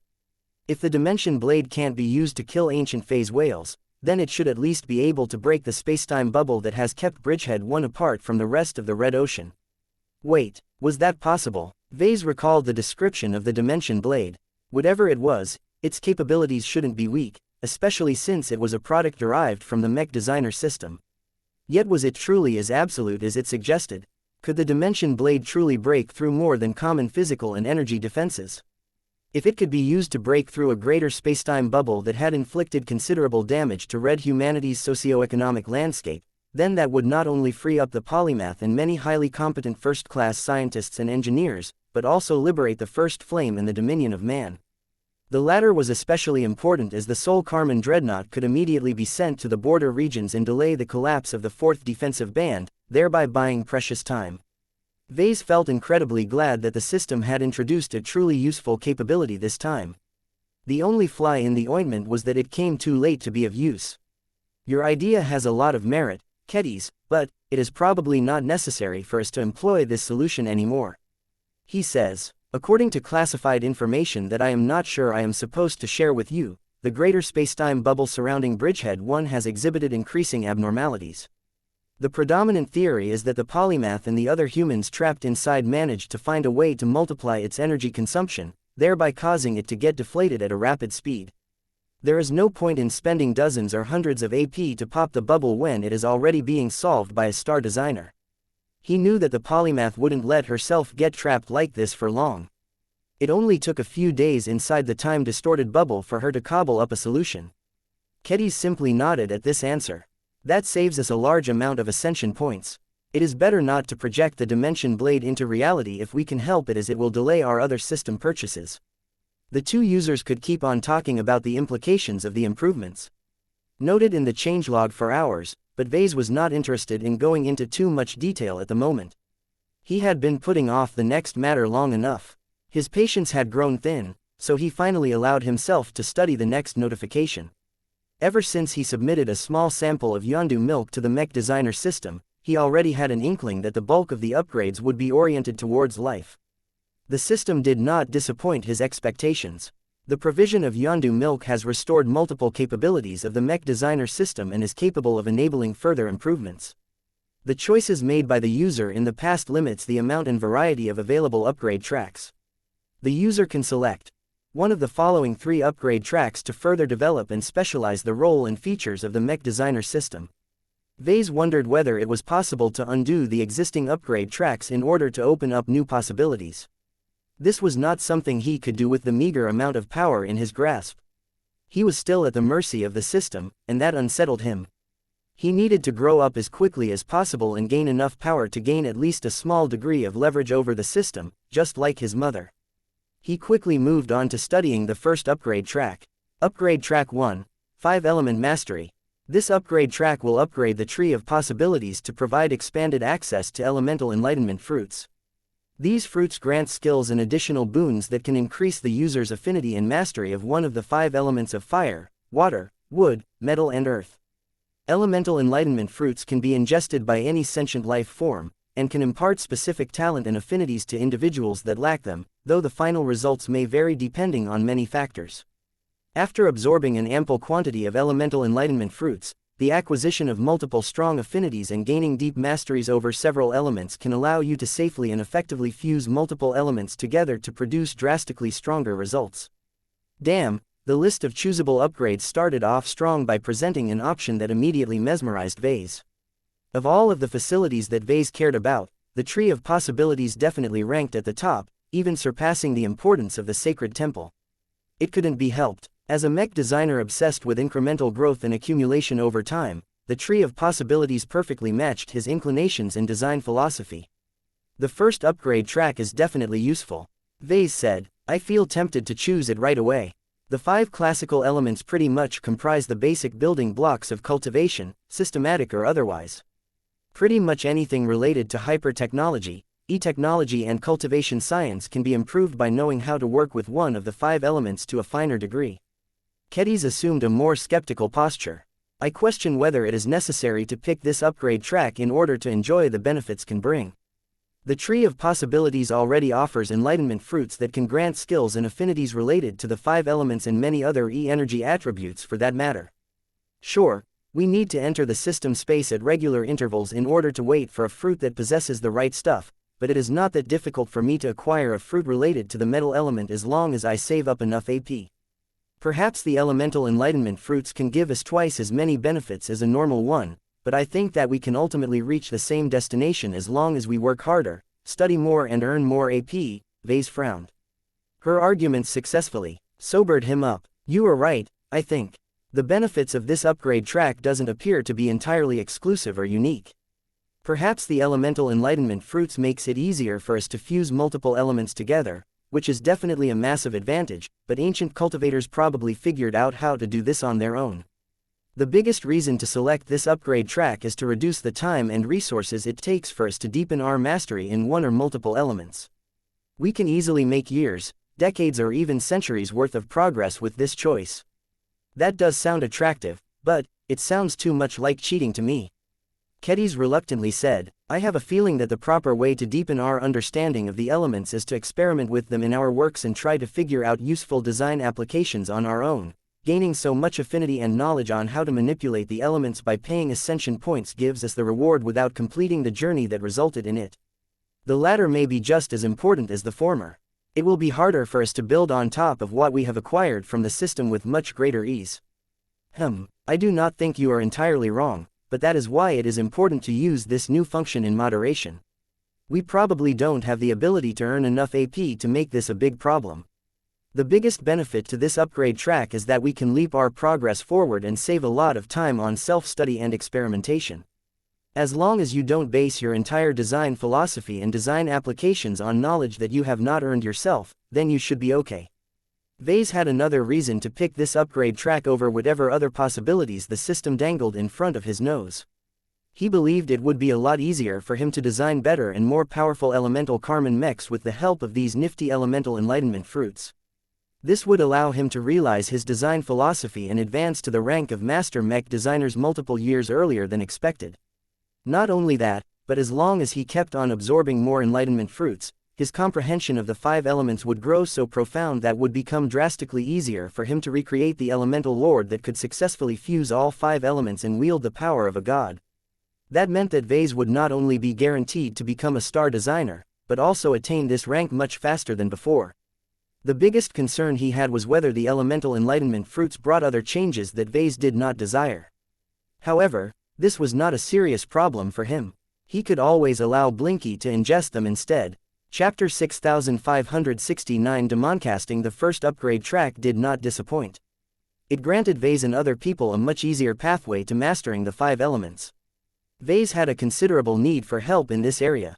His mother likely possessed a lot of expertise in the 5 elements, but she had consistently refused to teach him her secrets, using a variety of excuses to keep him in the dark. The Red Collective and the Tea Institute both mastered a lot of knowledge in ancient and modern cultivation science, but the problem was that their libraries were not complete and systematic enough. Their understanding of the basics was relatively whole, but that was because they were derived from the most widespread and least valuable pieces of knowledge. The cultivation research institutions were lacking in advanced and high-end cultivation theories. This was why vital legacies that used to play a big role in ancient times still hadn't been recovered. Vulcan's life would have been much easier if Red humanity had access to a complete traditional blacksmithing legacy. Even the 5 Scrolls Compact, which supposedly possessed the largest archives of cultivation scriptures, only inherited a scattering of ancient cultivation knowledge. This was why the researchers of the Compact gained so much notoriety. In their obsession to fill up the missing gaps in the theories that they recovered, they recklessly experimented on people in order to reconstruct the wonders of the past. That was actually rather strange, because from what Vase had observed of the Mech designer system, it likely had access to all of those complete legacies. Perhaps what limited their availability within the 5 Scrolls Compact was not that they were absent, but it was because other people heavily restricted access to this powerful knowledge. Vase learned that this was one of the bad habits of selfish cultivators. They tended to hoard high-end knowledge far too much, even going as far as to allow their powerful legacies to become extinct just because they had been too stingy about sharing their own advancements. The Mech industry at least relied on a central authority like the Red Association and the Red Kingdom to force Mech designers to share their advancements with each other, thereby leading to a prosperous scene and a high pace of technological progression. In any case, Vase believed that instead of relying on conducting time-consuming experiments or waiting for the cultivation research institutions to figure out more advanced applications of the 5 elements, he may as well rely on 5-element mastery to enter the fast track. The time savings he could expect from embracing this upgrade track was considerable, but only if he actually intended to make use of the 5 elements to advance his works. This was not an absolute certainty. Vase could still change his mind and develop his design philosophy in a different direction. Who said that elemental Carmen Mechs was the only way for him to realize his design philosophy? However, Vase had already set his mind on designing them long before the system offered to ease his progress with this upgrade track. Having an upgraded tree of possibilities only reinforced his existing plans, which might not be a good idea. What if he wanted to change his mind later on? What if he came up with a more promising direction in his research that did not have any relations with any of the 5 elements? If he had already committed to 5-element mastery at that point, then Vase would find it much costlier to abandon his current line of research. His wariness towards putting himself in a sunk cost fallacy made him reluctant to embrace the first upgrade track. However, Vase wasn't the only user of the Mech designer system. He felt that Kedis deserved to have her say as well. What do you think about 5-element mastery, Kedis? Do you think it will be useful in your own research? The swordmaster nodded. I can definitely see the uses. Traditional swordsmanship needs to evolve. The Heavensward has demonstrated numerous examples of ancient sword cultivators commanding the power of heaven and earth through their favored elements. I can use the elemental enlightenment fruits to rapidly improve my ability to design hyper swordsman mechs that can bestow ordinary mech pilots the ability to reproduce these feats without requiring any existing talent and affinities in the respective elements. I can also strengthen the swordsman mechs piloted by those who already possess a mastery in them, such as dice. That meant that Kedis would definitely not waste the possibilities granted by the first upgrade track. This was a strong argument in favor of choosing this option. Vase decided to move on and study the next upgrade track before he felt tempted to make an premature verdict. Let's see what else is available. Upgrade Track 2, Demoncasting. Expands the workshop of creation with facilities to learn and conduct the forbidden craft of demon casting. This lost art is the ability to seamlessly cast demonic entities into physical objects, thereby augmenting and transforming their appearances and capabilities. Demoncasting is a difficult and dangerous art that can more easily produce powerful end products that largely derive their potency from their demons rather than their material qualities. Individuals can make use of demoncasted objects with moderate risk of danger. Cultivators can bind themselves to demoncasted objects through special techniques that allow them to stimulate their growth or increase the output of their possessions at greater risk. To perform demon casting, demonic entities must be sourced. They can be summoned to a dedicated ritual circle at the workshop of creation by spending ascension points, or they can be summoned through other channels. This upgrade track will also give you the option to learn how to create demons yourself by fusing the souls of many resentful beings under special circumstances. This was another big upgrade track, one centered around a facility that Vase previously used the least. Compared to the first upgrade track, the second one was bound to attract a lot of controversy if it ever became known to the public. From the start, Vase immediately understood that this form of crafting objects was likely not an upright method. There had to be good reasons for it to be considered a lost and forbidden art. The potential harm it could do to human society was considerable, especially if a demoncaster got the bright idea by sacrificing entire cities' worth of people to forge a powerful demonic entity. Choosing this upgrade track would mean that Vase would constantly have to resist temptation. There had to be a good reason for the system to present this upgrade track. It had to be at least comparable in power to 5-element mastery. The question was whether it was more suitable to his circumstances. When Vase thought about it, he actually recognized that it could be useful for him in different ways. Demoncasted objects was probably an easy way to power up objects that were otherwise mediocre in strength. For objects that were already powerful on their own merits, Vase could probably make them even stronger by casting a demon inside their physical shells. In fact, Vase was not entirely unfamiliar with this phenomenon. He thought back on what happened during previous cases where severe corruption caused mechs such as the infamous Yuri machine, Laney Larkinson's elegant rage and Town Melon's zeal to mutate in very strange ways. Their appearances after they transformed under extreme and abnormal circumstances already suggested that they had demonized, to an extent. Even though these mechs obviously degraded in many ways after they got demonized, they also grew stronger and more formidable, making them a lot harder to deal with if demon casting granted Vase a safe, consistent and reliable means to craft mechs and other objects that possessed these strengths. Then this was a great way to strengthen his personal gear as well as the most important mechs at his disposal. It was definitely an approach that excited the darkness streak inside of him. He even felt tempted to find a way to harvest lots of souls from the mass casualties of the Red War and better yet the upcoming years of upheaval in the old galaxy to forge lots of demons. Since so many humans and aliens in both galaxies were about to die anyway, Vase might as well make sure that the deaths would not be in vain, and collected the souls of all of those dead individuals so he could extract their remaining value. This was an excellent way to prevent resources that had suddenly become a lot more useful to him from getting wasted. However, Vase grew wary about the safety of handling these demoncasted objects. It should be safe enough for willpower cultivators to wield them without much issue. They were highly resistant towards corruption and would never easily give in to the corrosive influence of demons. It was others that Vase was worried about. Even chi cultivators may be susceptible due to their more extreme desires and emotions. However, the risks of using these dangerous objects was worthwhile as long as the user was firm enough. Vase wondered whether it was possible to mass-produce demoncasted objects. Even if it was not possible, he could think about 100 different ways he could boost the power of his personal polymetal mech and other personal combat equipment. The much greater utilization of resources should give him and his retinue of high-ranking mech pilots an undeniable edge against enemy phase lords and other formidable enemies.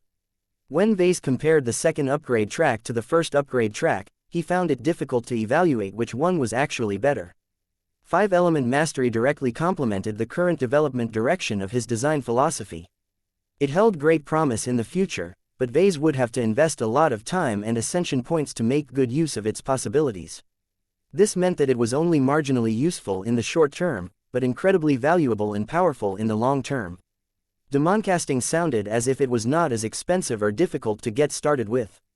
Since it was tied to the workshop of creation rather than the tree of possibilities, it was likely set up to become useful right away.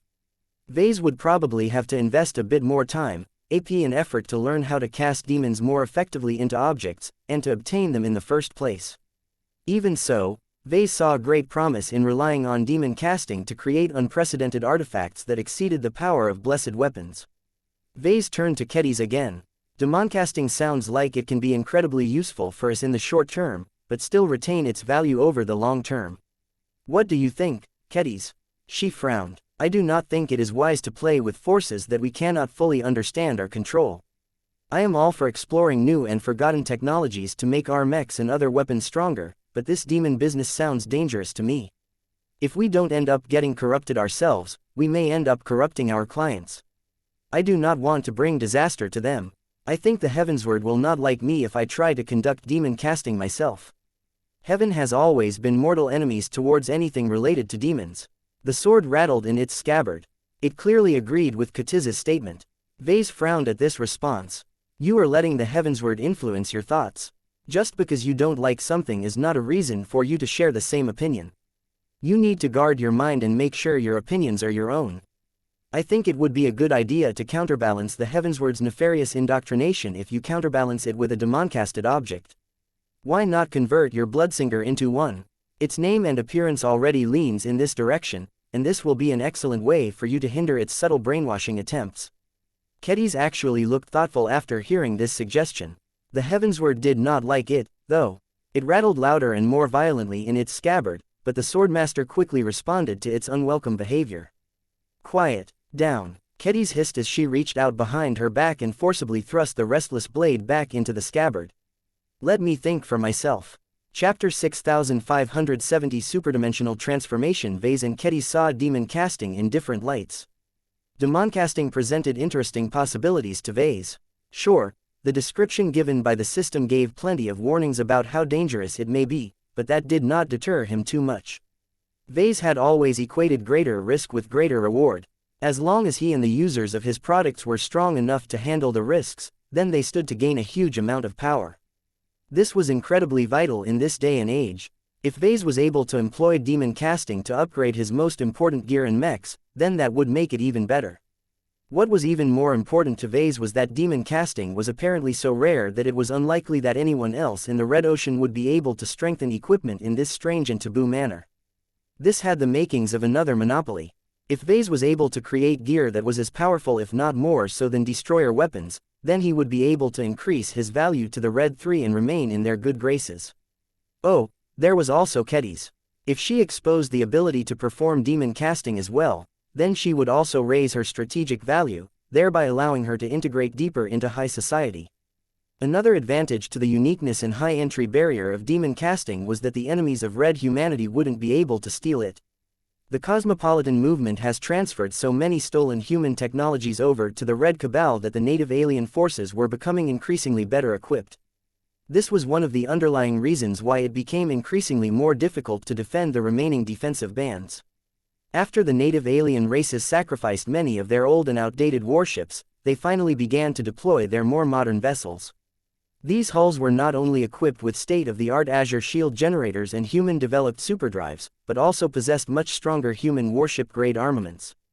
In a conflict where the enemy shamelessly copied as much human tech as possible, the benefits brought by 5 Elements mastery were much more replicable than demon casting. Design applications based on the 5 Elements may be difficult to copy if they were tied to his living mechs, but it shouldn't be too difficult for the major alien races to steal everything else.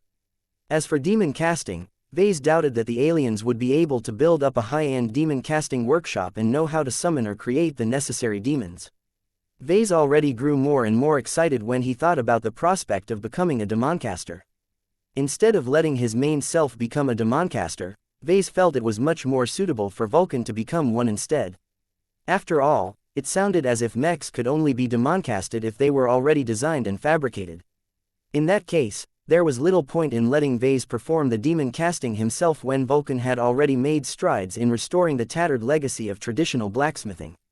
It was also a great way to isolate much of the potential risk and danger of demon casting to the crafter to one of his incarnations. Vulcan was not weak or vulnerable anymore. His heart of steel had grown by a huge extent after absorbing large quantities of high-grade energies from the iron-resonant crucifix crown. The heart of steel gave Vulcan the capital to resist the symbol of authority's pervasive corruption.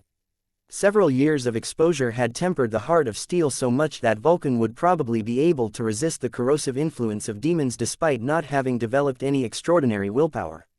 Vase continually grinned as he developed more and more promising plans in relation to demon casting. Ketiz, on the other hand, continued to frown while keeping a firm hand on the Heavensward.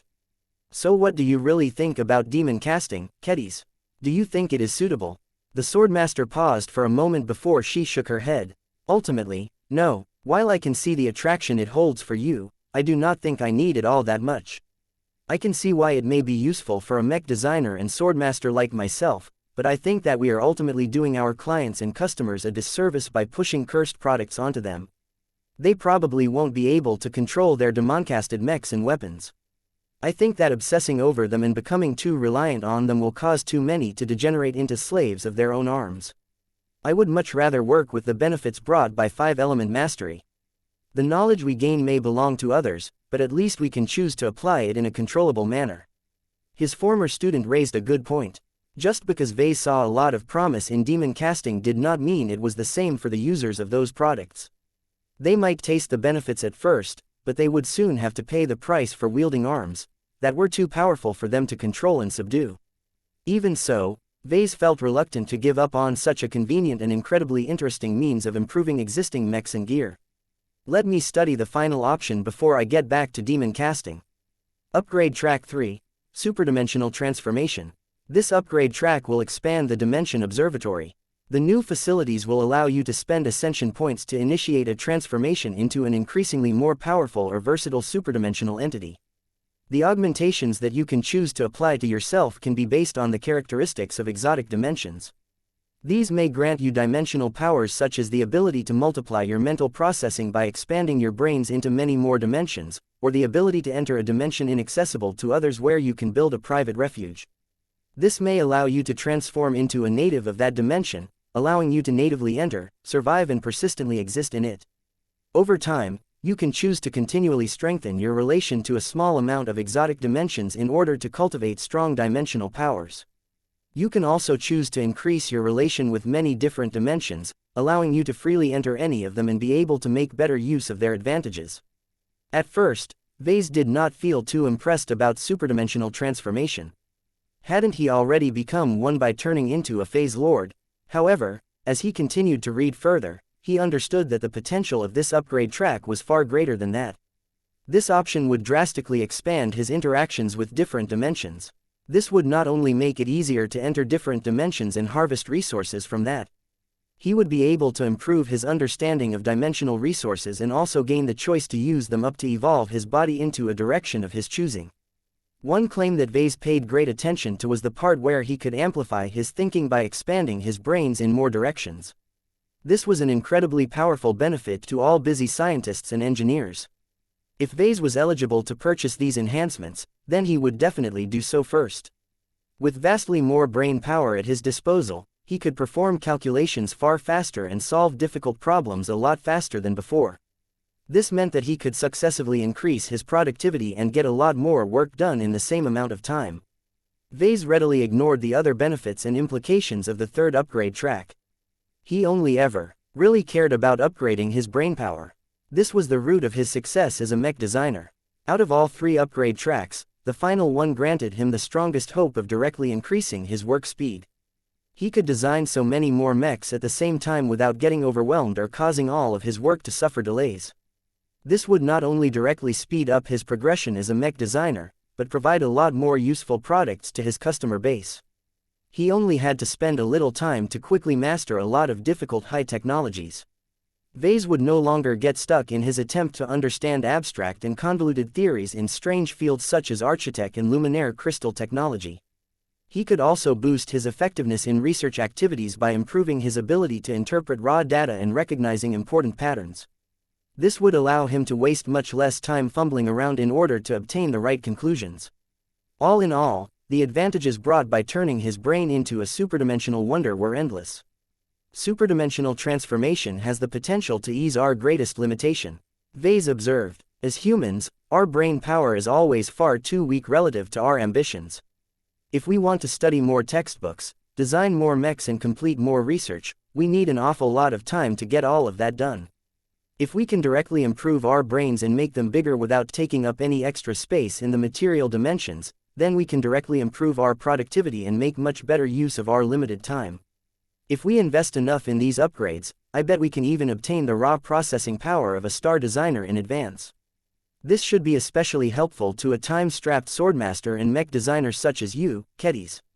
Pursuing dual careers puts a much greater strain on your schedule. The swordmaster did not hide her clear interest in this upgrade track. You are right about that. The possibility that you have presented to me is a strong attraction to me, but it is not the only part about this upgrade track that interests me. Of the three options, this one promises to strengthen my fighting capabilities the most. Think about it. If I can absorb strange dimensional matter and acquire their properties, I can make my body stronger, tougher, faster and more unfathomable. Maybe I can even unlock the ability to increase the mass of a volume of my body so I can fight against enemy phase leaders head-on. Demoncasting only allows me to strengthen my sword and other equipment, leaving my body almost as vulnerable as any other human. 5 Elements Mastery will probably allow me to strengthen my techniques by leveraging the power of E-energy in more sophisticated ways, but I will probably turn into a wizard in the guise of a swordswoman. Fighting like that makes me feel like I am turning my back on real swordsmanship. Her considerations were different from that of Vase. That complicated the decision-making process. While Vase had the right to make a decision based on his own selfish interests, he did not want to neglect Katiz's needs. The Swordmaster was not only his former student, but was also shaping up to become a dependable partner. It was worthwhile to pay attention to her preferences and take her needs into account. All 3 upgrade directions have their own merits. Vase summed up the situation now that he went through all of them. I can come up with arguments in favor and against each of them. I don't think that the system has presented any obviously inferior or superior choices, so we need to sit down and think about this further. I think it would be best if we form a set of criteria to understand what we want the most out of this. After that, we can score every upgrade track on how well they score on all evaluation criteria. This is the most rational and objective approach we can apply to determine our caddies understood the merits of this approach and agreed with it. That sounds fine, but what if our highest scoring options do not match with each other? We'll figure something out. At least we have crossed one of the 3 upgrade tracks off our list. Chapter 6571 Short-term and long-term considerations. Now that Vase read through the descriptions of the 3 powerful upgrade options presented by the Mech Designer system, he immediately began to determine which one suited him best. Kedis had a lot more time to mull over her choices. Her discussion with Vase did not change her calculus all that much.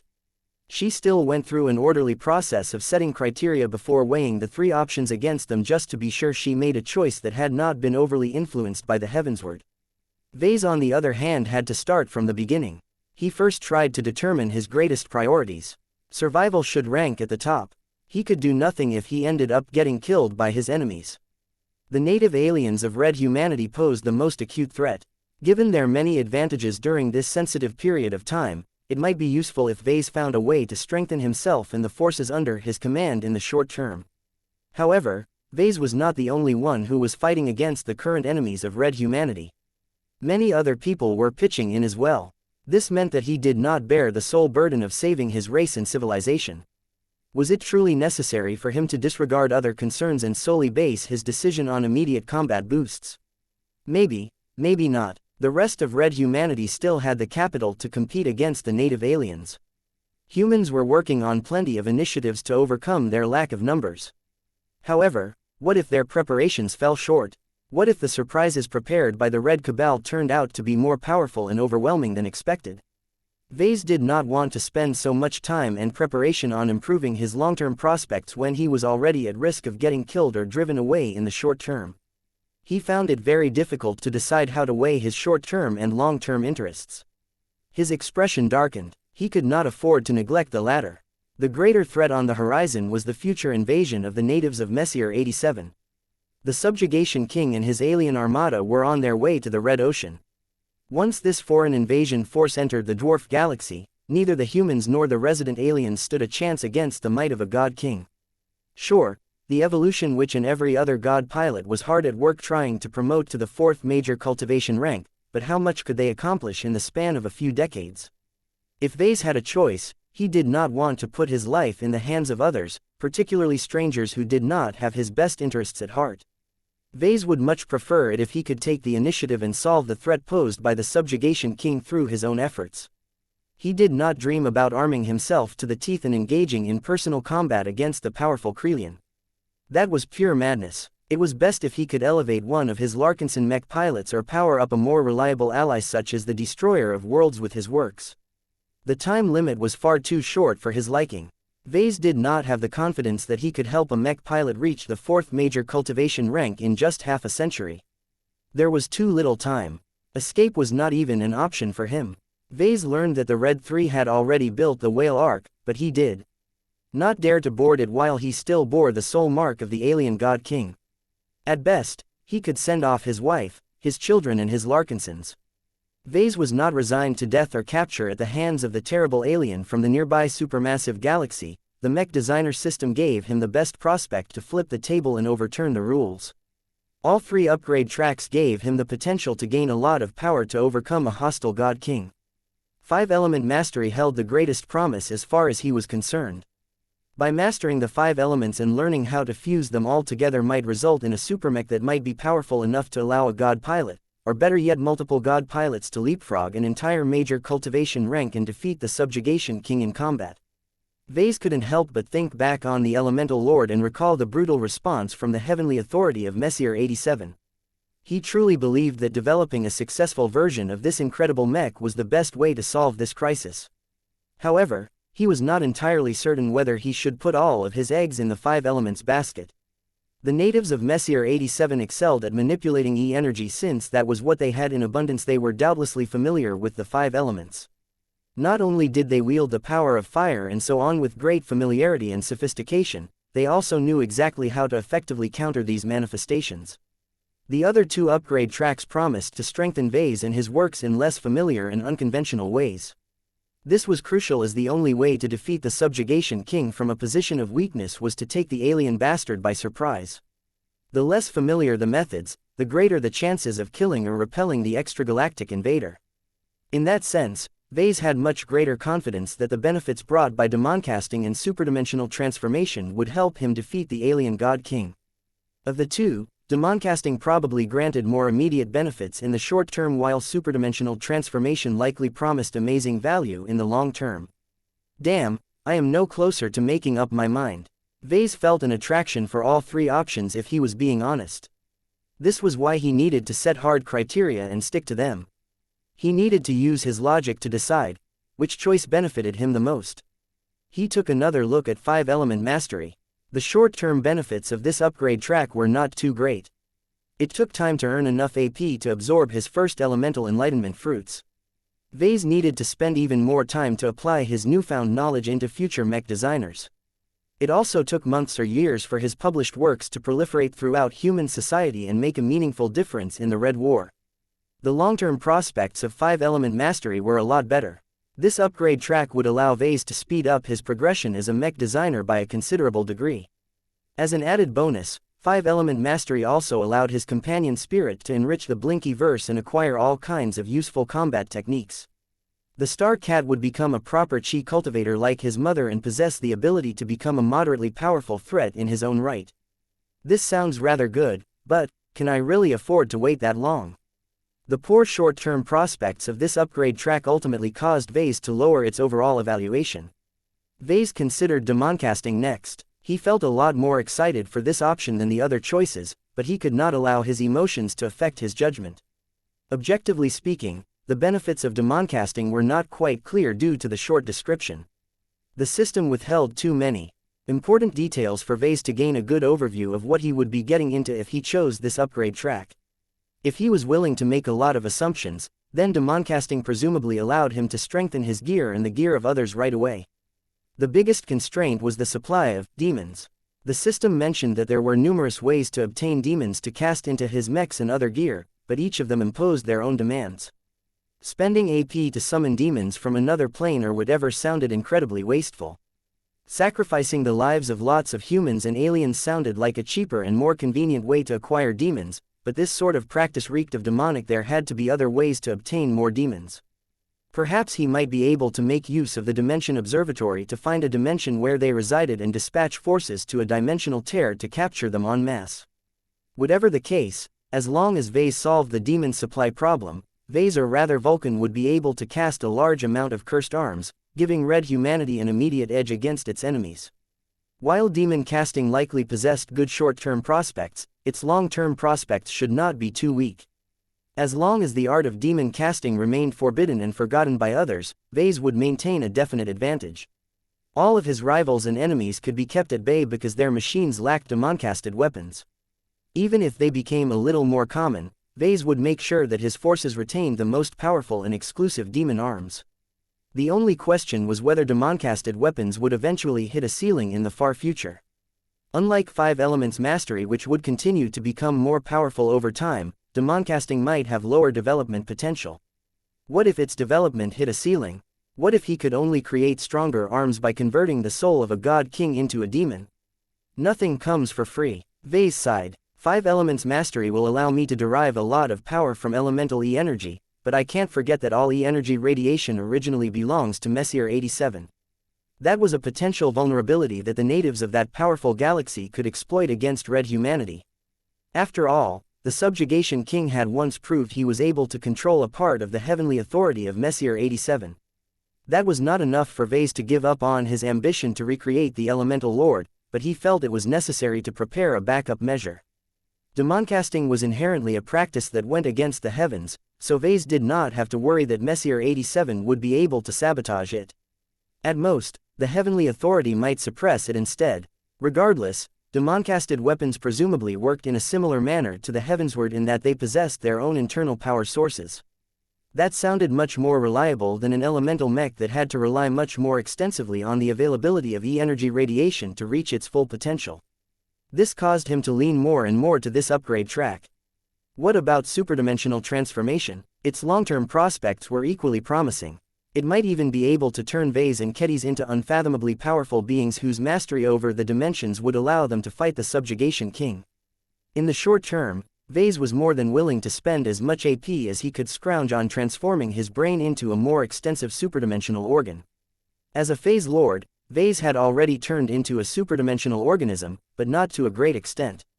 Instead of relying on obscure and flawed alien methods to advance his phase lord cultivation, Vase would much rather make use of the system's more precise upgrade options to precisely control and optimize his superdimensional evolution. However, would all of this make enough of a difference to overcome his enemies? He was much less certain about that. Superdimensional transformation was largely centered around empowering himself rather than helping others become stronger. Vase had to remind himself that he was a mech designer first and foremost. If he disregarded everything else, then the only reason to pick this upgrade track was to increase his productivity and make it easier for him to acquire dimensional resources. None of these advantages were unique. Vase could increase his productivity in other ways even if they were not as convenient. He could also rely on the current facilities of the Dimension Observatory to harvest those resources. If that was the case, then superdimension transformation ultimately didn't hold as much promise as the other upgrade tracks. After he completed his evaluation, it became abundantly clear which option he should choose. Kedis, I am done. Which option do you favor the most? Demoncasting. The Swordmaster's expression twitched.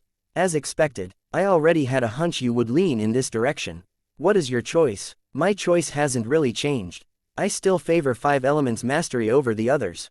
Chapter 6572. The commonality of the five elements. Given the preferences of the two mech designers, neither of them valued superdimensional transformation over the other choices, so that was an easy elimination.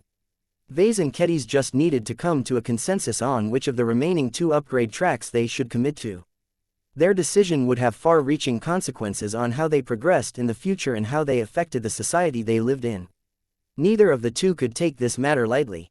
It seems you are pretty optimistic about the five elements. Kedis nodded. You may have a point that the natives of Messier 87 have likely mastered the uses of the five elements to a much greater extent than us, but that is all the more reason why we need to catch up and eventually surpass them if possible.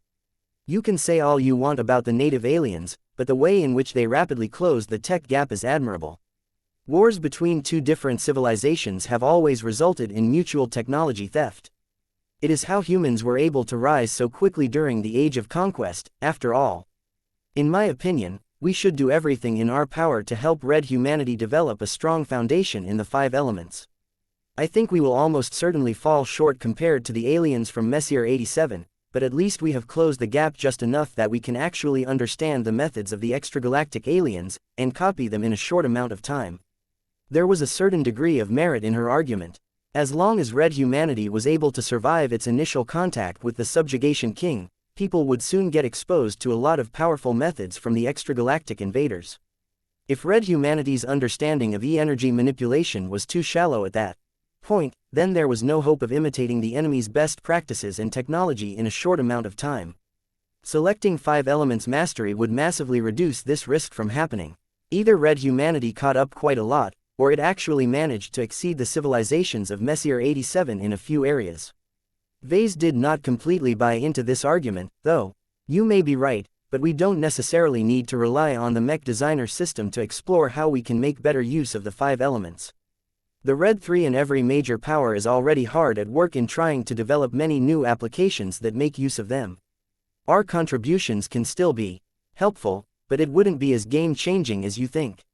It is actually quite easy for any mech designer or researcher to study new ways to make use of the classical elements.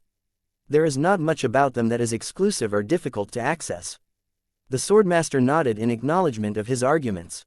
His points were plausible, but it was difficult to determine the truth. Kedis brought up another argument that caused her to favor this option. Do not forget that we are mech designers. Of all of the upgrade tracks, the gains we make from 5 Elements Mastery is the easiest to implement in mass production mechs. Every advancement we make in this area can be spread far and wide. We can also share much of the knowledge we obtain from the elemental enlightenment fruits so that we can uplift all of the military industries that are desperately looking for ways to strengthen their mechs, warships and other combat assets even further. That was a great argument, to be honest. Vase also felt it was important to stimulate red humanity's overall technological development. Helping people gain a much better grasp of the 5 elements would positively impact the lives of many ordinary individuals. There are 2 issues about your argument that I have a problem with. Vase said. First, knowledge related to the 5 elements can easily be stolen and shared. In the short term, the native aliens will most certainly get their hands on everything we have taught to red humanity. The gap in technology between us and our immediate enemies in the Red Ocean will not improve in any serious way. At most, the native aliens will be a few years behind, but certainly not any further. That is true, but my argument relating to the aliens of Messier 87 still stands. That is what my second problem is about, Kedis. 5 Element Mastery will help us close the gap and catch up to the Messier 87 aliens. What I do not see much hope for is a way to surpass our enemies. If we want to win in any conflict against these powerful foes, then we cannot do so by trying to compete against them in an area that they are more familiar with and understand the best. This is why I think demoncasting is a lot better in this regard. No one else will be able to replicate this method. Not even the aliens from Messier 87 will be able to come up with anything similar or stronger. If we try to harness the 5 elements, we would be like my daughter Andraste trying to beat you with her swordsmanship. You are much more adept at wielding the sword. Kedis frowned and crossed her arms. You are putting a large amount of effort into casting 5 Elements Mastery in a bad light. I distinctly remember that you sang its praises not too long ago. Doesn't this upgrade track allow you to design better elemental Carmen mechs and help you become a star designer much faster than normal? I thought you would readily embrace this option for this reason alone. Every mech designer dreams of becoming a star designer, and the system just gives you a possibility to practically guarantee your future promotion. Is that what you think, Kedis? You are not thinking deep enough. First, there's a risk that absorbing too many elemental Carmen fruits will cause my design philosophy to be based on lessons and advancements that don't belong to me. I may end up becoming the puppet of whoever originally generated all of that knowledge. Even if I use the elemental enlightenment fruits in moderation, this problem doesn't entirely go away. The Swordmaster was not impressed by this potential danger. Much of what we know is borrowed knowledge. I don't see you making a big deal about that. We don't have the time to conduct empirical experiments and derive new laws for every single phenomenon. The same goes for energy theory. Most of the cultivation methods constructed by the Red Collective are based on ancient cultivation records. Is that a problem? Not necessarily, as long as you know what you are doing. Their origin is not a concern. What truly matters is what we do with it. The earlier we build up a strong foundation in the 5 elements, the sooner we can develop our own frameworks and design applications. It is better to start now and do our best to expand our repertoire over the span of several decades. The alternative is that everyone muddles along and suddenly get completely overwhelmed by the vastly superior elemental manipulation of the aliens from Messier 87. Accumulation took time and effort. Red humanity was already in the process of building an entire R&D infrastructure that sought to leverage the inherent advantages of working with the 5 elements. However, without the extensive and complete knowledge that Vase and Kedis could obtain from the elemental enlightenment fruits, the R&D initiatives would probably progress so slowly that red humanity would look like cavemen in front of alien civilizations who had been harnessing the 5 elements for many ages. This was why there was a strong argument in favor of selecting 5 elements mastery. Vase shook his head in disapproval, though. My point still stands, though. I don't think it is the wisest idea to try to outdo the aliens from Messier 87 in the areas that they are strong at. I think it is much better if we try to defeat them in an asymmetrical manner. We need to take them by surprise and attack them in a way that they cannot easily understand, imitate or counter. Demoncasting meets all of these requirements. This should be a good fit for you as well. What are your objections to this upgrade track? Are you so hung up over the fact that it has an evil air around it? You shouldn't pay too much attention to silly labels and the judgments of others. This was a point in which neither of the two could see eye to eye with each other. I can't do that, Vase. I am a swordmaster. While I do not fight for high-minded ideals such as justice and the good of red humanity, I still have to abide by a bottom line. Stuffing demons into mechs and tempting mech pilots to make use of the tainted products feels incredibly dirty to me. Are we so desperate for power that we must resort to such an awful method? Where do demons come from anyway? Do they all come from amalgamations of ordinary souls that have fused together in a terrible manner? What if the demons we summon from other dimensions originated from lost human or alien souls? So what if that is the case? Vase calmly pushed back. Don't be sanctimonious, Kedis. Good or evil are irrelevant in the face of possible extinction. There is only do or don't. Look, if it makes you feel better about it, we can put restrictions on ourselves that will strictly limit us to using demons derived from alien souls. So many of them are attacking our border regions that they are dying by the millions if not more. As long as you set up a mechanism where you can stably harvest the right souls, we should have no shortage of demons to perform our castings. That sounds more reasonable, but it doesn't resolve my inherent dislike towards demon casting. Don't tell me you are unwilling to repurpose alien souls into a useful resource. Are you turning into a cosmopolitan or something? The native aliens deserve no sympathy for us as they have never extended it to us. They have made no secret that the main reason why they are waging this war is to wipe us all out. We cannot afford to be squeamish or soft-hearted towards them, even if the act of converting innocent souls into depraved demons is a universal taboo. I will willingly damn myself if that is what it takes to equip our best champions with the strongest demon arms. After all of this argumentation, Vase did not stray away from his decision to commit to demon casting. It had grown even stronger. That was not to say that 5 elements mastery was so much worse. Its benefits were undeniable, but Vase couldn't muster up as much enthusiasm towards it anymore. It was too boring and generic in his opinion. It was too lacking in possibilities to develop a unique advantage that could help red humanity inflict a surprising defeat against the aliens from Messier 87. I am not extending any unwarranted sympathy towards the native aliens, Kedis defended herself. I just think that maintaining honor is about abiding by a universal code of conduct. There are vile and less savory acts that we should refrain from engaging in even if there are reasons that encourage us to do so. If we lose control over ourselves and give in to temptation, we will degenerate into beasts.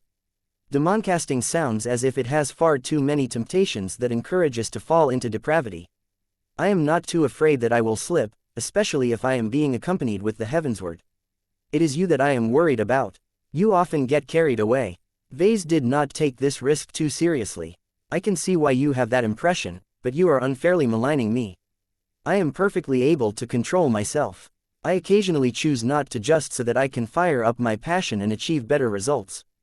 Tell you what, if you are so worried that I will go astray, why not tackle demon casting together? We can apply both of our strengths in a single work. In the meantime, we can continually monitor each other and make sure we are not crossing any lines.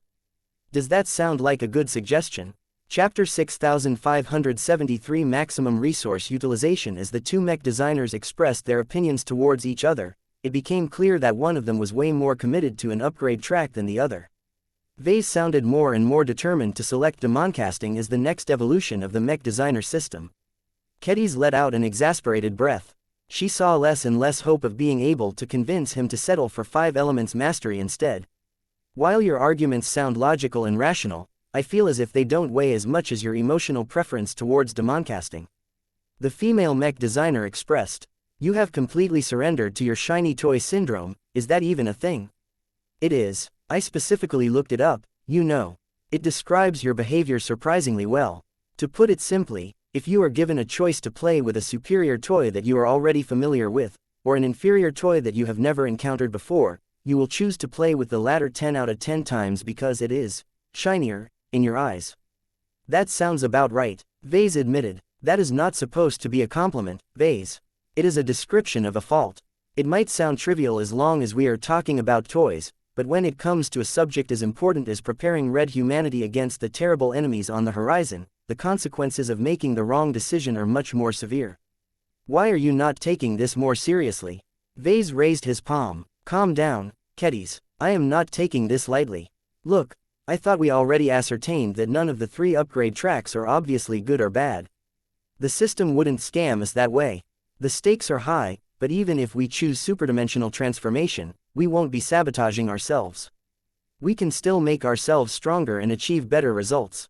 Since this is the case, I don't think it is a mistake if we go for 5-element mastery or demoncasting. They both have very different pros and cons, but their overall value is so close to each other that what advantages the former has is not decisive enough to commit to it right away.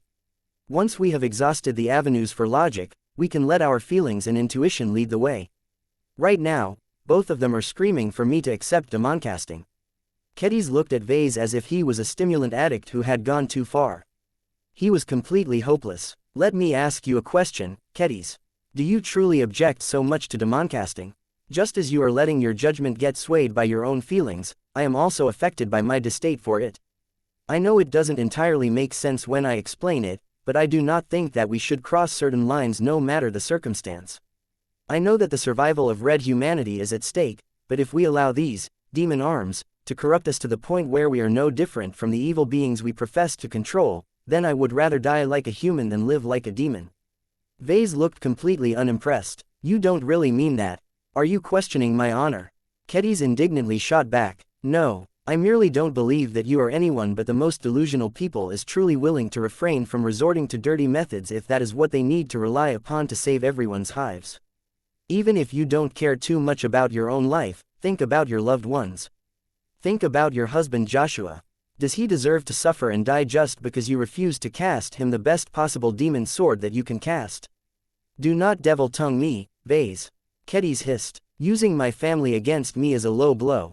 I don't think what I am saying is wrong, and I wasn't finished yet. Joshua is hardly the only person affected by your reticence. Think about your children. Kyrian appears determined to follow his parents and become a swordsman and mech pilot. Will you allow him to risk his life in battle with weaker equipment? What if he ends up getting killed because his arms did not give him the edge he needed to win a bout against the enemy? Then there is Myra, who looks like she is shaping up to become a mech designer. While that will keep her far from the fighting, there is no way to run when the aliens have destroyed everything and are determined to hunt down the remnants of a defeated race. Perhaps the reason why Keddies accused Vase of pulling off a low blow was because this line of attack was difficult to resolve. If we go for 5 elements mastery, then we won't have to grapple with this problem. Keddies finally retorted. Besides, 5 elements mastery is much easier to spread to the masses. This is what we should care about as mech designers. I don't think so. Vase shook his head. You are not wrong about how many people we can affect, but I can turn this argument around. Do you think that everything related to the 5 elements is fine and dandy? Each of them can be used to create horrendous travesties. From concentrating lots of fire energy to reproduce the explosion of a nuclear bomb, to using earth energy to generate an earthquake that can collapse an entire city, there are many ways to misuse this knowledge. The potential for abuse is great. The Red Collective cannot completely prevent such incidents from happening. While the ripple effects of demoncasting are also rather serious, what is different is that we can control the scale as long as we are the only providers of demon arms. Doesn't the limitation on replicability restrict the usefulness of demoncasting? There is also the source of demons to consider. We cannot possibly save an entire civilization if we are only able to create a few dozen demon arms. Vase grinned. Wrong again. We can go for quality instead of quantity. 5 elements mastery is much more beneficial to the masses, but even if we can make standard mechs 3 or 4 times stronger than today, will that make a difference against an alien enemy that is more powerful than a god pilot? They will still be ants in front of such an unimaginably powerful opponent. We need to focus on strengthening our strongest champions instead. If demoncasting is effective for god mechs, we can elevate their attack power so that they can inflict actual harm onto an enemy that they cannot possibly defeat on their own. As long as there are enough god pilots with weapons that break the boundary, we may be able to drive away the invaders from Messier 87. That sounds somewhat plausible, but I believe that can only be accomplished if we obtain the strongest possible demons. After all, the system itself has stated that the product of demoncasting is far more dependent on the nature of the demon than the material properties of the vessel. Do you think it is easy to gather so many powerful demons? It is possible. We either have to earn a huge amount of AP, which gets easier if we invite a lot more mech designers to join the system, or kill a lot of aliens and harvest their souls. Wait, what is it, Vase? Give me a minute, I just realized that this isn't as big of a problem as I thought. While Kedis looked flabbergasted, Vase suddenly started to grin when he thought about a location that contained a lot of life. How did he not realize this before? Well, he did register this piece of information on a factual level, but it was only now that he recognized its potential as a huge deposit of raw materials. The Milky Way was filled with life. The entire galaxy was teeming with human and alien individuals. Although wars were rather frequent in the old galaxy, their scale were so much smaller that 4 centuries of relative calm and stability had caused a lot of species to multiply their numbers. Humanity had completely recovered from the ravages of the Age of Conquest and had become more prosperous than ever. As for the aliens living on the other side of the Milky Way, they had suffered devastating losses in the earlier periods of the Age of Conquest, but enough time had passed for them to rebuild their empires and replenish their population in most cases. All of this meant that the galaxy was teeming with souls, each of which represented a valuable resource. The problem was that it took a bit of effort to harvest these souls. Yet hadn't Veronica and Master Willix worked day and night to rush the Rule Breaker project to completion? At this stage, the first Karman mech to be introduced to the completely unprepared masses of original humanity was only a few weeks away from mass proliferation. The Rule Breaker project was originally meant to serve as a catalyst for mass wars and growing instability, so it neatly fell in line with his new intentions. What was also great about this upcoming Karman mass production mech design that he could use it as a vehicle to harvest a lot of souls. He just had to add Helena as a secondary design spirit to the mech design. She would only have one job as the second design spirit of the Rule Breaker project. She just needed to harvest the souls of anyone who died in the vicinity of the machine, up to and including the Karman mech pilot himself if he ever croaked. In fact, Helena shouldn't let the spiritual foundation of the Karman mech go either. In any case, if the pilot had died, the Karman mech would become useless, so Helena might as well put the living mech out of its misery and reap its life. This was maximum resource utilization on a scale that was unthinkable in the new frontier. The Milky Way was around 64 times bigger than the Red Ocean, so Vase could loosely estimate that it was 64 times more populous. Vase didn't even have to bother to harvest souls in the Red Ocean because so many more would soon be ripe for the taking in the Milky Way. It was only now that his goals almost became completely aligned with the Oblivion Gate Consortium. His mother and the other conspirators wanted to engulf the Milky Way into war and strife in order to topple the Big Two and erect a new order, preferably with them in charge. Vase just wanted to cause war for war's sake. The greater the killing, the greater the profit. No matter whether they were human, alien or machine, Vase wanted to claim them all, mech or arms. Though Vase felt sorry for the people of the old galaxy, his sympathy for them was not as great as his sympathy for the people of red humanity. He could only save one group of people. If he was forced to make a choice, then he would always choose the group that encompassed most of his friends and family. Vase did not hesitate any longer. He suddenly burst out into laughter. Ha ha ha ha ha, I get it now. This option is tailor-made for my circumstances. I can get much more out of it than the other ones. There's no need to think about it any further. System, I choose upgrade track 2, demoncasting. What are you doing, VES? Kedis reacted with great alarm as Vase locked in his favored choice without explaining himself any further. Even if his mind had already been set on this choice, Kedis still believed she could make him reconsider if she was persuasive enough.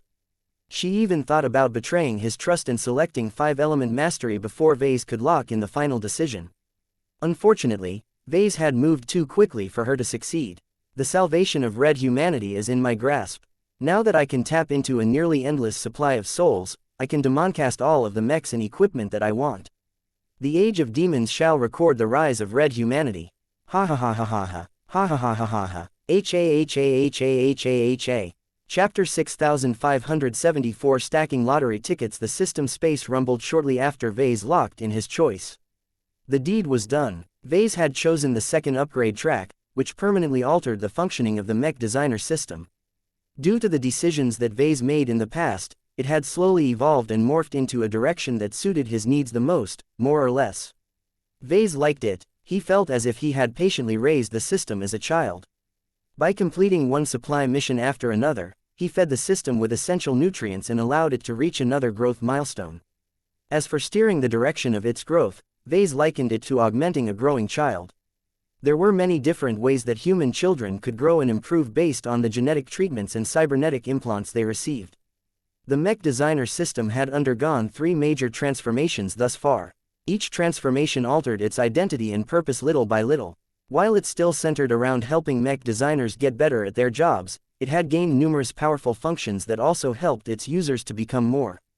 Spiritual ascension enabled users to explore the rich possibilities of cultivation. Dimension breach creation allowed users to enter and mine resources from different dimensions. Now, demoncasting granted users the ability to directly empower objects by infusing them with demons.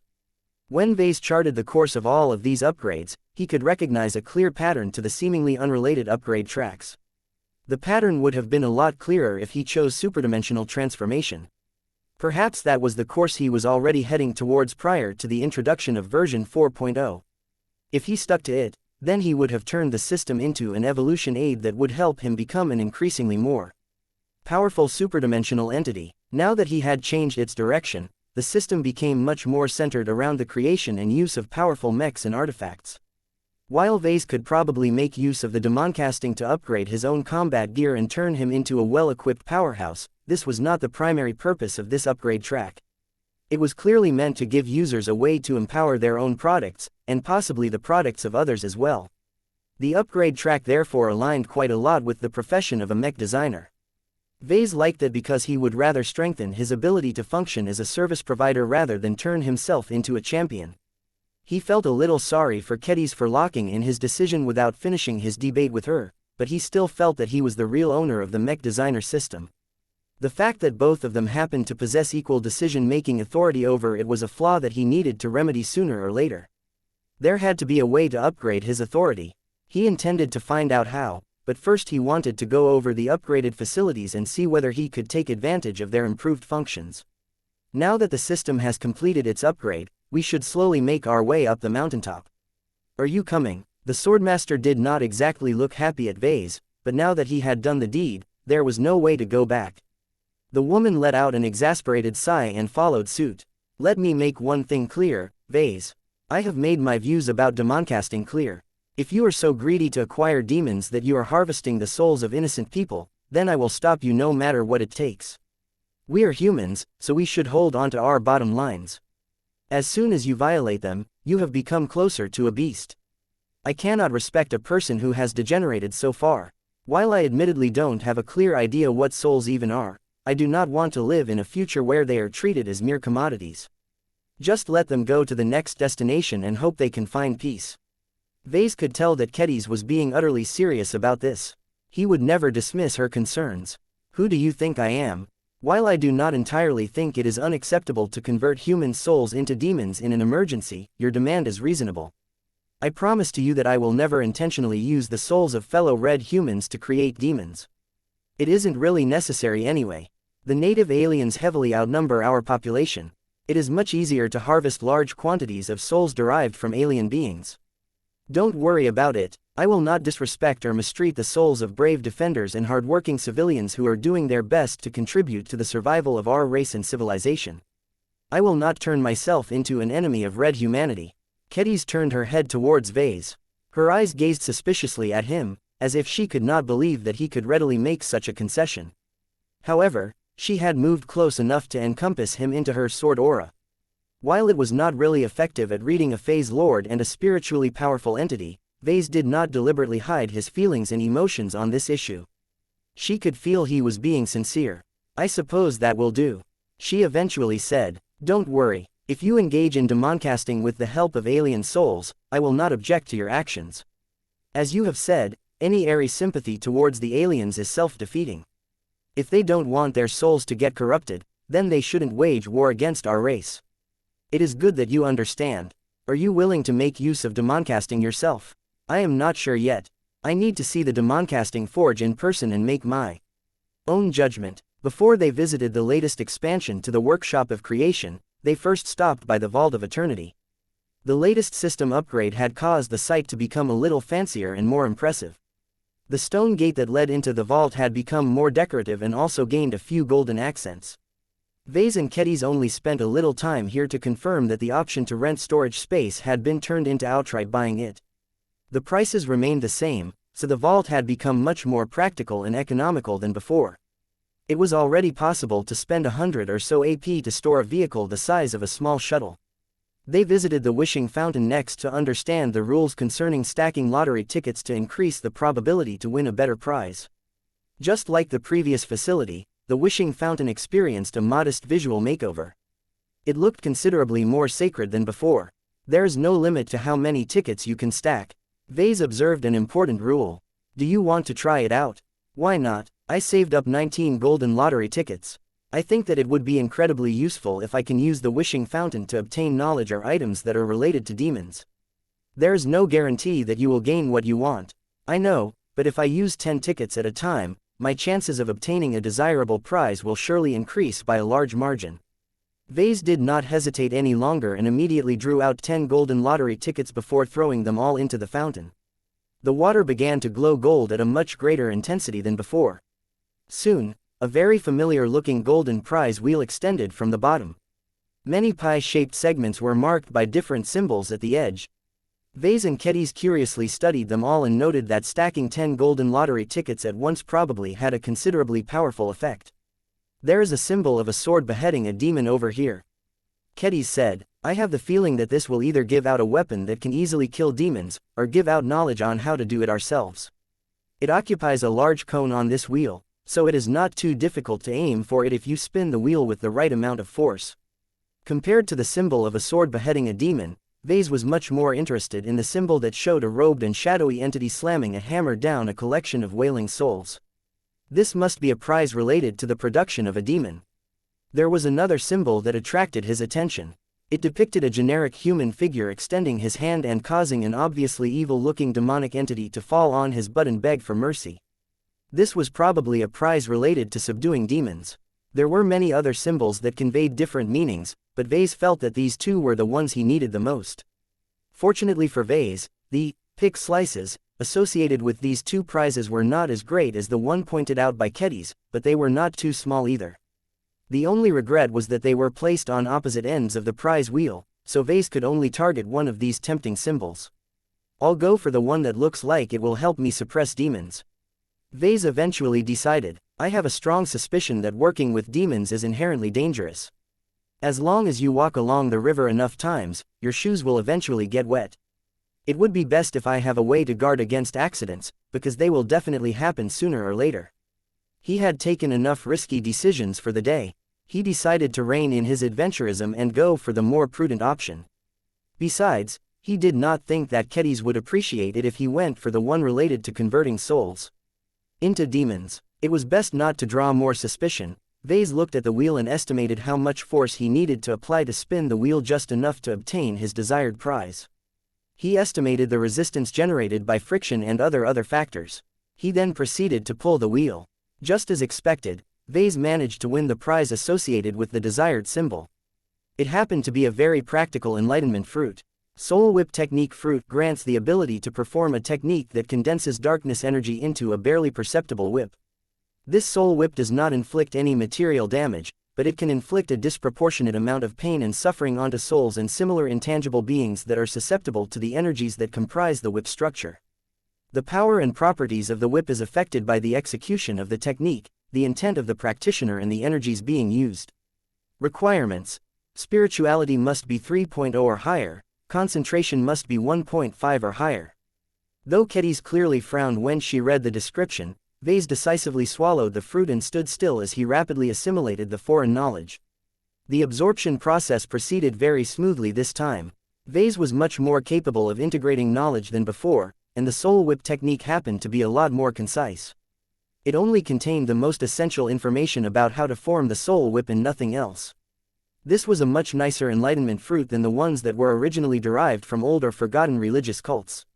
Much of their contents were padded by religious claptrap and nonsensical pseudo-science. The knowledge granted by the latest fruit was much more like a modern instruction manual. Vase immediately tried to test his latest technique. He channeled and condensed his darkness energy as instructed and formed a rather small and short soul whip. Great. Spending 10 golden lottery tickets was worth it. It's not only effective against demons, but any other spiritual entities. It is such a versatile technique. Meanwhile, Kedis shuddered for a bit. She did not think that Vase would become a better person now that he had gained the power to whip any soul-like entity, including the souls of ordinary people. Chapter 6575 Fertilizing a tree. Vase experimented with the soul whip technique as if it was the latest toy in his possession. He unskillfully waved his arm about and watched as the soul whip noodled around like a floppy snake. The enlightenment fruit taught him how to create a soul whip, but did not pass on the skills on how to handle this weapon. It didn't matter to Vase. As long as he could make it hit what he wanted, there was no need to perfect his whipping skills. One of the downsides of the technique imparted by the latest fruit was that it only taught him the most essential and basic instructions of creating a soul whip. It did not appear to be too powerful or possess a lot of depth.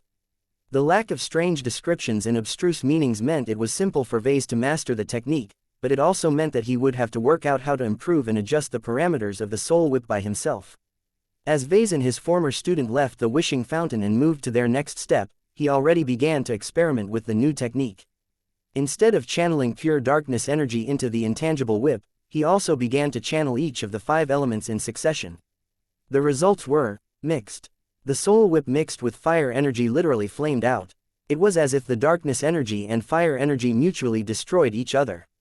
Infusing water energy seemed to make the whip heavier and move like an eel, but it also lost much of its threat. It became useless. Earth energy simply caused the whip to become solid and rigid, thereby turning into a rod that lacked the fluidity of a whip. Blending the whip with wood energy did something, but Vase could not determine what. He likely had to use it on a target in order to know for sure. When he finally tried it out with metal energy, he seemed to have turned the whip into a needle. Funny. It was clear that simple blending of other E-energy attributes did not yield any useful improvements. He would have to employ more sophisticated methods in order to successfully evolve the soul whip. Vase was not quite sure whether it was worth it to invest his time in this endeavor. He shrugged and set this matter aside. He would revisit it when it became clear that it would be helpful for him to form a stronger whip. He visited the Divine Bazaar next. Most of the stalls and shops remained the same, but a new clearing had formed in the center that became occupied by a large and ostentatious wooden pavilion. When the pair of mech designers entered the pavilion, they saw no signs of life, but numerous display cases showing many different items. Just as expected, these display cases offered a large variety of low-level items for sale on a fixed basis. Attribute candies, potions, medical supplies and other goods could be bought for dozens of AP each. "This is a good place," Kedis said. "We don't have to wait for the right rotation to obtain the stuff we need anymore." "That's true. It's too bad we don't have the AP to spare for these goods at the moment." The two memorized the items for sale and soon left the Divine Bazaar. They climbed up the mountaintop and soon reached the Tree of Possibilities. Compared to before, it had grown taller and formed more branches. The amount of enlightenment fruits available for exchange still remained the same, unfortunately. What was new was that Kedis previously dumped the corpse of a high-caste Orvan naval captain at the base of the tree. The corpse had disappeared. The roots of the tree had sucked out all of the nutrients until there was nothing left. As a consequence, one of the branches had grown a conspicuously glowing golden enlightenment fruit. It beckoned to Vase and Kedis as if it was a piece of forbidden fruit. Though Vase had a suspicion that he could pluck the fruit with no issue, he did not make any moves to do so as it belonged to Kedis. Orvan Large Homeship Operations Golden Fruit grants comprehensive understanding on how to operate most fundamental operations on large homeships built by the Orvan race. Also grants sufficient understanding of Orvan language in order to facilitate the operation of Orvan homeships. The beneficiary of this fruit will be able to operate basic engineering, gunnery, navigation, helm, life support, damage control, hydroponics, energy shielding and more. Requirements: intelligence must be 1.7 or higher. Kedis grew a little disappointed when she studied the description of the fruit. Learning how to operate an Orvan warship did not exactly rank high on her wish list. At least you will be able to understand what is going on whenever you board an Orvan warship in the future. Vase commented. A frown appeared on her face. I do not see the point in absorbing this fruit. I should pass it on to whoever you appoint to become the captain of the Tortoise Scream. That's not necessary. We won't keep much of the convoluted alien computing systems and other systems that run the flagship that we have captured from the Torment fleet. By the time the conversion process has run its course, the Tortoise Scream will largely look the same from the outside, but much of her internal systems should be based on human tech. Just take it. You will know what is going on when you next invade an Orvan ship, and you will also be able to negotiate with the Orvans if necessary. I think it would also be good for you to widen your horizons and stuff your head with knowledge that is not directly related to swordsman mechs. You need to diversify your knowledge base if you want to keep innovating. Though Ketty still had her doubts about the usefulness of this knowledge, this was her first golden enlightenment fruit. She eventually decided to follow his advice and bit into the golden fruit. She paused and closed her eyes for a minute. That was a lot. My head hurts a little. I do not think I should absorb another enlightenment fruit for at least a few days. Orvan language is so alien that I need to put myself in an entirely different mindset to speak it. There are so many guttural sounds. Do you regret absorbing this fruit, Kedis? I am not sure. Nothing about it is directly relevant to me and my work. It doesn't contain too much technical knowledge. I just know how to operate most of the systems of an Orvan homeship. Maybe I will be able to gain inspiration from how the Orvans approach their tech. Some stuff is universal, but the Orvans do have their unique points. That sounds good. Just let it settle in your mind. Perhaps you will think about it next time you are in a creative mood. Anyway, I think I understand how the improved tree of possibilities operates. It just gives us a chance to absorb a part of the knowledge of the sacrifice. That piece of knowledge can comprise the most important or the most advanced that can be extracted from the brain, but the selection can also be completely random. Whatever the case, it is unlikely that the golden enlightenment fruit will contain knowledge that doesn't belong to the deceased. Kedis nodded in agreement. We won't be able to obtain golden enlightenment fruits related to mech design. We would have to kill and allow the tree to fertilize the corpse. That is unacceptable to me unless the mech designer is a scumbag, then forget about it. The most valuable bodies that you should strive to obtain are those belonging to senior alien scientists and engineers. They contain a wealth of knowledge in phase water theory and all manner of alien technologies. They should have also learned human technological principles as well. Quelmer carcasses should be especially valuable to us. Since you are currently stationed in the front lines, it should be easy for you to purchase a handful of bodies from high-ranking Quelmers. Try and see whether you can fertilize the tree of possibilities with them. If that doesn't work, try and obtain a prisoner of war and kill the ugly alien with your sword. If the tree of possibilities still doesn't want to absorb the corpse, then it is clear that the rules for growing a golden enlightenment fruit are quite strict. The only known success case so far was when Kedis personally killed the Orvan captain and sacrificed his corpse on the spot. If valid combat was a requirement, then they wouldn't be able to grow hundreds of golden enlightenment fruits by buying high-value alien bodies in bulk. This feature still has promise. Kedis smiled. I have an actual reason to enter the battlefield and challenge the native aliens in direct combat. Previously, I only did so in order to grow my courage and refine my swordsmanship. Now I know I can acquire useful knowledge that can help me understand alien tech better. The upgrade to the Tree of Possibilities was much more practical for Kedis than for Vase. The former just had to keep fighting against the native aliens to get the corpses she needed to grow more golden enlightenment fruits. As for Vase, he would have to move closer to the front lines and secure a dedicated supply channel. Even then, the Tree of Possibilities may still reject the corpse because Vase was not directly involved with killing the alien in question. He had a suspicion that the corpse would still remain valid if it was killed by one of his products, but death by mech tended to obliterate fragile organic bodies. The only enemies that could be killed by powerful mechs but still remain mostly physically intact were phase leaders. Unless Saint Tuso was able to replicate his feat of killing a phase lord faster and cleaner than before, Vase could forget about obtaining such an extravagant prize. Even if Tusa managed to slay another Phase Lord, the corpse was way too valuable to be handed over to Vase.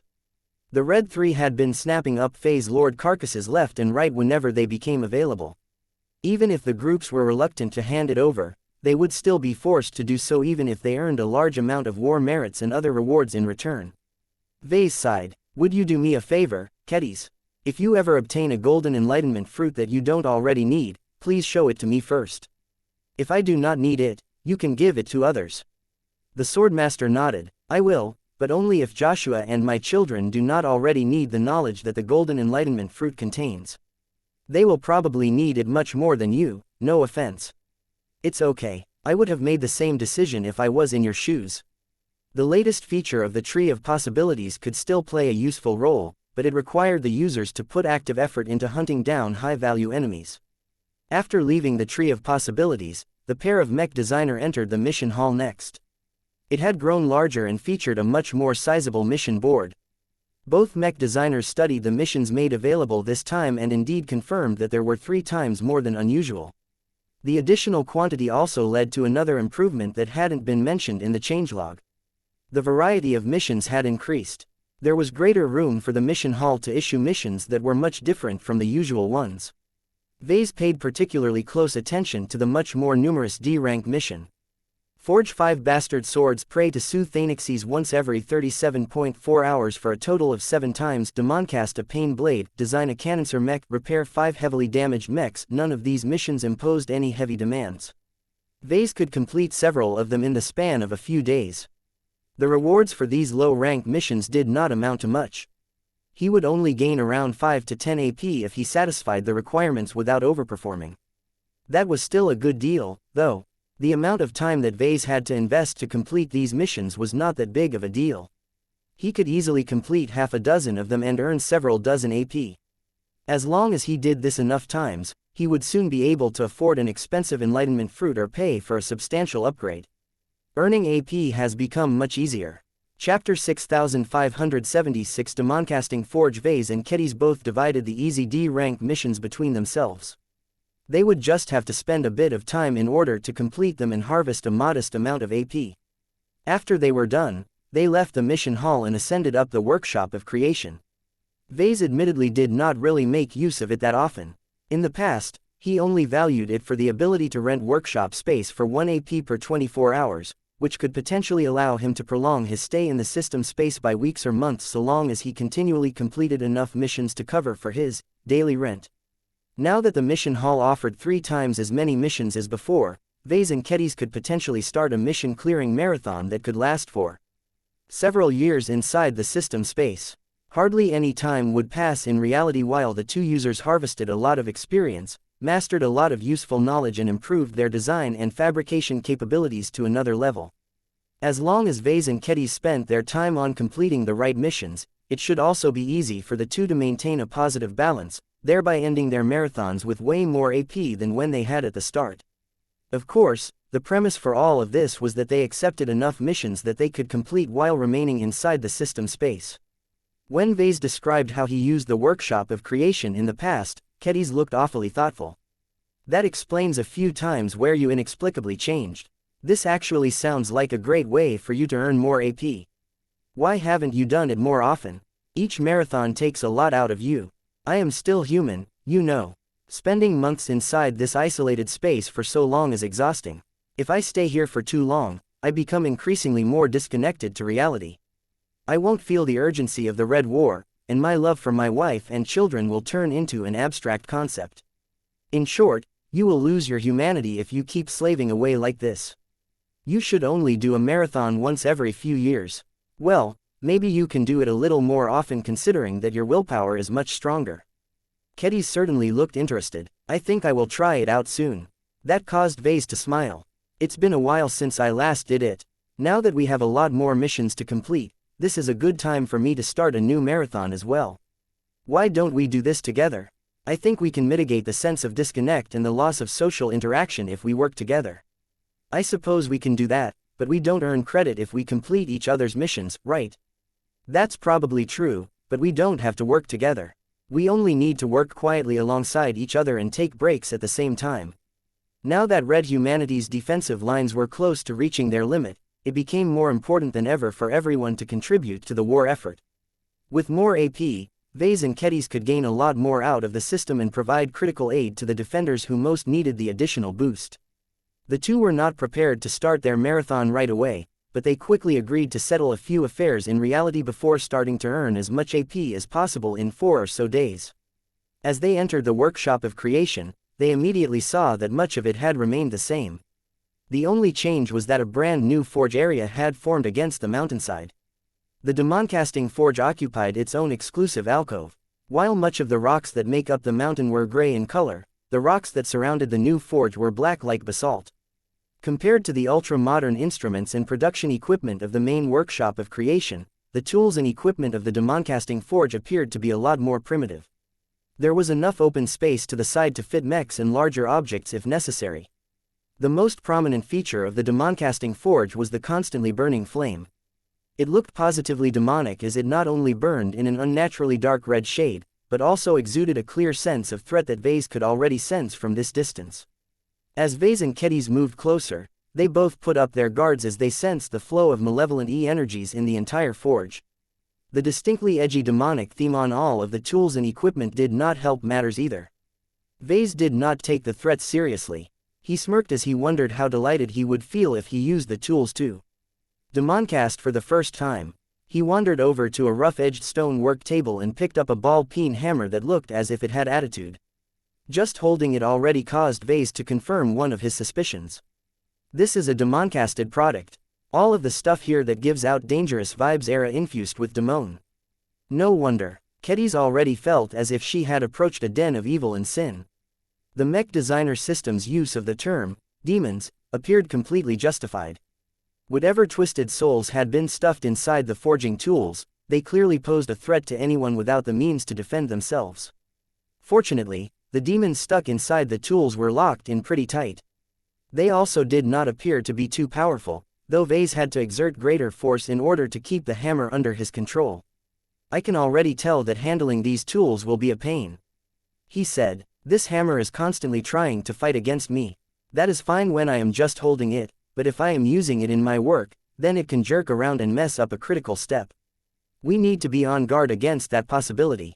Perhaps. Vase formed a small soul whip with his free hand and lightly caressed the small blacksmith hammer. It let out a faint screech of agony before it suddenly turned a lot more docile. That's handy. Although Vase could tell that the hammer had grown a little weaker and less potent, the lack of resistance more than made up for that shortcoming. Even Kedis began to appreciate the soul whip technique. However, she believed she could handle the tools just fine by herself. She walked over and picked up a pair of tongs. It began to resist her hold, but Sharpie quickly dove into the tool and actually began to provoke a fight against the trapped demon. The tongs vibrated a lot harder for a few seconds before Sharpie apparently won the fight. Vase raised his eyebrows at this demonstration of strength. Is it that easy for you to subdue a demoncasted tool?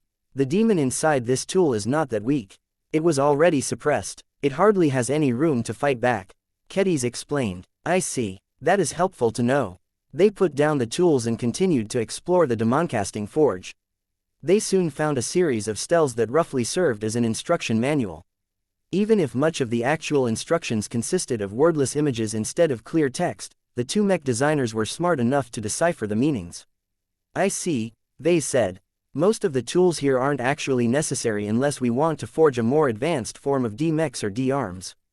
The most basic version of cast a demon into it through a few ritualistic processes. D-mechs, D-arms, that is how I decided to call the products of demoncasting. After all, I can't just call them outright demon mechs and demon arms. That is awful marketing. Even if people think that there is something wrong with them, they will be less likely to associate my products with literal evil demons if I use more neutral labels. Kedis would argue that Vase was engaging in a form of deceptive marketing by masking the true nature of these horrible works, but whatever. The spells not only granted them basic instructions on how to use the Demoncasting Forge, but also presented a separate black stone pillar that apparently served as the interface to upgrade the facilities. This one thankfully offered greater clarity. They could upgrade the quality of the provided tools, increase the heat of the demonic flame, increase the security measures to contain the rioting of unruly demons and upgrade various parameters of a so-called demon summoning circle. Ves's eyes lit up as soon as he realized that this was the place where he could exchange AP for demons. It's not here. Wait, it looks like it is placed within a cave. We need to look for an entrance. They easily found it now that they knew what to look for. They entered a dark cave tunnel and soon arrived at an underground clearing that already hosted an underwhelming ritual circle. Though Vase could not understand it at all, he had a feeling that it was barely sufficient for the job. He quickly moved to another stele where he could command the circle to summon a demon of varying strengths. Minor demon, 5 ascension points. Middle demon, unavailable for summoning. Greater demon, unavailable for summoning. Demon king, unavailable for summoning. I see. Vase said. What did you figure out, Vase? I think I understand the strength division of demons. Did you notice that the demons locked in the smaller tools are clearly weaker than the ones locked in the anvil and other stuff that is a bit larger? The former are probably stuffed with minor demons while the latter are infused with middle demons. Given their overall strength levels, minor demons correspond to the first major cultivation rank while the latter correspond to the second major cultivation rank. That makes sense. I thought these demons would be stronger. That is because we are already strong. A minor demon can still pose a threat to an untrained civilian. Kedis extended her finger and tapped at the words, Greater Demon, and Demon King. The previous stele mentioned an option to upgrade the circle so that we can summon a middle demon for 100 AP. Do you think we would eventually be able to unlock the option to summon a Greater Demon and a Demon King? That is an outrageous possibility. I don't believe the system is strong enough to make that happen, but if we earn enough AP, who knows? It sounded absolutely crazy that the system could become strong enough to summon random demon kings and put them at the mercy of its users. Of course, it probably wouldn't be as simple to make use of them. For one, just keeping them in captivity was probably an incredibly difficult ordeal. This was why the upgrade stele also offered upgrades to expand and strengthen the facilities related to keeping the demons in captivity. The two mech designers briefly entered another cave clearing that hosted an underground facility called the Demon Prison. So far, it could only contain up to 5 minor demons and middle demons. Supposedly, any demon directly summoned by the circle could seamlessly be transferred to an available cell. That luxury did not exist for demons derived from other sources, such as ones created by fusing souls together. Let's get back to the forge, Vase said, because I am itching to try it out. I want to create my first D-arms. You will need to obtain a demon first, Vase. It costs 5 AP to summon a minor demon. I will try it out later. Now that I have come into contact with actual D-arms, I have a better idea of what they are. I think I already have a demon or two in my possession. Come. Chapter 6577 Demoncasting vs Demon Forging. The Demoncasting Forge largely met Ves's expectations. The tech and principles ran counter to more general cultivation practices. Everything about the forge looked as if it was turned into a stereotypical evil villain setup. There was no way that normal people would feel comfortably working in this kind of danger-filled place. Just the tools storing one demon after another was enough to give them a heart attack. Only those who possessed the strength to bear all of the pressure could make effective use of the Demoncasting Forge. This was not an art for the weak. Demoncasters willingly exposed themselves to corruption and damnation because the results justified the means. As Vase excitedly trotted back to the main forge, Kedis followed suit while harboring serious misgivings about the entire setup. She harbored increasing misgivings about Demoncasting and the mech designer system that practically led Vase by the nose. She was not fooled by the computer-like facade of the mech designer system. It had to be controlled by a highly autonomous AI or possess outright sentience. If that was the case, then it knew exactly what it was doing by presenting false choices to Vase. It knew him so well that it should have been able to perfectly predict the upgrade track he would choose. In hindsight, there was only one valid choice for a crazy mech designer like Vase. He always wanted to stray off the beaten track. Just the description of Demoncasting being a lost and forbidden craft was enough to reel Vase in like a fish. Since that was the case, why did the system go out of its way to present this option to Vase? How did the embrace of Demoncasting advance its goals? What was its endgame? Kedis couldn't help but feel concerned about what Demoncasting would do to Vase and the people around him. It was only a matter of time before his recklessness would cause this entire business to blow up in his face. She found it regretful that Vase did not take these risk factors seriously. He shouldn't be stupid enough to deny they existed, but his overwhelming enthusiasm towards demoncasting caused him to look at this dangerous practice with rose-tinted glasses. Fine. If Vase refused to heed the danger of weaponizing demons against their will, then Kedis would have to take up the watch. She would have to keep an eye on his activities and make sure to intervene if anything went wrong. This was the first time that Kedis felt good about possessing the Heavensward. As upset as she felt at its insistence on becoming her sword and threatening to replace her swordsmanship, its power was undeniable. The days that passed since the two spent time together had caused her concerns to ease a little bit. She no longer suspected that the Heavensward held any ill intent. The greatest risk posed by this mysterious relic weapon was that its alien and archaic thinking may lead it to taking well-meaning but ultimately misguided actions. Kedis found that whenever the Heavensward made any concerning noises in reaction to a development that it did not like, she had to press her hand on the hilt and force the weapon to stay put. She had done this so many times in the past few weeks that she had practically trained it to become docile. She was half surprised the Heavensward was willing to acquiesce to her training. Hopefully, that would be enough for the powerful artifact to stay mum while Vase engaged in his first act of demoncasting. Let's see. The two mech designers had returned to the main forge. Vase swept his gaze throughout the extensive workplace and tried to figure out where to begin. He approached the instruction stels yet again and paused for a moment. "Did you figure out anything new, Vase?" "I think I do," he said. "Have you noticed that these basic instructions actually leave out most of the tools and equipment in the demoncasting forge?" Oh, you are right. According to this primitive tutorial, the basic method of demoncasting is to prepare a target object, select and place the desired demoncasting mold over the target object, take out a demon and roast it over a demonic flame, insert the processed demon into the demoncasting mold, wait for a while before removing the demoncasting mold. Following these steps should hopefully produce a brand new D-arms. Kedis listened to his summary and nodded. That sounds similar to conventional casting. There is no need to make use of the forging tools. Then why does the demoncasting forge include them to begin with? Vase asked. My biggest guess is that is a more advanced method of creating D-arms. Since if you think about it, Vase, conventional casting is more consistent, cheaper and much less demanding on technical skills. The downsides are that the results are usually inferior and an inability to deviate from the template set by the mold. Manual forging with tools like these is less consistent, costlier and demands much greater skill from the blacksmith. The advantages of forging is that as long as the craftsman is skilled and knowledgeable enough, he or she can better combine the input materials together and shape a product with much greater variation and choice. The end product is usually much harder and less likely to possess weak points. That was an oversimplified summary of differences between casting and forging, but it was enough to give the two a better understanding of the methods to infuse demons into objects. Demoncasting is probably the cheaper, faster and more idiot-proof way to create D-arms, especially in a place where the system has already set everything up. It is the best place to start with this, but there is eventually a limit to what we can do with these demoncasting molds. If we want to exert greater control over the output and raise its quality, we have to switch over to a more manual and artisanal process. Vase surmised. Kedis looked thoughtful. That does sound like a natural progression. Once we have gotten the hang of transforming demons into metaphysical power sources, we can probably attempt to create D-arms through demon forging or whatever it is called. Instead of thoroughly burning the demon until it melts into a liquid form, we probably have to burn the demon to a lower degree so that it remains solid.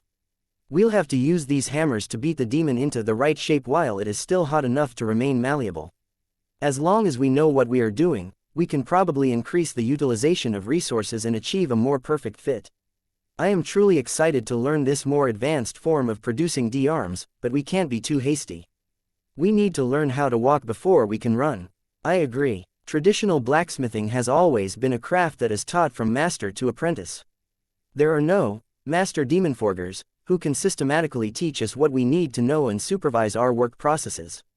It is reckless to attempt to use all of these forging tools without proper instruction. It was unlikely that the system would supply them a demon forging master, so Vase and Kedis would have to learn this advanced craft through other means. Hopefully, the tree of possibilities would eventually spawn an enlightenment fruit related to this promising art in the future. Otherwise, Vase would have to puzzle everything out by relying on trial and error. That sounded like a dangerous prospect since so much about the Demoncasting Forge was filled with danger. After the pair of Mach Doshinero Ronani and a destination Hachiron Ramananating N, my biggest guess is that it is a more advanced method of creating D-arms.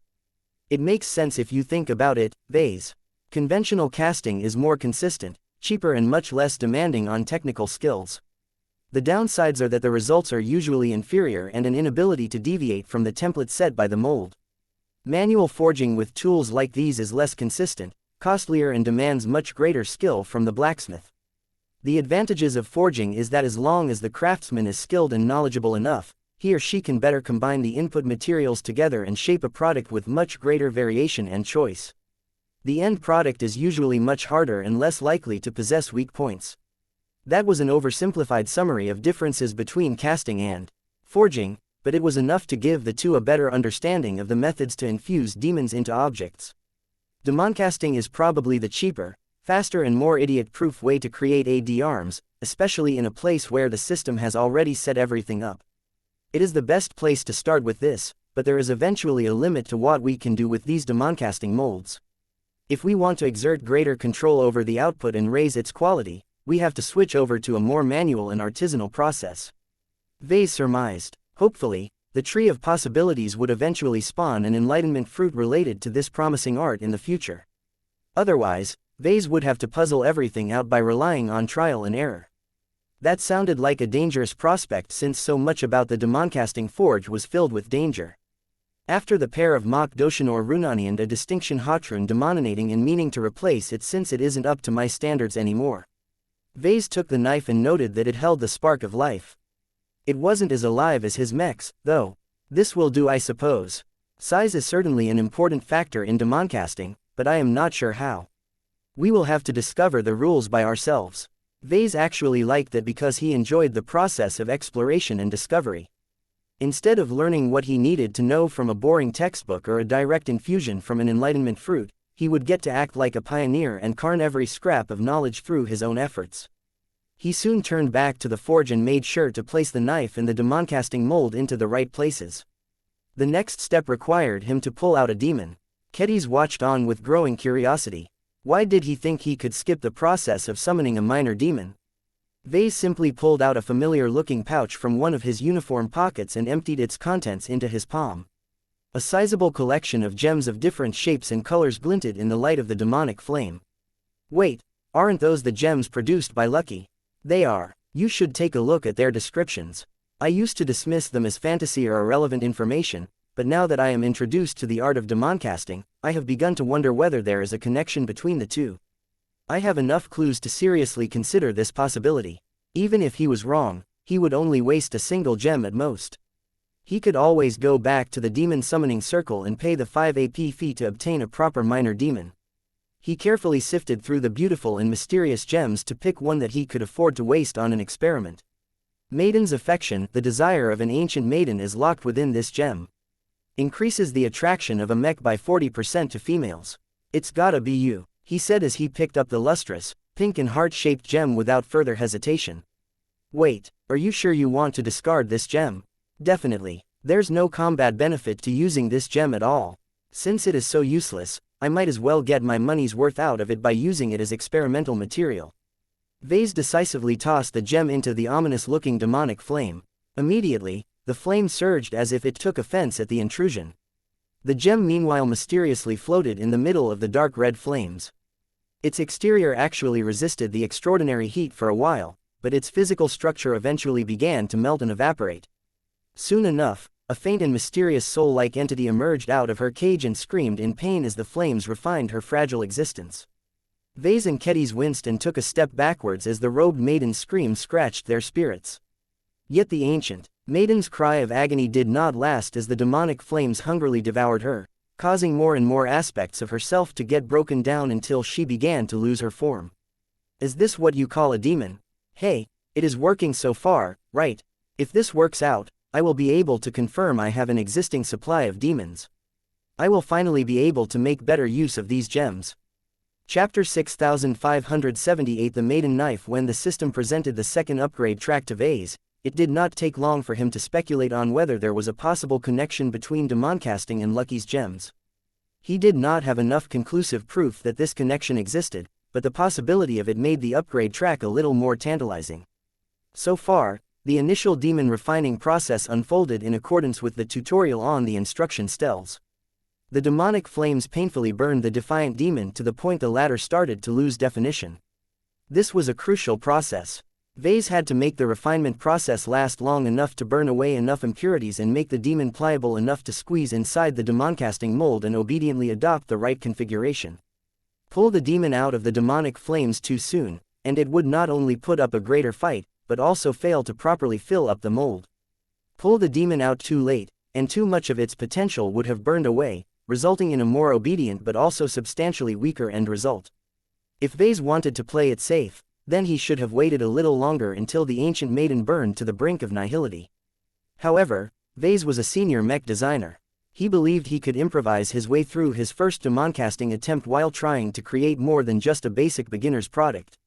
This was why he fished the ancient maiden out of the demonic flames when she still retained a considerable amount of definition.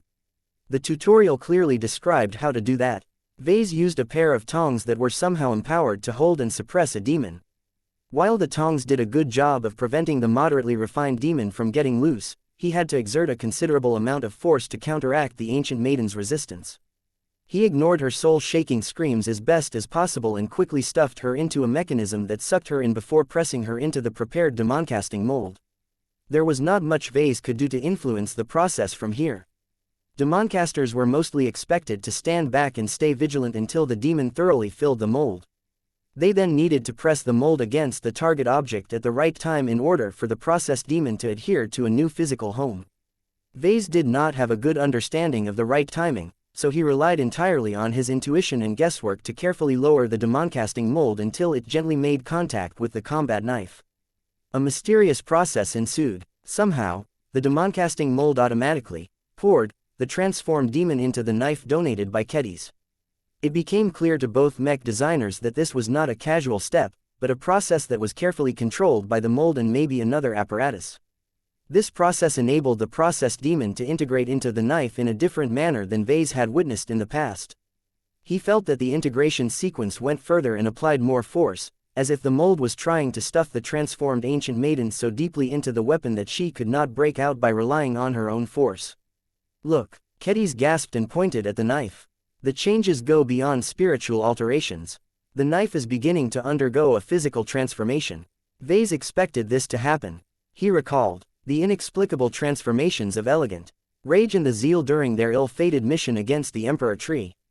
While Vase did not know what happened to them at the time, he now understood that the living mechs became corrupted by the Emperor Tree, which was apparently so similar in nature to a demon that they went through a process that Vase decided to call demonization. The current demoncasting process produced a reaction that shared so many similarities with what Vase had managed to observe in certain pieces of archival footage that they had to be same in essence. Just as Vase surmised, the process of demonization did not always have to be an accidental case of uncontrolled transformation. Perhaps the first demoncasters had witnessed wild demonization before and thought to themselves that they could tame and control this dangerous reaction. It was quite worthwhile for them to do so, as demonized products tended to become a lot more powerful at the cost of losing control. From the perspective of a producer, demoncasting should therefore be a planned and controlled process to harness the power of demonization. The goal was to produce the highest possible increase in strength while limiting the negative side effects as much as possible. Demoncasting and especially demon forging constantly tested the craftsman's ability to balance between power and control. Vase couldn't help but smirk. Interesting. He enjoyed this challenge. He already looked forward to mastering these difficult production processes step by step. Nothing would interest him more than to master the art of demoncasting and demon forging to the point where he could surpass the methods of his predecessors and elevate these methods to the next level. Vase believed that there should definitely be a correlation between living mechs and demoncasting. Perhaps they may even be part of the same underlying phenomenon, only expressed in vastly different ways. He did not think that was a likely possibility, though.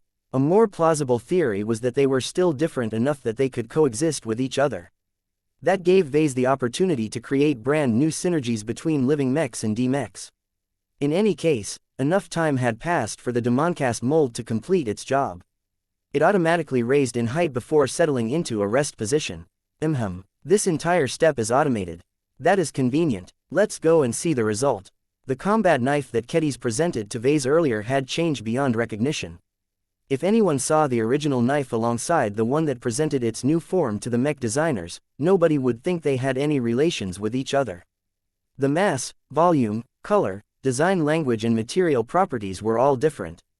They didn't even appear to have been designed and built in the same plane of existence. The combat knife was a product of solid skill and practical efficiency. Kedis had forged the knife to serve as a reliable backup weapon, nothing more, nothing less. As for the pink monstrosity that signified Ves's first attempt at demoncasting, it looked as if it had been designed by a demented woman who had an unnatural obsession for spikes, needless inefficiency and above all else the color pink. Vase could recognize a vague but ultimately futile attempt at turning the weapon into an elegant and beautiful D-arm. What went wrong was that the source of transformation retained too much of herself, that she actively resisted her captivity and deviated from the shape she was forced to adopt by the demoncasting mold. The result was a partial failure where the demonization process ultimately went out of control. While the outcome wasn't as bad as complete demonization, Vase had clearly botched the timing and other parameters and produced a D-arm that was ultimately unqualified to serve as an effective weapon. Kedis sneered at the monstrosity of what her weapon had become. This is a torture instrument, both to the wielder and to the enemy. Look at these spikes. Some of them actually curve towards the wielder. If you wield it as if you do a regular knife, the chances are great that you will accidentally puncture yourself. The hilt has grown needlessly short, and the blade has gained unnecessary curvature. However, does the weapon have any good points in your opinion? The swordmaster pulled out a small multiscanner from one of her pockets and began to use it to take measurements of the weapon. The multiscanner beeped in alarm, signifying that it failed to properly measure some of the physical traits of the D-arm. While much of the energy from the demon probably went to waste, at least some of her energy ended up doing a bit of good. The alloy of the blade has changed beyond recognition. Preliminary scans show it has become at least 40% tougher. The edge has also become sharper. These spikes look weak and thin, but they are actually much stronger. They can probably be used to puncture through light armor. I think there is also more to this weapon than the purely physical transformations. I can feel it. The ancient maiden is beckoning me to pick up the knife. My instincts are warning me that she has ill intentions. What are you waiting for, then?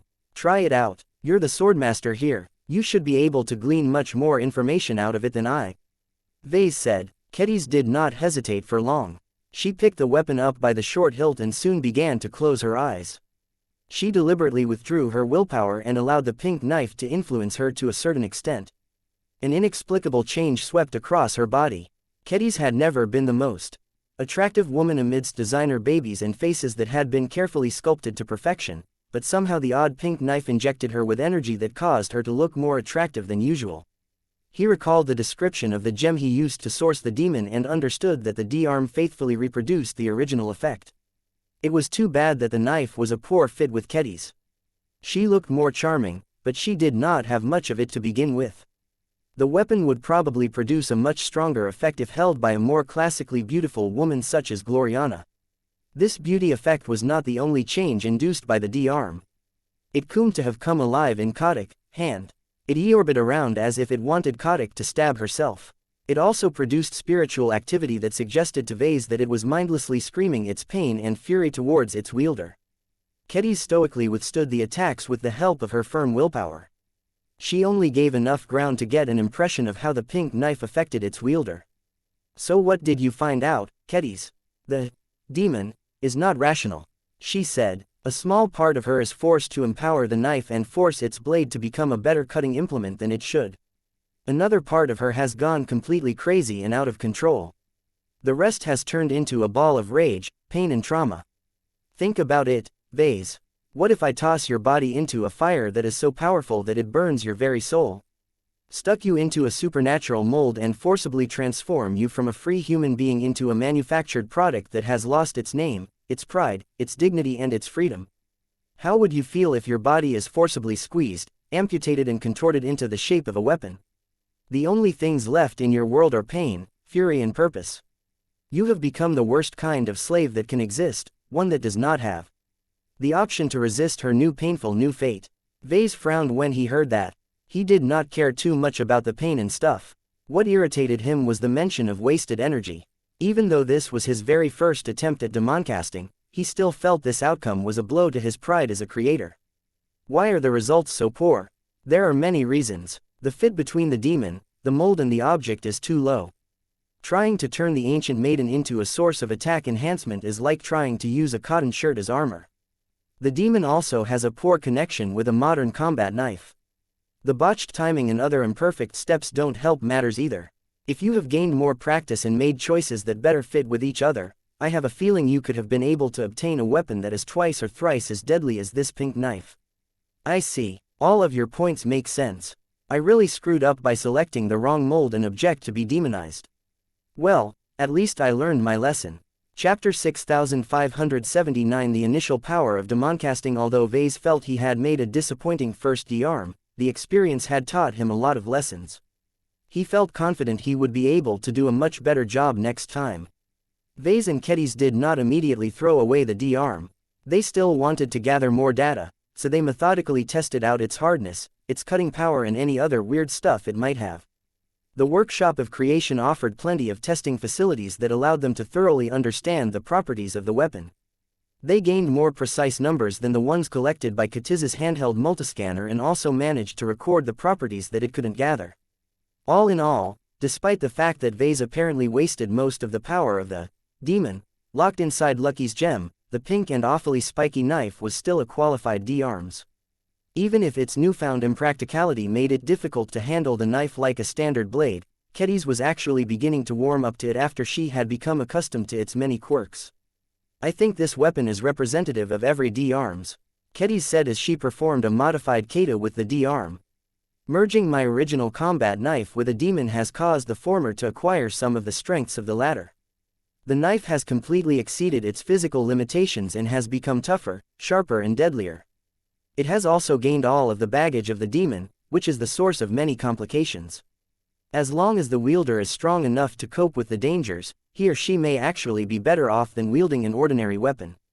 That sounds good. I feel kind of regretful that this knife did not come close to living up to its potential, but there is always next time.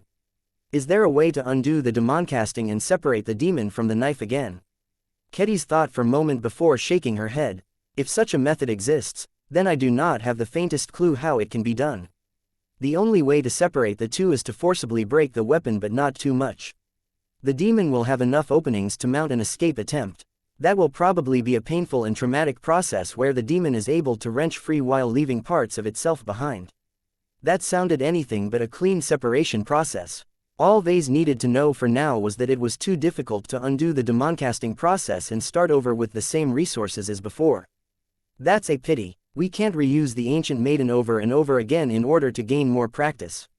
Each demon is a precious resource because we can't easily reuse it on other objects. By the way, I think I can roughly gauge the strength of the ancient maiden. Kedis said, according to my senses, what was originally locked in the gem was only a small and worn-out fraction of the greater whole. She may very well have been a god at her prime, but what little was left that got stuffed in the gem was only a shadow of her former glory. Even so, after this remnant got burned by the demonic flame before being horribly mutilated by getting squeezed into the demoncasting mold, she still possesses a degree of strength and cohesion that is on the weaker side of the second major cultivation rank. That caused Vase to look pleasantly surprised. Maiden's Affection was one of the more recent gems produced by Lucky, so the remnant spirit locked inside should have been stronger than the ones locked in the earliest gems, but it was nice to hear confirmation.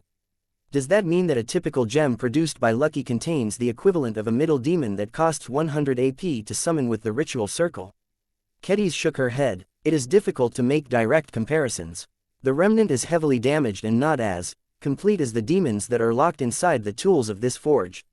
Here, feel the difference. The swordmaster handed over the pink knife and also picked up a random casting tool.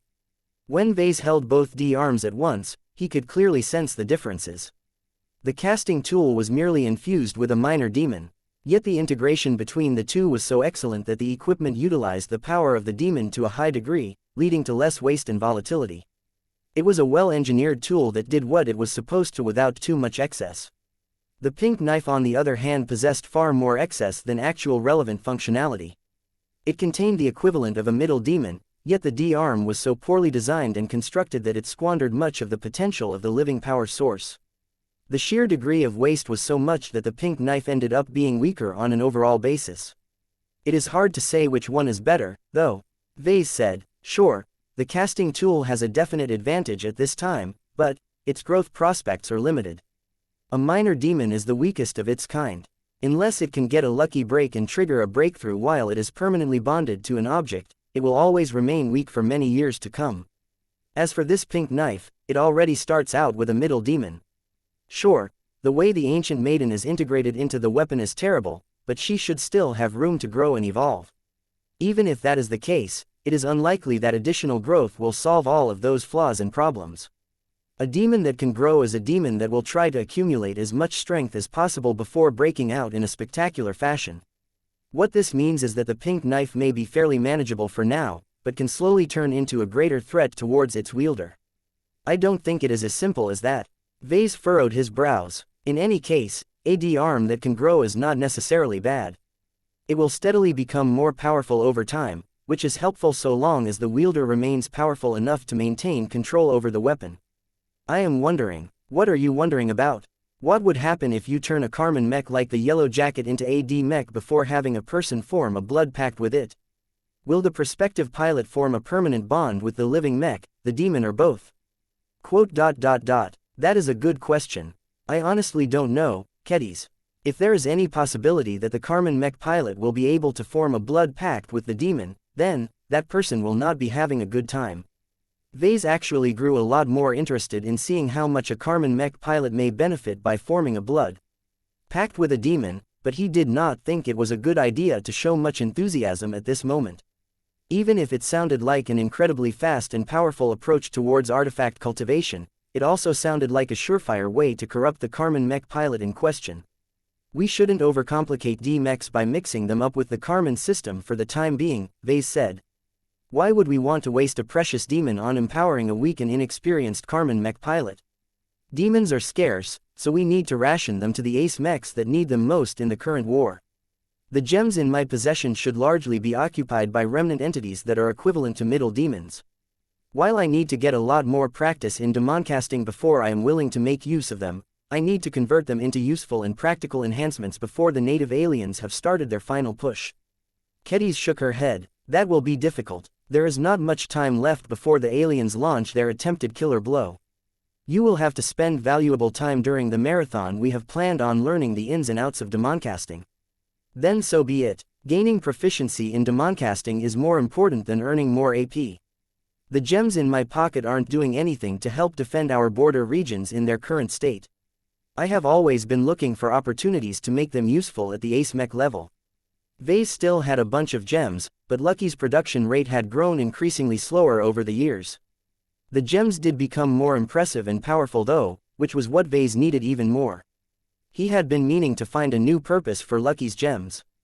At this point, their inexplicable boosts made them far too valuable to be used on ordinary machines, but they were only of limited use in high-ranking mechs. The biggest problem that Vase had with the gems up to this point was that they lost their effect by the time the pilot of a boosted mech became a saint.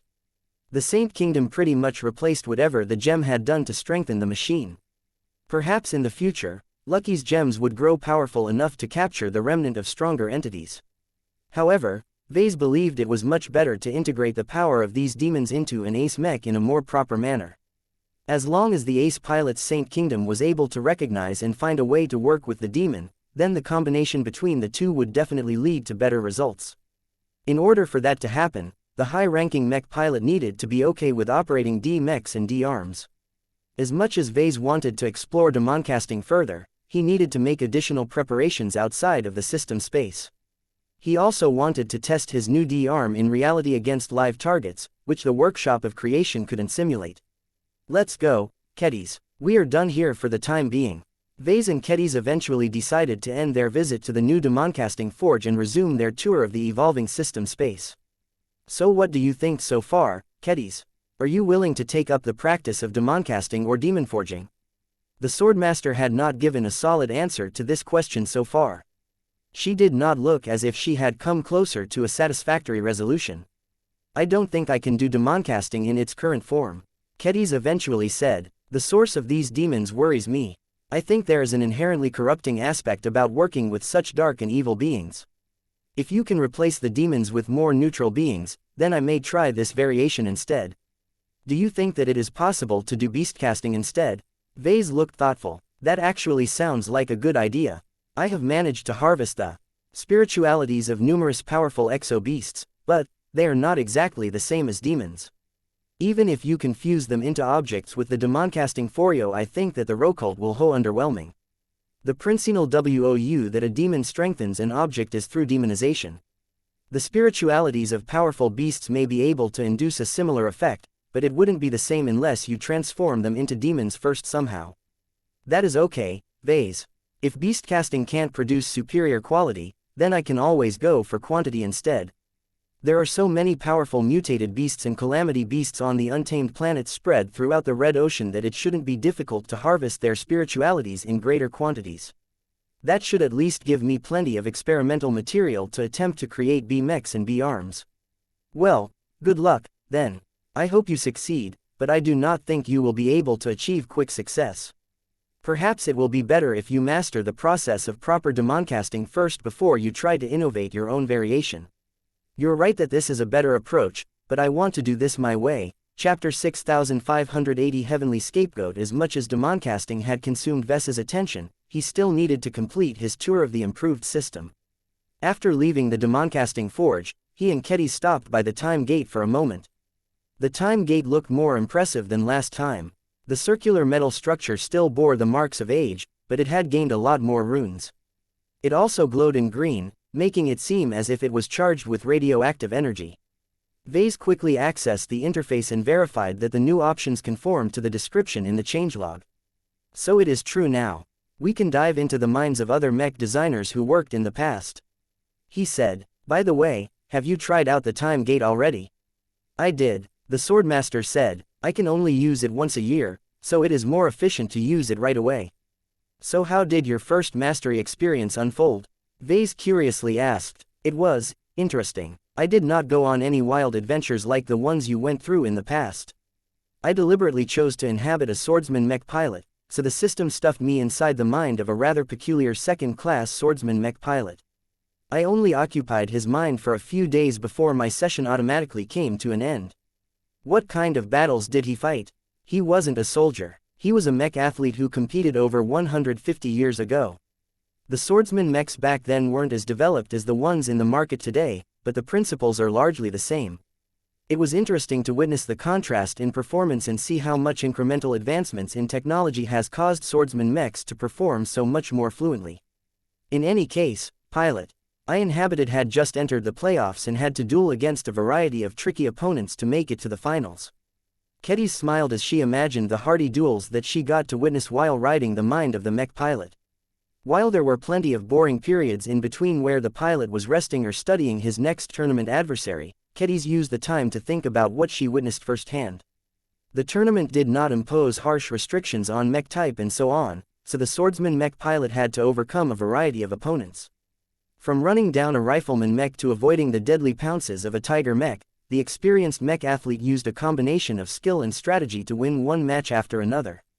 Did he make it to the finals in the end? Alas, no, Kedis sighed. He finally met his match in the semifinals.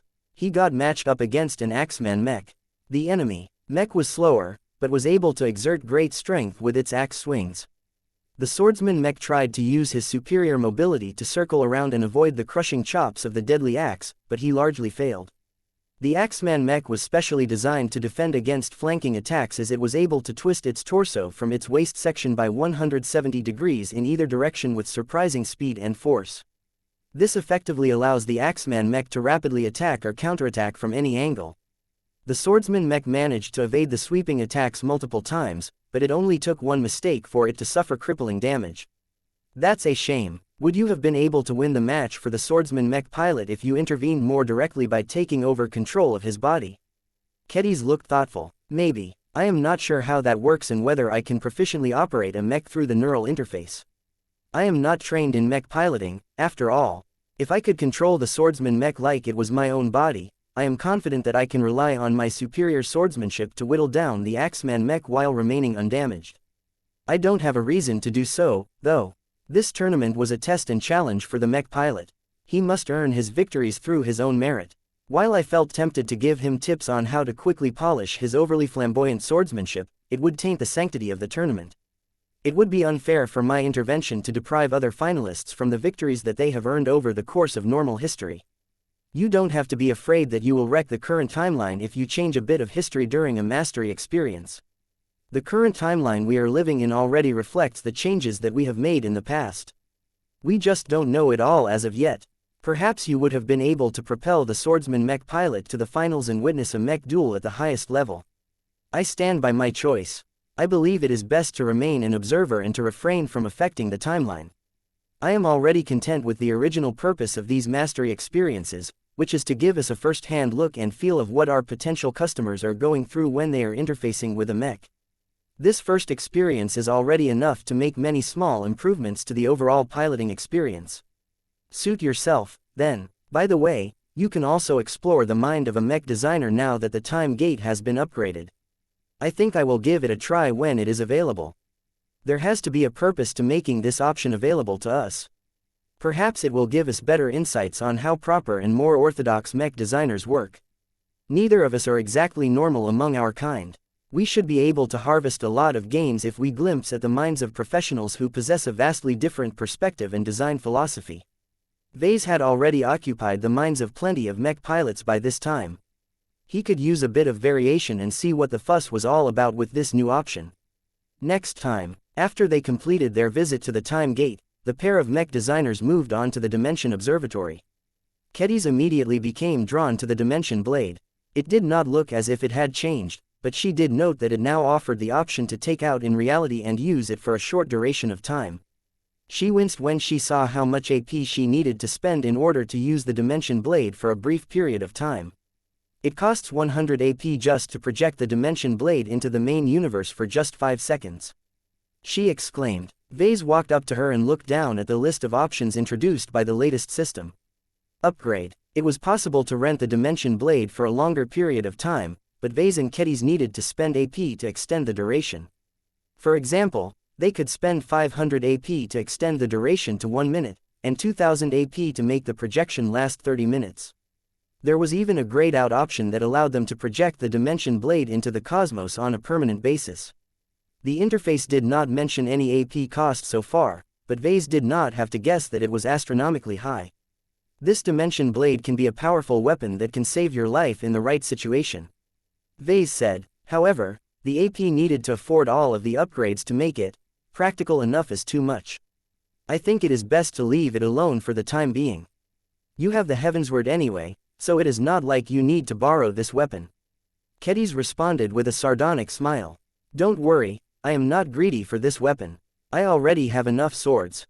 Speaking about the Heavensward and the Dimension Blade, when you exit the system space, you should probably prepare to open up a temporary breach and see if you can mine a few resources while it stays open.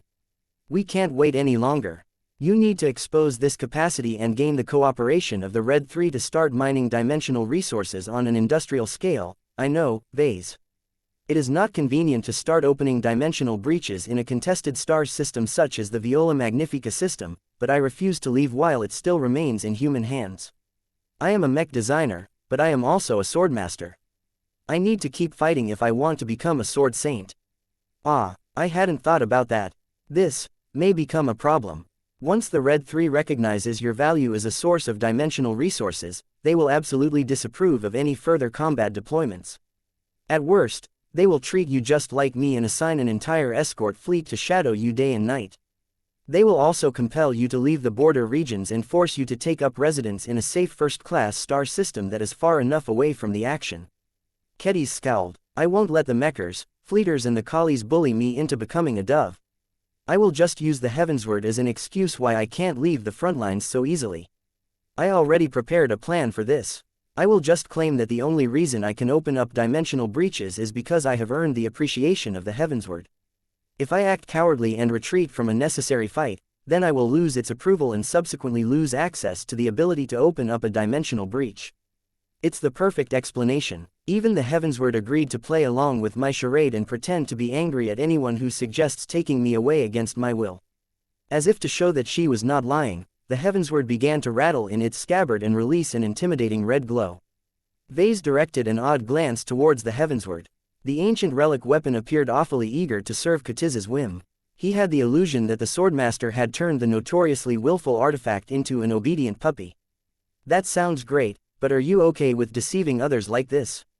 I thought that would go against your honor. You are normally correct, Vase, but deception is a valid tact to employ against enemies and those who hinder you despite their good intentions. Besides, I am not harming anyone directly by employing this underhanded means.